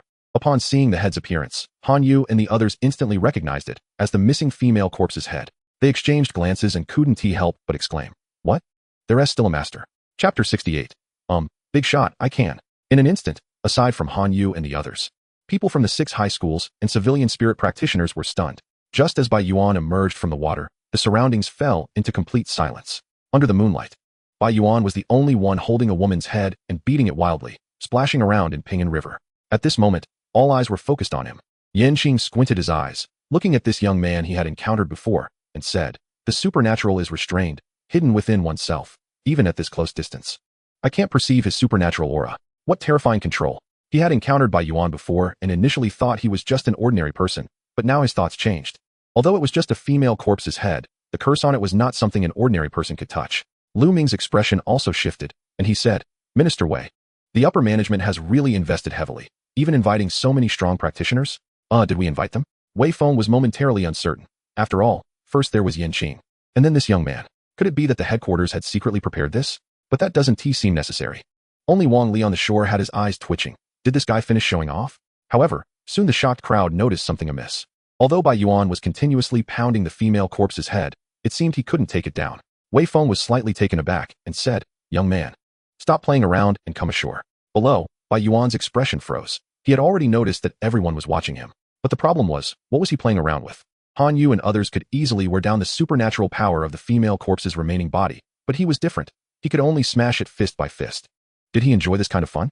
Han Yu on the boat opened his mouth slightly and muttered, as expected, "He-s a weirdo." Just then, Yin Qing said loudly, "Young man, do you need help?" After saying that, he raised the old corpse hook in his hand, ready to act at any moment. "No need at all." Bai Yuan's expression changed, and he quickly refused. He had been busy for half a day, and if someone snatched it away, wouldn't that be ridiculous? "I'm begging you to die quickly, okay? If this goes on, I'll lose face." Bai Yuan looked at the woman's head, his tone carrying a hint of plea. The woman's head instantly had emotional fluctuations, first being given a giant needle, then hours of beating, and now being told such outrageous words. "Are you even human?" And just at the moment when the other party's defense broke, Bai Yuan went all out, causing a large amount of damage. Finally, it's done. At this moment, the ghost face on his chest quietly emerged, filled with a desire to devour the female corpse's head. Seeing everyone's eyes focused on him, and worried about being noticed, he decisively dragged the head and submerged into the water. In no time, Bai Yuan resurfaced. The head in his hand had disappeared, and there was an uncontrollable smile on his face. He didn't hesitate and swam directly to the boat ahead. Coming to Han Yu and the others, classmates, that head earlier, is resolved. Bai Yuan clapped his hands and said casually, a small head doesn't stir up much trouble. Everyone instantly fell silent. The earlier commotion was not small. But they didn't pay too much attention to Bai Yuan's words. Instead, they used their supernatural powers to probe him back and forth, their eyes showing a bit of shock. How come this guy still has no supernatural aura? Han Yu raised an eyebrow and said, I said you're a weirdo. Can't you solve it faster? Cough, cough, what do you understand? Bai Yuan saw that everyone was high-level spirit practitioners, so naturally. He couldn't lose face and said lightly, high-end ingredients are often processed in the simplest ways. Everyone was momentarily taken aback. Was he talking nonsense? By the way, I only saw that head. Did anyone see the rest of the body parts? Bai Yuan's expression was calm, but there was a hint of greed in his eyes. Already dissipated, Han Yu said. Is that so? Bai Yuan felt a bit disappointed, but being able to eat a head was already an unexpected joy. Classmates, I want to ask, what is your ghost practitioner level? Wei Feng's eyes also showed a bit of surprise, equally unable to see through Bai Yuan in front of him. It's mundane. Bai Yuan's expression was calm as he said meaningfully, the so-called ghostly human level will only become a shackle to your strength. Don't be too obsessed. It's cold at the top. After saying this, he placed his hands behind his back and looked up at the bright moon in the sky, leaving everyone with just his silhouette. The crowd was taken aback, instantly feeling a sense of awe. Sorry, it seems I was reckless, Wei Feng said apologetically, then muttered. But with such a strong presence in our province, it seems many blocked supernatural incidents can now be addressed. Bai Yuan, who was gazing at the bright moon, felt a slight tremor in his body. Is he asking me to handle it? He hesitated for a moment, then turned around and scratched his head, saying, I don't think I can take action for now. Huh, what do you mean? I'm actually just an ordinary person. Bai Yuan chuckled awkwardly, generously admitting it. He had initially intended to show off, but the other party was actually preparing to let him handle extremely dangerous supernatural incidents. So he thought it was better not to pretend. Wei Feng and the others were momentarily stunned, instinctively disbelieving. In this era, there was no need to be low-key. No, I'm speaking the truth. But aren't you afraid of the female corpse's curse? This was precisely the reason why everyone found it hard to grasp Bai Yuan's situation. Isn't that obvious? He directly administered a full dose to the female corpse, naturally suppressing its supernatural power completely. However, considering that if he told the truth, the other party would definitely ask about the source of the liquid, Bai Yuan's eyes shifted, and he said, actually, it's because my own body can counteract supernatural curses. Special group? Wei Feng was slightly taken aback, then began to size up Bai Yuan, muttering to himself, the evil aura of a heinous person? No wonder. Bai Yuan was momentarily stunned. No, big shot. You're jumping to conclusions too quickly. Can you be a little less hasty? I don't know. But my body can ignore the supernatural. Still, I'm just an ordinary person. Bai Yuan secretly complained but didn't argue further. As long as they didn't ask him to handle extremely dangerous supernatural incidents, he could just be a villain. Is that so? Wei Feng felt a bit disappointed, thinking he had discovered a peerless powerhouse, especially since the supernatural department was in dire need of personnel. Minister Wei, since the female corpse has been dealt with, I should take my leave. Yan Qing hadn't expected this to be a misunderstanding, so he lost interest in staying. Mr. Yan, in this chaotic era, you have such extraordinary abilities. There's no need to act as before, right? Wei Feng said sincerely, as long as you can join the supernatural department. All benefits will be at the highest standard, and I could even give up my position as minister. Thank you for your kindness, minister, but I'm used to my freedom and can't stand being constrained. Wei Feng sighed inwardly, knowing he couldn't force the other party. The fact that the other party didn't harm ordinary people and even chose to intervene when facing vengeful spirits was already quite rare. Big shot, I can. At this moment, Bai Yuan raised his hand and said softly, Wei Feng was slightly taken aback, then asked in confusion, can what? Enjoy the highest standard of treatment. Chapter 69. Who's the fool? Everyone was momentarily stunned, their expressions turning extremely strange. Are you really shameless? The supernatural incident treats you like an ordinary person, and you still want to enjoy the highest treatment? You want to take all the good things for yourself, right? All right, I'm leaving. Yan Qing smiled and shook his head, worried that Wei Feng would try to keep him, and was very decisive. After saying this, he leaped and directly landed on the shore. At that moment, Lu Ming's expression shifted, and he said, Brother Yan, you're leaving in such a hurry. Did you get something good from that female corpse? I had bad luck and didn't get anything. Yan Qing waved his hand, then blended into the crowd and disappeared. He didn't get anything? Lu Ming murmured, then turned his gaze to Han Yu, who shrugged and said frankly, I didn't get anything either. Then I didn't either. Lu Ming frowned slightly, and then looked at Bai Yuan, whose eyes revealed a hint of danger. What are you looking at me for? Bai Yuan spread his hands, genuinely having not taken anything. However, seeing the two's gazes were somewhat off, he bluntly stated, whoever took something is the fool. Lu Ming and Han Yu's bodies trembled simultaneously. Are you that vicious with your words? However, this completely dispelled their suspicions. Wei Feng suppressed a laugh, his eyes showing a hint of appreciation. Being scolded once wouldn't be a big deal, but if Bai Yuan really had something good, it would likely lead to fatal trouble. As the supernatural industry was not as peaceful as imagined. At this time, Wei Feng quickly changed the subject. Thank you both for your hard work today. We will hold a banquet in Ping'an City to celebrate. Minister Wei, no need. Since the matter has concluded satisfactorily, I should leave. Han Yu shook his head, not intending to stay. Lu Ming similarly said, my family has matters to attend to, so I must return first. After saying this, they both leaped and returned to the shore, then left quickly. Seeing this, Wei Feng said nothing more, but turned his gaze to Ping'an River, feeling a sense of relief. At least this nationwide incident at Ping'an River had been resolved. Thank you today. Wei Feng turned to Bai Yuan and asked, are you injured? I'm fine. Bai Yuan waved his hand, seemingly suppressing something, and said, it's just a minor injury. As soon as he finished speaking, his legs went weak, and he almost fell to the ground. He couldn't enjoy the highest treatment anymore, but he still had to strive for the reward. Really injured? Wei Feng frowned. This guy had been full of energy while fighting the ghosts just now. He looked Bai Yuan over, but didn't see any wounds. I'm fine. It's just an internal injury.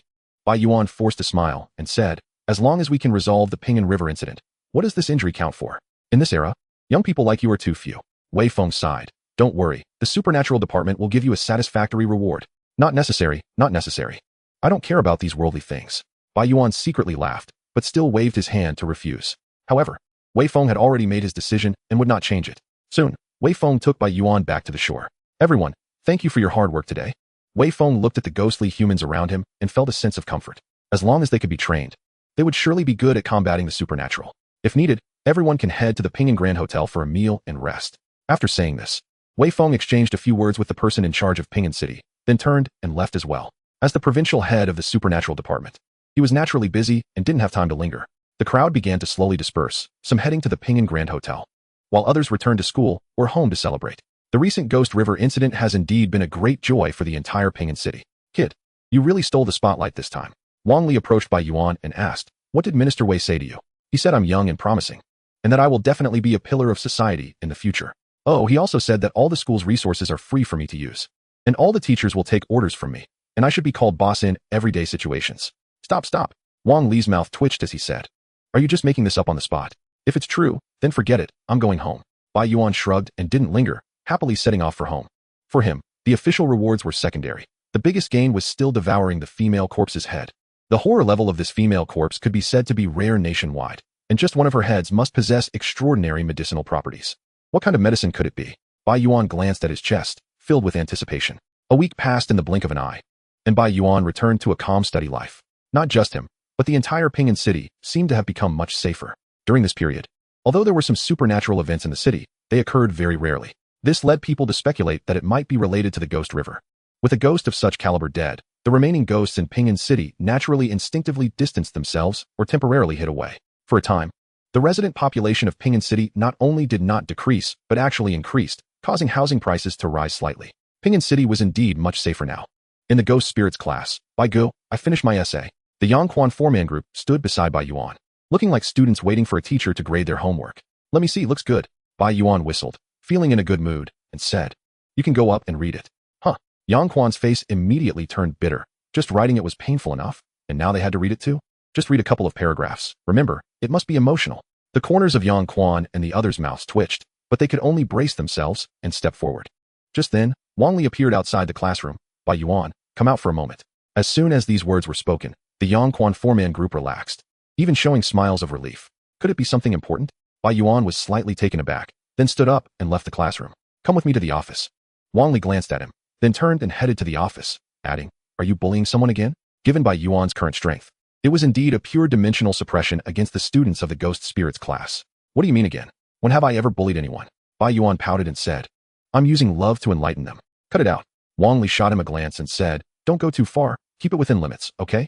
It won't be long before they gradually become cursed ghost spirits. By then, you may not be able to handle them. No problem, just take more medicine. Chapter 70. Could it be some ghost trafficker? Soon, the two arrived at the office. This is for you. Wang Li handed over a red box from the desk, saying, it was specially sent from the provincial office. Huh, for me? Bai Yuan guessed it was a reward for the Pingan River incident. Upon hearing this, Bai Yuan's expression changed dramatically as he quickly opened the box. However, when he saw what was inside, he was completely dumbfounded. What's wrong? Did they send you a bomb? That expression. I would rather they sent me a bomb. At least that would be somewhat useful, Bai Yuan said with a bitter face. Then handed the box to Wang Li. Inside were only 2 items: a certificate of honor for the best newcomer of the Pingan River incident and a banner inscribed with selfless dedication, model of the era. Wang Li couldn't help but lose his composure. No wonder the other party had that expression. Wait, I contributed so much, and I just get these 2 things? Bai Yuan's eyes were filled with reluctance as he rummaged through the box again, muttering to himself. There must be a ghost crystal hidden inside, or maybe a bank card stuffed in the honor certificate. Wang Li's mouth dropped open. Your certificate has a card in it? Okay, stop wasting your efforts. Did you say something to Minister Wei? He also thinks this reward is a bit too abstract. What did I say? Bai Yuan was slightly taken aback and then recounted the conversation from that night. I knew it. Wang Li smirked and said, you made yourself look so selfless. And Minister Wei is a straightforward person. He probably thought you didn't like material rewards, so he gave you something spiritual instead. Bai Yuan's mouth twitched. No way. I was just pretending. I guess the minister is worried that money will corrupt your pure and unblemished soul. Wang Li said with a big smile, treasure it well. This is your honor. Bai Yuan felt a bit disheartened and muttered to himself, I can do without it, but he can't not give it. He didn't expect that his cleverness would backfire. He should have just spoken plainly back then. After a moment, Bai Yuan hung his head and left the office, clutching the reward as he returned to class. Bai Gu, your certificate? So cool. As soon as he entered the classroom, he happened to run into the Yang Quan 4-man group, who immediately noticed the certificate in his hand and exclaimed, Bai Gu, congratulations. Yeah, honor is priceless. Congratulations. The 4 of them didn't expect that flattering would backfire. Bai Yuan glanced at the 4 of them, smiled slightly, and said, shouldn't you celebrate for me? Absolutely. Yang Quan said with a smile, tonight, I'll treat Bai Gu to dinner. No need for dinner. Just go up and read that essay praising me, or better yet, sing it. The 4's legs went weak, nearly collapsing to the ground. Sing it? Remember, it must be emotional.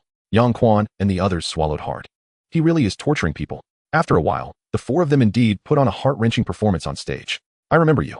When Yang Quan came off stage, he shot a fierce glare at Bai Yuan, secretly deciding to work hard and become a ghost spirit as soon as possible to completely defeat this devil in front of him. By then, he would make Bai Yuan go on stage every day. At night, Best Newcomer Award. Bai Yuan shook his head and hung the certificate and banner on the wall at home. I can't rely on official rewards, so don't let me down. He glanced at his chest and muttered, but it's been a week, and I still haven't digested it? Could it be indigestion? Although the ghostly face had not appeared for a long time, Bai Yuan's anticipation was growing stronger. Good medicine is not afraid of being late, he mumbled to himself. Not in a hurry. Soon, the time reached midnight. While Bai Yuan was asleep, he felt a warmth in his chest, and his consciousness was instantly pulled into the dark space. Is the medicine ready? His expression changed, and he immediately lost his sleepiness. Finally, it's here again. Looking at the familiar dark space, he felt an overwhelming sense of familiarity. Hey, why are there fewer red beads above? Only 3 left? He looked up at the red beads in the dark space and immediately sensed something different. At that moment, a message entered his mind, and he was slightly taken aback, then quickly understood, thinking to himself, so this thing is called a ghost coin? Consuming ghost coins can resist unknown mental attacks? What is this? He felt a bit confused. And then it seemed he thought of something. No way, don't tell me that to be immune to the attacks of the ghost river, you have to pay? The ghost face gave no response, but it seemed to acknowledge it. No, I thought it would be free. The corner of his mouth twitched. He really thought the ghost face was some kind of charity organization. Medicine needs to be exchanged for ghosts, and resisting attacks also requires ghost coins. Is everything priced? For a moment, the image of the ghost face as a divine physician crumbled in his heart, turning into that of a profiteer. Just as Bai Yuan was pondering, a series of resentful wails echoed from the depths of the darkness, sending chills down his spine. This voice sounds familiar? His expression changed, and he instantly realized, it's the head of the female corpse from the Pingan River and the ghost slaves I devoured? It seems they are one entity. But aren't they dead yet? He was taken aback, unsure whether to say the ghost face's efficiency was too low or that the female corpse was too strong. However, as time passed, the wails of the female corpse and the various ghost slaves gradually faded, and at the same time, the red beads above the dark space, which were ghost coins, were continuously increasing. Originally, there were only 3 left, but in a short time, they had reached over 100. This thing is that strong. Bai Yuan was slightly stunned, a trace of shock rising in his heart. He remembered that a shadow ghost was equivalent to 1 ghost coin. And this was just the incomplete head of the female corpse, which surprisingly equaled 100 shadow ghosts. A medicine is about to be produced, right? Bai Yuan didn't pay much attention to the ghost coins. After all, it seemed their only purpose was to resist mental ghost techniques. What he cared more about was the medicine that could make him stronger. Just then, the darkness surrounding Bai Yuan suddenly opened up a bit, allowing him to glimpse the true nature of the space. His gaze sharpened as he saw that the revealed area was actually rolling blood, like a river. My surroundings can't be a sea of blood, can they? He looked around. The place where his consciousness resided truly resembled a reef in the ocean. Just as he was astonished, a familiar, cold aura suddenly appeared. A shadow ghost. His expression shifted, and he looked down to see a body exuding a cold aura emerging from the sea of blood, crawling toward him. What was even more surprising was that this shadow ghost had a label indicating 100 ghost coins. Is this the price of this thing? Bai Yuan's mind was shaken, and at the same time, a strange thought arose in his heart. This ghost face can't be some unscrupulous ghost dealer, can it? Chapter 71. There's a use for a ghost. But what would I buy this thing for? Bai Yuan looked at the shadow ghost crawling in the darkness. Falling into deep thought. Based on his current combat power, it would probably only take a minute or two to crush a shadow ghost.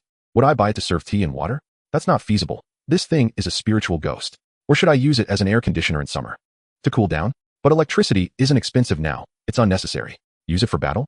It would probably just be a joke and could only scare ordinary people. Bai Yuan's brain was racing, and he didn't rush to buy it. After all, this thing wasn't cheap. After a round of brainstorming, he finally reached a conclusion. This thing is really useless. If I had this money, I might as well buy one directly from the official source. After all, the entrance exam for the information class had used a shadow ghost, and the ghostly person who deceived in the community had also caught a shadow ghost, which proved that this thing was indeed not rare. Just as he was thinking, the shadow ghost had already crawled out of the sea of blood and approached Bai Yuan. At that moment, a message suddenly appeared in his mind. Shadow ghost. The weakest ghost, without exception, can choose to fuse with oneself. Bai Yuan was slightly stunned. He didn't pay much attention to the first part, as this thing was indeed a measurement unit in the supernatural world. However, he was surprised by the latter part. Can it fuse with me? What does that mean? Can we merge into one? Bai Yuan began to ponder, muttering to himself. Is this the significance of buying it? He didn't believe that a shadow ghost could be worth 100 ghost coins. After all, swallowing a shadow ghost only cost 1 ghost coin, and the value of the two differed by 100 times. Buy for 1, sell for 100? Although the ghost face was a profiteer, it couldn't be that unscrupulous, right? Fusion must be its greatest function. Bai Yuan's heart stirred. Ghost coins were only useful for blocking mental ghost techniques for him right now, as such things as ghost rivers were rare in the current era. Should I give it a try? He stared at the shadow ghost in front of him. The other party's body was long and twisted, exuding waves of coldness, and the white mist obscured its face, making it hard for him to see. Bai Yuan no longer hesitated and made a decision, immediately choosing to purchase. In an instant, he saw the ghost coins above the space rapidly dim and disappear, ultimately leaving only 3 ghost coins.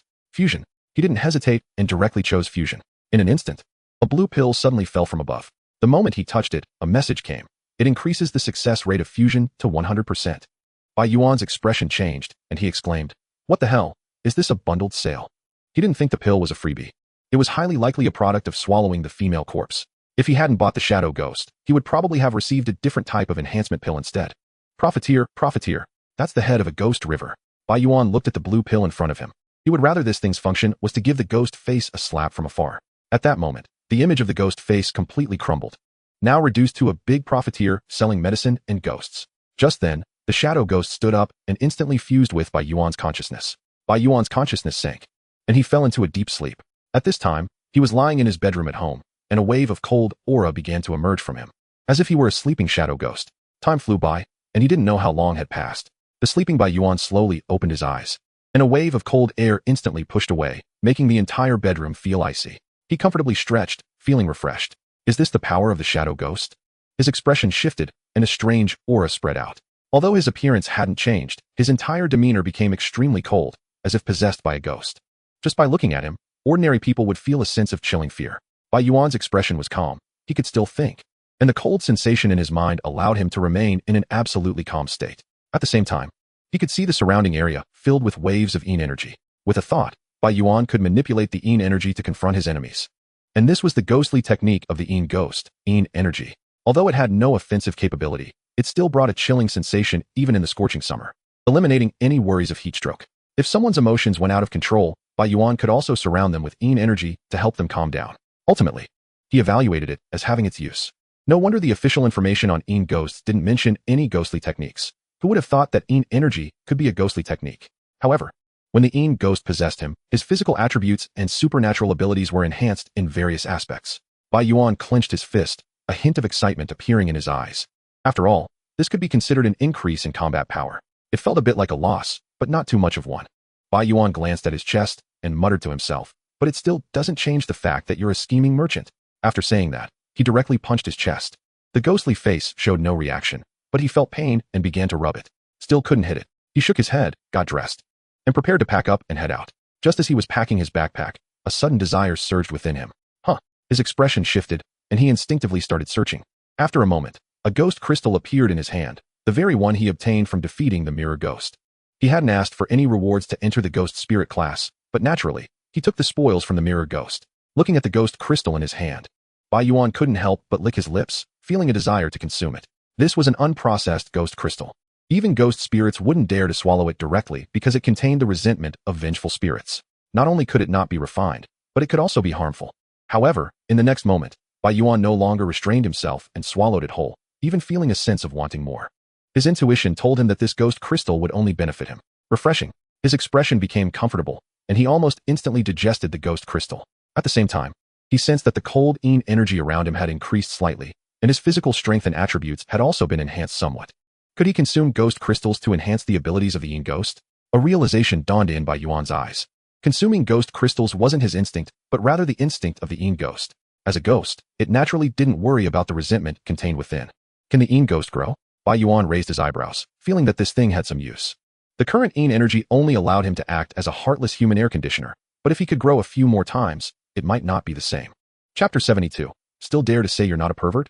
Others control accompanying ghostly objects, while I directly control a ghost. Bai Yuan chuckled to himself, then seemed to think of something, and his expression suddenly changed. He muttered, I overlooked a key point. My ghost was bought. Ghost spirits only have one accompanying ghostly object.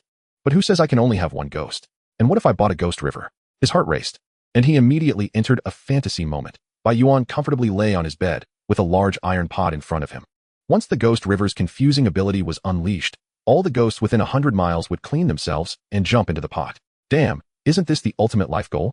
He started to chuckle. Just then, a strange image appeared in his mind. He saw a female corpse in a red dress standing upright above a sea of blood. With a series of ghost coin numbers marked on her head, Bai Yuan instantly snapped back to reality. Although he didn't see the specific numbers, there were a lot of zeros behind. Truly a scheming merchant. Bai Yuan had forgotten the price of the ghost river. If Yin ghosts dare to sell for 100 ghost coins, wouldn't the ghost river cost a fortune? Slowly save up, no rush. He shook his head, knowing that since it was the ultimate life goal, it would naturally take time. Oh no, I'm going to be late.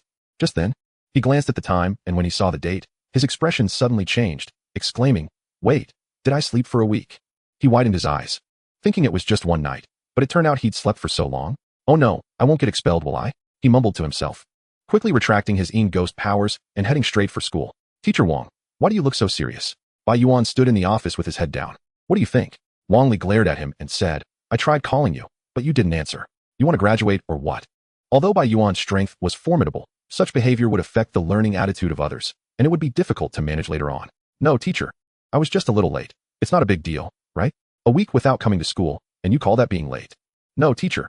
Why are you even rhyming? Wang Li's expression froze. Then he said sternly, this matter must be explained. What have you been doing this week? Sleeping and cultivating. What the hell? Wang Li was momentarily stunned. Are you sure those two words can be combined? Teacher Wang, don't be anxious. Let me analyze it for you. Bai Yuan spread his hands and said, look, I get stronger while sleeping, and others get stronger while cultivating. If you equate the two, doesn't that mean sleeping is equivalent to cultivating? Isn't that sleeping cultivation? Wang Li's mind momentarily blanked at this nonsensical logic, just as he was about to refute. He caught the key point and asked, so, you got stronger this week? Uh-huh. Wang Li's eyes narrowed, and the human skin glove appeared instantly. Then he pushed a palm towards Bai Yuan. He was no longer the reckless youth from before. To prevent any fractures, he decisively used his accompanying ghostly object. Bai Yuan's expression shifted as he covered his hand with Yin ghost power and responded with a palm strike. Bang! Both remained unmoved, as if they were evenly matched. Wang Li's expression changed as he scrutinized Bai Yuan, saying, you have supernatural power now? No, this isn't supernatural power. It feels completely different. His brows furrowed deeply as he fell into thought. Of course not. The power of accompanying ghostly objects is supernatural power, and the power of vengeful spirits is also called supernatural power. Although the two are different, he could recognize them. However, he wouldn't recognize the supernatural power wielded by humans controlling vengeful spirits, as this had never been seen before. Bai Yuan shrugged and said, this is my supreme version of supernatural power. Wang Li's brows furrowed slightly. For a moment, he found it hard to see through this guy. This can't be your murderous aura, right? I'm really not a bad person. I don't have murderous aura. Bai Yuan rubbed his head and said, if you really want to give it a name, you can call it essence chi. Essence chi? The chi of a mental patient? Wang Li twitched the corner of his mouth, but soon stopped dwelling on it. After all, in this era, all sorts of strange beings have come out. At this moment, he seemed to think of something. A strange smile appearing on his face as he began to look back and forth at Bai Yuan. No, teacher, can you not be so perverse? Bai Yuan's expression changed, and he instantly took 2 steps back. You brat are the real pervert. How come you're so unbelievably strong? He glanced at him and continued, just right. You skipped class for a week. As punishment, come with me to carry out a task tomorrow. Is it related to the supernatural? Of course, I can't handle ordinary events. No problem at all. Bai Yuan's expression changed, excitement gleaming in his eyes. He wanted to grow stronger now. He needed to take pills, he needed ghost crystals, he needed ghost coins. But no matter what, everything could only be obtained through killing ghosts. He wished there were supernatural events every day, of course. Referring to those he could handle. Teacher Wang, Bai Yuan blinked and said, actually, you can punish me as much as you want. Wang Li leaned back strategically and shouted. Still dare to say you're not a pervert? No, I mean it. He joined the ghost spirit class. One reason was to gain knowledge related to the supernatural, and the other was naturally to come into contact with supernatural events. You should prepare well for tomorrow's task, Wang Li said. Ghost spirits are not easy to deal with. Huh? Ghost spirits? Bai Yuan was slightly taken aback and said, tomorrow's task is to deal with ghost spirits? He instantly seemed a bit uninterested. After all, he had already experimented and knew that accompanying ghostly beings couldn't be eaten. What was the use? Looking down on ghost spirits? No, dealing with ghost spirits is really boring. The reward from above was 5 ghost crystals. Bai Yuan's expression changed. Then he said, see, now it's interesting. Wang Li shook his head and said, I'll send the materials to your phone later. Take a good look. That's not urgent. First, how will the rewards be divided? I'll take 3, you take 2. The specific distribution will be discussed after the task is completed. Divided by contribution, right? Bai Yuan nodded and then said, if you have no contribution, you won't get any ghost crystals either. Of course. Wang Li shrugged and said, but in that case, I can only say the probability is low. Who can say for sure? Bai Yuan shrugged and then turned to leave the office. Chapter 73. I don't eat noodles. When Bai Yuan returned to the classroom, he saw everyone studying hard. Some were reviewing knowledge points, while others were mimicking actions and simulating battles. Especially the Yangquan 4-man group. They were completely immersed in the ocean of learning. How could they be even more diligent than before? He didn't know that since he had not been at school, not only had everyone not become lazy, but they had also become more motivated. This was a great opportunity for a breakthrough. At this moment, Yangquan glanced at Bai Yuan from a distance and thought to himself, just wait, as long as I become a 1-spell ghost spirit. But he didn't know that Bai Yuan had already fused with a ghost, and his combat power had once again increased. If in the past, he relied on his physical strength, barely equivalent to a beginner 1-spell ghost spirit, now he could match up with a seasoned ghost spirit. Hey, classmate, where's Xiao Han? Bai Yuan looked at the classmate in front of him and asked, could it be that Zhou Han was also in seclusion like him? He went with the teacher to carry out a task. Is that so? Bai Yuan nodded. Now there were more than just Wang Li as a ghost spirit in the school. He estimated that he had gone with the other teachers. Xiao Han is quite hardworking. Although Zhou Han usually preferred stability, it didn't mean he lacked the courage to challenge the supernatural. Moreover, having been with this pervert for so long, his personality would naturally be influenced a bit. At least he wouldn't be so afraid of ghosts anymore. Just then, his phone received a message. Serial killer, Zhao Yuanlong. In 7 days, has killed nearly 100 people, accompanying ghostly being, ghost-faced knife. Bai Yuan was slightly taken aback, then began to read seriously, still taking it quite seriously. Playing is one thing, but don't joke around with lives. The next evening, Wang Li and Bai Yuan left the school, heading straight for the South Mountain District. According to the information from the official supernatural prediction, it could be confirmed that the other party had entered the northern area of the South Mountain District. As for the specific location, they needed to find it themselves. Teacher, what do you think? The two were sitting in a milk tea shop. The area that needed to be searched was quite large, so they would act separately at night. The opponent's strength was already a 1-spell ghost spirit. If there were any clues, notify me first before taking action. All right, Bai Yuan nodded, muttering, isn't a 1-spell that strong? Wang Li, worried that he might underestimate the opponent, quickly said, today's 1-spell ghost spirits are already strong. Okay, then what are Minister Wei and the others? Considered super strong. Bai Yuan's eyes lit up with interest. Teacher, how many spells do you think Minister Wei has? I'm not sure, maybe 2, 3, or 4 spells. Wang Li waved his hand and said, but for me, it makes no difference. Why? I can't beat any of them. All right, it's time to act. Wang Li didn't say much more. This is a sensing pearl sent by the official. If someone nearby uses accompanying ghostly beings, it will sense it. Use it after 8 o'clock at night. Zhao Yuanlong usually acts at night. Got it. Bai Yuan took the pearl and said, this thing is nice, but unfortunately, it's single use. Once the supernatural power inside is exhausted, it's gone. You still want a permanent one? Wang Li shook his head, just as he was about to leave. He raised the milk tea in his hand and said, this is quite delicious. What is it called? Nai, how delicious is it? Next time just order it directly. At night, would they find it today? Probably still needed a few more days. Bai Yuan left the milk tea shop and began to stroll around the nearby streets. To do this task, just searching would take a lot of time. No wonder they offered 5 ghost crystals. Just then, his expression changed, and he looked up at the gloomy sky. It started to rain. Bai Yuan frowned slightly. This made searching even harder. The once lively streets quickly became deserted. Holding an umbrella, Bai Yuan began to stroll down the street, muttering to himself, will it come after me? After all, the target of the other party was ordinary people. As long as Bai Yuan didn't actively activate the Yin Ghost power, he wouldn't be any different from an ordinary person, at most just a bit bolder. However, after several hours of searching, he still had no gains. At 11 o'clock at night, it was really troublesome. Supernatural events were easier to handle. At least the ghosts would come out on their own, no need to search specifically. Bai Yuan looked at the pouring rain and muttered to himself. Looks like I'll have to wait until tomorrow. Wang Li had no news either, clearly also without gains. Let us grab a late-night snack and then head back. At this moment, the streets were already empty, and many shops by the roadside had closed. He walked towards the street and happened to see a noodle shop at the entrance of a small alley. Just then, the sensing bead in his pocket suddenly emitted a glow. Bai Yuan's expression changed, and he quickly walked forward. As soon as he entered the noodle shop, he saw a man wearing a mask coming out from the kitchen. The two locked eyes instantly, and the air seemed to freeze. The boss, Bai Yuan, remained calm and smiled, saying, I'll have 2 portions of beef noodles. Sure. The man's cold eyes immediately softened with a smile. Please take a seat, handsome. Good choice. Bai Yuan smiled slightly and chose a corner to sit down. The two acted just like a boss and customer, completely devoid of the tense atmosphere from before. It's really coming down hard out there. Yeah, look at my shop. There aren't many customers. The man shook his head with a smile. Just wait a moment. I'll go cook the noodles for you. After saying that, the man turned and went back to the kitchen. Bai Yuan remained calm in his corner seat. His physical condition was not something an ordinary person could compare to, and he immediately detected the smell of blood, coupled with the earlier glow of the sensing bead. He was certain that the person was Zhao Yuanlong, the one he was looking for, finding an opportunity to strike. Bai Yuan thought for a moment and sent Wang Li a message. Just in case Zhao's strength was greater than his, he would at least have some assurance. Stability was his main strategy. He wasn't worried about Zhao escaping. The whole shop had only one exit. Bai Yuan glanced at the rain-soaked street, his only concern being that someone might come in for noodles. Otherwise, they could easily get caught up in the fray. Fortunately, the heavy rain kept all pedestrians away, so no one would come to eat, which was likely why Zhao Yuanlong chose this moment to act. Soon, Zhao Yuanlong came out carrying a bowl of fragrant beef noodles. Enjoy your meal, handsome. He smiled slightly, placing the noodles on Bai Yuan's table. After confirming that Zhao was alone, Zhao Yuanlong decided to make his move. He quietly approached Bai Yuan from behind, just as he was about to summon his companion spirit. Bai Yuan suddenly turned to look at him. Boss, there's a problem with your noodles. Huh. Zhao Yuanlong was momentarily taken aback, and his actions froze. Did I mention? Bai Yuan moved his hand to signal him to lean closer, then said, I don't eat noodles. Chapter 74. No change of name. No change of surname, huh? Not eating noodles with beef?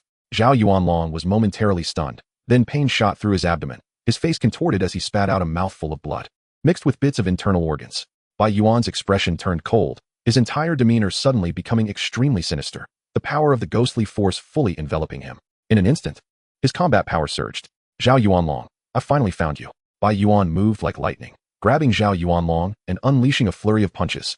His strength could even kill a ghost. Although Zhao was a ghostly human, his level was low, not comparable to someone like Han Yu, and he couldn't withstand such a violent attack. After spitting out several mouthfuls of blood, severely injured, Zhao Yuanlong finally managed to create some distance. His face twisted with resentment as he nearly roared, Little ghost, you're asking for death. In an instant, his mind moved, and a black large knife appeared in his hand. It was his companion spirit, the ghost face knife. But just as he finished his threat, his pupils suddenly constricted. In his line of sight, Bai Yuan had vanished. Does saying harsh words help? A voice echoed in his ear. Zhao Yuanlong was about to turn around to strike, but was once again sent flying by a heavy punch. Then came an unrelenting beating. Zhao Yuanlong's spirit was furious as he swung the ghost face knife, but he couldn't touch Bai Yuan at all. Well, that's that, Bai Yuan said calmly to himself. You can take a hit. At that moment, Zhao Yuanlong's heart hardened, and the ghost face knife in his hand radiated a dangerous aura. Bai Yuan's expression froze, and he quickly distanced himself. Little ghost. I said you're going to die? Zhao Yuanlong's face twisted with murderous intent. This knife has devoured the souls of 98 people. How will you block it? Isn't the companion spirit supposed to let you consume ghostly souls? Bai Yuan's expression turned icy. You cowardly thing, killing ordinary people? Zhao Yuanlong snarled. As long as I become stronger, I will naturally be able to fend off fierce ghosts. Their deaths are valuable. After saying that, the ghost face knife in his hand let out a piercing wail, and a visible black blade of energy suddenly slashed towards Bai Yuan. Curse technique? Bai Yuan's heart jolted as he sensed a life and death crisis. Without hesitation, he waved his right hand, releasing all the Yin energy from his body. The blade of energy and the Yin energy collided. The the latter rapidly dissipating but at least slowing the speed of the blade, buying Bai Yuan a moment of time. He quickly retreated, exiting the noodle shop just in time to avoid the attack. Boom.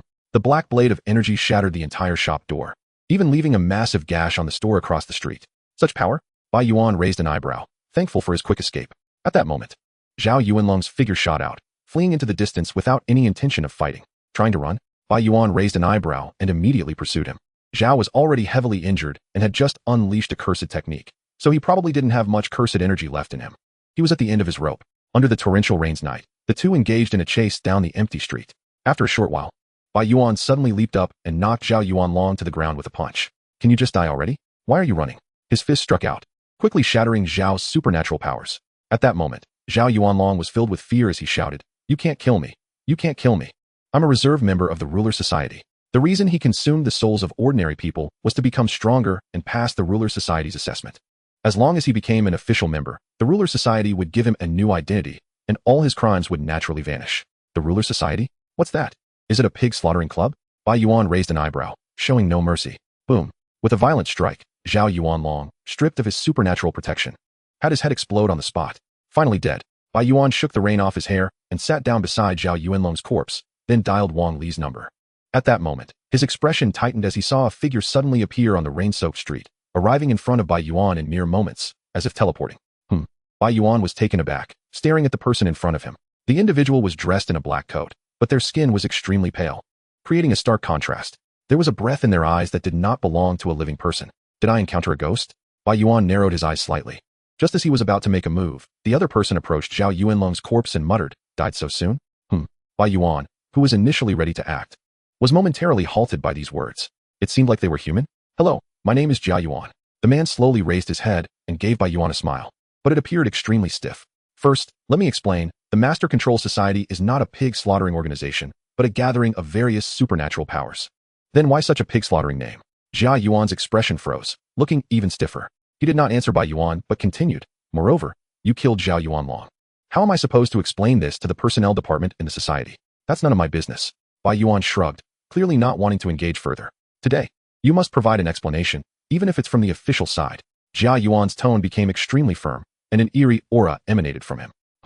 Bai Yuan narrowed his eyes, then sighed and said, "I really have no way to deal with you. Fine, I'll give you one." After saying this, Bai Yuan suddenly charged forward, covering himself with ghostly power, and returned to a combat state. His right hand accurately grasped the other person's neck as he sneered. "If I kill you, then there's no need for an explanation, right?" In an instant, he exerted force with his right hand, crushing the neck. No, not crushing, but compressing it. Bai Yuan was slightly taken aback and then released his grip. Jia Yuan's body seemed to lose support and collapsed limply, while his skin became marked by the rain and quickly turned into paper. "A paper person?" Bai Yuan raised an eyebrow. No wonder he didn't sense any living breath. It turned out to be an inanimate object. "You need to give me another explanation." The paper person was being battered by the rain, but was not completely dead, still contorting its face as it coldly said, "I, Jia Yuan, will remember you, and the Master Control Society will remember you too. Make sure to remember well." Bai Yuan smiled slightly and said, "Name unchanged, surname unaltered. I am Wei Feng." Chapter 75. Even the mentally ill have their own world. Wei Feng. That name sounds familiar. The paper person on the ground mumbled, and then seemed to realize something, contorting its face further. "Are you messing with me?" That's the name of the Minister of the Supernatural Affairs Department of Jiangning Province. "Oh, do you know me? You are Wei Feng." Upon hearing this, the paper person was startled. He had never seen Wei Feng in person, and the person in front of him had an elusive aura, making it hard to gauge his depth, giving off the feeling of an extraordinary master. However, logically speaking, Wei Feng, as the Minister of the Supernatural Affairs Department, shouldn't he be this young? "Since you know me, then just wash your neck clean at home and wait to die?" After saying this, Bai Yuan stepped forward and crushed the paper person into pieces. Is this also a born ghostly object? He looked at the shredded paper on the ground, his eyes reflecting some contemplation. Just then, a figure appeared in the distance, running through the heavy rain. "Kid, are you alright?" Soon, Wang Li arrived, and when he saw Zhao Yuanlong's corpse on the ground, he breathed a sigh of relief. It seemed that the victor was Bai Yuan. "I can only say, easy win." Bai Yuan shrugged and said, "I say, Teacher Wang, do you spend every day taking on such simple tasks?" "Simple?" Wang Li glared at him and said, "Did you get to play the hero again?" Zhao Yuanlong was not easy to deal with. Did this kid ambush him again? He couldn't believe that this guy would fight fairly. He must have used some kind of trick. "What do you mean ambush?" "This is called tactical surprise," Bai Yuan said confidently. "To deal with someone like this, of course, you have to use any means necessary, but honestly, I'm quite resistant to it." "Cut it out. Wang Li rolled his eyes at him, then called the Public Security Bureau to send someone to handle the corpse and the traces of the battle in the noodle shop. Although ghosts and evil spirits were no longer a secret, such matters still needed to be handled cleanly. By the way, teacher, a pig slaughtering organization contacted me earlier. What? Wang Li was momentarily stunned, then said, pig slaughtering? What is going on? Are they coming to kill you? Bai Yuan's mouth twitched. Then he said, it's that Jia Yuan from the so-called pig slaughtering society. Jia Yuan? Wang Li was slightly taken aback and then said, you mean the Master Control Society, right? It should be. Have they shown up? Yeah, right after I killed Zhao Yuan Long. Jia Yuan came and said he wanted an explanation. So what did you say? I gave it on the spot and crushed his paper person. Wang Li was momentarily stunned but felt this was in line with Bai Yuan's character. Teacher, what exactly is the Master Control Society? A dark organization that gathers major ghostly beings, acting unscrupulously. The officials can't spare any hands to deal with them right now. I shouldn't have too much trouble, right? Bai Yuan rubbed his chin, a contemplative look in his eyes. There will be trouble, but not too much. Wang Li shook his head, saying, they are a dark organization and still don't dare to act openly. All right, Bai Yuan nodded.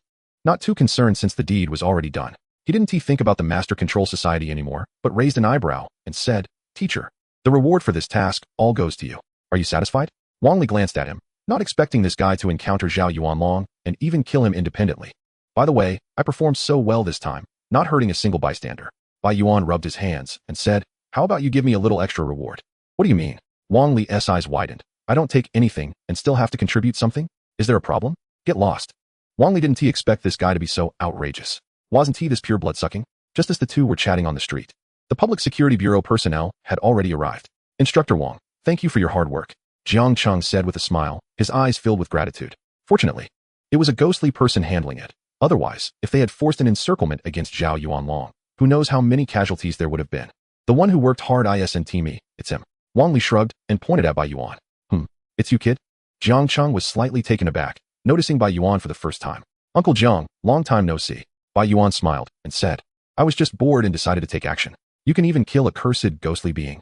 Jiang Cheng widened his eyes and looked back and forth at Bai Yuan, not expecting this guy to have such strength. His impression of Bai Yuan was still stuck at the stage of nighttime runs in the dormitory. After a while, Jiang Cheng left with his team, muttering to himself, times have really changed. A lunatic can actually be this strong. Yeah, who would have thought? Wang Li also sighed with a smile. Lunatics can have their own territory too. Bai Yuan shrugged. His condition was actually a weapon for killing ghosts. All right, the incident is handled. We should head back. Wang Li shook his head and opened his phone, swiping a few times, saying, I've submitted the task. The rewards should come in a few days. Teacher, what is this? Bai Yuan raised an eyebrow, immediately feeling a bit interested. If he could use it, wouldn't he be able to take on tasks himself? After all, he wasn't one to share rewards with others. You can't use it. Wang Li shook his head and said, your level and strength aren't enough for now. Not enough? Bai Yuan widened his eyes and said, but I killed Zhao Yuan Long. That needs to be officially assessed, and besides, you're not an official internal member. So you can't use it.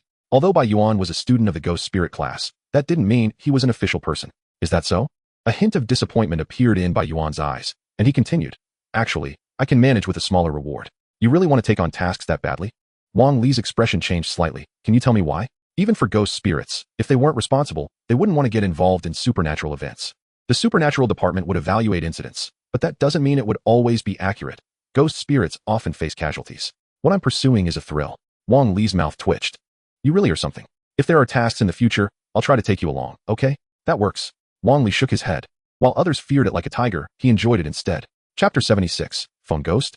The next day, Bai Yuan was sitting in the classroom, holding 5 ghost crystals in his hand, a hint of a smile in his eyes. The efficiency of the supernatural department was quite impressive. He stroked his chin, muttering to himself, while others around him cast envious glances. These ghost crystals were worth 500,000 xia coins, and they couldn't be bought on the market.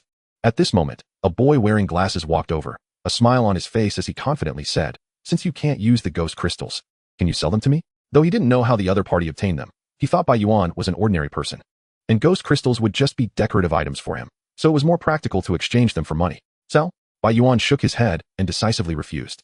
What are you joking about? Right now, I'm focused on striving for my ultimate life goal, 800,000. Ning Zhenghua adjusted his glasses and said lightly, this price should satisfy you, right? As a small city, Ping'an City, 800,000 was enough to buy a house, and most ordinary people would find it hard to refuse such an offer. So rich? Bai Yuan was a bit surprised, looking the other person up and down, not expecting that there would be such a wealthy person in the ghost spirit class. After all, among the people he knew in class, aside from Zhou Han, there were only 4 unlucky ones like Yang Quan. But unfortunately, I'm not selling. 1 million. Ning Zhenghua's expression remained calm, and the surrounding classmates were taken aback. Was this the pressure of a tycoon? No, I'm really not selling. Is the price too low? Ning Zhenghua frowned and said, you name a price. How about this? Bai Yuan saw the determination in the other person's eyes and had to take a step back, saying, I can keep the money, but I can't give you the ghost crystals. Is that okay? Ning Zhenghua was momentarily stunned, seeing the serious expression on Bai Yuan's face. He even thought he was hearing things. Let me get this straight. I didn't get the ghost crystals, and I still have to give you money? Is that how it is? Ning Zhenghua's expression was strange. Do you really think I'm some rich man's foolish son? He collected his emotions and still didn't give up. Preparing to bid again. At this moment, Bai Yuan directly stuffed the 5 ghost crystals into his mouth, chewing them like candy. The onlookers were dumbfounded, all exclaiming about the waste. If they had this, the progress of becoming a cursed ghost spirit could be cut down by a large margin. Shut up. Ning Zhenghua instinctively wanted to stop him, but it was already too late. You would rather waste these treasures than sell them to me? Bro, don't add drama to this. It really has nothing to do with you. Bai Yuan shook his head, just about to speak when he heard a voice from the classroom door. Bai Yuan, someone is looking for you. Looking for me. Bai Yuan was slightly taken aback and then turned to leave the classroom. Ning Zhenghua watched his back, not knowing what he was thinking, and could only sigh as he returned to his seat. Gao Yi. Bai Yuan was slightly startled, recalling that Gao Yi was a classmate from his previous senior year class, and he was also the dormitory head during his brief stay at school. Brother Bai, I've finally found you. Gao Yi's expression was shocked, as if he had found a lifeline. What happened? Seeing Gao Yi's unusual expression, Bai Yuan felt a bit curious. Brother Bai, please save my life. Gao Yi's eyes were filled with fear, and he even looked like he wanted to kneel down, clearly terrified to the extreme. Stop it. Why would you kneel? Do you want to send me off? Bai Yuan quickly pulled him up, noticing many students in the corridor, and said, come with me. Soon. The two arrived at an empty playground. Now you can speak. What happened? I was targeted by a ghost. Gao Yi's eyes were filled with terror, and his voice trembled. Is that so? Bai Yuan's expression changed, but he wasn't surprised. Something that could scare an ordinary person like this was likely a supernatural event. Take your time and explain, Bai Yuan said. Let me analyze it first. He didn't immediately agree to help. He wanted to clarify the situation first. It was like this. 2 days ago, my friend sent me a recording. Gao Yi took a deep breath and shakily pulled out his phone, his face pale, not even daring to look directly at the phone, as if it were a ghost. But seeing Bai Yuan beside him, he gathered some courage and opened the phone screen. Playing the saved recording, Gao Yi swallowed hard and slowly said, Brother Bai, can you open it? Bai Yuan shook his head, a bit confused. Is it that scary? Now that he had strength and a condition, he naturally didn't understand the kind of fear that ordinary people had towards ghosts. At that moment, Bai Yuan turned on the recording, ready to act at any moment, worried that a ghost might suddenly appear. However, in reality, he was overthinking. It was just a recording. Xiao Gao, it's your brother Wang. I want to ask you for help with something, and I hope you can assist me. Only you can help me. The tone of the recording's owner seemed to become a bit urgent all of a sudden. The situation was like this. A week ago, I encountered something strange. It was a Saturday, and I was lying in bed, scrolling through short videos as usual. When the clock struck midnight, my phone suddenly beeped, and a text from an unknown number came in. The content was very simple, just 3 words. I'm coming. Upon hearing this, Bai Yuan was slightly taken aback and muttered to himself, why does this sound a bit familiar? His brows furrowed as he began to recall past experiences. In an instant, he remembered that when he bought his phone, there happened to be a customer complaining at that store because their phone would inexplicably receive unknown texts at midnight. And the content was exactly I'm coming. It seemed it was indeed a supernatural event. Bai Yuan stroked his chin and continued listening. Chapter 77. Has the delivery arrived? On the first day, I didn't take that text seriously, thinking it was just someone who sent it by mistake. But the next day, while I was sleeping, my phone suddenly emitted 2 notification sounds. I was sleeping soundly, but inexplicably woke up. When I checked my phone, sure enough, there were 2 texts, and the content was still oncoming. At that moment, I felt it was getting closer to me. On the 3rd day at midnight, my phone rang again, with a series of I'm coming and many exclamation marks added. I felt like it was already near me, as if it was standing right outside my door. Every subsequent day, I received more texts than the previous day. It seemed to be becoming more urgent and getting closer. I tried to throw my phone away, but it was useless. As soon as it hit midnight, the text sound would appear, and it would also show up beside me. I thought it would always be by my side, but until tonight, I lay in bed as usual, and to avoid waking up, I didn't sleep until after midnight. Sure enough, as soon as the clock struck 12, it came again. A continuous stream of texts left me with no reaction. I closed them one by one as usual. But today the text sounds were incessant, and I couldn't keep up. I could feel its emotions, as if it was becoming increasingly anxious and closer, as if it really had come. Just as I thought this, a chill suddenly swept through the entire bedroom. Lying sideways while looking at my phone, I suddenly froze. On my phone screen, not only was my face reflected, but also a pale woman's face, pressed right next to me. At this point, the sound cut off, leaving only the noise of static electricity. Gao Yi's face had turned pale, and cold sweat was dripping down. He curled up, trembling. While his gaze was fixed on the phone. Is there more content? Bai Yuan raised an eyebrow and silently waited. Sure enough, accompanied by a burst of static noise. A gentle yet chilling woman's voice echoed. Xiao Gao, I'm coming. As soon as the voice fell, Gao Yi shivered, and he seemed to be on the brink of a mental breakdown, instinctively wanting to scream. At that moment, a strong hand landed on his shoulder. Don't panic. I'm here. Bai Yuan's voice was steady, instantly suppressing Gao Yi's fear and allowing him to maintain some rationality. He raised an eyebrow and said, So then, you've been targeted? Gao Yi nodded and said, At midnight the night before last, I received the first text, which was I am coming. I tried to throw it away yesterday, but at midnight, it appeared again. Have you tried giving it to someone else? Bai Yuan raised an eyebrow and asked. Gao Yi shook his head, looking pale as he said, I don't want to harm anyone. I'm afraid others will be targeted too. Even though he was extremely frightened. As a high school student, he naturally hadn't thought of harming anyone. Then let us give it a try today. Bai Yuan's expression was calm as he said, I'll take the phone for now and see how it goes tomorrow. Bai Gu, are you willing to help me? Gao Yi's eyes instantly lit up with excitement, as if he had seen a glimmer of hope. I can only try my best. Bai Yuan shrugged and said, It's best if we can solve it. If not, we'll talk again. Thank you, Bai Gu. Gao Yi was almost incoherent, clearly terrified.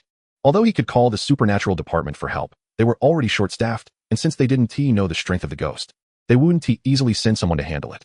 As for the other members of the ghost class, let alone not knowing Gao Yi, even if they did, they basically didn't have the ability to handle ghosts alone. However, before that, I think you have something more important to do. Huh, what is it? Is your browsing history deleted? As soon as the words fell, Gao Yi instinctively snatched the phone, as if he had encountered an even scarier ghost. Compared to the ghost in the phone, he found this even more terrifying. Thank you, Bai Gu. After a moment, Gao Yi's eyes showed a hint of embarrassment as he handed the phone back. All right, go back to class and wait for my news tonight. Bai Yuan took the phone casually and stuffed it into his bag, as if he didn't take the ghost seriously at all. Seeing this, Gao Yi couldn't help but breathe a sigh of relief and deeply bowed to Bai Yuan before turning and running away. A phone ghost? Bai Yuan raised an eyebrow, his eyes reflecting a hint of contemplation as he muttered to himself. So it's using a recording to identify new targets. It's quite adept at utilizing high technology. The spread online is even safer. Even the supernatural department's people can't easily find out. Moreover, this mode of transmission is impossible to block. The only way to end this panic is to completely eliminate it. At night, Bai Yuan returned home alone and directly indulged in the various delicacies on the table. In just about 20 minutes, he had swept everything away in a whirlwind. If only there were high-nutrition liquids. He shook his head, unable to suppress a hint of regret. Although Bai Yuan was a foodie, eating so much every day had become a bit tiresome. If he could have the help of high-nutrition liquids, he would only need to taste the delicacies daily instead of eating for the sake of eating. The joy he once had was completely gone. If only I could get a position in the supernatural department. He shook his head and sighed, his eyes filled with longing. Wang Li might still be at school now, but he had a formal position in the supernatural department, naturally enjoying corresponding benefits. According to the information revealed by the other party, Wang Li received 10 or so free bottles of nutritional liquid every month, as well as special benefits like ghost crystals and other supernatural items. By the end of the year, he even had enviable year-end bonuses. This was much better than the ordinary ghost hunters, but the price was that he had to perform supernatural tasks as part of his achievements. When would the ghost class graduate? After graduation, he would be qualified to join the supernatural department. Bai Yuan lay comfortably on the sofa, imagining future developments. Since they were students, they would naturally graduate.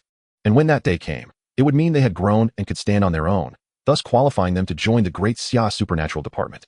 However, by that time, should he join the Supernatural Department as a full minister, or should he create his own organization?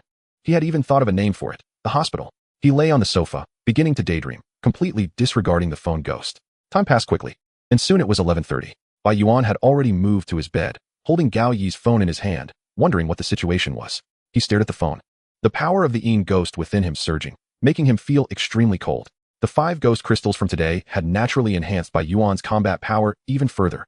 Before long, it was midnight. The phone hadn't disappeared. He looked at the phone still in his hand, and a smile appeared on his lips. Ding! The black screen of the phone suddenly lit up, showing a new text message with just 3 simple words. I'm here. Bai Yuan smiled slightly, his expression shifting as he typed back. Has the delivery arrived? Brother is waiting for you. Chapter 78. I'm canceling my order. I'm here. I'm here. I'm here. A series of text messages were sent rapidly, appearing quite urgent, even making one suspect whether the sender was standing at the door. According to Gao Yi's analysis, this was already the 3rd day, so it was natural that there would be more than just 1 or 2 messages. Bai Yuan didn't reply again, but felt a vague sense of being watched by a supernatural force. He held the phone in his hand and proactively opened the door, looking into the dark hallway. Although he could sense the malicious supernatural presence peering at him, he couldn't pinpoint the exact location of the other party. He still had to wait for it to come to him. Bai Yuan murmured to himself and returned to his bed, falling asleep. According to the recording Gao Yi had played, the ghost would truly arrive on the 7th day. Time passed quickly, and soon the messages for the 7th day would arrive.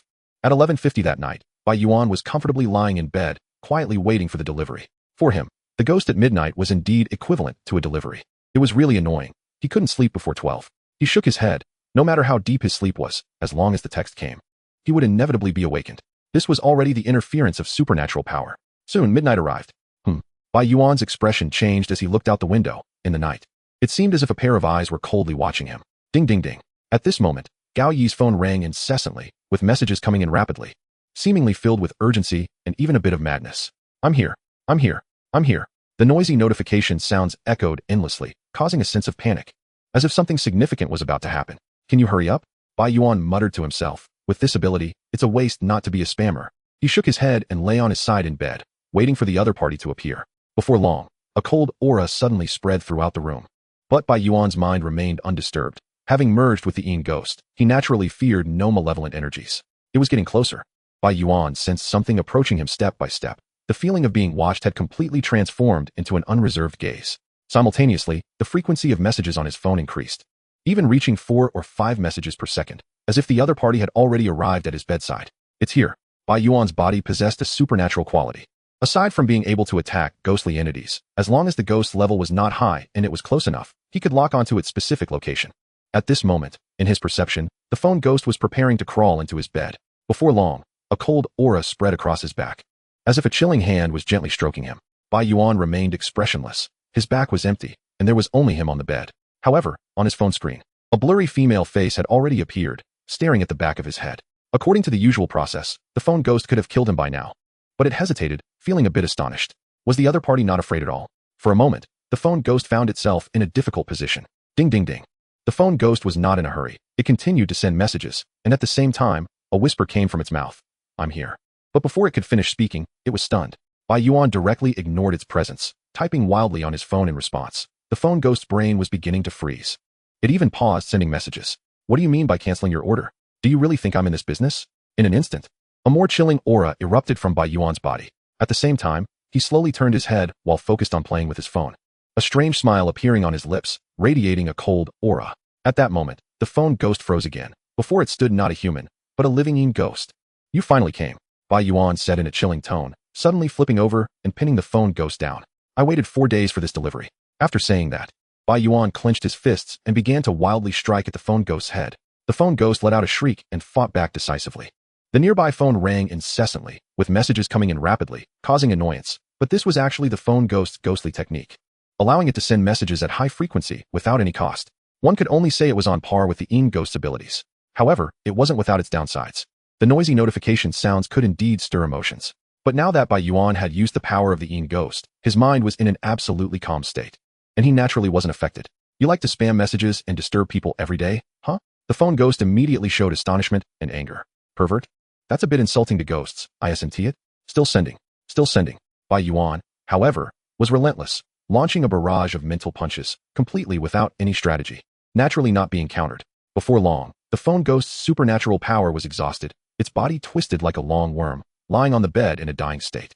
Its only ability was to influence people's emotions, and aside from being slightly stronger than a Yin ghost, its combat power was actually not much higher, mainly being efficient at killing ordinary people. At that moment, Bai Yuan felt a warmth in his chest, and the ghostly face reappeared. Time to eat. At the moment he saw the ghost face, the already dying phone ghost instantly felt fear, as if it realized its own end. For a ghost, being eaten is far more terrifying than death. The ghost face, with its eerie smile, swallowed the phone ghost's body in one bite and began to chew. In the blink of an eye, the ghost face disappeared into Bai Yuan's chest with a satisfied smile. Remember to take the medicine. You scammer, Bai Yuan quickly reminded, not knowing if the other party heard him. At this moment, the temperature in his room returned to normal, with no remaining traces of the supernatural. And the phone beside Gao Yi also fell silent. Bai Yuan raised an eyebrow and opened his phone again, only to see that it had received hundreds of text messages. However, the content was no longer oncoming, but rather, I was wrong. Chapter 79, Ghost Market? Can ghosts beg for mercy?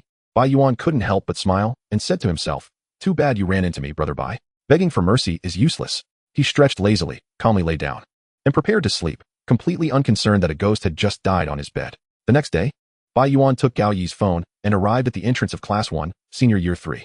Xiaoyu. Bai Yuan's gaze shifted, and he happened to see someone from his dormitory at the door. Brother Bai?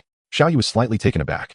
Then his face lit up with excitement as he whispered, "Did you solve the problem with Gao Ji's phone?" He and Gao Yi were dorm mates and naturally understood the situation. In fact, it was he who had suggested seeking Bai Yuan's help. "Call him out for a moment." Okay. Xiao Yu nodded repeatedly and turned to enter the classroom. Just as Bai Yuan was waiting, their former homeroom teacher, Teacher Zhao, suddenly appeared at the classroom door. "Bai Yuan?" Teacher Zhao raised an eyebrow and asked, "Have you made any progress recently?" Bai Yuan's mouth twitched, clearly recalling his earlier remark about wanting to make progress when he went to the information class.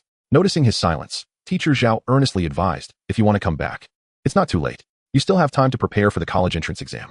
I can speak to your class's homeroom teacher." Bai Yuan shook his head, saying, "Teacher Zhao, no need." For others, being a ghostly person might not be so easy, but he had the ghost face and the illness, making him a natural ghost hunter. "Teacher Zhao, Brother Bai is already a student in the ghostly class now." Gao Yi happened to come out of the classroom and quickly spoke up. "The ghostly class? Isn't that the information class?" Teacher Zhao looked astonished, unable to comprehend how he had become a student in the ghostly class. Could it be that he really awakened a companion ghost? "Do your best. Your life is the most important." She did not advise further, but merely warned Bai Yuan before turning back into the classroom. "Brother Bai, is it resolved?" Gao Yi eagerly asked. "As it concerned his life or death, what do you think?" Bai Yuan raised an eyebrow and casually handed the phone to Gao Yi. Upon seeing the familiar phone, Gao Yi instinctively shuddered, as if he had seen a fierce ghost. However, seeing Bai Yuan's confident demeanor, he suppressed his fear and took the phone. "The ghost is gone. Your phone can be used now." Bai Yuan waved his hand and said, "By the way, remember to delete the text messages." Brother Bai, at that moment, Gao Yi called out to him, "My parents want to thank you in person." His family naturally knew about Gao Yi's experience. During this time, the whole family had fallen into despair, but they had no connections and did not know any ghostly people. Bai Yuan saved not just Gao Yi but the entire family. "No need." Bai Yuan shook his head and said, "We'll talk about it another time." He remembered that Gao Yi came from an ordinary family, and he wasn't lacking money now, only needing items related to the supernatural. "Thank you, Brother Bai." He looked at Bai Yuan's departing back with gratitude in his eyes.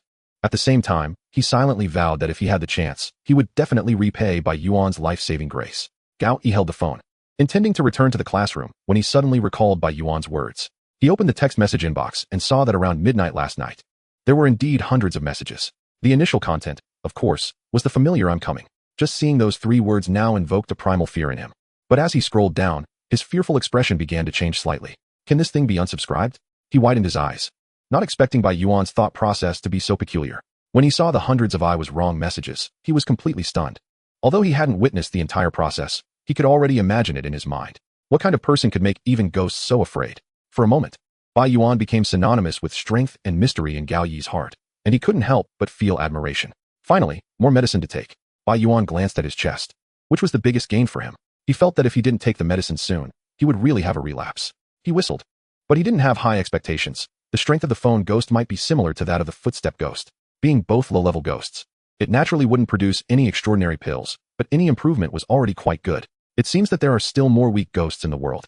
Bai Yuan muttered to himself as he returned to his ghostly class too. "Oh, Xiaohan, you're back safely?" His gaze moved to Zhouhan, who was sitting in his seat. "Brother Bai." Zhouhan raised an eyebrow, excitement evident in his eyes. "Have you made significant progress?" Bai Yuan observed him and could clearly sense that Zhouhan had changed a bit. Although he wasn't yet a spell-casting ghostly person, he was noticeably stronger than before. "Good luck. I followed the teacher on a mission and got 2 ghost crystals." Zhouhan scratched his head and said, "And the ghosts I dealt with had official information. So it wasn't too difficult." For him, the biggest improvement wasn't obtaining ghost crystals, but rather a change in his mindset.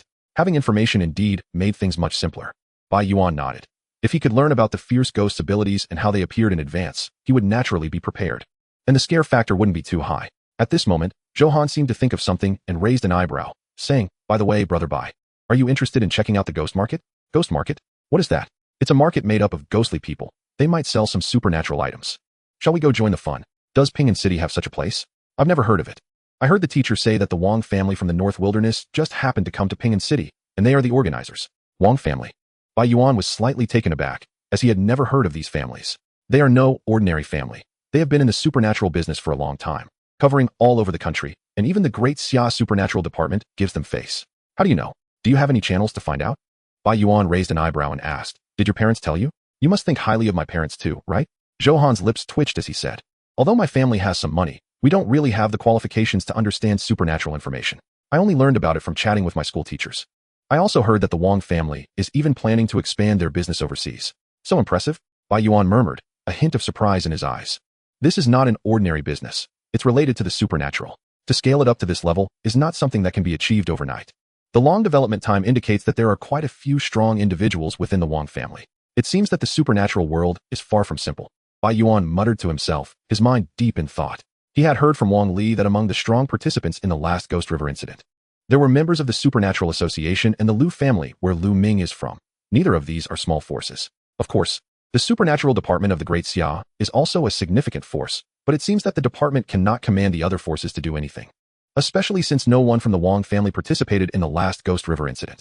However, the most terrifying force among them is undoubtedly the vengeful spirits that can change the entire era. Bai Yuan shook his head, not wanting to think too much about it. After all, these forces don't have much to do with him for now. All he needs to do is focus on his own development. Chapter 80. Everyone is actually not ordinary people, Brother Bai. What do you say? Shall we go to the ghost market? Yes, of course, we're going. Bai Yuan shrugged and said, how can such an event be without me? All right, then we'll go this weekend. Johan's eyes also showed a bit of anticipation and excitement. In fact, both of them were currently broke and were just going to see the excitement. After all, since it's a ghost market, it means they won't be using Great Xia coins, but rather ghost crystals. At night, as Bai Yuan was still awake, he noticed a change in his expression as the ghost face on his chest reappeared quietly. The next second, Bai Yuan entered the familiar dark space. Looking at the flowing sea of blood around him, he thought to himself, could this be inside the ghost face? Is the sea of blood its stomach, specifically for digesting vengeful spirits? The more he thought about it, the more he felt it was possible. Just then, a white pill suddenly fell from above in the space, which was the familiar pill that increases physical strength. It seems that the mobile phone ghost really isn't that capable. Bai Yuan shook his head and looked up. He saw that there were originally 3 ghost coins, but now there were 2 more, indicating that the mobile phone ghost was just slightly stronger than the shadow ghost. Soon, Bai Yuan's vision shifted back to his own body. Just as he instinctively wanted to swallow it, his movement suddenly stopped. They were going to the ghost market this weekend, and he happened to be out of money. Shouldn't he use the pill to tide him over? His mind raced as he thought of selling the pills in exchange for ghost crystals. Ghost crystals are common now, but this kind of divine pill is unique and might sell for a high price. His methods of increasing combat power are not limited to eating ghosts. Consuming ghost crystals can enhance shadow ghost power, which also increases combat strength. Moreover, Bai Yuan wanted to try and see if this kind of pill could actually be sold. With that in mind, Bai Yuan suppressed his desire to eat and put the white pill away, feeling even more excited about the upcoming ghost market. Time quickly flew by to Saturday night. According to Johan, the ghost market opens from midnight to 3 in the morning, and the location is in the western suburbs of Ping'an City. Xiaohan, why is the ghost market opening so late and in such a remote area? Bai Yuan rubbed his eyes, realizing he probably wouldn't be able to sleep tonight. I guess it's to create some atmosphere, Johan said with a smile. Bai Yuan shook his head, genuinely not understanding. As the two were talking, Johan successfully flagged down a taxi. Driver, to Shijiao Road. No problem. The driver smiled slightly and respectfully said, you two are ghostlings, right? How did you know? Johan was startled, not expecting the driver to see through him so quickly. I've already taken 3 or 4 passengers to Shijiao Road tonight. The driver shook his head and said, I knew they were all ghostlings from their conversations. At this point, the driver lowered his voice and asked, is there some secret operation going on? Is there another haunting? Ordinary people are always late to information. If they could learn about it in advance, it might save their lives. Driver, you're overthinking it. It's just a gathering event for ghostlings. Johan shook his head and explained with a smile. Upon hearing this, the driver finally breathed a sigh of relief and said with a tone of flattery, the city's safety now relies on you all, but you should still be careful. Johan smiled and replied, after all, danger is still everywhere. You're right. At that moment, the driver's expression changed, and the current dangers don't just come from ghosts. Oh, what else? Last time I was driving at night, I was thinking of picking someone up for a ride, and guess what happened? The driver paused for a moment and said, the person in the car said, I am a mental patient. If you dare to take her, I'll cut you. Right. The driver was slightly taken aback and then said, hey, how did you know? His expression changed as he suddenly saw that unforgettable face from the rearview mirror. What do you think? Bai Yuan's eyes were cold, staring at him quietly like a vengeful spirit. You. The driver's eyes widened, and his heart was filled with terror. At this moment, Xiaohan beside him had a strange expression and said, Brother Bai, he is not talking about you, is he? Bai Yuan shook his head, his cold aura instantly retracting as he said, just drive well. Seeing this, the driver barely calmed his heart, but his fears still lingered. Stop blackmailing me. Bai Yuan glanced at him and said, if it weren't for me that night, you would have been dead long ago. He had merely tried to help the other person, but this guy ended up blackmailing him, so he deliberately used the aura of a shadow ghost to scare him. Dead. The driver was slightly taken aback and then said, brother, do you mean that woman that night was a ghost? What do you think? The driver swallowed hard. And in his heart, he couldn't help but believe it a bit. After all, the other party was a ghostling and had no reason to lie to him. After a while, he said apologetically, brother, I didn't know that you said that on purpose that day. I misunderstood. No, that wasn't on purpose. Bai Yuan smiled slightly and said, I really am a mental patient. The driver's lips twitched, and the fear in his heart surged again. In his prayers, the two finally arrived at their destination. The driver thanked them again, even refusing to take the fare, and drove off. Bai Yuan shook his head and then looked around, saying, Xiaohan, are you sure this is the location for the ghost market? He had his hands in his pockets, enduring the cold wind coming from all directions, while the street under the dim streetlights was empty. It should be, right? The teacher wouldn't lie to me. Johann scratched his head, feeling a bit confused. The two of them walked forward and began searching the area nearby. However, just after walking a few dozen meters, Bai Yuan's expression changed, and he suddenly said, Wait. Brother Bai, what's wrong? Johann quickly summoned the black coffin, thinking they might be facing some kind of crisis. At that moment, a man dressed in black suddenly appeared in the empty space ahead. Are you two here to attend the ghost market? The man's gaze fell on Johann, clearly recognizing his identity as a ghost spirit person. Bai Yuan squinted slightly, sensing a dangerous aura from the man, indicating he was certainly not weak. Yes. Johann hurriedly stepped forward and asked, Big brother, is the location here? I don't see anyone. Since it's for ghost spirits, of course. Some supernatural power is used to conceal it, the man explained with a smile. It's mainly to prevent ordinary people from wandering in. Is that so? Then I can go in, right? Johann asked. Of course you can. There are no strength requirements for this ghost market. The man nodded, then pointed at Bai Yuan and said, however, he can't. Why? Bai Yuan was slightly taken aback. His strength far exceeded that of Johann, yet he couldn't enter? The ghost market is covered by supernatural powers, which can affect the health of ordinary people, the man explained. So I'm sorry. Although the strength of the two was not high, the man did not show any negligence, which was probably why the Wang family could grow and prosper. After all, in business, being aloof is not acceptable. Ordinary people? Bai Yuan raised an eyebrow, realizing this was the reason. Johann muttered beside him, Brother Bai, no need to hide anymore. Reveal your identity. Huh. The man was slightly startled, looking Bai Yuan up and down, instinctively thinking he might be a descendant of some significant figure. At this moment, Bai Yuan calmly handed over a piece of paper from his pocket and said, Bro, make an exception, we're actually not ordinary people. Huh. The man's gaze glanced at the paper, and then his mouth dropped open. It read, Psychiatric Diagnosis Form. Chapter 81. This brain hole is even bigger than his. Now is that okay? Bai Yuan pulled Johann and turned to head toward the ghost market. Nonsense. The man blocked them again and said, People with mental illnesses cannot enter. Bai Yuan's eyes widened in disbelief. Am I still considered an ordinary person? People with mental disorders are indeed not ordinary, the man said, twitching the corner of his mouth. But I mean those with supernatural powers. Is that so? You should have said so earlier. Bai Yuan was slightly taken aback. Then his expression changed, and a chilling aura suddenly spread out. Huh. The man's eyes widened as he sensed an unusual aura from Bai Yuan. Now can I go in? Bai Yuan's voice was cold, and he seemed to have undergone a drastic transformation. You can, but your supernatural power.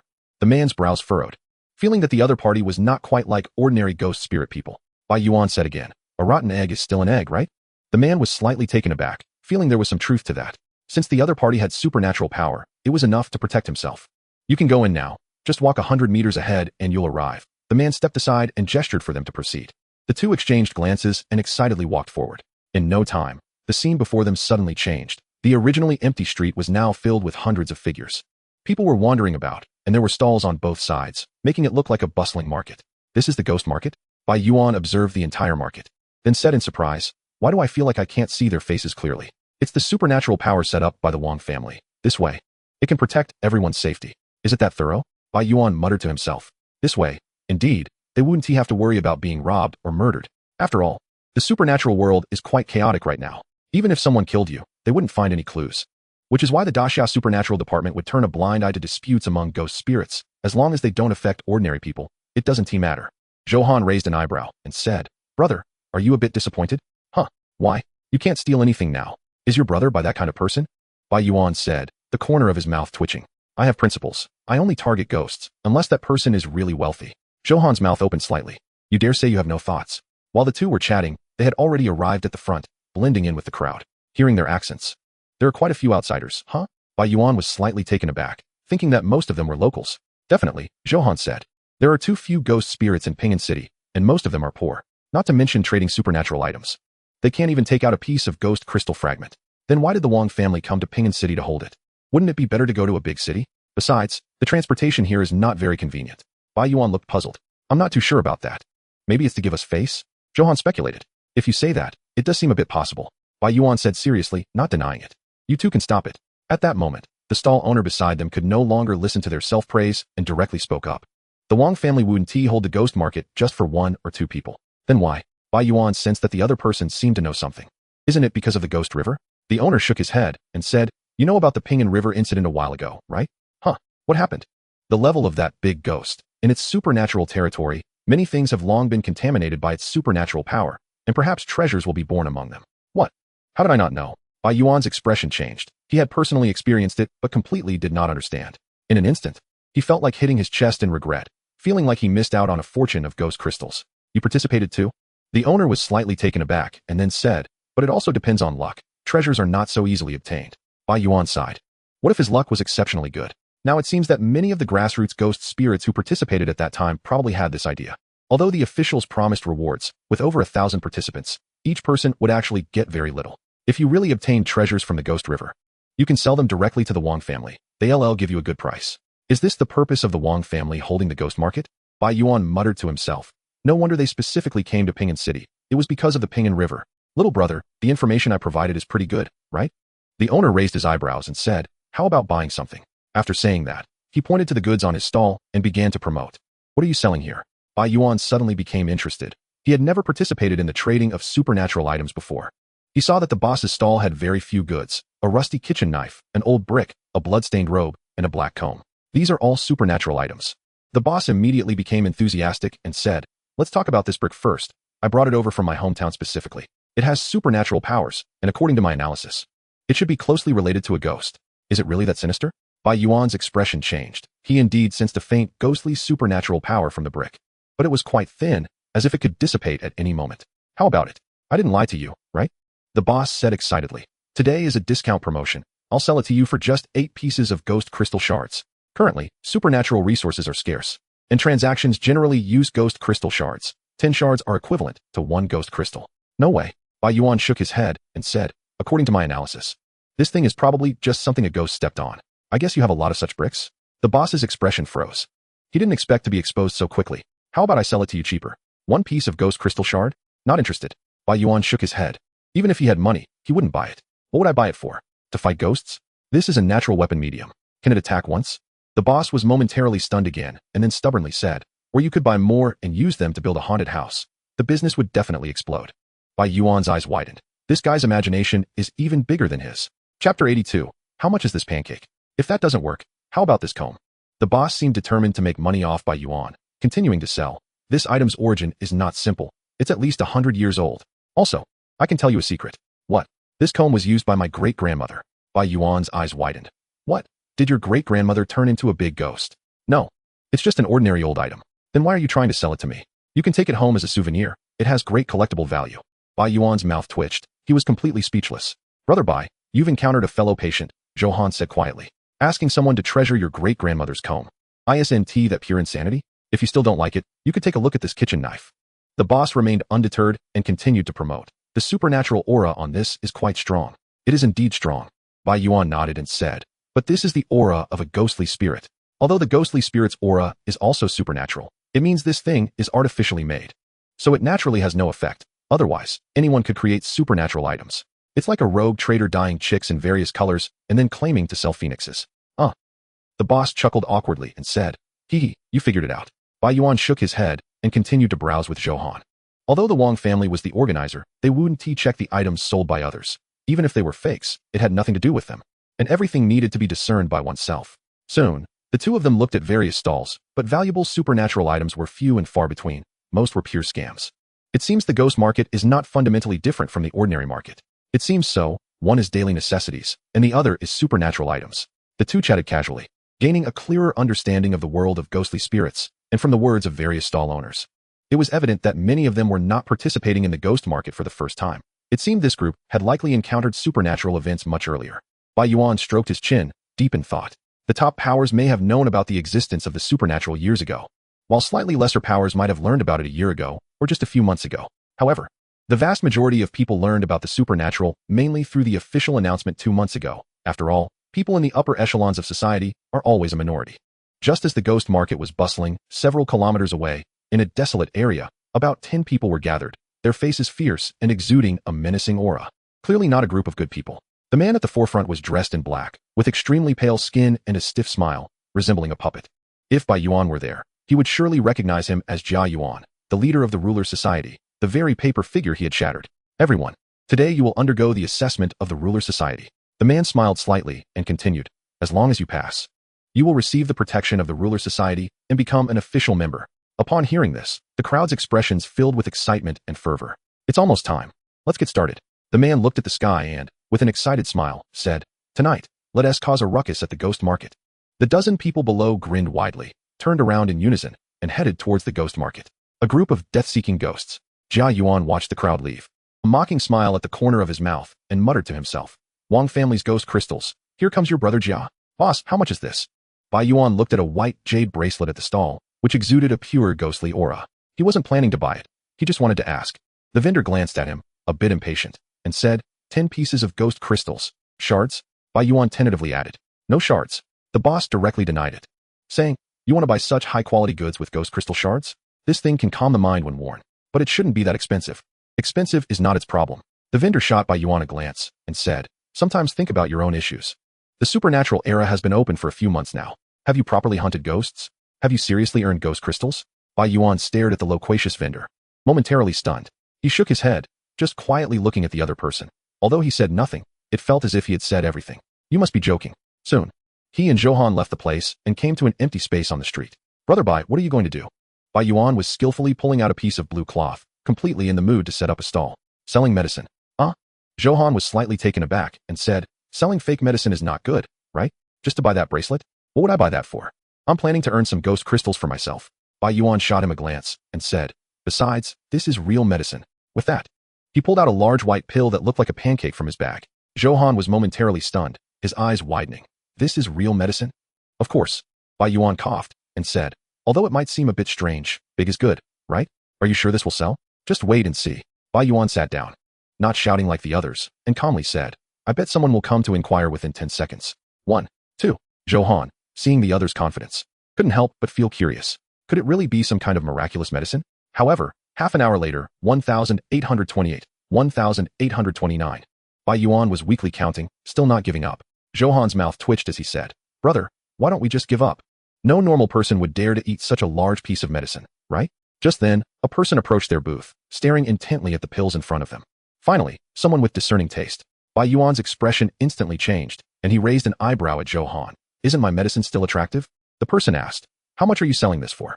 Not expensive, just 8 ghost crystals. Bai Yuan didn't overcharge, but gave a reasonable price based on the actual effects of the pill. What? $8 for a pancake? Made of gold? Huh, what? Bai Yuan widened his eyes and said, Pancake? His eyes twitching. To be honest, that was a bit insulting to the medicine. What's wrong? Isn't this it? The person continued, Give me a real price. I forgot to eat dinner tonight. Damn. Chapter 83, Card Failure. Bai Yuan fell silent for a moment before speaking. This is a secret recipe for a family heirloom, a peerless divine medicine, not a pancake. Medicine? The person was taken aback, then couldn't help but laugh. No, buddy, are you sure this is medicine? Seeing that he finally had a customer.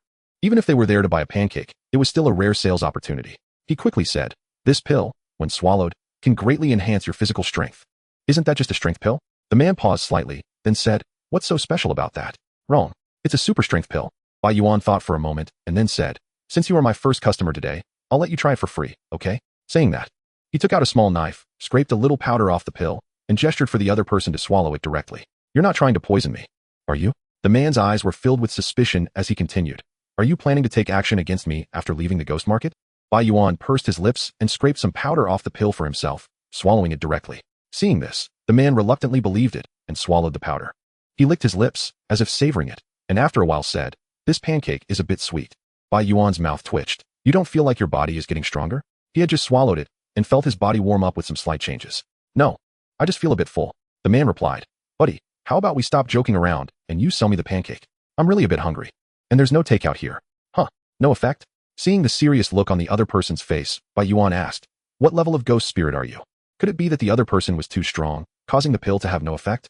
Upon hearing this, the man straightened his body and slowly said, I'm not talented. I'm currently a half-step incantation. Bai Yuan was slightly taken aback, unable to react for a moment. Was this an unheard of level? In other words, a half-incantation ghost spirit. Bai Yuan's mouth twitched. Was he just making up ghost spirit levels? Xiaohan, you try this. He rolled his eyes and handed a bit of the powder to Johan. As soon as Johan swallowed it, his expression instantly changed dramatically, and he exclaimed, Divine medicine. It really is divine medicine. I feel my little universe getting stronger. I almost want to ascend on the spot. Bai Yuan was speechless. Do you have to perform so heavily? Sure enough, seeing this, the man decisively left. Hey, why did he leave? Johan was slightly taken aback and also stopped his exaggerated actions. You scared him away. Johan opened his mouth slightly and said, Brother Bai, I'm just trying to help you. Bai Yuan sighed and asked seriously, Xiaohan, tell me honestly, does that pill really work? Besides feeling a bit full, it seems to have no effect. Johan said honestly since there was no one else around. Bai Yuan's mouth twitched. It seemed that it could only work on him. If others could use it too, then his medicine would surely sell for a sky-high price since it could allow ordinary people to compete with ghosts. High-level ghost spirits might not need it, but what about their families? Just that medicine that increases physical spiritual strength could make Bai Yuan rich overnight. A large number of ghost crystals would allow him to evolve the shadow ghosts to the highest level. After all, that thing could give ordinary people no limits. Once he had money, Bai Yuan could hire big shots to help him kill ghosts, and then he could produce medicine infinitely. It seemed that it really couldn't be used. He shook his head, not too disappointed, as he was somewhat prepared for it. It was better to honestly kill ghosts to level up. Just as Bai Yuan was preparing to put the pills away, a strong man approached. Sorry, I'm not selling this anymore. Bai Yuan was about to put the pills away when suddenly, he sensed a life-and-death crisis.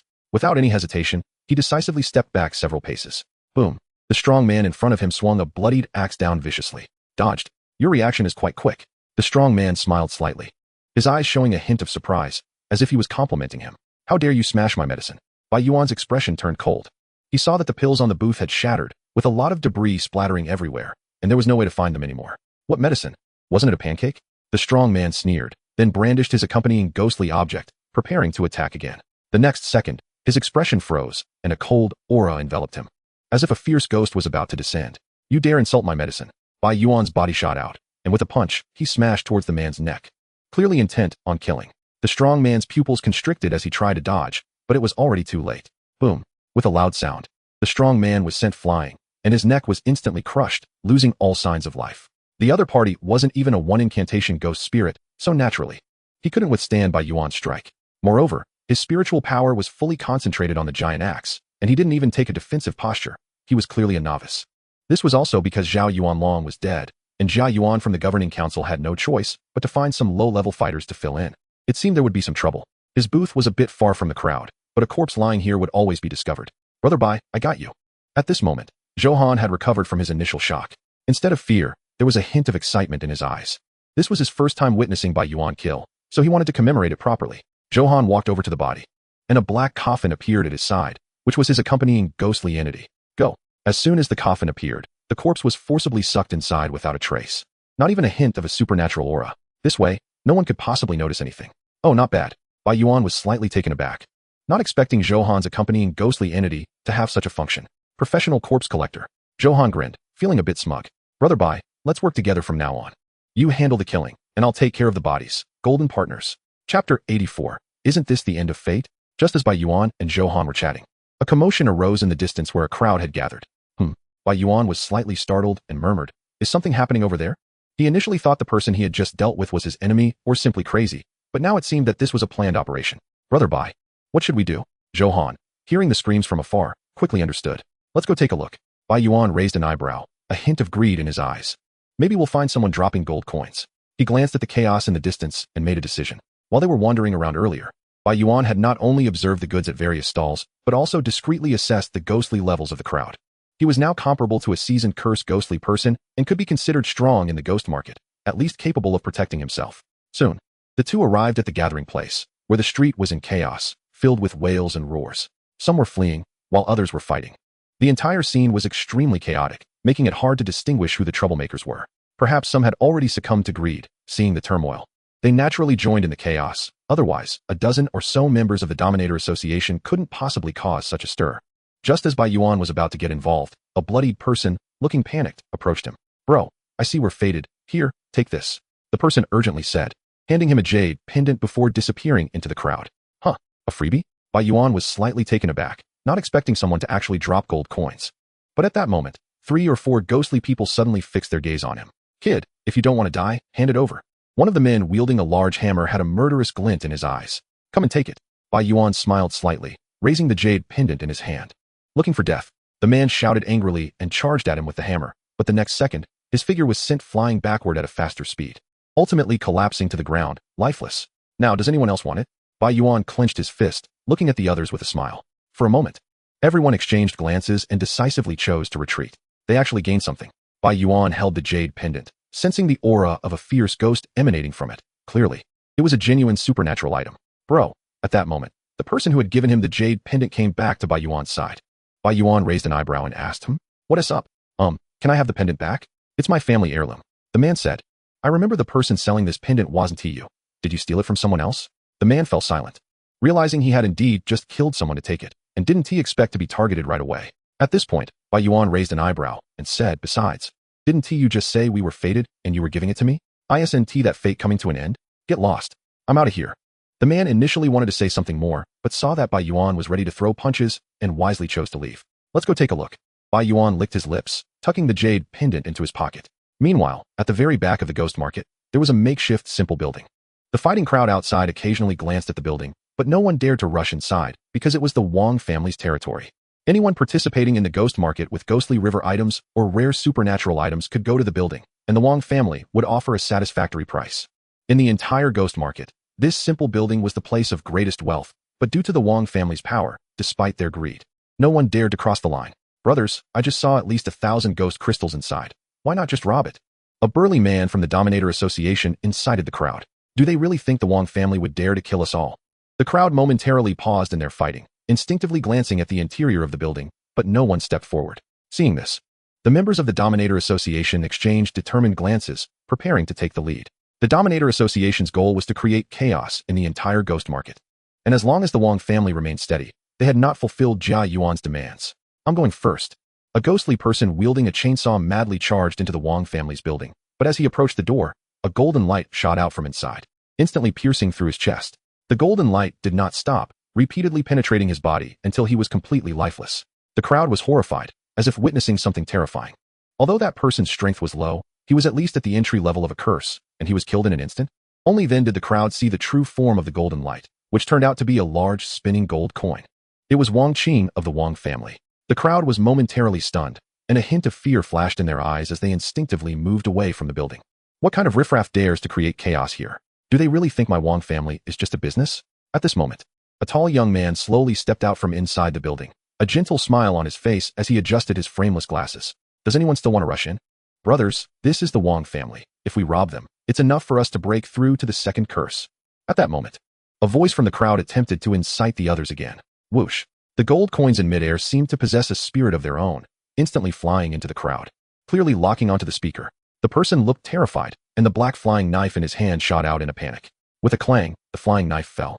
As the two were clearly not on the same level, the gold coin transformed back into golden light, repeatedly piercing through his body, and in an instant, he was killed. "Now is there anyone else?" Wang Qing's slender fingers moved, and the bloodstained gold coins instantly flew back. Seeing this scene, everyone was thoroughly terrified and instinctively took 10 steps back, not daring to approach the Wang family's territory again. Wang Qing glanced at everyone indifferently, then turned his gaze further away, muttering to himself, "My second uncle asked me to be the organizer of the ghost market in Pingan City. If everyone dies, it would damage our Wang family's reputation." His mind stirred, preparing to completely end this turmoil. Several ghost crystals flew from his hand, all swallowed by the gold coins, and the supernatural power on them instantly surged. Wang Qing walked calmly towards the chaotic ghost market, while the others looked on with a mix of fear and envy. Although Wang Qing's accompanying ghost was abnormal, it was indeed consuming ghost crystals, which meant the Wang family was wealthy. Ordinary families truly couldn't afford such things. Chapter 85. The Night Runner King of Pingan City. Looking at Wang Qing's back, everyone couldn't help but glance back into the house. Now Wang Qing was gone. But when they saw the gruesome state of the two dead men, their greed instantly vanished. The ghost market wasn't large, and Wang Qing could return quickly. Even if they had treasures, they probably wouldn't have their lives to use them. However, among the crowd, there was one exception. His skin was pale, with a stiff smile on his face, and he cast his gaze towards the house. "You bastard, give me back my heirloom." In the chaotic crowd, one person was shouting loudly, chasing after the person in front of him relentlessly. Bai Yuan was slightly taken aback, feeling that this voice sounded familiar. He turned to look and saw that the person was the stall owner who had first tried to sell him something. "No way, dude, do you still have an heirloom?" Bai Yuan raised an eyebrow. Wasn't everything this guy sold fake? Could it be that he was also trying to sell someone else's heirloom? "It's you." The stall owner recognized him as well, and quickly said, "Big brother, help me out. My great-grandma's comb was stolen." Bai Yuan's eyes widened in shock and confusion. In this day and age, someone really steals this stuff? Besides, are you really chasing him? You help me catch him, and I'll give you half of the comb. or I'll throw in some bricks for you. Forget it. Bai Yuan twitched the corner of his mouth, decisively choosing to refuse. At that moment, a beam of golden light shot out, instantly piercing the person who was stealing the comb, severely injuring him and causing him to fall to the ground. Seeing this, the stall owner was visibly shaken and hurriedly chased after him. Bai Yuan's pupils constricted as he looked up at the gold coin in the sky, sensing the powerful supernatural force on it. Now, everyone stop. A faint voice echoed, though not loud. It was clear to everyone. The crowd froze and instinctively turned their gazes toward a boy on the street. It's Wang Qing. The organizer of the ghost market has come out. People murmured, instinctively halting their actions and ceasing the fighting. It seemed it was time to retreat. Bai Yuan sensed the aura emanating from Wang Qing and understood that this chaos was about to end. Let's go? He had no intention of staying. Preparing to leave the ghost market with Zhou Han. He had no ghost crystals, and he couldn't sell any medicine. Staying had no meaning. Aren't we staying? Zhou Han asked. The 0 yuan purchase event is about to end. There's no need to stay. What? Zhou Han was taken aback, then quickly realized, you call this a 0 yuan purchase? Well, it does seem quite fitting. The two headed straight for the exit of the ghost market and soon left smoothly. After they left, many others followed suit. Worried about the Wang family seeking revenge later and fearing for their lives, Zhou Han raised an eyebrow and said, Brother Bai, was this trip to the ghost market worth it? Sure. Bai Yuan raised an eyebrow, then opened his palm to reveal a jade pendant emanating the aura of a fierce ghost. This was his only gain for the night. As for the other items, they were all counterfeit goods that he had casually thrown away. Brother Bai, but now I have a question. What? How do we get back? The two stood in the empty street against the cold wind, unsure if there were any ghosts around, but definitely no one else was present. Can we call a ride? This place is too remote. No one would come to pick us up. These days, the times have changed. Very few people work night shifts, especially not to such a remote area. Isn't the Wang family supposed to arrange some transportation? Bai Yuan twitched the corner of his mouth, saying, at least they're an old family. It shouldn't be like this. The two had no choice but to walk along the street, hoping to encounter a vehicle. About 10 minutes later, I estimate we'll have to walk back. Bai Yuan looked around the empty street, and then seemed to think of something, saying with anticipation, Xiaohan, can your coffin run? Zhou Han was slightly taken aback, his eyes widening. Brother, that's a coffin, not a sports car. Bai Yuan's eyes twinkled. I suggest you could modify it by adding 4 wheels, and it could run, right? You have a point. Zhou Han pondered, wondering if the accompanying ghost could be modified. Just then, while the two were chatting idly, Bai Yuan's expression changed, and he turned to look, seeing a figure in black running toward them, looking somewhat anxious, as if fleeing for their life. Bai Yuan was slightly taken aback, feeling a sense of familiarity. Soon, they brushed past each other. The person's expression shifted, taking a deep look at Bai Yuan but not speaking, instead running further away. This person? Bai Yuan's brows furrowed, feeling increasingly familiar. Although he had never seen the person's face, the supernatural aura and that pale, ghastly skin. Jia Yuan. In an instant, his expression changed drastically as he suddenly remembered. Zhou Han was slightly taken aback and then asked, Brother Bai, do you know him? An old acquaintance. Bai Yuan's eyes shifted, thinking of the person's urgent demeanor, and inwardly speculated, could he be fleeing for his life? He couldn't help but connect it to the chaos in the ghost market, and it suddenly became clear to him that the turmoil was instigated by the master. Jia Yuan was running so fast, looking like he was fleeing. Could it be that he had snatched something good? In a flash, Bai Yuan formed his judgment and decisively chased after him. Jia Yuan was in poor condition, carrying treasures, and was his enemy. If he didn't seize this opportunity, wouldn't that be a waste? Zhou Han was also slightly taken aback and hurriedly followed. At this moment, Jia Yuan also realized something and turned back coldly, saying, Are you chasing me? No, just out for a night run. Bai Yuan shrugged and explained seriously. You don't know that I'm the night running king of Ping'an City? Jia Yuan's expression froze, thinking, who runs in the middle of the night in such a desolate place? Naturally, he didn't believe it and thought, did the other party recognize him? Sure enough, in that instant, Bai Yuan suddenly struck from behind, launching a punch towards the opponent's head. Jia Yuan quickly dodged, realizing that the other party was completely chasing after him. He decided not to run anymore and coldly said, What do you mean? No, what are you pretending for? Bai Yuan raised an eyebrow and smiled, saying, Who else would be this pale besides you? I bet a corpse that's been dead for a month wouldn't compare to you. Kid, do you really want to provoke the Dominators Association? Seeing this, Jia Yuan stopped pretending. If your Dominators Association has the guts, come find me, Wei Feng, alright. Damn you. Jia Yuan couldn't help but curse, still pretending to be the minister of the supernatural department. Just then, his gaze shifted to the end of the road in the distance. He took a deep breath, seemingly worried that Wang Qing would catch up, and could only speak in a compromising tone. What do you really want? I still owe you an explanation, and I want to give it back to you. Bai Yuan smiled slightly, and said, Give me what you have on you, and I'll consider that as giving you an explanation. From now on, we 1T owe each other anything.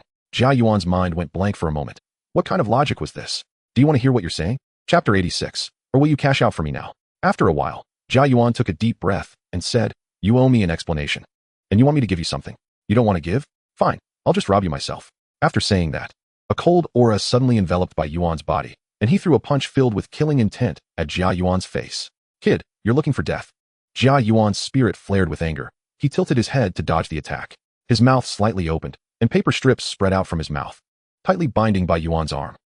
Bai Yuan frowned slightly, finding it hard to pull free. It wasn't just a matter of strength, it was the supernatural power binding him. Bai Yuan snorted coldly, gathering all the Yin ghost power within him into his arm, engaging in a supernatural confrontation with Jia Yuan. Both sides were at a stalemate, seemingly unable to get the upper hand. But at that moment, Zhou Han ran over from the distance. Jia Yuan's expression changed, and he forgot that the opponent had help. Xiao Han hit him. All right.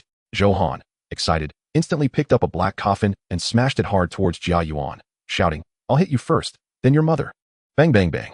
Zhou Han smiled and crazily smashed towards Jia Yuan. He didn't know the other party, but he understood one thing. Bai Yuan's enemies were his enemies. Soon, Jia Yuan fell into a disadvantage. Although Zhou Han wasn't even a cursed ghost, no one could withstand such a brutal beating. Seeing this, Jia Yuan could only show a fierce expression, forcibly breaking the paper strips to create distance. His complexion was even paler, and he turned to prepare to flee.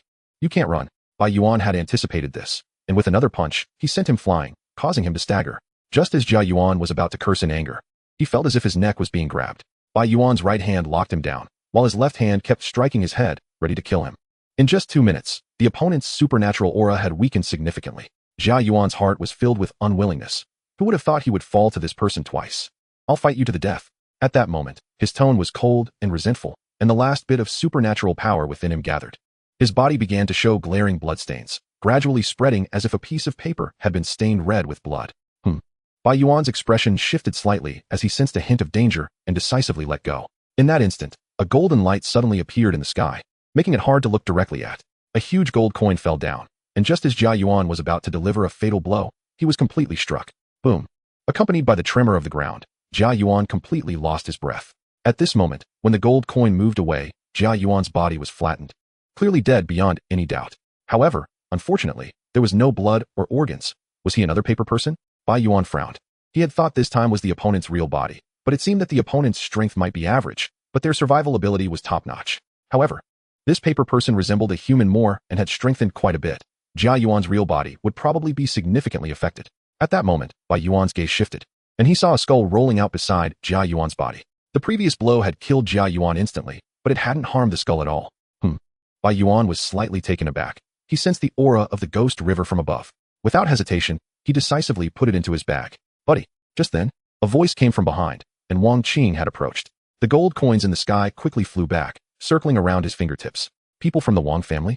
Bai Yuan turned around, raised an eyebrow, and said, This should be your enemy, right? I helped to intercept him. No need to thank me. I'm leaving. His tone was quick, and he prepared to take Zhou Han away. Wang Qing was slightly taken aback, and then said, That skull was purchased at a high price by my Wang family. I'd appreciate it if you could return it to me. What skull? I was watching from 10 meters away when you picked it up. Bai Yuan's mouth twitched. He hadn't expected to be seen so clearly. But I have to thank you for stopping Jia Yuan's paper person. Otherwise, I might not have been able to catch up to him. Wang Qing smiled slightly and did not deny Bai Yuan's help.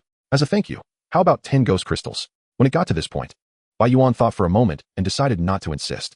He handed the skull over to the other party, and both sides quickly completed the exchange. Thank you. Wang Qing touched the skull, relieved, and then said, If you participate in the Wang family's trading event in the future, you can have a chance for a 10 discount.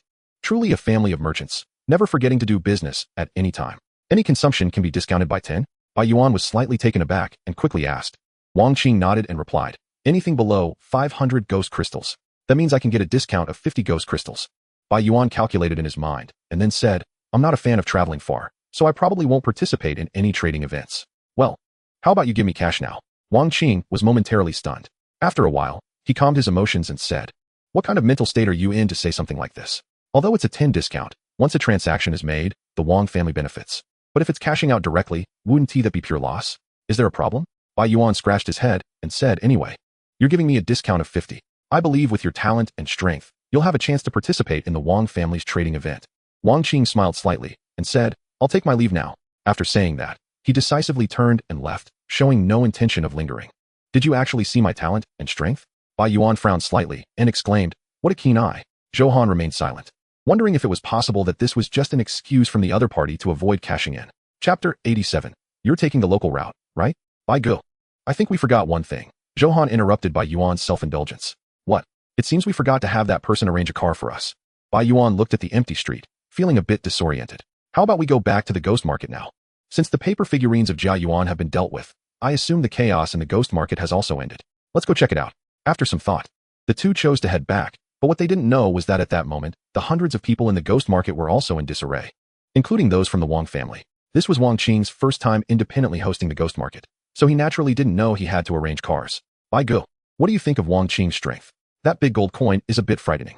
He's indeed quite impressive, Bai Yuan nodded, not denying the other's strength. However, he had already encountered Han Yu and wasn't too surprised by such talented ghostly beings. They seemed similar to them, but had actually been in the ghostly profession for several years. Bai Yuan confidently stated, give us time, surpassing them is only a matter of time. Although he had only been in contact with the supernatural for 2 months, he was already comparable to experienced ghostly beings.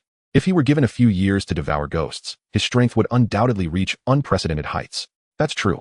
Johan nodded, feeling filled with confidence as well. By the way, Xiaohan, this is for you. Bai Yuan took out 2 ghost crystals and handed them to Johan. Good for me. Johan was slightly taken aback, instinctively wanting to refuse. However, Bai Yuan insisted on giving them to him, saying, you also contributed to stopping Jia Yuan. And if it weren't for you, I wouldn't have known about the ghost market. Seeing this, Johan didn't insist further. He did indeed need the ghost crystals. Only by becoming a spellcaster ghostly being could he truly step into this profession. This tastes good. Bai Yuan stuffed the other 8 ghost crystals into his mouth, chewed a few times, and swallowed them all. Huh. Johan's eyes widened. Goo, you're swallowing so many at once? Aren't you afraid of disrupting your supernatural powers? Although ghost crystals are good things, swallowing a large quantity at once could harm the body. It's not a big deal. Bai Yuan shrugged.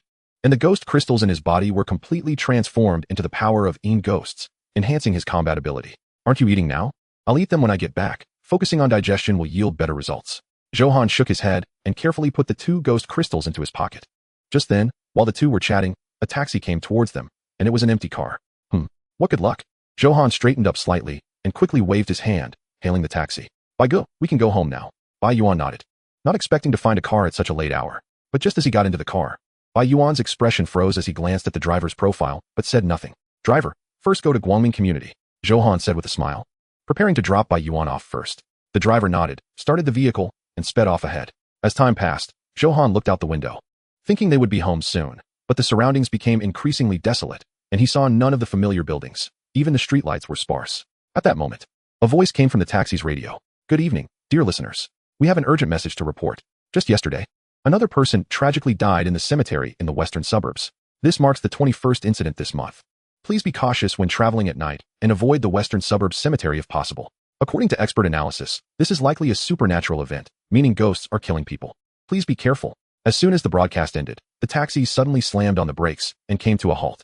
Johan's heart jolted as he saw tombstones standing by the roadside. They had arrived at the western suburbs cemetery. Just then, the driver slowly turned his head, and Johan noticed that his complexion was ashen, with only the whites of his eyes showing, looking extremely creepy. The driver glanced at the two with a strange smile and said, "You too. You've arrived." Bang. Before he could finish his sentence, he was struck hard. His head twisted at an odd angle. Guangming Community is on the main road, yet you took the western suburbs road and even went around to the cemetery. Bai Yuan's eyes were filled with indignation. "You black cab driver, are you taking the local route with me?" After that, he landed another heavy punch, causing the driver to scream in agony. At that moment, the driver was a bit dazed. The broadcast had just played, and the car had stopped right at the western suburbs cemetery. As a human, didn't he have any associative thoughts? Not to mention that he even mentioned taking a detour. At this moment, he could only think, you really don't respect ghosts. Detour, let you take a detour. Bai Yuan kept attacking, saying, "The last time I was out of town, I was charged 150 for 8 kilometers. You black cab drivers are truly despicable." Johan, watching from the side, widened his eyes, feeling a bit shaken. This was about to turn deadly. "Go, it's just a detour. There's no need to be this ruthless." Just then, the driver finally couldn't hold back anymore, letting out a terrifying roar, and using supernatural power, he forcibly pushed Bai Yuan back. At that moment, he reverted to his true form. Johan saw that the driver's face was bloodied and disfigured, and even his skull was caved in as if it had been smashed by a heavy object, looking extremely terrifying. At the same time, a strange aura filled the entire car, as if there was a suppressive force. The driver and the car were one entity, so the interior of the car was naturally considered the driver's small territory. Bai Yuan was slightly taken aback, sensing that the Yin ghost power within him was being suppressed. At the same time, the hands he had used to beat the driver were already marked with black traces. He had been cursed. His expression changed, and the Yin ghost power erupted violently, causing the cold aura in the car to surge instantly. What was even more shocking was that Bai Yuan not only exuded a chilling aura, but faint shadows of Yin ghosts also began to appear around him. Having just absorbed 8 ghost crystals, it naturally enhanced the power of the Yin ghosts once again. Bai Ge, Zhou pupils contracted in shock. Initially, it was enough to surprise him that the driver was not human, but now Bai Yuan wasn't either. The latter was his close friend, and it turned out his true identity was a ghost. Chapter 88. The tragic ghost driver. At that moment, Zhou, as a ghostly being, was a bit dumbfounded. He wasn't the only one who was dumbfounded. The ghost driver was also bewildered. Am I being pulled into the same profession? But soon there was a hint of confusion. Bai Yuan's aura did not resemble that of a pure ghost, but rather that of someone who controlled ghosts.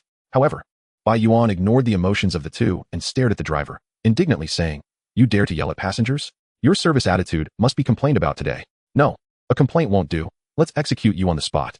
The driver, with a mouth full of blood, opened his mouth slightly, looking somewhat bewildered, wondering if he was still being treated like a black taxi driver at this point. Moreover, from a complaint to an immediate execution, could the leap be any greater? Ghost drivers inherently lack intelligence, and at this moment, their minds were completely unable to comprehend. Just as various emotions surged within it, Bai Yuan acted decisively. Bang! With a heavy punch, he struck the ghost driver onto the steering wheel, and then feeling a bit unsatisfied, he directly moved to the passenger seat to deliver a brutal beating to the driver. In the back seat, Zhou expression stiffened, unable to suppress a gulp. Bai Yuan's assault on ghosts was far more brutal than on humans, and he had completely fallen into madness. In fact, what he didn't know was that for Bai Yuan, this was not about beating a ghost, it was about processing ingredients. In just a few minutes, the ghost driver's body began to show signs of collapsing. Despite being in its own vehicle, it had no chance against Bai Yuan, and due to the initial emotional turmoil, it had never entered a state of full strength. Naturally being thoroughly beaten. Roar. The driver seemed to sense the crisis and decisively activated its ghostly ability, the ghost driver's privilege, forced disembarkation. Bai Yuan felt a surge of supernatural power and suddenly found himself forcibly expelled from the car, landing outside, while Zhou was also forced to get out. Although the ghost driver didn't attack, it did have a life-saving ability. Boom. The taxi emitted a roaring sound, already preparing to flee. It glared fiercely at Bai Yuan through the window, having remembered this inhuman monster. A cooked duck can still run away. Bai Yuan was naturally unwilling, with a thought. He gathered the cold, eerie energy from all directions and directed it towards the taxi. Because the level of the ghost was too low, the cold energy naturally had no lethality, but Bai Yuan didn't expect it to harm the ghost driver. His only target was the taxi. The cold energy spread, faintly forming a visible thin white mist, and then surged towards the taxi's engine, fuel tank, and other areas. As long as he could keep the taxi, he could naturally keep the ghost driver. Sure enough, while the cold energy was ineffective in combat, messing with things was still within its capabilities. There were 2 loud bangs, and the taxi went silent, stopping in place, disordered. The taxi had indeed failed to start. The ghost driver's originally resentful and hateful gaze now showed a hint of panic. Bang! Bai Yuan punched the car window again, but it was covered in supernatural power, so it wasn't shattered in one hit. Kid, open the door. Nano rescue. Bai Yuan pressed his face against the window, continuously pounding with one fist after another, while Zhou, after a moment of daze, chose to help Bai Yuan. Although the other party felt somewhat inhuman and ghostly, instinct led him to trust him. Boom. He hugged the black coffin with both hands and kept pounding on the car window. The 2 of them were like robbers, hitting the car everywhere. Keep breathing. Don't panic, it's a real nano rescue. Bai Yuan's words left the ghost driver confused. It could now confirm that this person was indeed a ghost because he didn't speak human language at all. As its emotions surged, the taxi's defenses continued to drop. Soon, with a heavy punch, Bai Yuan completely shattered the car window. Finally, I've got a rescue. After saying this, he grabbed the ghost driver's neck and forcibly dragged it out. The other party was already heavily injured, and with the taxi damaged, it naturally had no combat power left. Xiaohan, wait for me in the car. I'll go rescue it. Zhouhan's mouth twitched. Bro, this is a cemetery, not a hospital. Is this really a place for rescue? He silently paid his respects to the ghost driver and then quietly returned to the car. What is up with that heavy shadow on you, Bai Ge? Zhouhan sat alone in the passenger seat, beginning to ponder. That must be a Yin ghost. I can't be mistaken. Could it be that Bai Ge was possessed by a Yin ghost?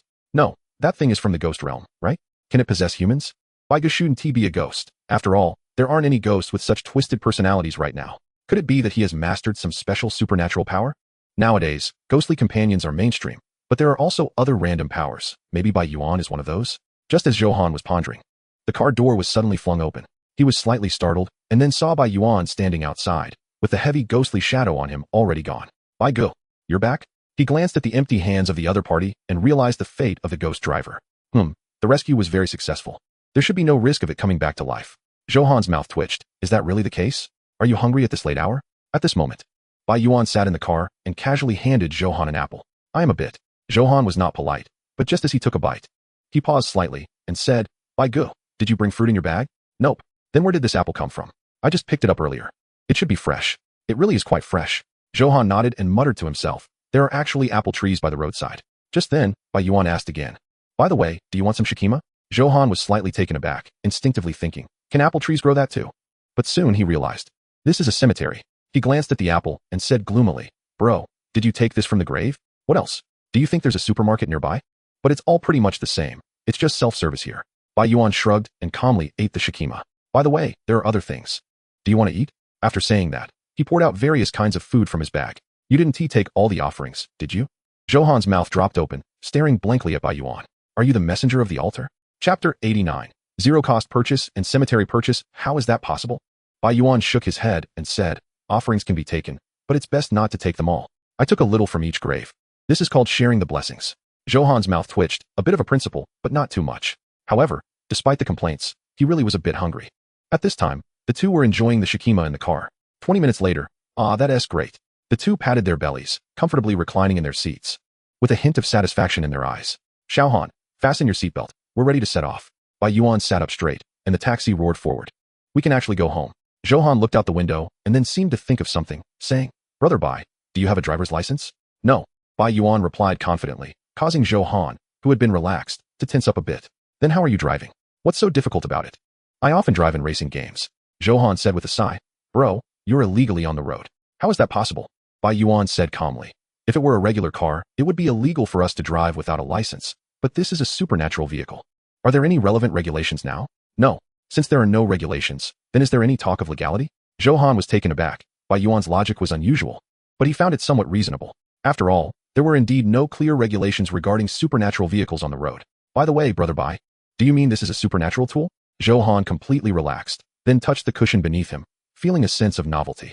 Of course, Bai Yuan nodded, saying, it has the aura of a fierce ghost, a genuine supernatural tool. In fact, most supernatural tools are actually used by fierce ghosts. Then aren't we in luck? Such a large supernatural item, and it's a car. They didn't see any vendors selling this stuff at the black market tonight. Besides, in the world of ordinary people, a car is considered a luxury item. In the supernatural world, wouldn't it just take off? Cannot sell it. Bai Yuan said regretfully, this thing can't be refueled. Why? Johan's eyes widened. If the car can't be refueled, isn't that essentially useless? It doesn't burn fuel. It consumes the supernatural power of the ghost driver. Can't we use our own power? No, I've tried it. Bai Yuan shook his head. The power of ghostly humans won't work, nor will any other fierce ghosts. Only a ghost driver can. Damn, so it's its exclusive mount? Pretty much. Unless we can capture a ghost driver to refuel it every day. Johan's mouth twitched. Realizing this was a bit unlikely. Capturing a ghost driver is not easy. It could cost more than the ghost car itself. Actually, there was another way. But Bai Yuan didn't mention it, which was to find a ghost face and buy the ghost driver, so he could refuel the car himself. However, that thing wouldn't be cheap and its combat power isn't high. Unless he was very wealthy, he wouldn't buy it. But you don't need to worry. The fuel in the car is enough for us to get home. Bai Yuan stepped on the gas, feeling quite good. Who would have thought that at the end of their journey home, they would have a late-night snack delivered right to their doorstep? In the late night, the suburban streets were empty, and the ghost taxi moved like a flash of lightning. The two rolled down the windows, enjoying the cool night breeze while cheering and shouting. That night, they visited the ghost market, killed people from the Dominator Society, and encountered a ghost driver. Such experiences indeed made the two boys feel quite unforgettable. And they were excited about the supernatural world and their future. Xiaohan, we're home. Bai Yuan stopped the car at the entrance of a community. Brother Bai, I'm going home first. Johan opened the car door, still a bit reluctant, as if he wanted to experience the thrill of the ghost car again. The car will stay with me for now. If there's a chance later, maybe I can refuel it. Bai Yuan saw through Johan's thoughts and said, okay, I'm leaving. Johan waved his hand and turned to enter the community. Xiaohan, don't you want to ask something? Bai Yuan suddenly called him back. After all, his battle state tonight did resemble a living ghost. What to ask? Johan was slightly taken aback, looking a bit puzzled. Are you not afraid that I'm a ghost? Is it important whether you are or not? Johan shook his head and said, at most. I would just change how I address you, calling you ghost brother? Bai Yuan was slightly taken aback, then burst into laughter. Obviously, for Johan, it didn't matter if he was a ghost, as long as he was Bai Yuan. Xiaohan waved his hand, turned, and disappeared into the community. It seems I should try not to be too high profile in the future, Bai Yuan muttered to himself. He hadn't expected that after swallowing 8 ghost crystals, a ghostly shadow would appear, but it shouldn't be a big problem. After all, not many people were paying attention to these things. Nowadays, ghostly humans were either busy making money, causing chaos, or killing ghosts. Who had time to pay attention to a student like him? Moreover, controlling a ghost was not his exclusive privilege. Certain special accompanying ghostly items could also summon fierce ghosts to fight for them. Thinking of this, Bai Yuan let out a sigh of relief. In just over 10 minutes, Bai Yuan successfully returned home. A bracelet, a fierce ghost, plus 10 ghost crystals. Bai Yuan lay on his bed, contemplating his gains, while muttering to himself, right, and there's also the 50 ghost crystals from Wang Qing. I wonder what kind of medicine the ghost driver will produce. With expectations in his heart, he fell into a deep sleep. On Monday morning, Bai Yuan yawned and arrived at school looking somewhat tired. Although he had rested for a day over the weekend, he still hadn't fully recovered. After all, Saturday night had been quite exciting. As soon as he reached the classroom door, he ran into Wang Li. Kid, did you go stealing last night? Wang Li asked when he saw Bai Yuan's state was off. I participated in 2 activities on Saturday night, one of which was a zero-cost shopping event. And I was a bit tired from rushing. Bai Yuan waved his hand, not explaining too much, and turned to enter the classroom. Zero-cost shopping, rushing? Wang Li was slightly taken aback, then seemed to think of something, saying, wait, don't tell me the chaos at the ghost market on Saturday was stirred up by you? As one of the supernatural leaders in Ping'an City, he naturally had some understanding of what happened that night. I was just a participant, not the organizer. Wang Li's mouth twitched. Organizer? You really know how to talk. However, hearing that he was just a participant, he breathed a sigh of relief. After all, the Wang family was not a force to be trifled with. By the way, you mentioned 2 activities? Where else was there chaos? His eyes showed confusion. Could it be that there was something in Ping'an City he didn't know about? The second activity was pretty similar, but it wasn't zero-cost shopping. It was cemetery shopping. Huh. What? Chapter 90. As long as it's not too outrageous. What's cemetery shopping? Wang Li was slightly stunned, then seemed to react, saying, did you rush into a graveyard? What do you mean rush? Bai Yuan waved his hand and said, don't worry. Teacher, it's nothing serious, no need to worry. Nothing to worry about. You are my student. Wang Li glared at him and said, by the way, if you get wanted by the paranormal department in the future, don't say you're my student. Bai Yuan's mouth twitched. The first half of the sentence was quite touching, but the second half clearly drew the line. All right, back to the classroom. I have something important to announce. Important? What is it? Bai Yuan raised an eyebrow, but didn't he ask further, turning back to his seat. Half an hour later, Wang Li came from Ghost Class 1 to Ghost Class 2, looking like he was going to announce something. Hey, classmates. Let me briefly talk about something. Over the weekend, we received a task from above that may require everyone's participation. Of course, it has nothing to do with ghosts. Upon hearing this, most people breathed a sigh of relief. As long as they didn't have to go to a supernatural scene, they were fine with anything. Recently, there have been many ghostly incidents in Ping'an City, causing some chaos in the whole city, and since the year-end is approaching, to ensure the common people can have a good new year, we hope everyone can help restore order in Ping'an City. Is it related to the ghostly people? Bai Yuan was slightly taken aback, but he understood a bit more. Nowadays, due to the Ghost River incident, Wang's family and the Rulers Association and other forces have come, and many ghosts from other places have arrived, leading to a mix of good and bad in Ping'an City. Ghostly people might not care, but it inevitably affects the lives of ordinary people. The official will provide you with all the information on the targets. You all need to cooperate with the Public Security Bureau to arrest them. If they are dangerous targets, you can kill them on the spot. Upon hearing this, everyone was shocked, not expecting it to involve killing. They had been ghostly people for more than 2 months now, and their mindset had naturally changed, but asking them to kill was still a bit hard to accept. Seeing the expressions of the crowd, Wang Li couldn't help but shake his head. This group was still growing too slowly. His gaze landed on the calm Bai Yuan, and he felt a bit emotional. Although this guy was a bit odd, he had to admit that his adaptability to the new era was really fast. Everyone, don't be too soft-hearted. Wang Li said lightly, since they are dangerous targets, they must be evil people with lives on their hands. You can actually treat these ghostly people as ghosts. In fact, the official task was not only to restore order in Ping'an City, but also to train the school's ghostly people. Nowadays, everyone's growth speed is too slow. If they were to use malevolent ghosts as trial targets directly, the death rate would be too high. However, criminal ghostly people are an excellent target. They can address public security issues without being too dangerous, effectively serving the purpose of training. Ping'an City is just a pilot. If the results are good, major cities across the country will follow suit. Additionally, there will be rewards. This time, the official has invested heavily. Wang Li said, as long as you can capture or kill a criminal, you will receive rewards in ghost crystals. Upon hearing this, everyone's expressions changed, and excitement filled their eyes. What they desired most now was to become a spell-using ghostly person and comprehend their first spell technique, and ghost crystals were an essential resource. This action plan will end by the end of this year. I hope everyone can successfully break through to the first spell before the new year. Wang Li looked deeply at everyone and added, also, next year, there may be class division issues. The strong will be placed in the special class, while others may be reorganized with the intelligence class. The crowd was taken aback, feeling a sense of urgency. Currently, there is no ranking in the school's ghostly classes. They are randomly assigned. But from Wang Li's words, it was clear that they were going to extract the elites. If they were eliminated, They would be mixed in with the intelligence class, which would undoubtedly be a blow to them. Are we starting to be graded? Bai Yuan was slightly taken aback, but wasn't he too surprised? After nearly half a year, it was already possible to see people's talents. With the current scarcity of supernatural resources, it was naturally impossible to cultivate too many people. Soon, Wang Li handed out a roster to everyone, recording all target individuals. Teacher Wang, are there no targets for those with the first spell? Bai Yuan frowned and asked proactively. The rest of the class turned their gazes toward him. But no one thought he was showing off. After all, Bai Yuan was the strongest in class too. As of now, no. Wang Li shook his head and said, this task mainly targets the majority of students who have not broken through to the first spell. There cannot be any targets for those with the first spell. Moreover, among those causing chaos, very few have the first spell. Is that so? Bai Yuan's eyes showed a hint of disappointment. He understood that this task was open to the public and couldn't be tailored specifically for him. Alright, that's about it. If you have any questions, you can come to the office to ask. Wang Li looked at everyone and said, I hope you can take this assessment seriously. It may affect the direction of your lives. The crowd nodded. Just for the ghost crystals, it was already worth their all-out effort. Bai Yuan, come out for a moment. Wang Li glanced at Bai Yuan below, then turned and left the classroom. You called me? Bai Yuan was slightly taken aback, placing the roster on the desk and hurriedly following him. This time, take this task seriously. It's best to give it your all. Wang Li's expression was serious as he quietly reminded him. Isn't that a bit much? Bai Yuan shrugged. Teacher, if you want me to give it my all. Isn't that just a pure dimensionality reduction strike? With his current strength, he wouldn't have any trouble dealing with someone at the first spell level. Seeing that he was a bit nonchalant, Wang Li reiterated, next year's class division will take this task as performance into account.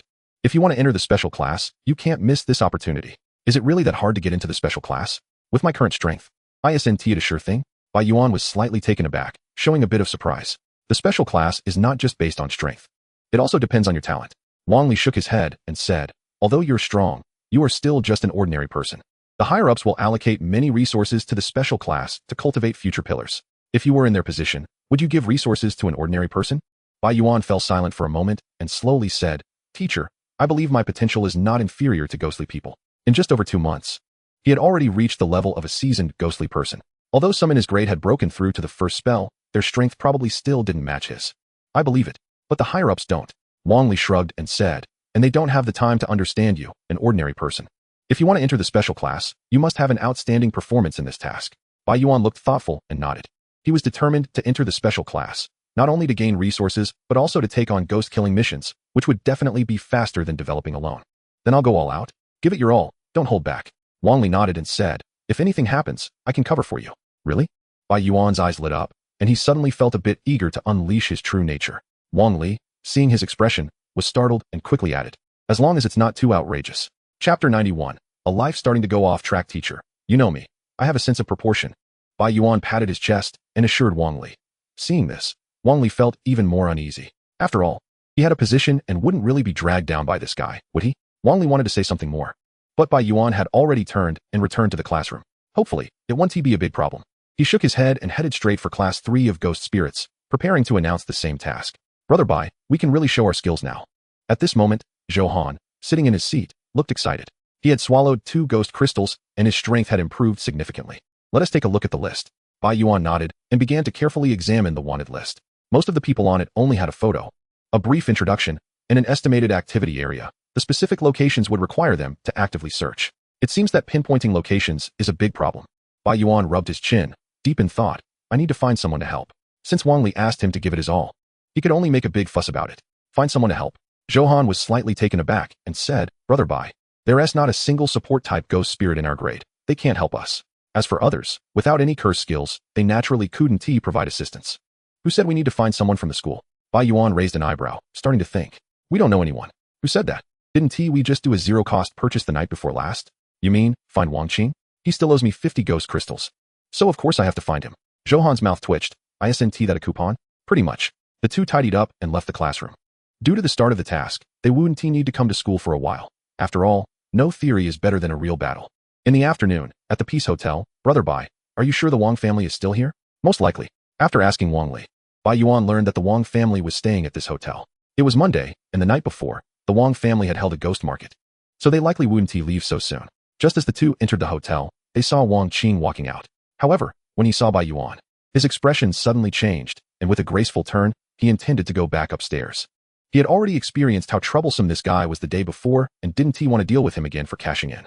Although the Wang family didn't lack 50 ghost crystals, if he really gave it to the other party, he would be laughed at by his elders back home. Wang Qing, Bai Yuan called out loudly, having spotted him early. Wang Qing paused for a moment, but his footsteps didn't stop. However, at that moment, Bai Yuan charged forward and appeared right in front of Wang Qing. Huh. Wang Qing was startled, not expecting the other party to be so fast. Big brother, what exactly do you want? Wang Qing sighed, regretting not dealing with Jia Yuan sooner. Otherwise, he wouldn't have encountered this guy. I'm actually here to ask you for a favor. A favor? Wang Qing was slightly taken aback, and then said, the Wang family never helps for free. As long as it wasn't about cashing in, everything could be discussed, as he actually wanted to get to know Bai Yuan. Of course. Bai Yuan nodded, anticipating this. They had only met once, so it wasn't really a friendship. What can you offer me? Aren't you still owing me 50 ghost crystals? Wang Qing's expression darkened. How do I explain to you that it's a coupon, not cash? And besides, I gave that to you. How did it suddenly become that I owe you? Also, how much is this worth? After saying that, Bai Yuan took out a jade pendant, which was the only gain from the zero-cost purchase the night before. This thing? Wang Qing raised an eyebrow, holding it in his hand. Bai Yuan explained lightly. It's a supernatural item that can keep a person calm and reduce their fear level. Yesterday, during the weekend, he had already researched the pendant's function. The only pity was that it had no effect on him. He originally wanted to give it to Zhou Han, but the latter refused, believing that using the pendant would hinder his mental growth. It's worth about 7 or 8 ghost crystals. Wang Qing played with it for a while, and then said, all right, tell me what you want me to help with. Bai Yuan replied straightforwardly, find someone. Just that simple. Wang Qing rubbed his chin and muttered to himself, that's no problem. Let us set the price first. 1 ghost crystal for each person I find, and I can find 8 people for you. That's too expensive. Bai Yuan's mouth twitched, and he said again, I only want to find ghost spirits below 1 curse level. Huh, why do you want to find such weaklings? Zhou Han beside him suddenly fell silent. He felt Wang Qing was being a bit rude. To earn some performance. Wang Qing shook his head and said, are you looking for people within Ping'an City? Basically. Then I can find you 50 times. Once it exceeds that, it's a different price. No problem. Bai Yuan nodded and said, but can you handle it? Are you kidding? Wang Qing scoffed, his mind moving as he summoned a gold coin instantly. The coin hovered around his fingertips, emanating a strange and powerful supernatural aura. Zhou Han's expression changed slightly, and he couldn't help but step back a few paces, while Bai Yuan remained calm, staring intently at the gold coin, slowly saying, is this real gold? Wang Qing opened his mouth slightly. What's wrong? Are you planning to sell it secretly? However, seeing Bai Yuan so calm, he was also subtly surprised. The other party actually ignored his supernatural intimidation. Wang Qing was willing to help him not just for the 7 or 8 ghost crystals, but as an investment in Bai Yuan. On Saturday night, when Bai Yuan intercepted Jia Yuan, he displayed at least 1 curse level of strength. But Wang Qing couldn't see through his ghost spirit level at the time, and didn't even know about his companion ghost. Out of curiosity yesterday, he used the ghost gold coin to calculate Bai Yuan's ghost spirit level, which indeed surprised him. It turned out to be an ordinary person. But how could an ordinary person stop Jia Yuan? In Wang Qing's view, there was only one possibility. The grade of Bai Yuan's companion ghost exceeded that of his ghost gold coin, causing him to be unable to calculate it. For a moment, Bai Yuan was filled with mystery in his heart. Now that it was just a small matter of finding someone, he was naturally happy to help, especially since the other party had offered a supernatural item as compensation, which was equivalent to a free investment. As a businessman, how could he refuse? But what he didn't know was that this investment would lead his life down a different path. Chapter 92, Bai Yuan the mental patient at this moment. Wang Qing wore a confident smile and said, all right, tell me who you want to find first. Zhang Fengxian, 28 years old, from Ping'an City. As Bai Yuan spoke, the gold coin in midair began to shine brightly, with waves of supernatural energy spreading, as if it were probing something. Soon, Wang Qing's mind stirred, and 2 ghost crystals flew out from his sleeve, whispering, spirit communicating ghost coin, money must respond. Huh. Bai Yuan was slightly taken aback and asked in confusion, why does having money require contraception? Wang Qing staggered, nearly kneeling down on the spot. He glared at the other person and said, I said must respond. You can mishear something this close, and it's so ridiculous. Bai Yuan scratched his head and said, you continue. Before long, the light on the gold coin dimmed, and at the same time, Wang Qing received the information, he is nearby. Wang Qing's expression became serious as he said, on a street, next to the Huali Shopping Mall's public restroom. By the way, it's the 5th stall in the men's restroom. Bai Yuan and Zhou Han were both utterly shocked, their eyes filled with disbelief. Can you really calculate that in such detail? He probably won't leave that street for a short time. If you want to find him, you can go now. Wang Qing shrugged and said casually. For him, finding such low-level ghostly individuals was not a big problem, especially since the specified area was Ping'an City, which reduced the difficulty significantly. Bai Yuan and Zhou Han exchanged glances, already prepared to take action. Wang Qing spoke again. By the way, add me on Chaoxin. I might leave Ping'an City soon. If you need to find someone, just contact me on my phone. Okay. Bai Yuan added him as a friend, and then quickly left. Wang Qing watched the two departing figures, a hint of contemplation in his eyes. I really am a little business genius. He touched the gold coin in his hand, feeling a bit pleased to have given Bai Yuan a favor without any cost. If only this guy could be a bit more normal. He shook his head. Just hearing about 50 ghost crystals made his head hurt. In the public restroom on Anha Street, the fifth stall, Zhang Fengxian was cursing. This damn planet has no gravity.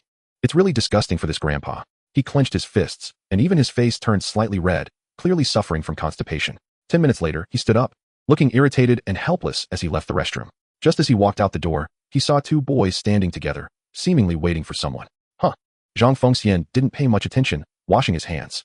At that moment, one of the boys began to mutter to himself. Zhang Fengxian, 28 years old, ghostly individual.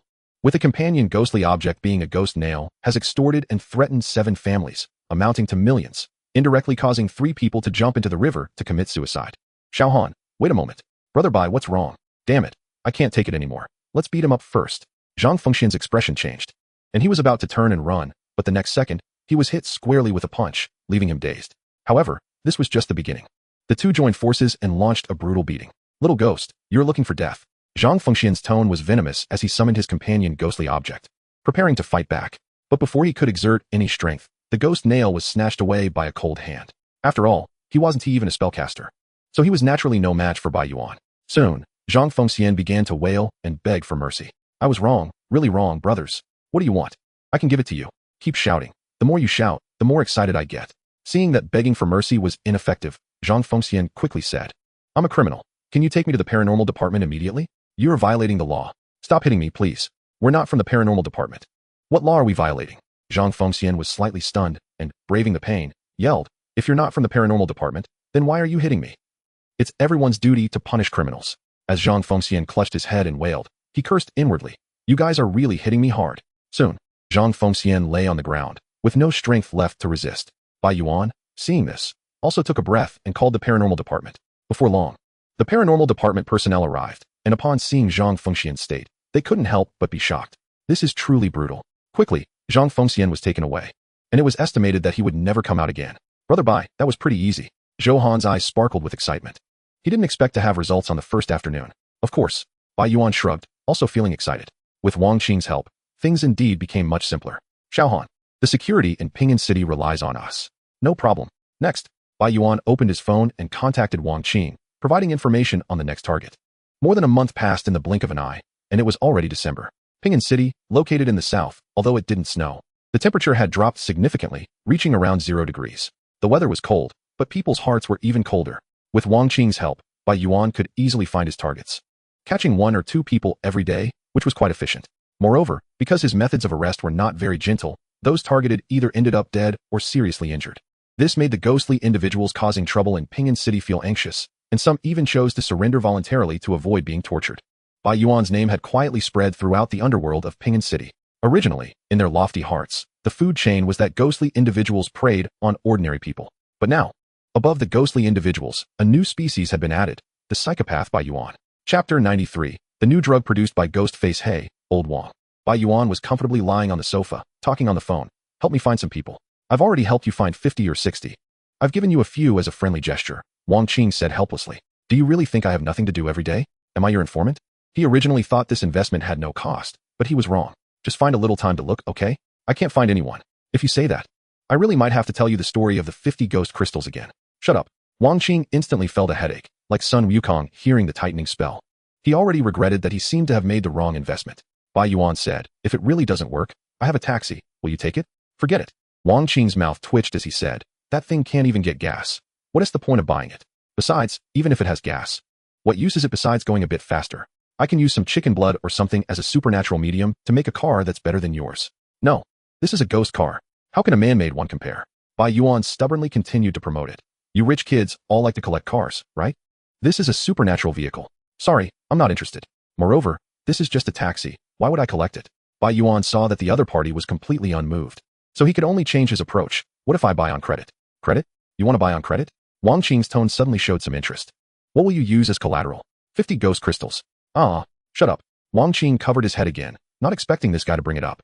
If that's not enough, I can use my character as a guarantee. That should be acceptable, right? That's not as good as using a coupon. Bai Yuan twitched his lips and said, what do you mean? Don't trust my character? What do you think? Wang Qing retorted, then thought for a moment and said, "How about this? I'll help you this time. And if I need anything in the future, you have to help me once." "Well, that's acceptable. All right. It's settled." Wang Qing nodded. He didn't expect Bai Yuan to do much now, but it might be useful in the future. "Go ahead. What is the target's information?" Li Chong, 32 years old. Soon, a surprised voice came from Wang Qing's side. "He is a one-curse ghost spirit." "One curse? No way." Bai Yuan was also slightly taken aback. The information from the paranormal department didn't say it was a one curse. "It's definitely a one curse. The paranormal power I consumed was clearly different." Wang Qing's tone was certain, and then he said, "According to the normal procedure, I should raise the price. But let us skip that today. More quantity without raising the price, okay?" He was worried that if he mentioned raising the price again, this guy would pull out the coupon again. Soon, Wang Qing revealed Li Chang's specific location. "Thanks." Bai Yuan hung up the phone and turned his gaze to Zhou Han beside him. "Xiao Han, we're ready to move out. He found the big fish." Since even the paranormal department didn't know the other party's true strength, it was clear that Li Chang was hiding very deeply. If he could kill him, it would be a significant contribution. "Teacher Wang, just wait for me to shine on the stage." Bai Yuan licked his lips. Given his current contributions, he was already undoubtedly the first, but he hadn't reached the level of shocking the paranormal department yet. "Brother Bai, are we leaving now?" Zhou Han glanced at the night outside the window. Due to their mission, the two were once again living together. Time waits for no one. The security of Pingan City needs us. Soon, the two put on jackets and hurried out. In Pingan City, Nanshan District, at an abandoned factory, "Brother Bai, are you sure the target is inside?" Zhou Han squinted, looking into the dark factory ahead. "It doesn't seem like there's anyone inside." Wang Qing's calculations shouldn't be wrong. After all, it was just a one-curse ghost spirit. Bai Yuan frowned slightly, becoming more serious. "Let us go take a look first." The two quietly approached the abandoned factory, hidden by the night. Soon, Bai Yuan stopped his steps and looked towards the factory. "I'll check the situation first." Although he was quite confident in his own strength, a necessary caution was still required. His expression shifted, and a chilling aura spread out from within him, seeping towards the factory ahead. This was a new method he had developed. Although he still couldn't fight, it could detect the life force ahead, serving as a reconnaissance method. Moreover, since the cold aura was not threatening, very few would notice, thinking it was just a sudden chill. The Yin ghost had no intelligence, naturally. Reviving the glory of Yin energy relied on Bai Yuan. One person, two people, three people. Bai Yuan's brows furrowed, and his expression gradually became serious. There were actually dozens of life forces in the factory. Could they be ordinary people caught by Li Chang? Zhou Han pondered. The information above shows that he captures ordinary people to kill. He is a dangerous target that can be eliminated. Not likely. Bai Yuan stroked his chin and said, "My Yin energy tells me that everyone has paranormal power. They are indeed ghost spirits. Could it be that I've caught a whole team?" But the paranormal department didn't say anything about that. What he didn't know was that Li Chang originally operated alone. But because this guy gave off too much pressure, the troublemakers began to band together for warmth. Just then, Bai Yuan's expression shifted, and he looked towards the factory gate not far away. He patted Zhou Han's shoulder, signaling him to crouch down and hide in the weeds like him. At the entrance, a person dressed in a black coat was walking towards the factory. He glanced around cautiously before carefully walking inside. "Looks a bit familiar." Bai Yuan used the moonlight to barely see the person's face. His heart shifted as he took out the paranormal department's pamphlet and quickly found the person's photo, muttering, "Lu Xiaoqing, sure enough, he is also one of the targets. Brother Bai, it seems that group of criminals has gathered here." Zhou Han's eyes had a hint of killing intent. What do we do? Go in and kill them directly? Bai Yuan's heart was also a bit excited. If they could capture them all, wouldn't that be a huge achievement? Don't rush. He forced himself to remain calm. Let us not talk about whether we can defeat them. With just the two of us, we might not be able to catch them all. After all, even if they couldn't fight back, they could still run. Dozens of people could easily get away with one or two. Should we call for help? Notify the paranormal department? No need. Bai Yuan shook his head. If he let people come to help arrest them, he would only get credit for reporting information, which wouldn't be enough to shine on the stage. Let us use some tactics. He opened his backpack and took out a large black capsule. Chapter 94. Death is knocking at the door. The black capsule was a new type of drug produced by the ghost face after digesting the ghost driver. Like the previous giant syringe, this was not used to amplify oneself, but to affect the enemy. Brother Bai, what is this? Zhou Han was slightly startled. Why do I feel like it's a small missile? Pretty much, it's a new type of gas bomb. Bai Yuan smiled slightly, to ensure nothing goes wrong. Let us poison them directly. But Xiao Han, do you think this might be a bit? Bro, Zhou Han immediately interrupted. They are criminals. We naturally don't have to talk about any martial ethics. Just use it all you want. I meant, do you think it might be a bit too wasteful? Zhou Han's lips twitched, realizing it was this meaning. He thought Bai Yuan was feeling it was a bit unfair, but it turned out he was overthinking. Forget it. Let us ensure nothing goes wrong. Bai Yuan shook his head and steeled his heart. The black capsule in his hand was specifically designed to target ghost spirits, capable of fully suppressing them, and even the accompanying ghostly creatures would find it difficult to summon. It could be said to be a super weapon against ghost spirits. Xiao Han, You back off a few dozen meters. As soon as Bai Yuan finished speaking, Zhou Han's figure was already nowhere to be seen. His expression was startled. He saw Zhou Han had already retreated over 100 meters away and was waving at him, indicating he had hidden well. He shook his head and carefully opened the capsule in his hand. In an instant, an invisible aura rapidly evaporated and permeated towards the factory ahead, colorless and odorless. It was simply an essential remedy for home travel, murder, and arson. It all depended on your effect. Bai Yuan remained standing in place. He wasn't a ghostly spirit. And since he was one with the ghost face, he naturally couldn't be affected. Just as Bai Yuan was poisoning outside, the factory inside was quiet. The pale-faced Li Chong was fully focused, waving his hands as he pulled at translucent threads. With his movements, the corpse standing in front of him gradually began to exhibit a hint of spirit, as if it had been given life. The ghostly spirits beside him watched Li Chong intently, their eyes filled with surprise. The corpse before Li Chong was no ordinary one. It had the beautiful head of a woman but a robust man's body, with legs as thin as a child's, yet its hands were wrinkled, clearly belonging to an elderly person. Evidently, this was a stitched-together corpse made from different body parts of various individuals. Due to his insufficient skill, Li Chong specifically used living body parts instead of choosing already decayed corpses. This was precisely Li Chang's goal of capturing ordinary people. The corpse before him gradually showed a hint of spirit, and its eyes began to sparkle. Just when everyone thought they were about to witness the resurrection of the corpse, the thread in Li Chang's hands suddenly made a sound, and then broke. The corpse instantly collapsed to the ground. Without the maintenance of supernatural power, it even fell apart, with blood spilling everywhere. Another failure. Li Chang's face darkened as he glanced at the ghostly spirits beside him and said in a commanding tone, "Keep bringing me ordinary people. I must succeed." Some people looked uneasy and cautiously said, "Li Go, the situation outside is too tight right now. It's hard to catch ordinary people. And that mental patient has been wandering around Ping'an City. What are you afraid of? It's just a ghostly spirit from a school." Li Chang's gaze was vicious as he coldly replied, "Aren't you here to deal with him? I'm asking you to catch people, not just for myself, but to draw him out and help you completely eliminate that disaster." Everyone fell silent. While the reasoning made sense, they were mainly afraid of getting caught in the act. At that time, Li Chong wouldn't be around, and they would be left helpless. "Li Chong, maybe we should take a break for a while." Just as the atmosphere became tense, a man spoke up. "It's almost New Year. Catching a few lab rats shouldn't be too difficult, right?" His tone was calm, lacking any respect, clearly indicating he was on the same level as Li Chong, also a ghostly spirit. Li Chong contemplated for a moment before saying, "Fine. Let's take a break for now, but not for New Year. At most, we can rest for 2 days. On the third day, I must see 5 living, ordinary people in front of me." As soon as these words came out, everyone showed expressions of distress and immediately collapsed. "I won't cut you a single cent." Li Chong coldly glanced at everyone and said, "Isn't this faster than your deceitful schemes, kidnappings, and extortion?" Everyone fell silent. Upon hearing this, they were not too resistant. Everyone in the factory had helped Li Chong catch people and was already on the pirate ship, unable to get off. "As long as I succeed, you can follow me into the Dominators Association. At that time, no one will be able to touch you."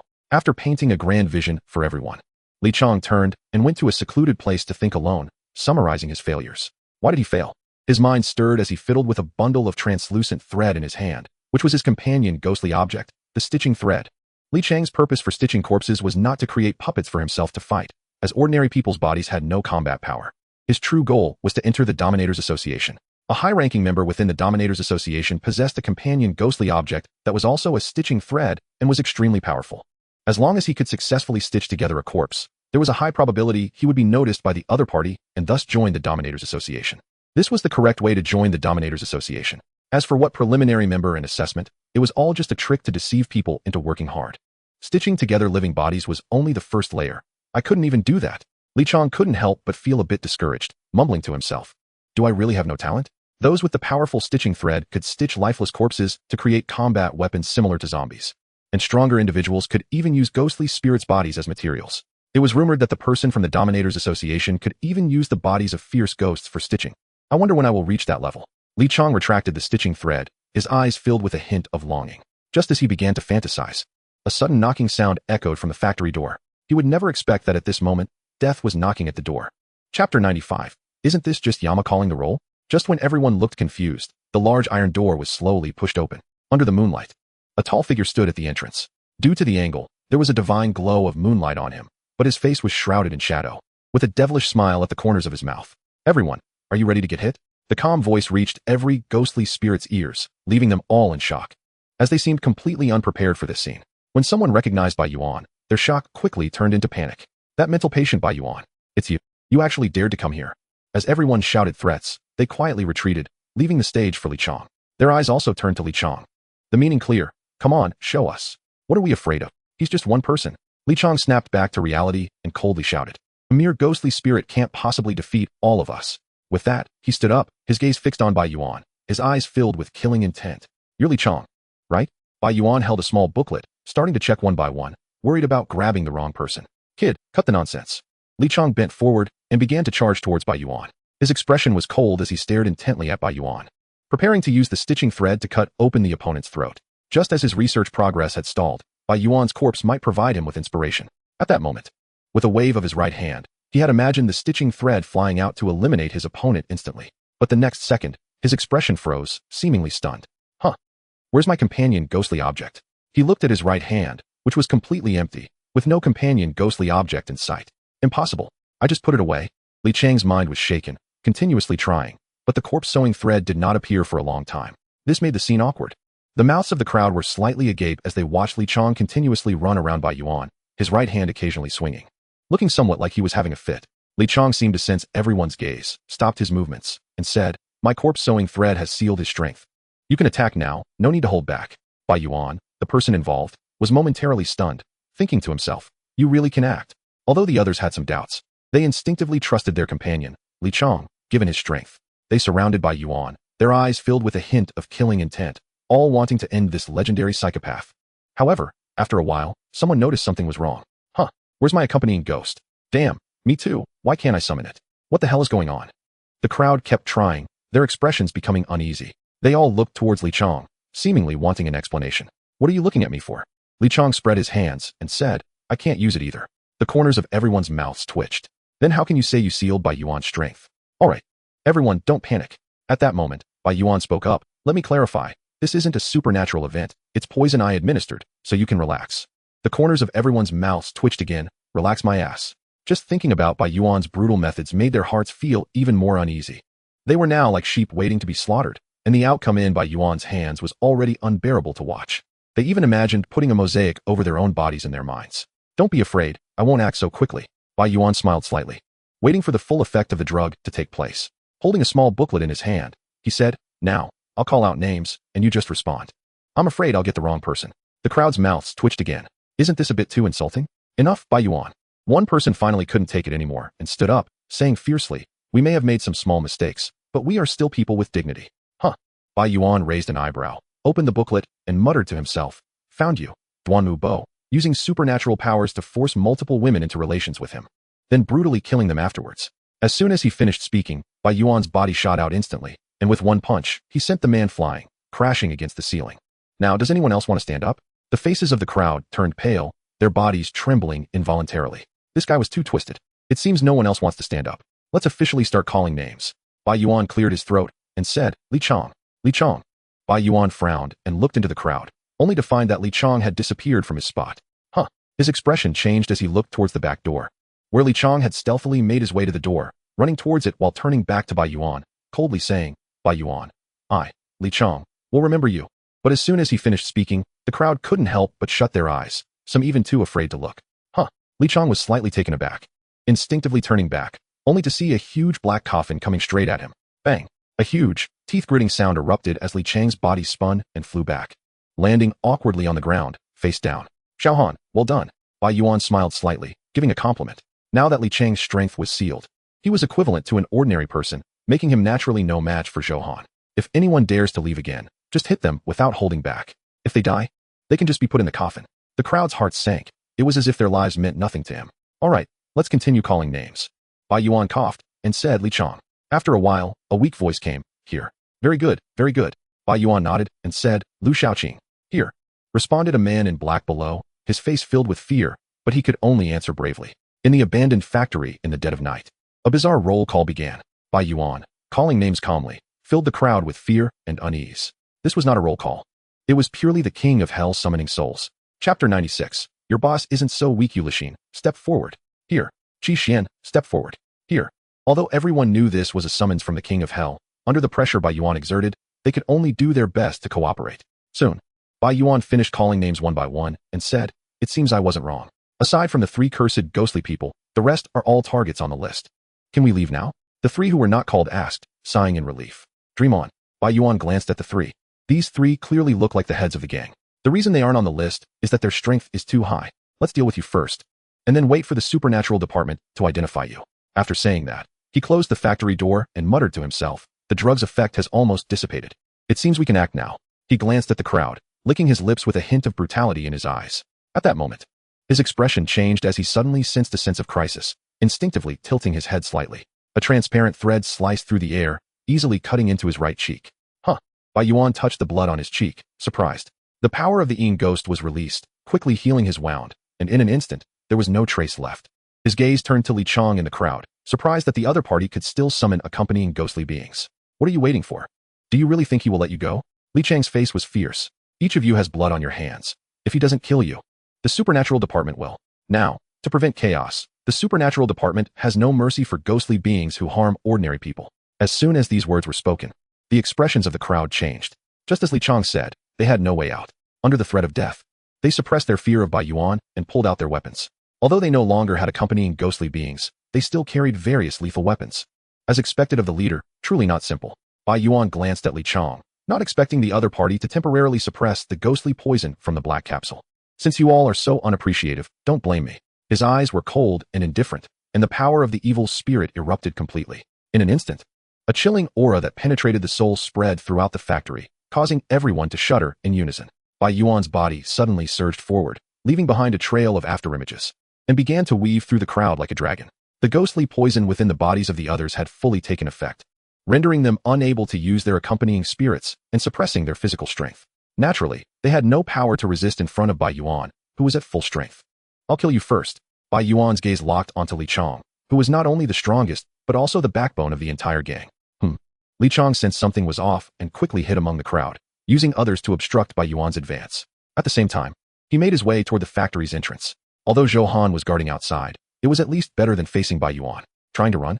Bai Yuan's eyes narrowed slightly. Anyone who stood in his way was sent flying with a punch. With such a brutal advance, Li Chong barely managed to escape a short distance before being caught directly by Bai Yuan. Swoosh!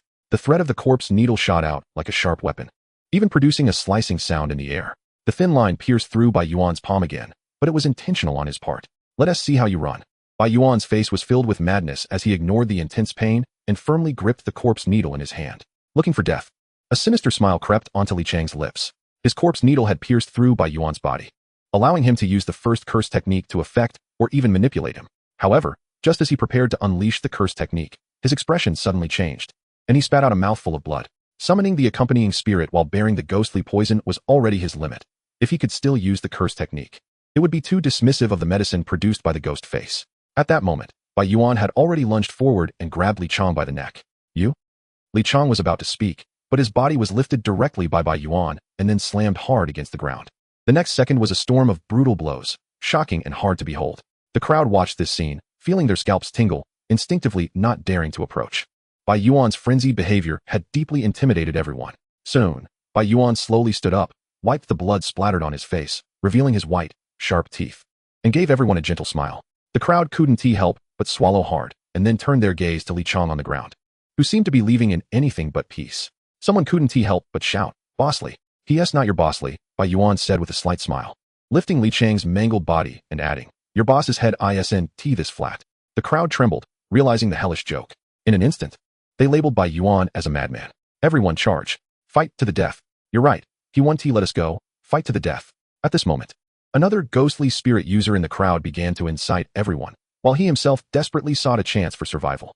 Bai Yuan looked at the crowd rushing towards him and charged forward as well, like a tyrannosaurus among sheep. Meanwhile, Zhou Han was carrying a black coffin, focused on preventing any escapees.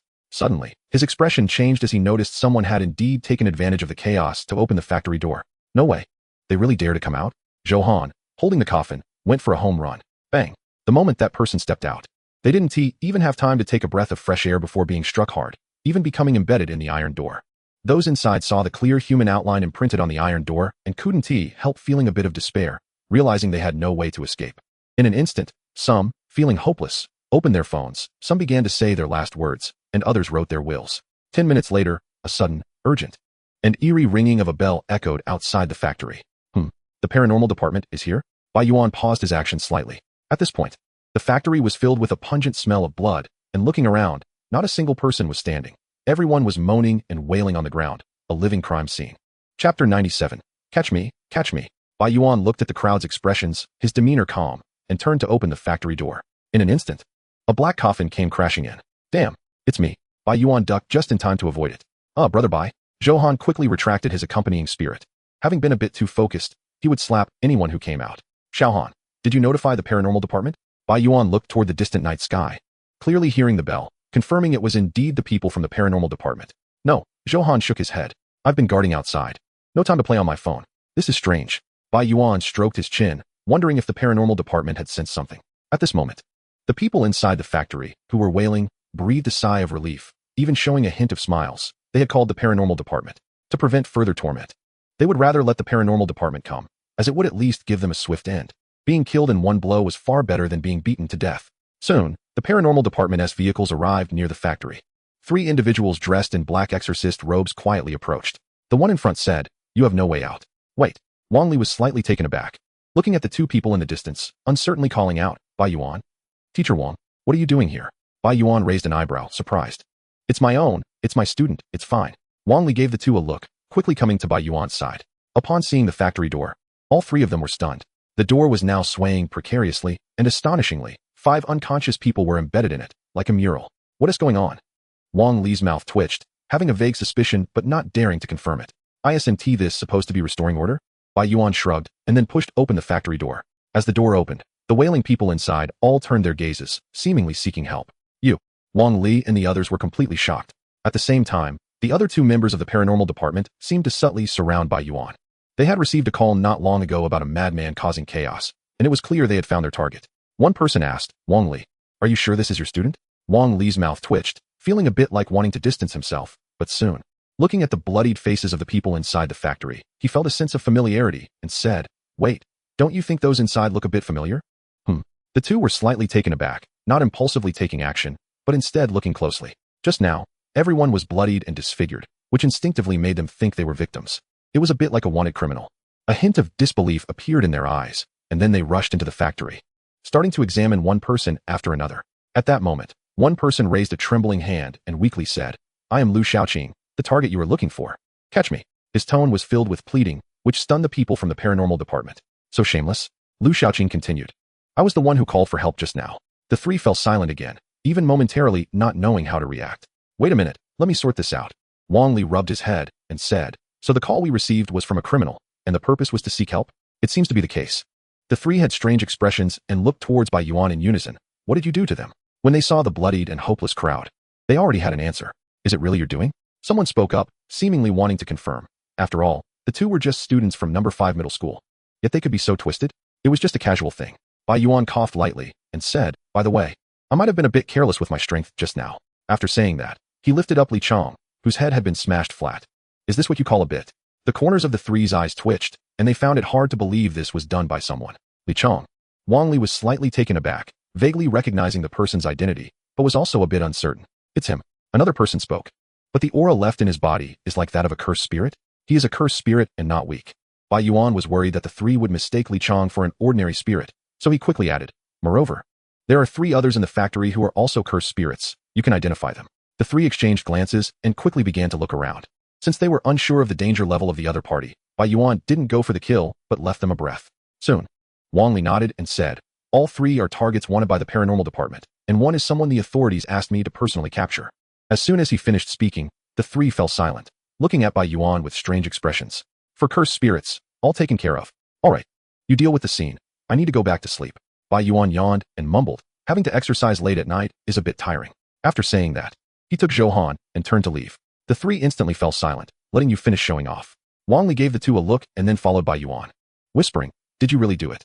"Teacher Wang, of course, otherwise how would they have fought among themselves? I just happened to take advantage of it." Wang Li fell silent for a moment. "You've really made a contribution. Your tone is a bit firmer now. How did you do it?" He had only glanced briefly and estimated there were over 30 people, plus 4 cursed spirits. This kind of lineup was already beyond what a single curse could handle. After all, the others, even if weak, were still spirits and had combat power. "I just made a slight move. It was already beyond what a single curse could resist." Bai Yuan's expression was calm, and then he raised an eyebrow and said, "By the way, I'll report it like this. My spot in the special class should be secure." "Secure my ass." Wang Li's mouth twitched and said, If that's the case, someone will probably come to investigate you. Why? You, an ordinary person who has just been involved in the paranormal for 3 months, can take down so many spirits. Who would believe that? Wang Li glared at him. This level of strength was even stronger than his own. Will someone really come to check me? There's a high probability. Bai Yuan shrugged and honestly said, okay. I poisoned them. No wonder, Wang Li muttered, his eyes showing a hint of realization. But where did you get the poison? Even spirits would fall for it. Weren't you at the zero-cost purchase last time? I casually bought some. Bai Yuan shrugged. He had already thought of his explanation. The people at the ghost market were a mixed bag, and the scene was so chaotic that it would be impossible to investigate anything. Wang Li's mouth twitched. He really managed to get something good. Chapter 98. Oh no, have I become a criminal? By the way, teacher, based on my current record, can I enter the special class now? Basically, it's not a problem. Wang Li nodded. He wanted Bai Yuan to shine, but this guy was shining too brightly. Coupled with previous achievements, Bai Yuan and his companion had arrested nearly 100 troublemakers in just over a month, which was a bit beyond human limits. Please help me apply for the rewards as well. Apart from being able to enter the special class, this time's cleanup task would also result in the paranormal department issuing a large number of ghost crystals, which he was determined to obtain. Don't worry, you won't get less. Wang Li nodded and then said, all right, you go back and rest. He turned and headed towards the abandoned factory, clearly preparing to help deal with the scene. If it wasn't he dealt with quickly, if someone saw it, they would surely think it was a murder scene of some perverted ghost. Brother Bai, how many ghost crystals do you think we can get? It shouldn't be few. This time's task didn't specify how many ghost crystals would be awarded for catching one person. It would be distributed based on overall performance. However, the two of them would definitely receive the most. Otherwise, it would be a blatant cover-up. Xiaohan, let us enjoy the good life together. The two linked arms and left the place. 3 days passed in the blink of an eye, and the spirits returned to the classroom to gather again. As per usual, they would return to school every so often, firstly to check if any students had encountered trouble, and secondly to update the target handbook. After all, people were captured every day, and new troublemakers would appear, so the paranormal department would naturally update in a timely manner. This cleanup task was nearing its end. Wang Li stood at the front and said, the newly appeared targets are getting fewer and fewer. Everyone hang in there, and let us strive for a good new year. After saying that, he distributed the new handbook. Compared to the first handbook, this one was much thinner, clearly indicating that their cleanup plan was effective. I can still find time to grab some rewards. Bai Yuan was no longer under any pressure, after all. Wang Li had said that his entry into the special class was not unexpected. If he couldn't enter the special class with this record, that would be a bit excessive. Just then, Zhou Han, who was flipping through the handbook, said with a hint of surprise, Brother Bai, there's actually someone with the same name as you. Bai Yuan was slightly taken aback and looked towards Zhou Han, saying, no way, I'm not a common name. Really, don't believe me? Look. Zhou Han moved the handbook over, and Bai Yuan also looked, reading aloud. Bai Yuan, 18 years old, accompanying ghost unknown, violent temperament, has seriously injured nearly 100 people. Capture can be implemented. Bai Yuan was slightly taken aback. Something about this description felt off. His brows furrowed as he flipped to the next page and saw his own photo. Isn't this me? Zhou Han was also momentarily stunned and couldn't react. Wait, Bai Yuan's mouth twitched. Am I a wanted criminal now? Who do I talk to about this? At that moment, the rest of the class also had strange looks, all staring at Bai Yuan, clearly having flipped to the same page. Seeing the eager expressions on their faces, Bai Yuan felt a headache coming on. Teacher Wang. He quickly called out to Wang Li, who was about to leave. Wait. There's a picture of me in here. No way. Wang Li was slightly taken aback, opened the booklet, and indeed saw Bai Yuan's photo. At this moment, Wang Li was also completely dumbfounded. Teacher, don't tell me you've never seen this booklet? I'm so busy. Who has the time to look at this stuff? Wang Li replied. Isn't this compiled by your department? Wang Li rubbed his nose and said. It is indeed compiled by the paranormal department, but I'm a combat personnel. It has nothing to do with me. Don't be anxious, I'll ask about it. Make it quick. Bai Yuan rubbed his head. If this isn't clarified, all the ghostly beings in the city will probably come after me. Minister Liu, help me check something. It's urgent. Wang Li clearly understood the seriousness of the matter and immediately called the head of the paranormal department in Ping'an City. Soon, with a strange expression, Wang Li spoke. The intelligence department made a mistake. Bai Yuan's mouth twitched. How can they make a mistake? I'm a perfectly legal citizen. I've asked. It's because too many people have reported you recently, Wang Li explained helplessly. According to the intelligence department, it's because of those troublemakers you've captured. You know, they also have their own network. Bai Yuan's mouth opened slightly. So you're saying I've been jointly boycotted by the criminal world of Ping'an City? Looks like it. Wang Li also found it utterly absurd, after all these years. This was probably the first time such a thing had happened. Why not just arrest them directly? They're not stupid. It's all common folks reporting you. Bai Yuan scratched his head, then seemed to think of something. Wait, doesn't the intelligence department review this? They just put me up like this? The paranormal department of Ping'an City was newly established, so their operations probably weren't very refined. Maybe it was even an intern. Wang Li gave a knowing look and said, So you understand. Bai Yuan's expression froze. Was this the reason it was so ridiculous? Then help me clarify this. He raised an eyebrow, saying, if someone really comes to arrest me, I can only defend myself. Wang Li's expression changed. Thinking about this guy's methods was alarming. If it really came to self-defense, it would be hard to determine who was at fault. Don't worry, I'll notify the intelligence department right now. Wang Li dialed the phone again and sent someone to retrieve the booklets that had just been distributed. Soon, with Wang Li's coordination, this farce came to an end. What is this all about? On the way home from school, Bai Yuan still found it quite absurd. Brother Bai, this is recognition of you. Johan comforted him from the side. Now you're probably quite famous in the criminal circles of Pingan City. I suggest you just declare yourself king. Bai Yuan's eyes widened. He didn't expect Johan to have such bold ideas. Xiaohan, your thoughts are very dangerous. No. We can persuade them to turn over a new leaf. Forget it, that's God's job. Bai Yuan shrugged. I'm only responsible for sending them to meet God.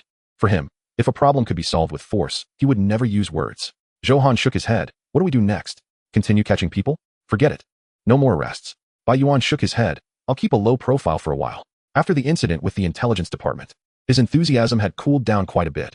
His goal had already been achieved, so he might as well leave the stage for others. Then I'll take a break too. Without Bai Yuan, Johan naturally had no need to take action. After all, he couldn't even find anyone. Soon, the two stood at a street corner, ready to head back home. By the way, Xiaohan, Bai Yuan seemed to think of something and turned back. If there's any news about paranormal events, let me know. Seeing Johan nod, Bai Yuan waved goodbye and turned to mutter to himself. Haven't taken medicine in a while. Chapter 99. The reward for first place. I hope Xiaohan has some news. Bai Yuan returned home, his eyes filled with anticipation. The last time he took medicine was with fitness pills, and that medicine had been split in half in the ghost market. It was already not very powerful, and its effects had been damaged. This had made him feel a bit off lately, so he naturally wanted to find some medicine to take. Days went by in a flash, and as expected, Xiaohan called. Brother Bai, I haven't heard anything about the paranormal events you mentioned. The first sentence from the other end shattered Bai Yuan's heart. The new year is coming soon, and I'm planning to stay with my grandparents for a while. So I want to be in Pingan City. Bai Yuan rubbed his head. So this was a farewell. But I've arranged for someone to keep an eye out for what you mentioned. If there's news, I'll let you know right away. All right. Bai Yuan shook his head and hung up the phone. Is it really that hard to find? He sighed and muttered. If only I could access the officially sealed paranormal sites. He currently didn't have the authority to enter. And Wang Li probably hadn't received any paranormal tasks recently either. What if I go check out other places? Nowadays, various paranormal messages were everywhere online. But their authenticity needed to be verified. If he got it wrong, it would waste his time. I hope the elite class has permission to enter paranormal sites. Bai Yuan shook his head, thinking this way. While others avoided malevolent spirits, he wanted to actively seek them out every day. Time passed, and on December 31st, 2035, in the Blue Star calendar, students, everyone did very well in this assessment, and the results are quite remarkable. At this time, all the students from the ghost class of Pingan City No. 5 Middle School were gathered in the auditorium. Wang Li looked down at everyone and began to talk about the achievements of this purge mission. There were more than 1,000 ghost students from 6 middle schools. And this force was not something the troublemakers could contend with, especially with the presence of someone like Bai Yuan. In just 2 months, the public order in Pingan City had improved unprecedentedly, not only in the urban area but also in all the towns and villages under Pingan City's jurisdiction. There had been a thorough cleanup. Now, I'll briefly announce the rankings. Wang Li said indifferently, among the top 10, our school only occupies 1 spot. Upon hearing this, the crowd felt a bit disheartened. With 6 middle schools in total, having 2 spots in the top 10 would be the normal level. Clearly, they were ranked lower. However, this ranking is the first place. Wang Li smiled slightly and said, now, let's invite Bai Yuan and Johan from Ghost Spirit Class 2 to the stage. Since the two are partners, they only occupy 1 ranking. Upon hearing this, everyone looked around in surprise, curious about who they were, as aside from Ghost Spirit Class 2. The other classes were not very familiar with Bai Yuan. The only impression they might have is of Ping and he, who was rolling in the river, holding a head by himself. At this moment, Bai Yuan was slightly taken aback, not expecting this to happen. But he was not timid and walked calmly onto the stage. He looked at Wang Li and said, Xiaohan is not here. I can replace him. Wang Li nodded and continued. Next, I will represent the supernatural department to award Bai Yuan the prize for first place. At this time, he was holding a wooden tray covered with a red cloth. He threw the cloth aside, revealing a neat stack of ghost crystals. There were a total of 30 ghost crystals. The eyes of the crowd instantly sparkled with envy, even wishing they could rush forward to snatch them. With such a large amount of resources, they could easily break through to a spellcasting ghost spirit person. If sold on the black market, they could even fetch over 10 million daxia coins. However, Bai Yuan frowned slightly, feeling that it was a bit insufficient. After all, he had captured nearly 100 troublemakers, including 4 spellcasting ghost spirit people. At this moment, Wang Li added, in addition, Bai Yuan and Johan will receive guaranteed admission to next year's special class. Upon hearing this, Bai Yuan nodded, a satisfied look in his eyes. since it was a reward directly given by the supernatural department. It meant he would definitely be in the special class. At the same time, because they took first place, our school's special class will have 2 additional spots. The crowd smiled, which also meant an increased probability for them to enter the special class, serving as a reward for the entire school. Bai Yuan. Come and say something to everyone. Wang Li smiled, giving way to Bai Yuan. Share some experiences about capturing troublemakers or something. Bai Yuan nodded, looked at the crowd, and said, Ahem, hello everyone, I am Bai Yuan. When facing troublemakers, my only experience is, don't be afraid, just hit them until they smoke. Wang Li's mouth twitched at the side, but thinking of that night in the factory, he felt that this guy indeed practiced what he preached. Also, don't worry about any consequences. Teacher Wang Li will take care of it for you. After saying this, he took his reward and happily left the stage. In an instant, everyone's gaze turned to Wang Li. Wang Li's expression froze for a moment as he looked at everyone, chuckling awkwardly before decisively changing the topic. Next, I will announce the rankings of the others. At this time, Bai Yuan returned to his position, looking at the ghost crystals in his hand. This was actually a bigger reward than killing ghosts, and the risks were lower, definitely qualifying as a welfare task. It was likely that the supernatural department had deliberately increased the rewards to encourage everyone, especially since this was the first collective task. This time, the cleanup task would probably be carried out nationwide. While Bai Yuan was thinking, he slowly started eating the ghost crystals as if they were snacks. The crowd watched him casually, instantly filled with envy and jealousy. These ghost crystals were priceless, yet he was treating them like candy. Could he show some respect for the ghost crystals? What they didn't know was that Bai Yuan wasn't digesting the ghost crystals himself. Rather, it was the power of the Yin ghost within him that was digesting them, so he naturally didn't worry about any losses, and he could even eat them with meals. Soon, he swallowed all 20 ghost crystals, and in an instant, the Yin ghost power within Bai Yuan surged again, significantly boosting his strength. Chapter 100. Buddy, you're sweating profusely, right? And what about Xiaohan's 10 pieces? He glanced at the remaining 10 ghost crystals, licked his lips, and carefully put them away. After all, this was the profit-sharing plan agreed upon by the 2 of them. Xiaohan had not returned yet. He would give them to him later, and it should be sufficient for him to break through to a spellcasting level. Bai Yuan murmured to himself, while also hearing Wang Li announce the rankings of the others. He was surprised to find that the second place came from Ping and City No. 2 Middle School, which also captured over 40 troublemakers. They seemed quite strong. If he hadn't taken down Li Cheng's gang, they might have caught up. However, he quickly relaxed, knowing he could rely on Wang Qing's strength, and the others likely had their own methods to locate the criminals. Soon, the meeting concluded, and Wang Li informed everyone that today marked the start of the winter break. After the new year, they would return to school and begin class restructuring. Upon hearing this, everyone's expressions were complex. Some smiled while others looked unwilling. In this era, supernatural incidents occurred frequently, and only the school was the safest. However, Wang Li and the other teachers would also leave the school during the new year, so staying there didn't have much significance. Let's go. Bai Yuan ignored the greedy gazes of the crowd, packed the 10 ghost crystals into his bag, wore a calm expression, and turned to leave the auditorium, preparing to go home and rest for a while. Just as he arrived near the school gate, he was stopped by someone. Huh. Bai Yuan was slightly taken aback, looking at the boy in front of him with a hint of confusion. Is there something? Let me introduce myself. I am Wei Ning from Ghost Spirit Class 1. He sized Bai Yuan up and surprisingly didn't detect any supernatural power from him, leaving him a bit unsure of Bai Yuan's strength. And then, name your price. I want to buy the ghost crystals in your bag. Not for sale. Bai Yuan shook his head, directly refusing. The remaining 10 ghost crystals belonged to Xiaohan, so he certainly wouldn't touch them. Moreover, even if they were his, he wouldn't sell them. They were not something that could be bought with money. You need to think this through. Wei Ning's eyes narrowed as he said, I will give you a satisfactory price, and in the future, if you need anything, you can mention my name. No, who are you? Bai Yuan shook his head, ignoring him and continuing to walk forward. Wei Ning's expression turned cold as he quickly caught up, and the ghost spirit power within him erupted violently. Huh. Bai Yuan glanced at him. The other party was actually a spell-casting ghost spirit person. No wonder he was so confident. If you don't want to sell the ghost crystals, then just walk past here. Wei Ning's expression was calm as his right hand suddenly produced a blue ice ball, which was faintly surrounded by resentment. His companion ghost object, the ice ghost ball. At this moment, the ghost spirit power within Wei Ning surged, and a layer of ice curtain appeared beside him, filled with chilling air. Kid, just obediently sell the ghost crystals to Brother Ning. At this moment, 3 or 4 people behind him saw this scene and began to persuade him with smiles. That ice curtain was not so easy to cross. No, do you really not know me? Bai Yuan frowned slightly. His reputation in the criminal underworld was well known, yet today he was blocked by a few students. However, thinking that they were not involved in the criminal world, it was somewhat understandable. I'm the first place. Do you think you can defeat me? He didn't rush to take action, but instead wanted to advise them. After all, they were not criminals. If he were to kill them in the street, he could very well end up on the wanted list. Do you really think this task relies solely on strength? Wei Ning's expression turned cold, filled with indignation. He always felt that this assessment lacked substance. With his strength, he could catch over 100 troublemakers in half a month. Unfortunately, he had the strength but couldn't find the locations of the troublemakers, which resulted in him only achieving 11th place. Although he was just a little behind the 10th place, the rewards were vastly different, naturally leading to an imbalance in his heart. Otherwise, rely on luck. Bai Yuan shook his head and continued. As long as I cross this thing, there should be no problem, right? Of course. After saying that, Bai Yuan's expression calmed as he slowly approached Wei Ning.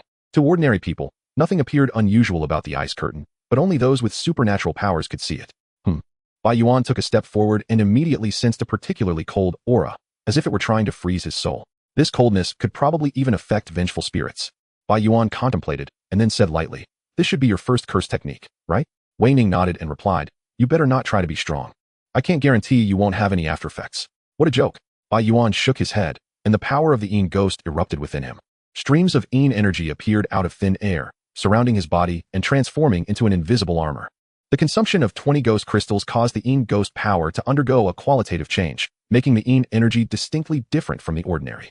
Under the astonished gazes of Wei Ning and the others, Bai Yuan effortlessly crossed the ice curtain. But he seemed to feel it wasn't enough and began to walk back and forth on the ice curtain, saying, I've crossed over, now I'm going back. Now I've crossed over again. Wei Ning's mouth twitched, feeling utterly insulted.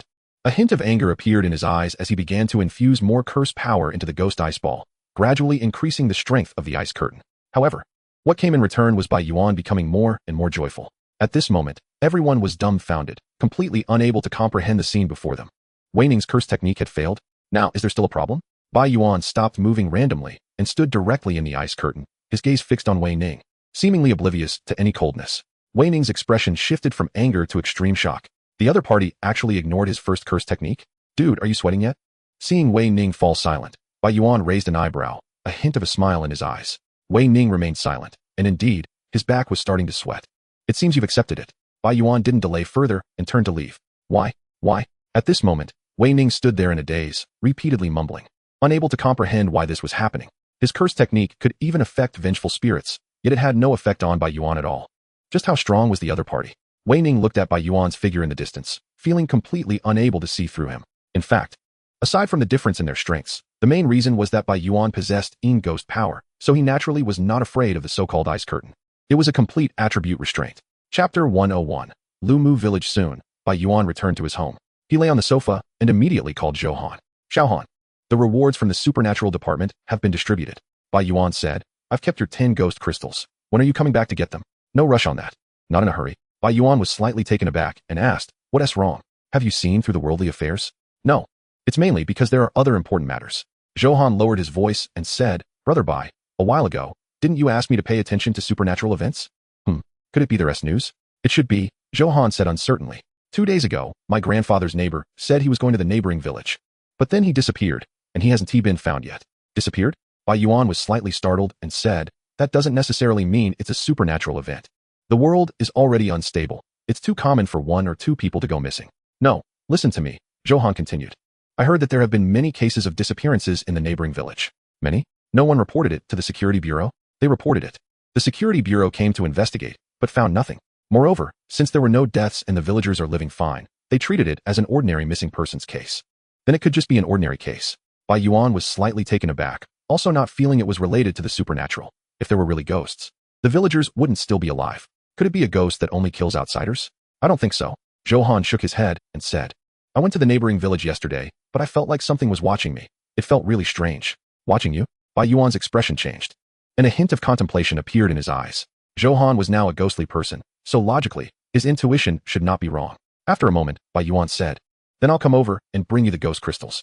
He had nothing to do recently, so it was a good opportunity to go out and relax. Give me your grandfather's address. Okay. Zhou Han's tone became a bit excited. If Bai Yuan didn't come, he was already prepared to take his family and leave. The next day, Bai Yuan went to the bus station early. Since the location was in a remote town, he didn't take a taxi, but chose to take the bus instead. I hope there will be ghosts. Bai Yuan sat by the window and murmured. And they can't be stronger than me, but they also can't be too weak. Otherwise, the medicine won't be effective. For a moment, he started making wishes. Just then, a voice came from beside him. Young man, where are you planning to go? Bai Yuan turned his head to see a middle-aged man sitting next to him. His skin was dark, looking rustic, typical of a villager. Bai Yuan's eyes flickered, and he said, I'm going to Lumu Village. Lumu Village was not Zhou Han's grandfather's address, but the neighboring village where many people often went missing. Bai Yuan's action was also to test the man's reaction. After all, this bus was headed to several villages, so the man should have some knowledge. Sure enough, when he heard Lumu village, the man's expression suddenly changed, and he lowered his voice, saying, "You're from out of town, right? Young man, I advise you not to go there." "Why?" Bai Yuan raised an eyebrow.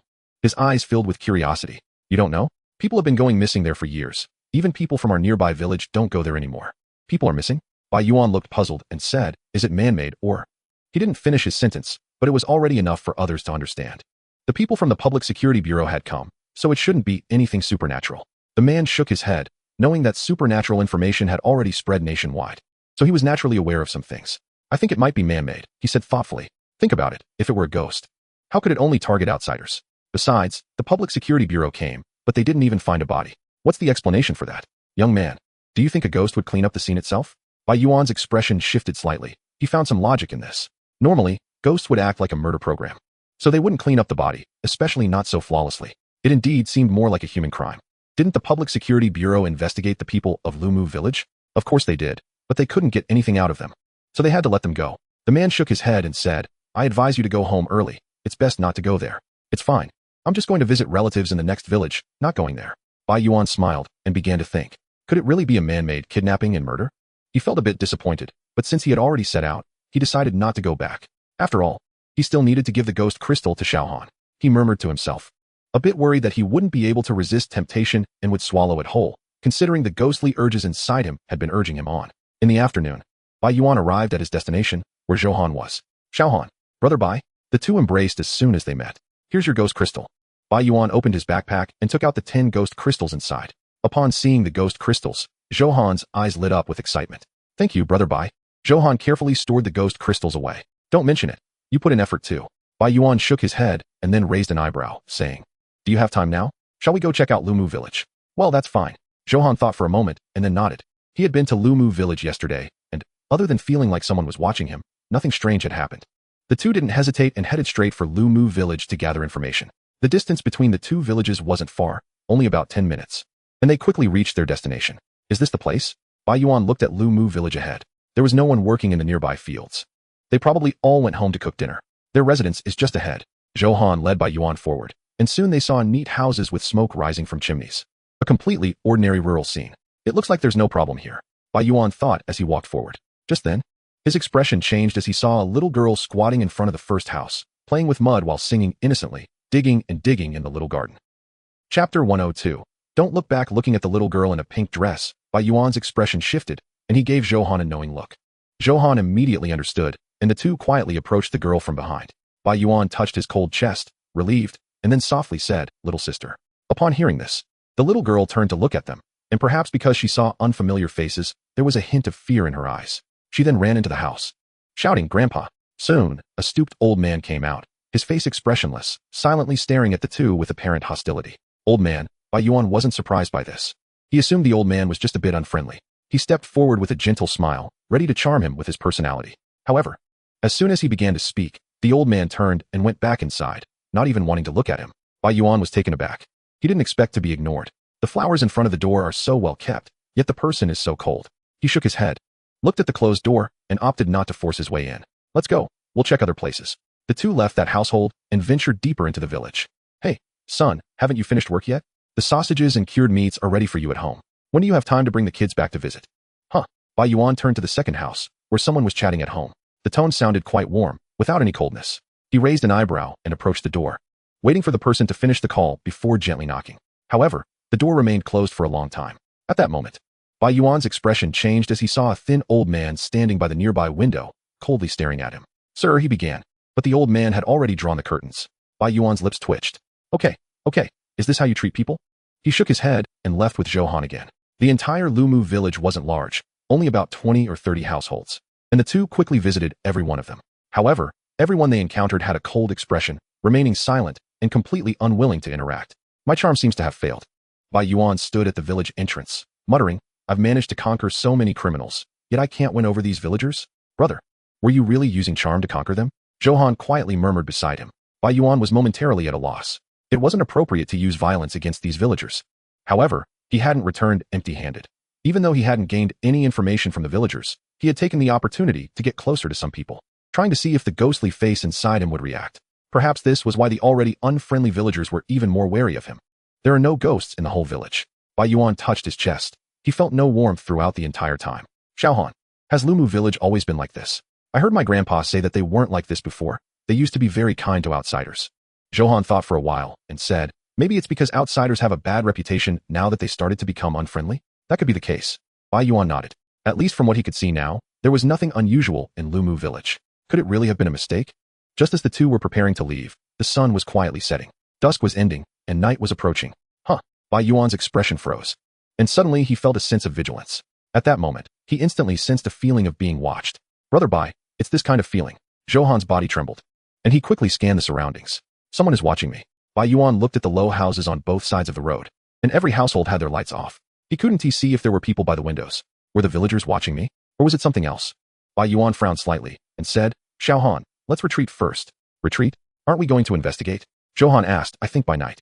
We might see the true face of Lumu village. Let's not rush. Bai Yuan shook his head and said, you should digest the ghost crystal first and break through to a spell before we talk. The current Lumu village made Bai Yuan feel a vague sense of crisis. If there really were ghosts, it might not be simple. All right. Zhouhan also agreed with this. After all, his current strength couldn't be of much help. And he didn't even have a single spell. The two didn't hesitate and turned back. Although it felt a bit unusual, they didn't encounter any obstacles and soon arrived at a small grove in the countryside. As long as they passed through the grove, they would completely leave Lumu village. Xiaohan, I have a question to ask. What? Where am I going to sleep tonight? Bai Yuan suddenly thought of an important point while walking in the grove. Seeing Zhouhan's bewildered expression, Bai Yuan couldn't help but twitch his mouth. You're not going to make me sleep outside the village, are you? Don't worry, brother Bai. If it really doesn't work, my grandpa can sleep on the sofa. And I'll make space for you. Bai Yuan widened his eyes, momentarily stunned. Zhouhan saw his expression and couldn't help but grin. Just kidding. You have your own room. I really thought you were that filial. The two chatted casually as they walked through the quiet grove. Just then, Zhouhan's expression froze. And a middle-aged man's voice came from behind. Xiaohan. Xiaohan, it's me. In an instant, Zhouhan recognized that it was his father's voice. My dad is here too. He instinctively wanted to turn around, but a hand suddenly rested on his shoulder. Don't turn around. Bai Yuan's steady voice came through. It's a dirty thing. Upon hearing this, Zhouhan's heart jolted, and he quickly abandoned the thought of turning back. Xiaohan, it's me, come here quickly. The voice behind seemed to become anxious. Bai Yuan, didn't he come to Lumu village? The one beside you is a ghost. Come here quickly. Zhouhan's pupils constricted, and he glanced at Bai Yuan out of the corner of his eye, feeling a bit suspicious. Don't listen to anything. Bai Yuan didn't know what Zhouhan had heard, so he could only explain, we talked about it in class, the turning ghost. Chapter 103, Stop Shouting. Brother is here. Zhouhan's expression changed dramatically, and at the same time, memories of the turning ghost flooded his mind. Just as its name suggests. The turning ghost's goal is to make people turn around, and that is its ghostly technique. As long as one turns around, they will fall into an illusion, seeing all sorts of terrifying scenes. More frighteningly, the connection between a ghostly person and their accompanying ghost will be severed. In other words, for the turning ghost, as long as a ghostly person turns around, they will become just like an ordinary person. Of course, this also depends on the level difference between the turning ghost and the ghostly person. If the gap is too large, even if the ghostly person is deeply trapped in an illusion, they can still summon their accompanying ghost. At this moment, Zhouhan's expression was serious as he firmly looked ahead and stepped forward, having no intention of turning back. Is this the ghost of Lumu village? Zhouhan couldn't help but feel relieved. Luckily, he hadn't encountered a turning ghost last time, or else it would have been life or death. Could it be that it only appears at night? He remembered the last time it was during the day. It turned out that one could really encounter ghosts. Meanwhile, Bai Yuan's expression was calm, and a voice came from behind him, but what he heard was different from Zhouhan. It was not his father, but a doctor from the psychiatric department of the city center hospital. Come back, Bai Yuan, my proudest patient. It's time to come back to the hospital. I approve your admission to the mental institution. Are you crazy? Bai Yuan shook his head, having no intention of turning back. Although he was a bit tempted at first, he quickly realized that a doctor from the city center hospital couldn't possibly appear in the wild mountains. Thus, the two continued to step forward in the dim grove, while the eerie voices behind them grew more urgent and seemed to draw closer, echoing in their ears. Bai Yuan licked his lips, a hint of ruthlessness appearing in his eyes, but he still didn't rush to turn back. The lack of warmth in his chest indicated that the turning ghost was at a distance. If he acted rashly, he would likely not be able to lock onto its position. Let us see how patient you can be. Bai Yuan, like a hunter, led Zhouhan step by step forward. The grove wasn't large, and since the two hadn't fallen into an illusion, they quickly reached the end. As they were about to leave the grove, the turning ghost finally couldn't hold back any longer. At that moment, Bai Yuan's expression shifted, and a cold sensation appeared on his neck, as if someone was caressing him. At the same time, a hoarse growl reached his ears. You can indeed be admitted. Hurry. Turn around. Then it settled. Bai Yuan's lips curled up in response. In an instant, his right hand moved, and he quickly grabbed the thing that was touching his neck. Without hesitation, he suddenly turned his head. He saw a long, thin, and emaciated figure standing in front of him. Its skin was dark blue, and its eyes were filled with crimson blood vessels, looking extremely terrifying. When it saw Bai Yuan turn around, the turning ghost grinned widely, revealing a sinister expression, and said eerily, "You finally turned back." Boom. Before it could finish its sentence, Bai Yuan directly threw a punch at it. "Where's my admission permit?" The turning ghost was momentarily dazed, completely stunned. The opponent's strength wasn't suppressed. Its ghostly technique could indeed sever the connection between the ghostly person and their accompanying ghost, but what did that have to do with Bai Yuan? At this moment, the power of the Yin ghost within Bai Yuan exploded, and his combat power surged to its peak. "Where's the permit? How dare you deceive Brother Bai?" A hint of brutality appeared in his eyes as he lunged to the back of the turning ghost, bending his left arm to tightly choke its neck while his right hand swung down like a hammer, striking hard at its head. "Now, let's see if you can turn back." Bai Yuan smiled coldly, his entire body bursting with power, ready to beat it to death. "Brother Bai?" At that moment, Johan saw Bai Yuan make a move and couldn't help but turn back, initially thinking that Bai Yuan had fallen for the trick and was turning back. He had planned to save him, but when he turned around, he was met with an absurd scene. The turning ghost was being beaten while hanging. However, Johan quickly recovered from his shock. He was about to summon the black coffin, but found that his connection with his accompanying ghost had been severed. "Am I still trapped in an illusion?" Johan's expression changed, realizing that he had turned back, which meant he had fallen for the ghost's trick. Could it be that what was before him was fake? A chill ran through his heart as he considered a possibility, but he quickly dismissed it.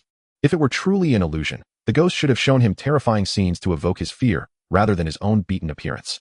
After all, that wouldn't scare him at all. The opponent had only severed his connection with the coffin. The scene before him was real. Soon, he reached the correct conclusion. But without the accompanying ghost, he couldn't help Bai Yuan at all. At that moment, the backward ghost's neck twisted at an unnatural angle of 180 degrees. Its bloodshot eyes fixed on Bai Yuan with a fierce glare. "How dare it look at me?" Bai Yuan instantly threw a punch at the ghost's face. Bang! With a loud crash, Bai Yuan's fist hit the tree trunk instead, as the backward ghost in his arms had vanished, turning into a dry stump. It ran away? Bai Yuan raised an eyebrow. Although he lost his strength, turning back would still trap him in an illusion. This was the backward ghost's territory. Just then, a series of resentful voices echoed all around. The backward ghost had not left. It was quietly watching Bai Yuan from a distance. However, in Bai Yuan's view, the backward ghost now appeared to be an ordinary tree, a part of the illusion it created. But as it called out, a faint voice came from behind it. "Don't shout, I'm here."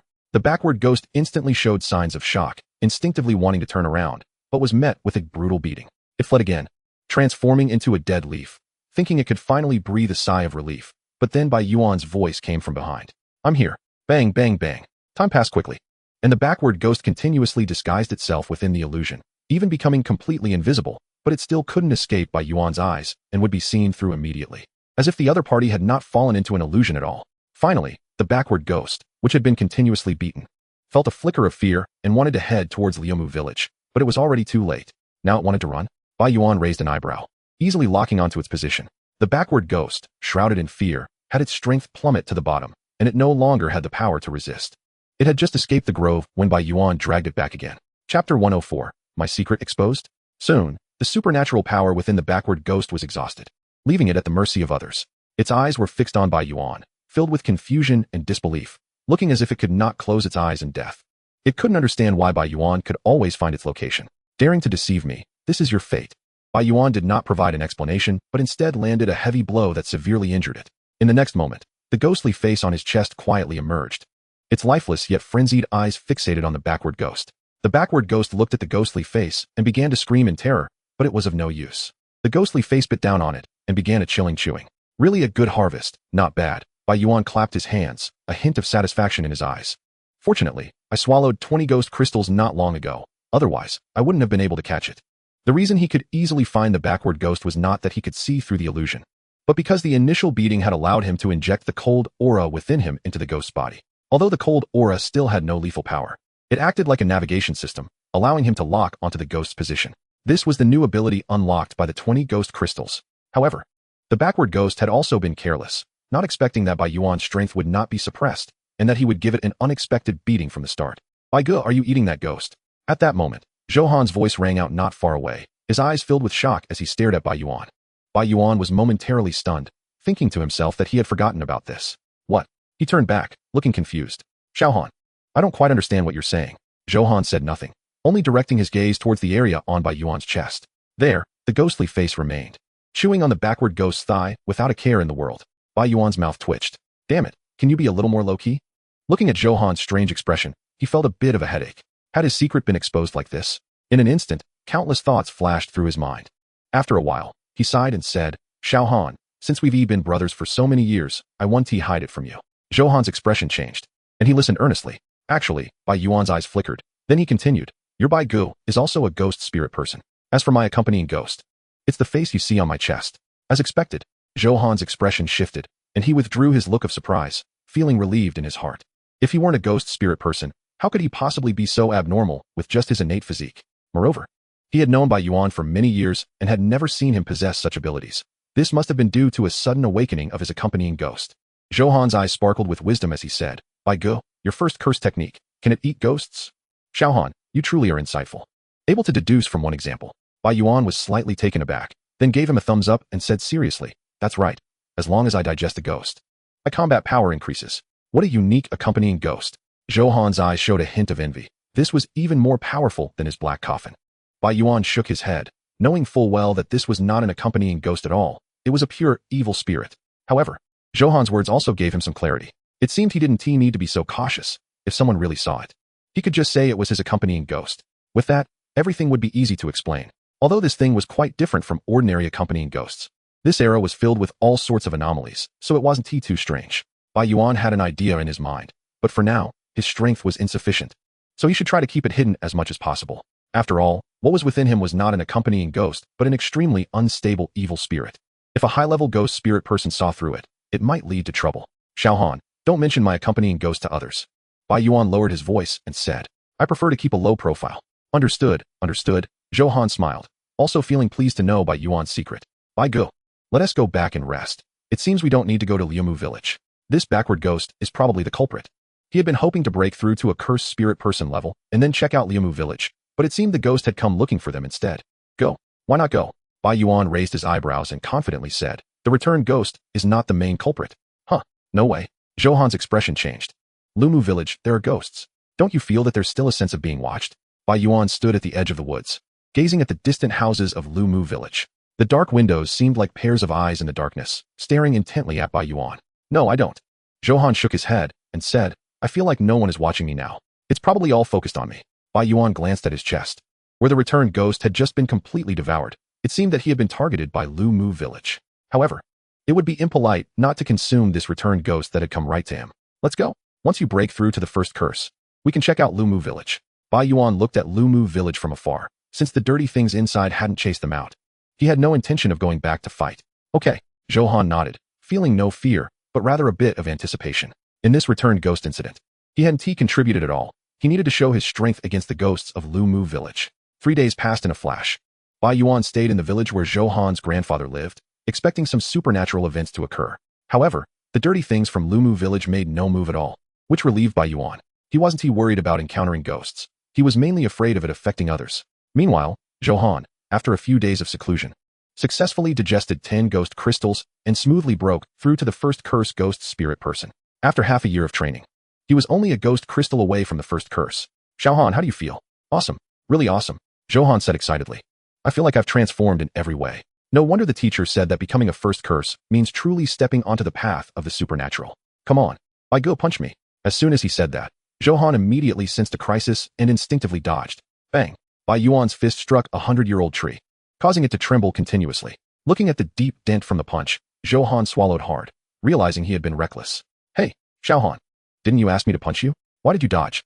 Zhou's mouth twitched and said, I was afraid I'd kick the bucket right after breaking through to the first curse. He shook his head, trying to clear his mind. He had been too excited just now and started rambling. Chapter 105, a life-consuming curse technique. Does Bai Gu hit that hard? Bai Yuan rolled his eyes. Then his expression turned curious. Quick, tell me, what's your first curse technique? It's quite perverse. Zhou smiled at this, seeing no one around. He decisively summoned his companion ghost, which seemed to have changed a bit. Bai Yuan looked at the black coffin in front of him and reached out to touch it. Since Zhou broke through to the first curse, the coffin had gained a more substantial feel, and the ghostly patterns on it had become even more vivid and filled with malevolence. Bai Gu watched closely. At that moment, Zhou's expression shifted, and he saw the lid of the black coffin tremble, revealing a small opening. In an instant, A black, ghostly light shot out from the coffin and directly entered the 100-year-old tree in front of them. Although it didn't pierce through, it left a very deep wound. The speed is quite fast, like a laser. Bai Yuan raised an eyebrow and said, "What's the supernatural strength like?" Although it looked impressive, the tree in front of them was just an ordinary object, lacking supernatural power, so it was hard to tell anything. If they only looked at the surface. Many firearms could easily destroy this tree, but they wouldn't harm ghosts at all. To counter or even kill ghosts, one must use supernatural power, not just physical destruction. It won't be worse than other first curse ghost spirit people.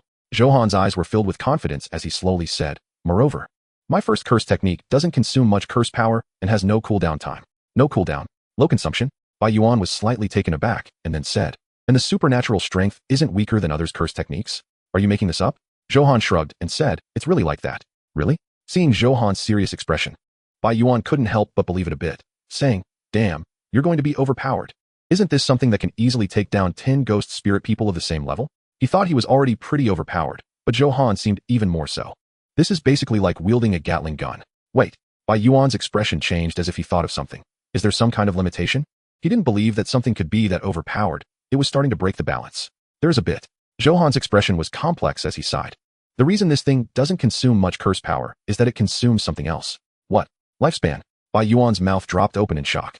"So it was a curse technique that burned life? Do you still think it's overpowered now?" Bai Yuan was silent. Compared to its effects, the cost seemed a bit greater. Seeing the sorrow in Johan's eyes, Bai Yuan patted his shoulder and comforted him. "Xiaohan, it's okay, we're young."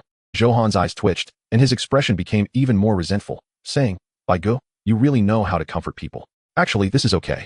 Do you know what I'm most worried about right now?" "What?" "I'm afraid my lifespan isn't long, and suddenly I just kicked the bucket while using the curse technique."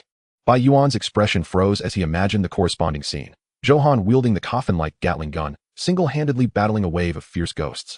And just as he displayed his power, causing countless people to marvel, he suddenly collapses and dies on the spot. "Isn't this just too ridiculous?" Bai Yuan's expression was strange as he tentatively said, "How about we find a fortune teller to check?" "Forget it, I don't believe in that anymore." Johan shook his head, then seemed to think of something. "How about we let Wang Qing take a look? The ghost coins from that person were clearly all-purpose companion ghosts, so maybe they could really figure it out." "All right, I'll help you ask." Since it concerned his good buddy's life, Bai Yuan didn't hesitate and immediately called Wang Qing. "Old Wang, can you help me with one more thing?" "Hey, are you just going to keep bothering me?" Wang Qing's tone was a bit complaining, as if he had resigned himself to it. "Go ahead. Who do you want to find this time?" "This time I'm not looking for anyone. Let's do something easy." "What? Can you help calculate a person's lifespan?" As soon as he finished speaking, the phone immediately went dead. "Aye." Bai Yuan's mouth twitched. "Did he just hang up on me?" "Xiaohan, don't worry. It might be a call issue." Saying this, he called again, but it was hung up immediately. However, soon Wang Qing seemed to realize he had overreacted and called back. "No, old Wang, what does that mean?" "Sorry, I couldn't hold it in just now, but I still want to say. Is this the kind of easy job you're talking about? What's wrong? Is there a problem?" Wang Qing took a deep breath and slowly said, "Lifespan is a heavenly secret. You want me, a mortal, to reveal it to you? Do you know how difficult that is?" "What difficulty?" "Let me put it this way." Wang Qing thought for a moment and continued. "You know my ghost coins require ghost crystals, right? And you also know our Wang family is wealthy, right? Well, if I were to sacrifice all my family's assets, I might be able to glimpse a bit of the heavenly secret and tell someone their lifespan. Then sacrifice it." "What did you say?" Cough, cough. Bai Yuan touched his nose and said, "It was a slip of the tongue. Don't get excited. Why would you want to calculate a lifespan when everything is fine?" Wang Qing seemed to think of something and said, "Could it be that you know you've done many evil deeds and your life is short? Come on, my life is long." Bai Yuan didn't chat idly anymore and quickly hung up the phone. "Xiaohan, it seems there really is no way out." "It's fine, brother Bai. Since Wang Qing said it's a heavenly secret, I'm afraid no one can figure it out." Johan shook his head and said, "At least it doesn't seem like my problem is serious." He didn't believe he would have such a short lifespan. Bai Yuan nodded and then uncertainly said, Are you still going to Lumu village?" Every battle Johan fought now was equivalent to shortening his lifespan. Although his combat power was off the charts, he didn't dare to act recklessly. The best way was to withdraw from the ghostly realm and choose to be an ordinary person. Perhaps he could live a little longer. After all, as long as he was involved in supernatural events, battles would be inevitable, and he would naturally have to use spells. "Go." Johan didn't hesitate and said, "I've finally broken through to the first spell. Of course, I want to test its power.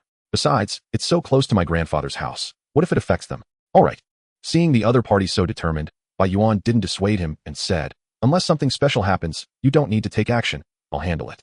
Based on his current combat power, he could already deal with many fierce ghosts, as long as they weren't too ferocious. "Don't worry, I know." Johan nodded and continued. "Even without spells, I can still handle ghosts with a coffin." He was now a ghostly person with one spell, and his normal attacks were quite effective. Seeing this, Bai Yuan quickly made a decision and said, then let us prepare to set off today. Chapter 106. Human Skin Villagers in the Evening. The two arrived at Lumu village before the sun set. This village was definitely not right. As soon as Bai Yuan stepped into the village, he felt the sensation of being watched, and it was broad daylight. Let's go take a look. They didn't hesitate and headed to the villagers' living area. Brother Bai. The villagers' attitudes seem to have changed. Johan whispered. Indeed, it has changed. Bai Yuan nodded and said, they are colder than yesterday, mixed with hatred. The two were standing in the middle of the village road, and the villagers in the houses on both sides were looking at them with hateful eyes. If it weren't for their reservations, they might even come at them with hoes and sickles. Could it be because I killed the ghost that turned back? Bai Yuan stroked his chin and then looked at the nearest villager, shouting, hey, the ghosts in your village are really delicious. Do you have more? Johan's mouth twitched. Was it necessary to be this direct? Upon hearing this, the villager's expression changed instantly, and he shot Bai Yuan a hateful glance before turning back into the house. There's definitely something wrong. Bai Yuan pondered, muttering to himself. Could it be that these villagers have reached a cooperation agreement with the ghosts? No way. Johan widened his eyes and said, how can humans and ghosts cooperate? Sign a contract? Maybe they do. Bai Yuan shrugged and replied. We'll know what the situation is when night falls. Brother Bai, are we just going to sit here and wait? Of course not. Bai Yuan raised an eyebrow and said, Xiaohan, which house do you want to go to? What? We're going to borrow a place to stay for the night. With their attitude. Can we really borrow a place? Of course. You know my charm, Brother Bai. 10 minutes later, the two were comfortably sitting on the sofa, watching TV and sipping tea. How about it? Is Brother Bai's charm okay? Bai Yuan looked out the window. The terrain of this house was high, giving a good view. Is this what you call borrowing a place to stay? Johan's expression was strange as he looked at the corner. He saw that the owner of the house had been tied up with ropes, struggling desperately, but to no avail. Isn't this a bit too much? Johan scratched his head. He felt like they were acting like bandits. It's not a big deal. Bai Yuan walked over to the tied-up villager, removed the towel from his mouth, and said, now, can you tell us what is going on in your village? The villager's face was gloomy, staring intently at Bai Yuan, saying, you will die? You will die? What a repeat machine. Bai Yuan shook his head and stuffed the villager's mouth again. It seemed they wouldn't get any useful information. He returned to his seat and said, we'll just have to wait for nightfall. Time passed quickly, and the sky gradually darkened. It's coming. Bai Yuan stood by the window, gazing at the distant sun until the last ray of light disappeared. The night was about to fall. The darkness descended like a giant mouth, quietly swallowing the entire Lumu village, as if they had entered a new world. An eerie atmosphere instantly spread. Don't any of the houses turn on their lights? Bai Yuan looked outside and raised an eyebrow. Although it was a village, they had all sorts of appliances. And naturally, they had installed electric lights, yet no one had turned them on, which was already a bit unusual. What kind of dirty thing could it be? Bai Yuan felt a surge of excitement, recalling that the ghost that turned back had been digested by the ghost face the next day, producing a yellow pill that increased his spiritual degree, and its effect was much stronger than the medicine produced by the foot ghost. Now, it was easier for him to sense the locations of spiritual ghosts, and he could also be immune to higher-level cursed ghosts. I hope I can eat some good medicine again. Bai Yuan's eyes sparkled with anticipation as he casually turned on the lights in the room. Suddenly, the room was filled with light, instantly contrasting with the dark village outside. Waiting for you to come. The corners of his mouth lifted as he began to fish patiently. Brother Bai, look at that. At that moment, Johan, who was sitting on the black coffin, suddenly spoke. Bai Yuan paused, turning to look at the tied-up villager, only to see that his expression had become extremely distorted, his eyes filled with intense hatred, occasionally letting out beast-like roars. What was even more shocking was that his skin began to wrinkle, resembling old tree bark, and he exuded an eerie aura. There's definitely a change. Bai Yuan's expression shifted as he approached the villager and said, Big brother, you haven't passed away, have you? The villagers, who were growling, suddenly froze, then instantly looked up, staring fixedly at Bai Yuan, as if to say, do you think I haven't died? He let out another low growl, and his body began to shrivel, with the ropes on him automatically falling off. Just freed, he opened his saliva-covered mouth and lunged at Bai Yuan to bite. Slap. Bai Yuan was already prepared, and he backhanded the villager, sending him flying against the wall. Let's see if a slap can stop you from going crazy. Soon, the villager wobbled back to his feet, seemingly unharmed, and lunged at Bai Yuan again, like a mindless zombie. Let's see how much you can take. Bai Yuan raised an eyebrow, grabbed the villager's head, and performed a violent wall slam, followed by a series of flawless psychiatric punches. Bang bang bang. As Bai Yuan struck, the villager continued to let out venomous howls, seemingly unaware of any pain. Useless? His expression shifted, and his right hand transformed into a palm that shot straight toward the villager's forehead. Although he had no nails, his palm was as sharp as a knife and pierced through the villager's body in one go. Bai Yuan found no blood or flesh, and the interior of the body was completely empty. He applied a bit of force, and with a ripping sound, easily tore the villager in half. Just a piece of human skin? Bai Yuan looked at the villager, now limp on the ground, and his eyes showed a hint of contemplation. Bai Gu, outside the window. At that moment, Johan's voice interrupted his thoughts again. Bai Yuan turned to look, and saw that the window of the house was already filled with wrinkled human faces. Their eyes filled with resentment, staring intently at Bai Yuan as if they wanted to devour the two alive. Chapter 107 in the small garden. Is the whole village filled with these human skin monsters? Bai Yuan's expression was calm as he witnessed the true form of Liamu village. Just then, the door began to bang loudly, clearly indicating that the others couldn't wait any longer. Bai Yuan stepped forward calmly and opened the door. In an instant, the villagers let out low growls and rushed into the house like locusts. But the next second, they were struck by a tremendous force and all flew back, falling to the ground in disarray. Immediately after, a figure burst out and began to brutally beat the villagers. No flesh means they can take a beating? Bai Yuan's expression remained calm, exuding a chilling aura. His hands, covered by the power of the Yin ghost, were as sharp as blades, easily cutting through the villagers' bodies. Johan also rushed out, carrying a black coffin, and began to wildly strike at the human skin villagers. In less than 5 minutes, there was not a single standing villager left around the two. So weak? Johan clapped his hands, surprised that it was resolved so easily. Don't be too careless. They're not ghosts. Bai Yuan's eyes showed a hint of vigilance. He felt no warmth in his chest, and the ghost face hadn't appeared to devour the villagers. Not ghosts. Johan was slightly taken aback, then said, no way, these things don't even look like humans. Of course, they're not humans. They should be some kind of ghost slaves.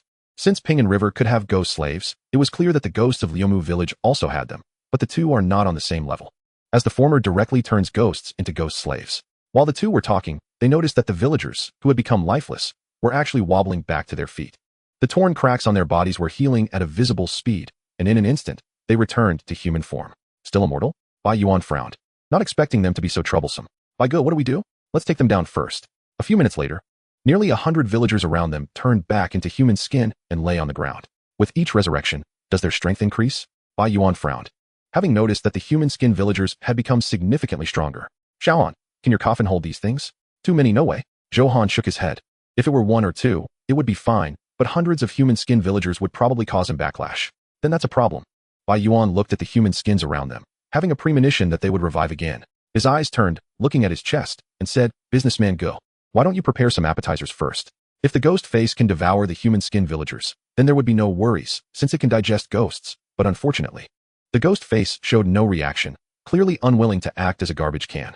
So picky. Bai Yuan shook his head and quickly said, Xiaoan, let's go to another place and find the main body of the evil ghost. The two didn't linger, decisively starting to run wildly in the village, as they didn't know the true location of the evil ghost and could only search every house. Just after they left for a short while, the human skins on the ground indeed stood up wobbling. They had only searched 2 houses when they were blocked by the human skin villagers again. With no other choice, they had to eliminate them all once more, and this time, it took them even longer. Keep searching. Bai Yuan frowned. They had to find the main body of the evil ghost first, or else dragging this out would lead to problems sooner or later. Time passed quickly, and in an instant, they had searched most of Liamu village but had not detected any traces of the evil ghost. During this period, they had killed the human skin villagers at least 10 times. The villagers' strength had significantly increased, going from being brutally killed at the beginning to now being able to fight back against the two. Is this for real? Is there no upper limit? Bai Yuan frowned, immediately sensing the tricky situation. Bai Ge, let me use a curse technique. At this moment, Johan, carrying the black coffin, had a cold glint in his eyes. No need. I actually haven't used my full strength. Because he hadn't found the main body of the evil ghost, he hadn't gone all out, intending to catch the evil ghost off guard when it appeared, but the current situation was clearly beyond his expectations. Let's withdraw. Bai Yuan's expression was calm, saying, let's consider tonight as gathering intelligence. He didn't have time to get entangled with a bunch of human skins. All right. Johan was fully obedient to Bai Yuan and naturally had no objections.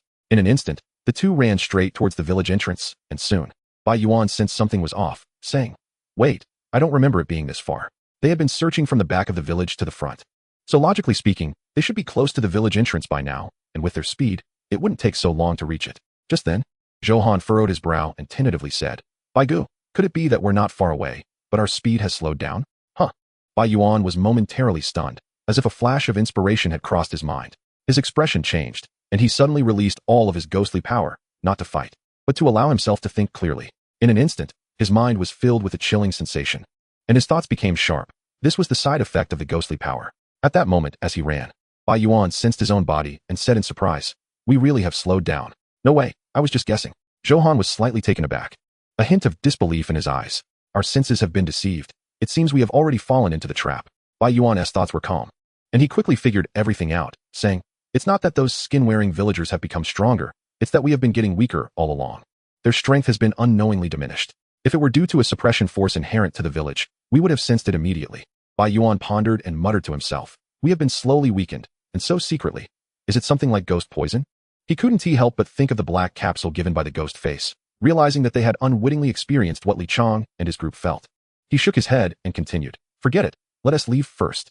This ghost first used the skin-wearing villagers to attract their attention, then secretly released toxins, clearly making it a tricky situation. Moreover, neither of them was in peak condition, so there was naturally no reason to stay. At this moment, Bai Yuan unleashed all his strength and soon saw the village entrance ahead. The two exchanged glances and couldn't help but breathe a sigh of relief. Just as Bai Yuan was rushing forward, he caught a glimpse of something pink out of the corner of his eye, which looked too conspicuous in the dim night. Huh. Bai Yuan tilted his head slightly, his eyes filled with astonishment. He saw a little girl in a small pink dress squatting on the ground with her back to them, playing with mud.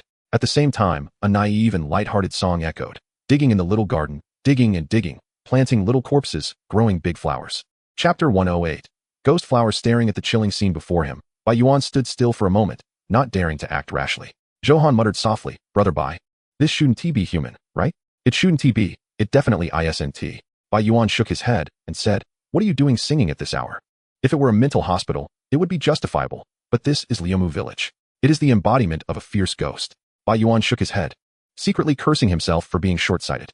Had he known that fleeing would draw the other party out, he wouldn't have wasted time searching the house. So certain. I should have thought of this earlier. Bai Yuan's expression was calm as he said, Everyone in the village has a uniformly indifferent expression, and only it showed panic when it first saw me. Johan was slightly taken aback, recalling the little girl's expression that day, which was indeed different from the others. I misjudged. Bai Yuan shook his head. At that time, when he approached the little girl, he didn't feel any warmth in his chest, which led him to not think of it. It seems you're not 100 effective either. Some fierce ghosts are good at disguise, and even the ghost face might not be able to see through it. After all, this is just a free service. Free services really can't be trusted. He felt relieved thinking that the ghost face hadn't charged him ghost coins. At that moment, the singing little girl suddenly turned her head.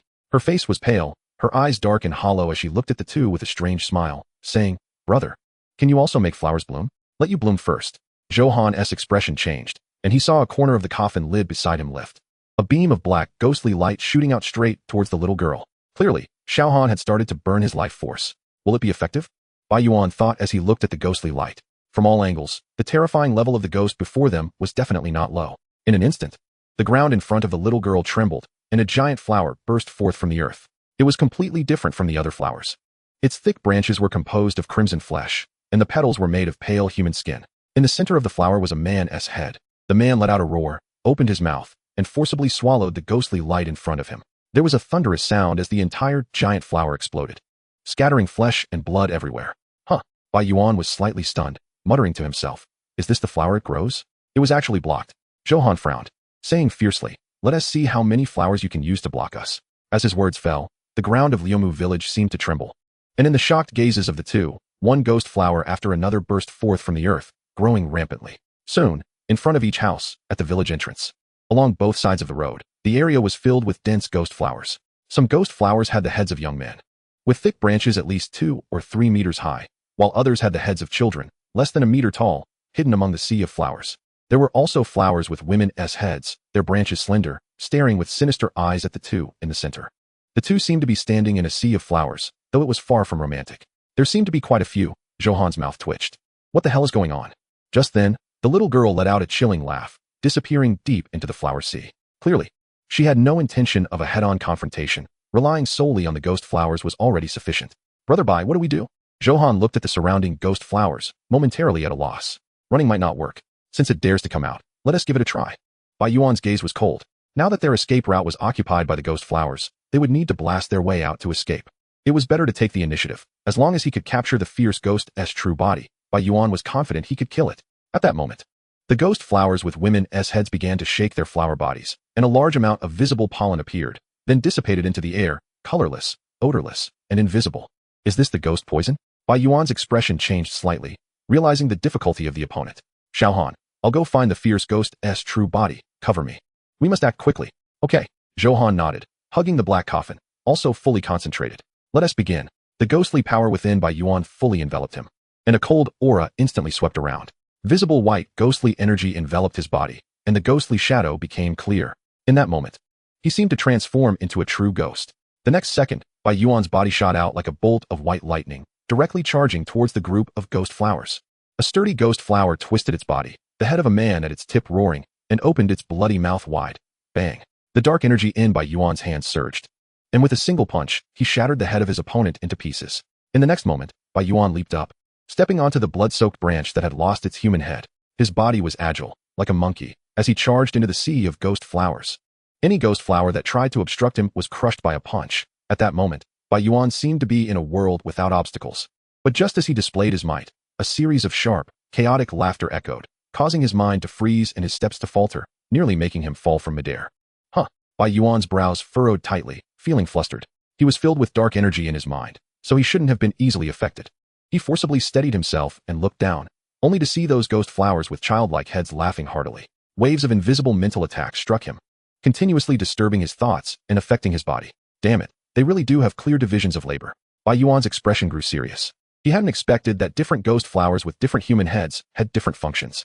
The male ghost flowers were responsible for combat, the female ghost flowers spread ghostly poison, and the child ghost flowers disturbed people's thoughts and launched mental attacks. At that moment, a black shot out, instantly killing one of the child ghost flowers, silencing its laughter. Brother Bai, leave them to me. In the distance, Zhou black coffin opened a crack again. Good. Bai Yuan suppressed his irritation and began to weave through the ghost flower group again. I'll take care of your brother Han first. Zhou expression was fierce as he hoisted the black coffin, like lifting a Gatling gun. Waves of black shot out, flying all over the sky, and in an instant, they all merged into the ghost flower group. Zhou knew the situation was critical and didn't care about his own lifespan. At that moment, he was truly burning his life away. Chapter 109. You will definitely produce the best medicine soon. The laughing child ghost flowers were all annihilated. Whoever laughs next will die.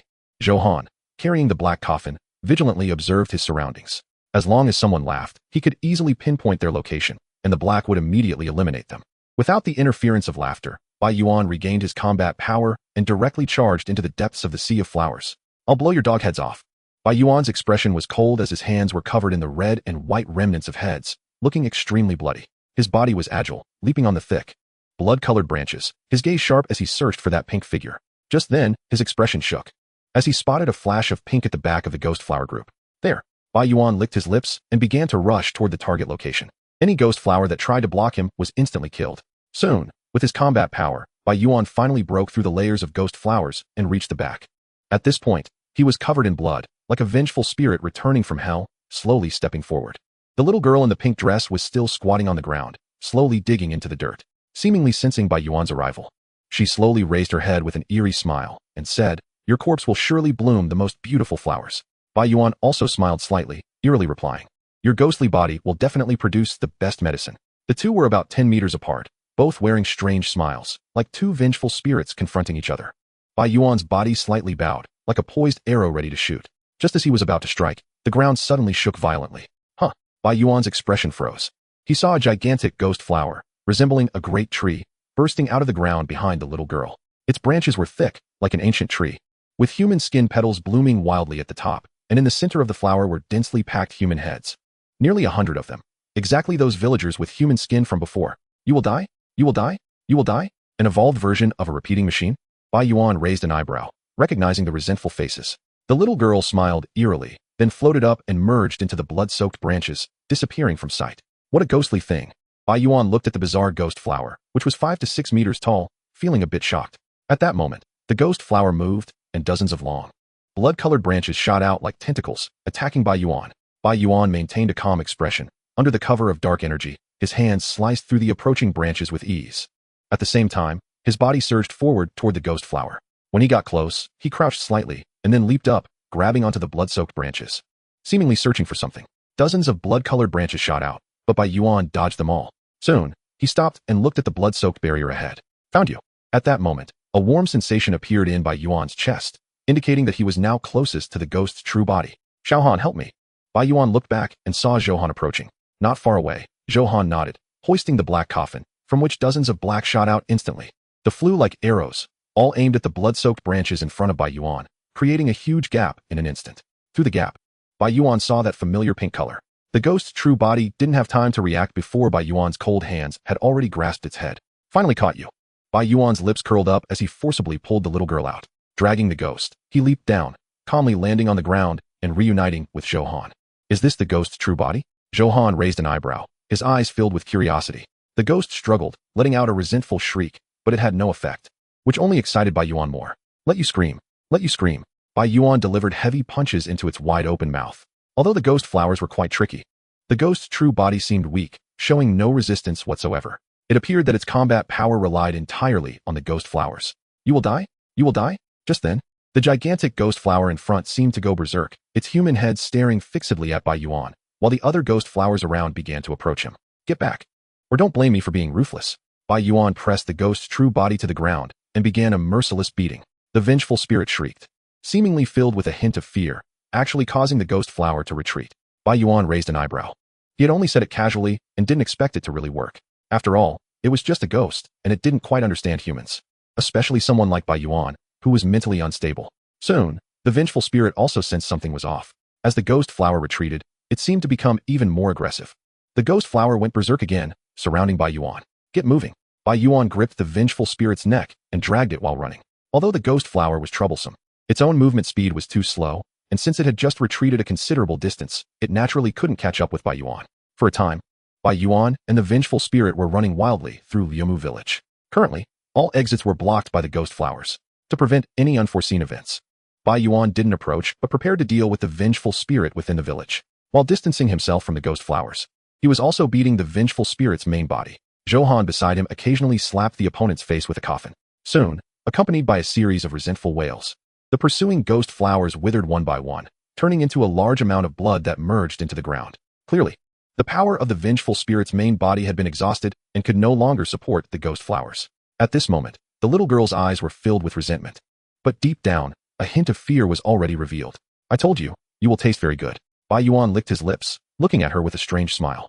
At the same time, a blood-red ghost face quietly emerged on his chest. When the little girl saw the ghost face, the fear in her eyes could no longer be suppressed, and she let out a desperate wail.